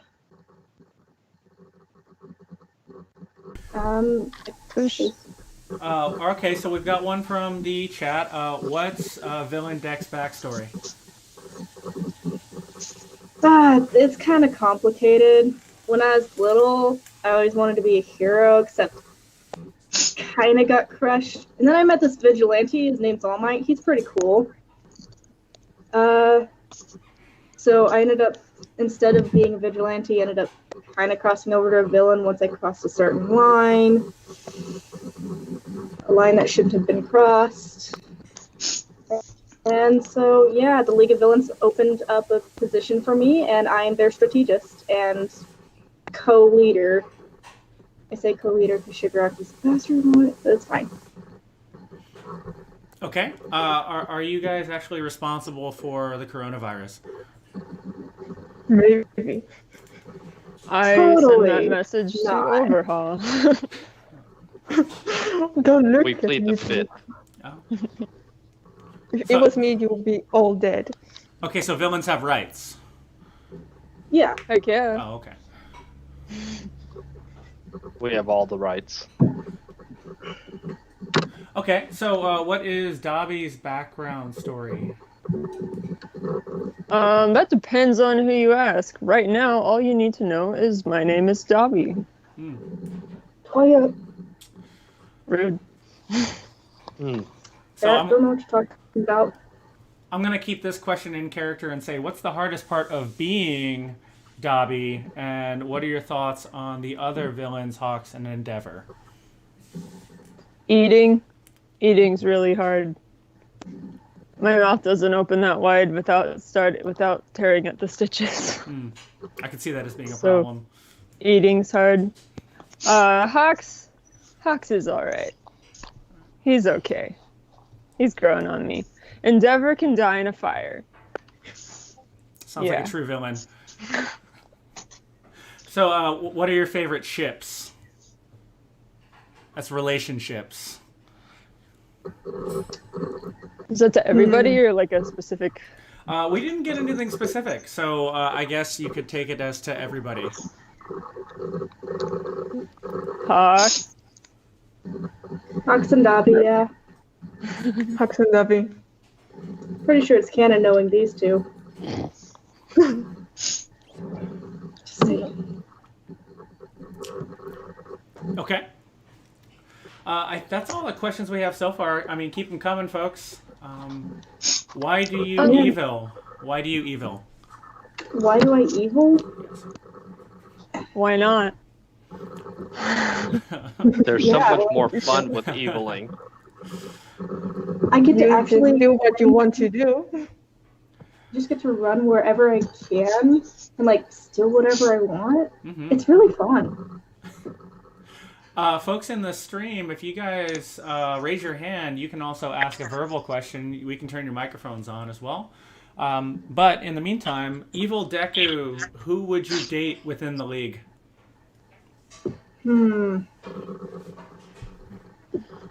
Well, I'd say Toga, but she'd probably end up killing me. Twice isn't too bad, but he's way too old. Kachan's, well, it's Kachan. No. Kiri's not too bad. Yeah, that's pretty much it. Okay. How is Overhaul handling the coronavirus? Pretty well. Well, I just don't go out, so I don't have to breathe the same air as you. So I'm pretty well. Yes. What are the other league members? Oh, where are the other league members? Excuse me. Some of them are out on missions. Well, missions. We should probably say who all is here, because not everyone shows up on screen, because there's only 4 spaces. If they just start talking after 5 seconds, they should replace someone. My experts from Microsoft tell me that's how that works. Absolute experts who know everything. Oh, is that so? Yes. Oh, there's one. Oh, hello. Hi, Aggie. Looks very menacing. Oh, we got a Always. few. They're popping in. Always menacing kill. Okay, so Kiss, Marry, Kill, Overhaul, Hawks, and All Might. Oh, I can't wait to hear this. Is this directed at a specific person? I don't know, to be honest, and pretend this is the first time I'm meeting you. Oh, Jesus. Well, I am Bakugo, and don't really want to be here, but here I am. Okay. He's lying. We didn't make him be here. He wanted to be here. I see. It's fine. Okay, for the Kiss, Marry, Kill, probably Kiss, Overhaul, Marry, Hawks, Kill, All Might. And why? Oh, thank you. Oh, really? You Yeah, want to say that. And why? Looking at you now. Well, Hawks is fairly attractive. Overhaul's not bad when he's shutting up, and All Might's All Might, so kill him. He's lying. Yes. We didn't make him be here. I will remember that. Yeah, I don't know. I'm just gonna stay silent on that one. All right, lots of honor among villains. What's Kiri's backstory? I kind of just followed my bro here, low key. Had to stay with the homies. Let's see. He makes an interesting villain, that's for sure. Okay, given your understanding of each other, who do you think is going to be the first one to die from the coronavirus? Me, by far. Shigaraki. The boy doesn't wash his hands.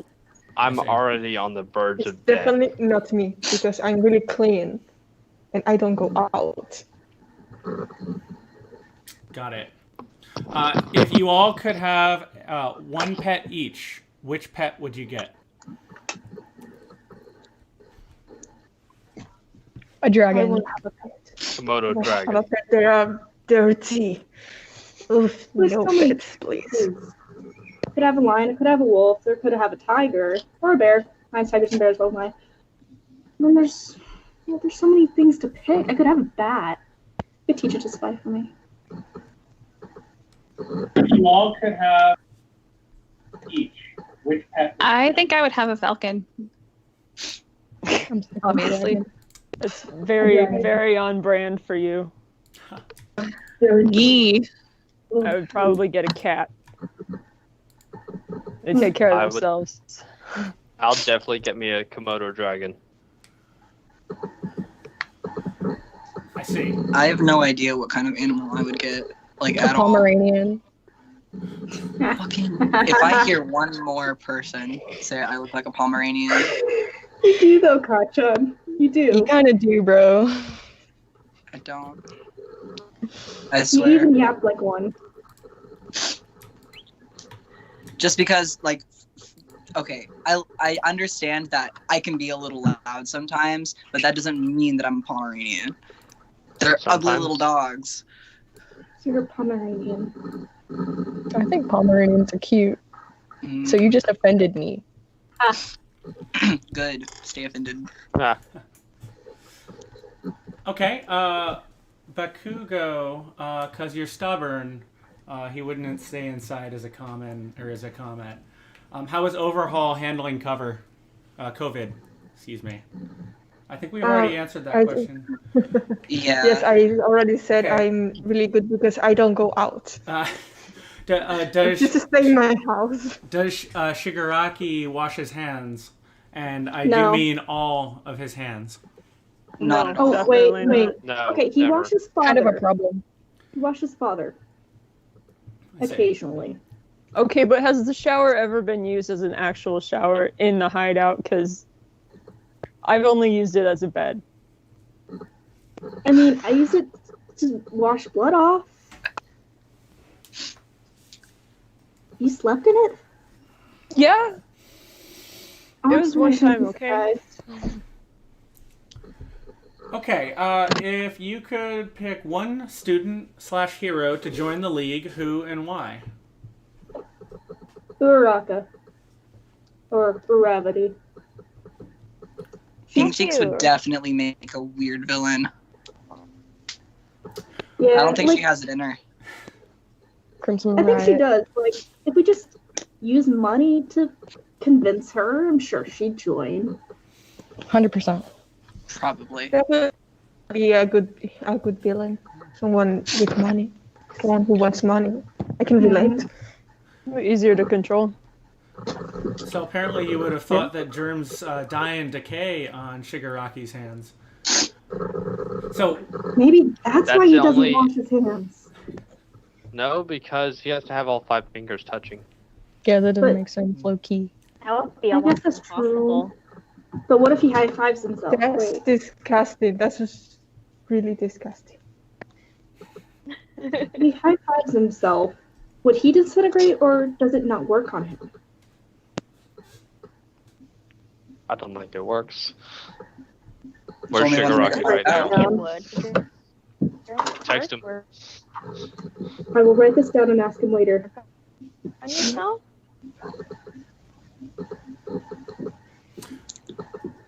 okay, so if any of you stop being villains and your villain acts were forgiven, what would you do with your lives?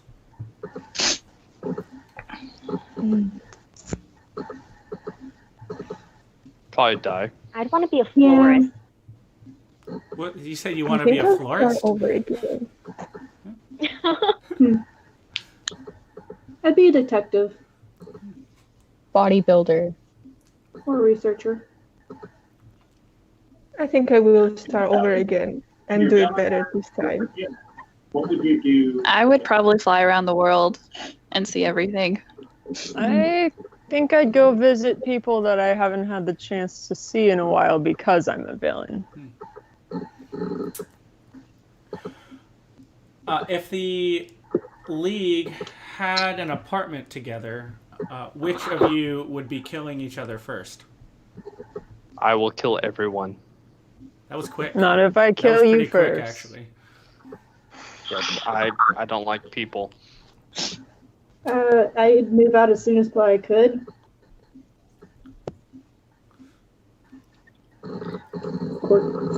Do I have to answer this question or is it blatantly obvious?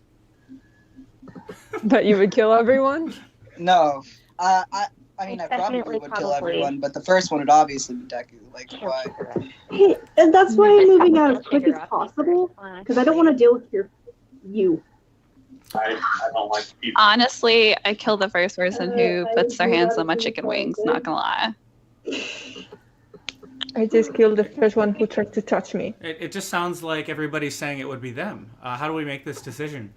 What's our decision-making criteria here?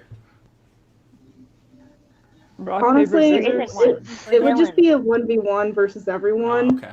I'm going to book it as fast as possible, so I'm already out of the running. Well, it is still March. We can consider this our March Madness bracket, I guess. All right, let's go. Okay, of that, if you were living in the same apartment, who would be the most likely to leave an empty milk carton in the fridge? Hawks. I will never do that. Hawks. Hawks. Yes, Hawks. I see. How did I get thrown under the bus? You keep Because leaving we've your done empty it milk before. cartons everywhere.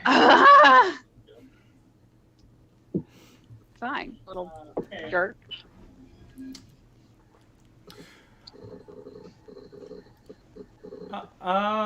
And that's the end of the questions. I guess we've left this reality.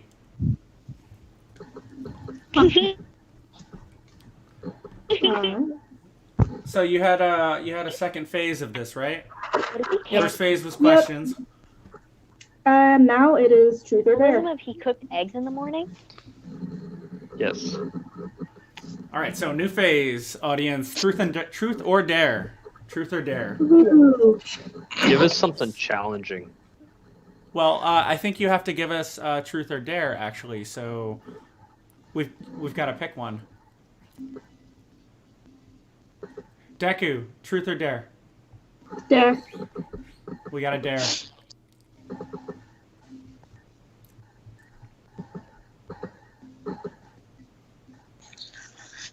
Oh, maybe we have them typed out ahead of time, audience. Yeah. Yeah, we're not here all day. Okay, dare you to tell Kachin you love him. Don't. Oh boy, isn't You this have rated? to. What's this rated? It's not rated R. Kachan, Don't say it. I love you. Deku, I swear to God. I'm gonna have to do something I after feel like this. I need to bathe in bleach now. That was disgusting. Honestly, I want to bleach my own mouth. Okay, Hawks, truth or dare? Not rated R. Dare. Kachan. Don't.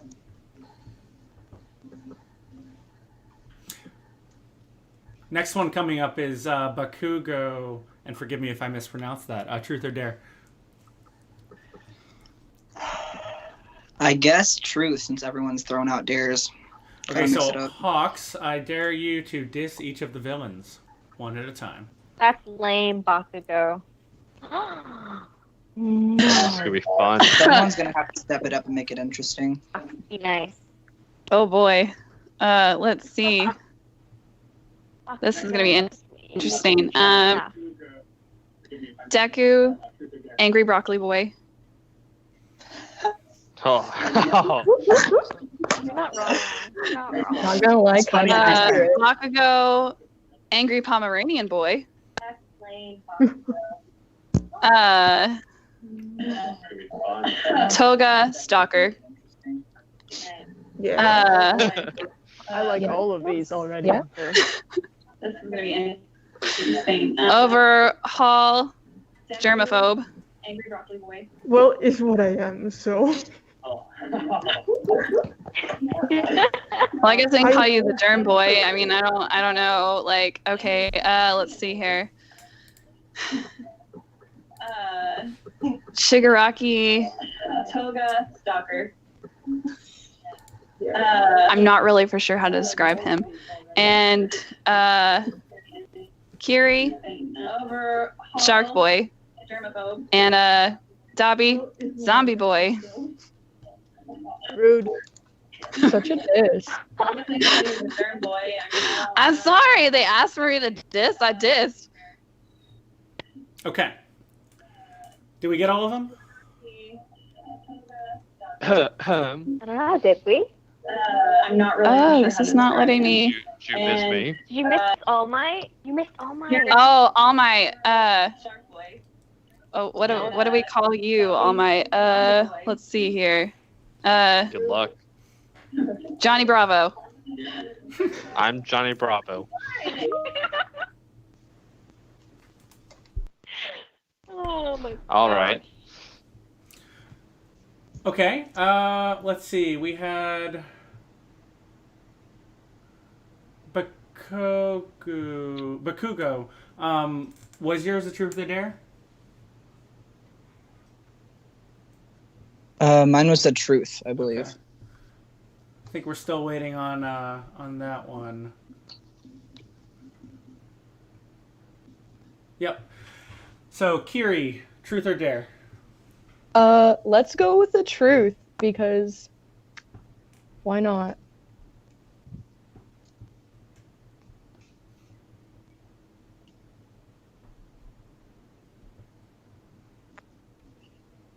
No. So I think we've got a question while we're waiting. What is Toga's backstory?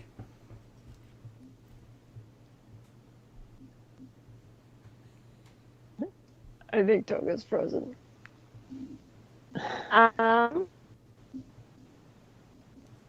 Toga's here. Hi. There we go. Just want to learn the weekend did, right? And if you have to get your hands a little bloody for that, is the problem. I feel accepted in this league of villains. It's home. Okay. Bakugo, tell us who the one person you like in this world is. I'm so happy Kirishima's on the screen right now. You just took him all. The one person I like in the whole world.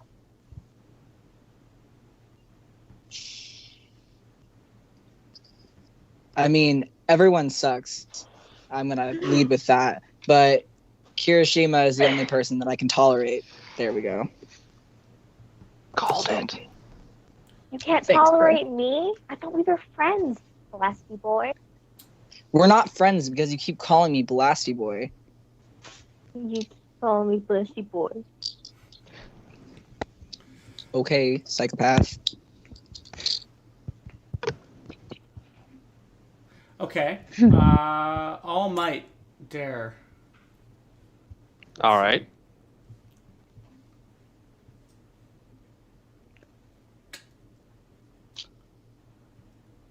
And that's all she wrote. So I think they're asking you to dare the audience. Me to dare the audience? Well, I mean, they said dare. Okay. I'd dare the audience to give me a good dare. Oh. That's a good one. So if you look in the lobby, I am the dude in the webcam wearing the red robe, the fancy blue Snuggie with a pocket. Okay. There he is. Fit. Love the fit. So can we elevate that person? Top right. There we go. And you are on you're unmuted as well. But let me actually unmute myself on. Oh no, never mind. That works.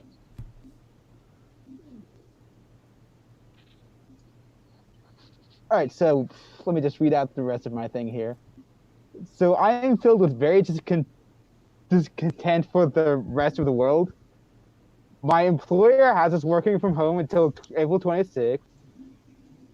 I can't get into Elite's match because I'm a filthy casual. So I dare you to come up with to fulfill an origin story for me. So he dares you to fulfill an origin story for him. You want an origin story for me? All right. For me? For Well, him. See, for him. For you Or for you as well. And for you. He wants both. He wants Let's both. just go full Okay, fan I'll start with fiction, you. come on. You woke up one day with a quirk of bunny ears. You realize that yeah,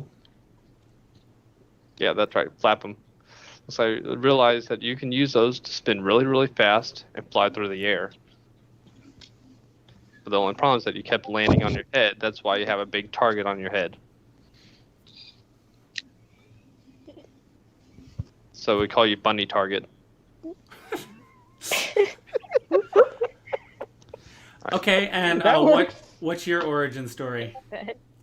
My origin story is it's probably the most tragic of everyone's here. I was walking to the grocery store, and there's no toilet paper. that has utterly ruined me. I'm a man of many convictions, but that is the worst.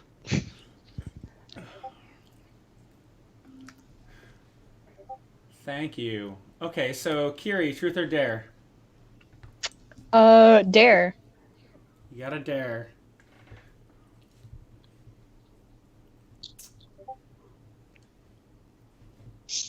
Oh, I think they had a truth. Okay, then truth. Who's your favorite female hero? I don't know. It's a hard between Jiro and Mina, or if we're talking about pro hero, Mount Lady's pretty dope.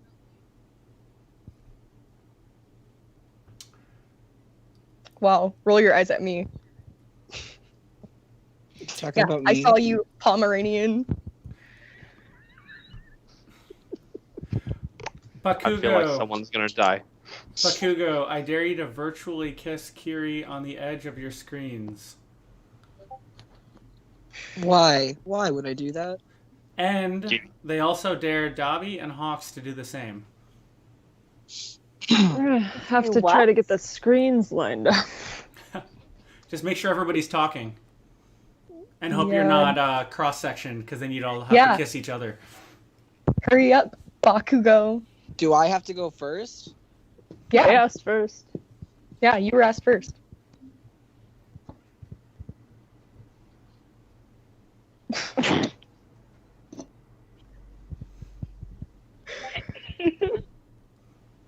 That's all you're getting from me.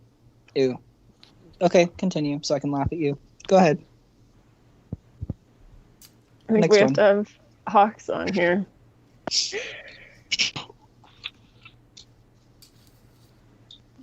Which means he needs to talk.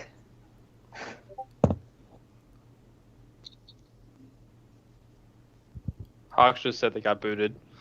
Oh no. Oh, they'll have to rejoin. Oh no! Okay, I think that's all. Who hasn't done... Oh, we got one more. Kiri, I dare you to tell us how much hairspray you use on your hair every day. A lot, because not only is it hairspray, it's a gel, and it's probably like half a can every day. I cannot tell you how much money I spend on hairspray and things of gel. He I honestly must could just he's got to be putting the biggest hole in the ozone right now. Yes. Every day. What's your That's preferred why- brand? Ooh, I don't know. I kind of just grab the cheapest one at this point in my life. Okay, who hasn't had a truth or dare yet? I haven't. Who? Overhaul. Overhaul. So, truth or dare? Dare? Dare. Who else hasn't had one so we can queue it up? Me. Who's me? I don't think I have. Toga? Toga. All right, so we need an overhaul, truth or dare. Well, okay. Toga, truth or dare? Dare. Okay, so we need a dare for Toga. I'm not lame like Bakugo. Dare you to touch Toga with your bare hands. I think that's for overhaul. Oh, you want me to kill Toga? I will knife you. If I do that, I will kill her. I mean, couldn't you put her back? Do it. Don't even. Oh, yes, I can pull I her will back. knife you in the heart. If I kill you and I don't put you back, you Okay. cannot. We have a... It's disgusting. It sounds like a truth for the entire group. Want to kill Toga. Is a hot dog a sandwich? No, it's a hot dog. A hot dog is Hot dog. definitely a sandwich. I mean, can you put her back? I mean, is a hot dog a sandwich or is it a taco? That's So- just not all the way wrong. So tell me this: if you're out of hot dog buns, then what? What do you use? You use bread, right? Nothing. You eat the hot dog. That's it. Burger would be a sandwich, but a hot dog would not because it's covered by 3 sides. I not really 2 appreciate sides. this question right now. No, see, if you're out of hot dog buns, you use a tortilla. That's how it works. That's true. Right. No, because you want the Why airiness. won't you eat a bread. hot dog with a tortilla? You use a You- tortilla you with a need hot that. dog because then That's you called don't broke need people problem. like 50 pounds of bread to eat a hot dog. And then you Doing ask that why and I using a tortilla. Now here's as the other a question: hamburger. if you have 2 hot dogs and then you have bread in the middle, what do you call that? An Oreo hot dog. Is that still a hot dog? The chat room just exploded. I'll say the only thing that could have been worse question was if it was milk first or cereal first. Well, Cereal first. Cereal. Don't be a monster. Is- Villain. Is cereal a soup? First. you have to put the milk Cereal first. is a soup, yeah. Cereal And is a it's always soup? milk first. Cereal is definitely a soup. It is not. There's something wrong It with is. y'all. It's Like, not a Cereal does not count as a soup. Why not? Is this Why- Dobby? Thank you. Separate soup and milk, or soup and cereal. Okay. Then you have you okay? No. You would not drink just a glass of soup. Nothing in it, just soup. With Are you kidding? I would you love could drink a chicken glass broth. of milk. Chicken broth is amazing. It's healthy. Okay, but that's a broth. It's not a soup. What it's is a wrong broth. with you? Guys, I really feel like we're getting through this together. So individually, one at a time, I would like to hear, would you rather fight 100 duck-sized horses or one horse-sized duck? One horse-sized duck. That'd be way easier. Yeah. Then 100 duck-sized horses? Yeah, because then I Yeah. could just stomp on them. Haven't you heard of strength in numbers? Would be fast. I just have to take my glove off and. But you could just kick him. You could just kick him. Exactly. Remember to stay in character now. No. Okay, Toga, I dare you to throw away all your knives. See, here's the thing. I don't know where a lot of them are because I hid them Found one. myself. Oh gosh. Why do you have my knives? Give it back. Oh, I actually have 2 of them. Why? I don't even have one on me right now. What was I supposed to do? You I mean, threw good them at point, me. but like, You did throw them at him. Okay, okay, but he deserved it. this one's is just Yeah. asking for a description. Why is macaroni and cheese a cereal? No, it isn't. No. This is not a cereal. No. That wasn't the question. The question was they wanted you to explain why it was a cereal. Oh. I mean, if you put milk in it. No. Just no. Yeah, but Wait, I would cheese is say milk. the only way that macaroni and cheese would ever be even close to being considered a cereal is if you took mac and cheese and then put it in a bowl of milk, which sounds disgusting. But cheese is milk. It's I'm just gonna be sick. a different form of milk. Imagine eating that. No, thank you. It's disgusting. Exactly my point. Okay, so as villains, do you prefer Mac or PC? PC. PC. Either? Probably PC. Okay. I'd take my Commodore 64. That's respectable.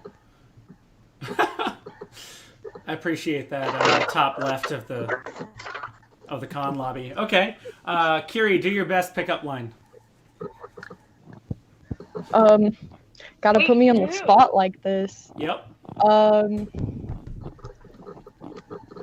Are you from Tennessee? Because you're the only 10 I see. That one's lame. If you put lasagna on top of another lasagna, is it 2 lasagnas or just one big one? It's one big one. One big one. One big one. Okay. Pretty unanimous. One big one. Okay, we've got a dare actually. So hard to eat. Overhaul. I dare you to. I dare you to draw an apple with a pen using only your head and your shoulder. Oh, I want to see this. Yeah. Oh my God. So we can come back to that, and you can continue discussing as you get your supplies to do it. Yes, I have to go to take some things. All right. I'll be back. As Glitter villains, pens. explain why correlation equals causation. I don't know what that means. Correlation those are doesn't some equal big words. There's a lot of Causation, people though. that don't know what that means. I'll be honest. Those are some big words. Wait, no, I want to try Overhaul's dare. I'm trying this too. Okay. Are we all gonna draw an apple with our shoulders? Is that what's happening here? No, I it's think actually your so. head and your shoulders. Yeah, you have to and put it later right on we'll here. do Oh, knees boy. and toes. I gotta find a writing Oh my utensil gosh. that I thought it was. Oh, this. It's funny. I love how you got this. Got our attention. Oh my god. Does this I'm having work? trouble holding it. Oh, it does. Wait, Oh, this is gonna be probably harder. do it with my I have headphones toes. in the way. How do you? I don't know about this. Maybe this side.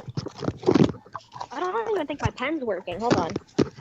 I have a feeling that this drawing is going to give us insight into correlation versus causation, if I'm being honest. My What are pen's we not doing? working. We're drawing an apple. We're drawing our head and shoulder. Yeah, like we're this. drawing an apple with our head and shoulder. For those of us just joining, this is the villain sleepover. Neither of my pens. And we're doing truth or dare right I now. got it. Is it close enough? Okay, no, everyone is doing it. That's kind of an apple. I mean, I need to I don't think it's apple. gonna show up in the find frame. something to write with. I'll be honest. It's kinda I bad. have in fact seen apples that in real life that looked worse than that. Okay. Called school cafeterias. Oh, That's the range that I this is difficult. I feel like I need numbers to hold up, like 1 through 10. Okay, here we go. You ready? Yes. Doing this. Okay. Yes, I have While no you're idea. doing that, what 'cause kind I'm of connected to that. what kind of music does Kiri listen to? I actually listen to a variety of things. I mostly like rock. Wonder why. I guess I can't have this and this at the same time. It wouldn't be hard rock, Like an apple. just regular rock. I like. It's a Okay, good you know this. All right. I think it's like an alternative rock, honestly. Here. Okay, I This got is my the app. better I can do. This is mine. Alright. Creative child that I don't know if you can. We were born to. Is that even the mind right me just page? ruin It things. is. All right, I'm let's just see. dumb. Okay, I am now a different moderator. Nice. Who is your favorite member There'd of be my BTS? That's a good question. Namjoon. Who's that? I vote Namjoon. I have no idea what BTS is. I don't either. I mean, I know what it is, but I don't know the members. You're offending the audience. Same. I only Well, know my Jimin, apologies. so What are your I will thoughts on say offending Jimin. the audience? I'll And go with that what is Bob our said. Our but I have job. no clue. All right, We are villains. It's our job. we've got Okay. another want important us to truth look we it need to up find really out quick? here. Here's the apple. Oh, here we go. Here we go. I drew a knife. That's yep. Yeah, are we sure that's not a knife too? It might be. The knife is to cut the apple. See? I see. Oh, that one looks more round. Okay. So Mine is- next important Did question. Josh go square? Oh, no. That looks Mine like is perfect. you didn't do that with your head and shoulder. All right, now do it with I your knees and toes. did. No Not the way. knife, no. All right. I did. Next Why important did you question. help How me? many holes are there in a straw? Two. Wait. One. There's two holes. There's one in this hole. There's one hole. It goes all the way through. One hole. No, there's two holes. Ends, but it's No, one look. hole. Look, One I hole. literally have a straw. Okay, here, 1 sec. It's two holes. You can't straw? change my There's mind. one hole. It's But- two. But cover one. the end. Cover the Okay. end, and then it would be one hole. One hole. Yeah. No. Yeah. It's Well, no, two it holes. just be one hole that you blocked off. Deku, Does it go all the way who is your favorite Class 1A student?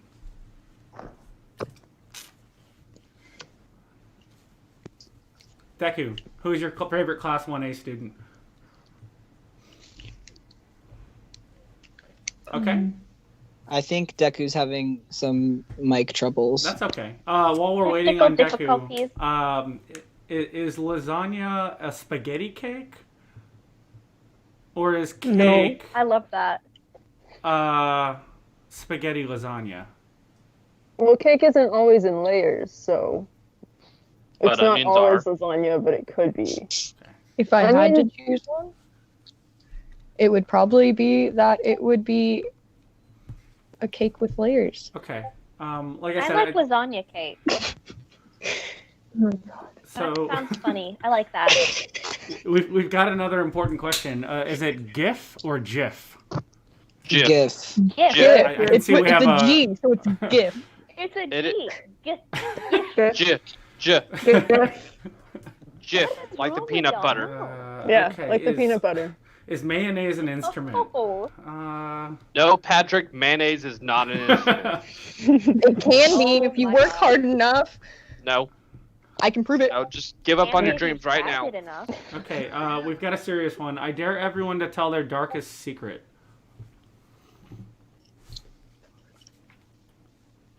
This isn't even my final form. Okay. I've thought about killing Deku and Dabi on multiple occasions. I see. That's not a Pretty sure secret. that doesn't surprise any of us. Everyone knows that. Well, I don't want to say the other one, so meh. But this is truth or dare. I mean, I guess it is. We did set down the rules of it's ask me almost anything. So. It's got to be legal. I Okay. thought the cat that. Who is your favorite member of NSYNC? Who? Oh, Yeah, I that's what don't I think that's expected. that. Okay. Oh my goodness. Justin Timberlake. This hurts my soul so much. Justin Timberlake. Is 100%. water itself wet, or does it just make things wet? Water is It just wet. makes things wet. Water is not wet. Water It is makes wet. things wet. Water is wet. Water is Water wet. makes things wet. No. Because it's Water is wet. No. Water isn't wet. Is Dobby actually a Todoroki? Am I though? I've been wondering this myself. I'm pretty sure. Am I though? Cause you never know. Okay, if If you you are, I'm gonna start calling you by that name. I really want no, this you do that and I answer kill you. as evil villains. Oh shoot, I lost it. If you clean out a vacuum cleaner, are you the vacuum cleaner? Yes. Definitely. Definitely. Oh, absolutely. Okay, now we've got another dare the house- along Yes. those lines. Kachin, I dare you to draw a square with your feet. For the rest Okay. of you, if you spill a cleaning product, is it still a mess? No. Yes. No. But Yeah. it's clean. Well, The No. product just because has it's been clean spilled. doesn't mean it's a mess. My apartment's a mess, but it's clean. I don't know how that makes Right. sense. Makes sense to me. I drew a square with my foot. You are Okay, I was looking at the bottom one at first. It's a I was rectangle, challenged but that, okay. but I mean that. Okay, I can go with that. Oh no, pull it back up again. Is Get it- it on my Okay, iPad. I'm gonna this draw is my that too. attempt at a square with my feet. 992. Yeah, not one of those corners connects. Just gonna say. I tried my but best. I appreciate that. At least they're kind of perpendicular to each other. Hey, it looks like the You QR can code. you can tell I tried really hard though. I can see the causation that caused the correlation there. Let's put it that way. Is a Pop-Tart a There we go. calzone? Yes. No. Yes. No. 100%. Nope, because the calzone requires to have tomato sauce. You could have a tomato Pop-Tart. Yeah. Does that exist? I should make that. And I then can make it probably- happen. I'll make it happen. Do fish get thirsty? Yes. No. No. No. Well, I mean, if you leave them out of the water long enough, yeah. It depends which kind of That's thirsty. called death. Well, they become dead if you do that. They become dead. I drew Deku. Beautiful. And a nice. But you didn't do it. Beautiful. But not Absolutely. with your feet. It's Okay. less interesting. So yeah, I agree with that. God, I'm no. gonna lay down the law here, Viking law. So, which of you is most eligible to join the Evil League of Evil? Oh. Dobby. Dobby. Hey. Dobby. Yeah, probably Debbie.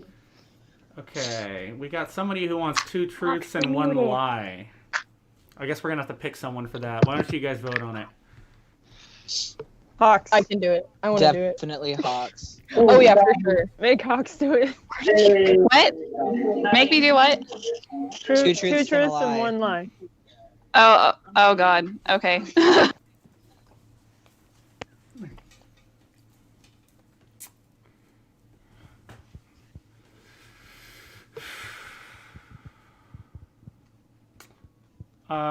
Do lobsters think fish can fly while they're thinking about their 2 truths and 1 lie? Probably. Okay. I guess. Yeah, I think they do. Okay, we've got a truth for everyone individually. What do you think is the most annoying habit that you have? And for the Probably- audience, I'm closing off questions about lasagna. Probably leaving. Wait. Probably how many leaving questions staples are in there the about bathroom.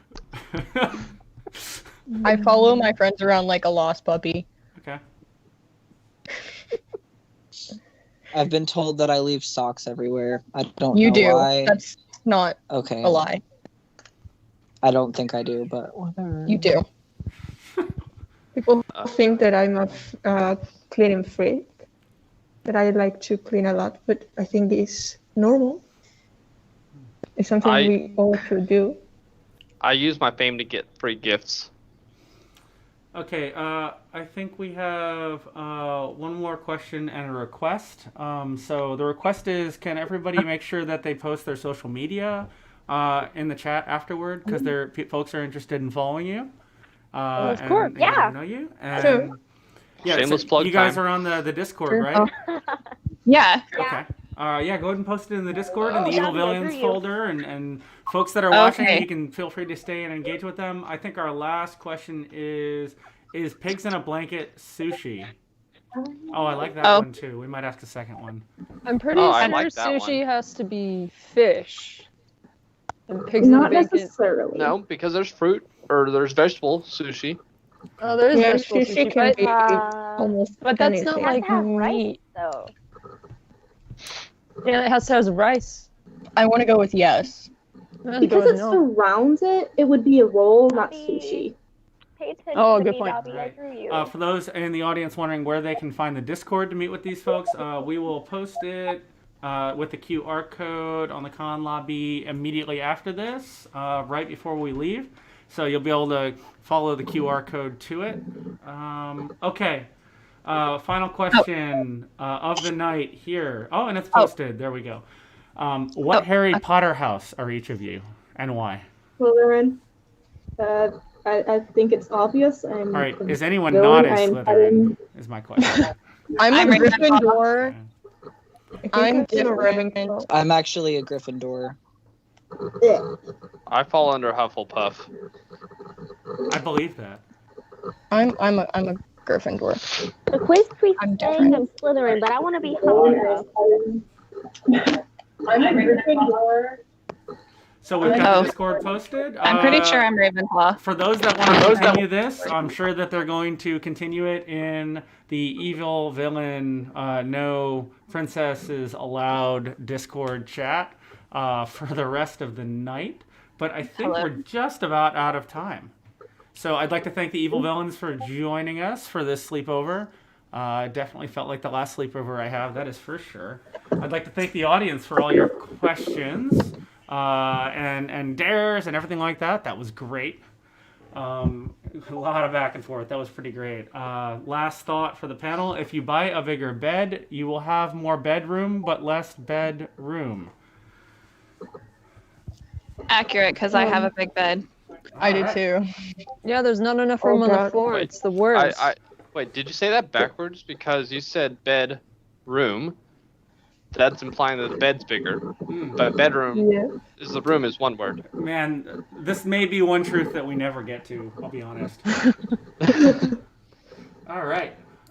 So we're going to go back to the lobby. And let's go ahead and transition out of Teams. Our panel. So I think this is coming to the end of the night.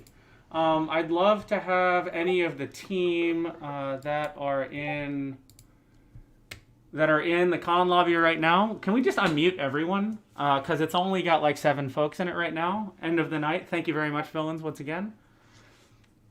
Is it possible to unmute everyone? We're working on it. Possibly. You never unmuted me. Hey, is a vanilla soy latte a 3-bean soup? For the record, franchise was the one that we had to cut off. We had to cut off from the lasagna questions. Look, all I'm saying is a Pop-Tart is a calzone. I agree. I've had calzones that didn't have sauce in them before. Notice we got the chat Like, I link started up there, with ravioli, top right as well. and I pivoted. Okay, Then we but got the lobby link. there's no way a top Pop-Tart left. is If a you want to join calzone, this because a discussion, calzone is like folded in half and then pressed together. Pop-Tart is 2 separate sides pressed together. You're right. Okay, a Pop-Tart is ravioli. There you go. I don't disagree with that. Is a burrito a calzone? everybody make sure that you're wearing earbuds, headphones, Burritos and are usually wrapped though.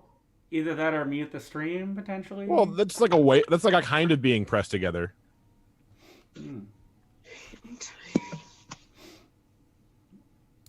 Okay, how about this? Is a deep dish pizza a quiche? Don't quiche have to have egg in it? I've never known quiche to have a crust. Every quiche I've ever had has had a crust. Really? Yeah, that's like what wraps the quiche on like five sides. It's like well, I mean, they're round, so like a lot of sides, but you get it. Never had a quiche with a crust before. Doesn't it follow that a calzone is a quiche? Well, no, because the calzone's covered on every side.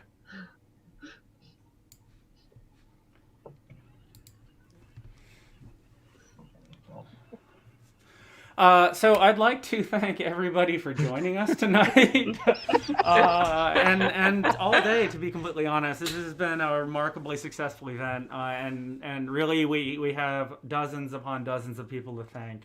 And first and foremost, I'd like to thank COVID-19 for bringing us all together apart. While it may really suck.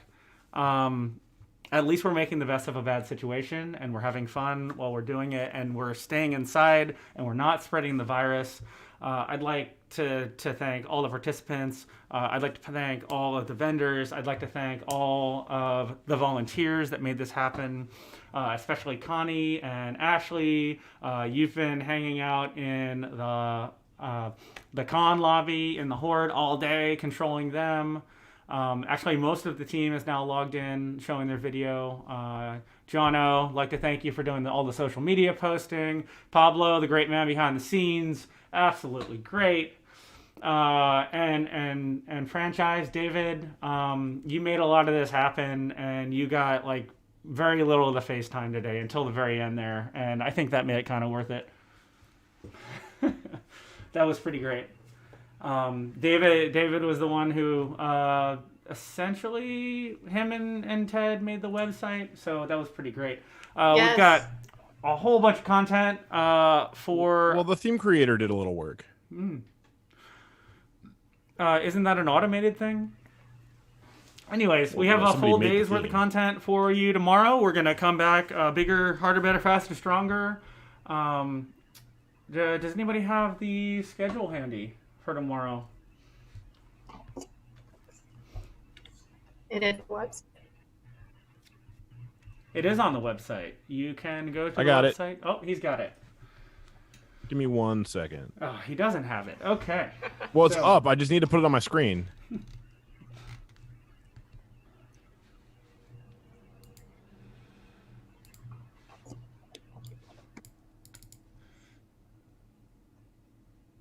All right, David is no longer in charge of sharing his screen. What? It's right there. Yeah, it's a great pixelated mess. That is wonderful, David.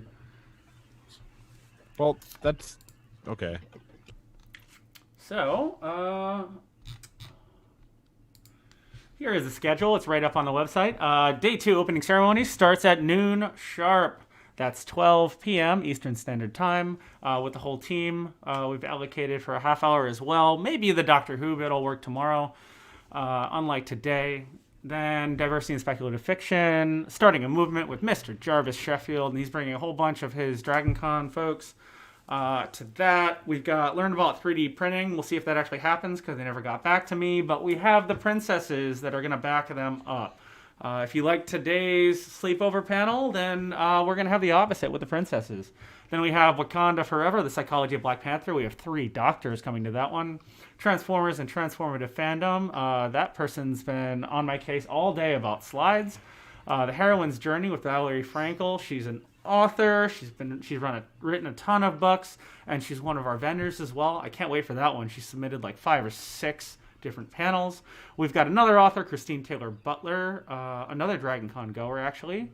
We've got cosplay and makeup, Cooper Nettie's The Good, the Bad, and the Ugly, cosplay pattern making with Eden Anarchy. We've got a great PVC armor panel. They have a whole facility in their house or something like that. And then making armor with EVA foam with Danger Cosplay. One of our great hosts from today. They were moderating. And then our closing ceremonies to close it out. So once again, take a look. There it all is, as promised, pretty much every hour on the hour with some half hours. And I think, does anybody else have anything to add? I might add some more social elements into it tomorrow. Might do some more tweeting. We'll see. Thank you, everyone. One more shot of the group. Everybody say goodbye.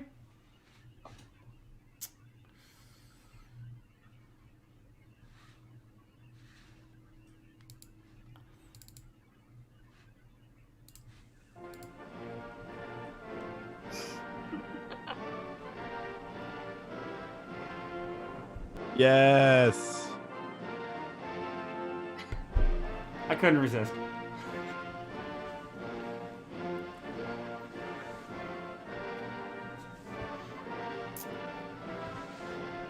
Thank you, world. Have a good night. We'll see you tomorrow. We're going to get 12 hours of test pattern after this, And right? God bless America. For anybody who doesn't know the context here, this is what TV stations used to play before signing off for the night. And signing off for the night is a thing TV stations used to do where they just stopped broadcasting. So there's your historical context on like the 60s, 70s. I think it might have been, yeah, 60s, early 60s. I feel like my dad was a kid.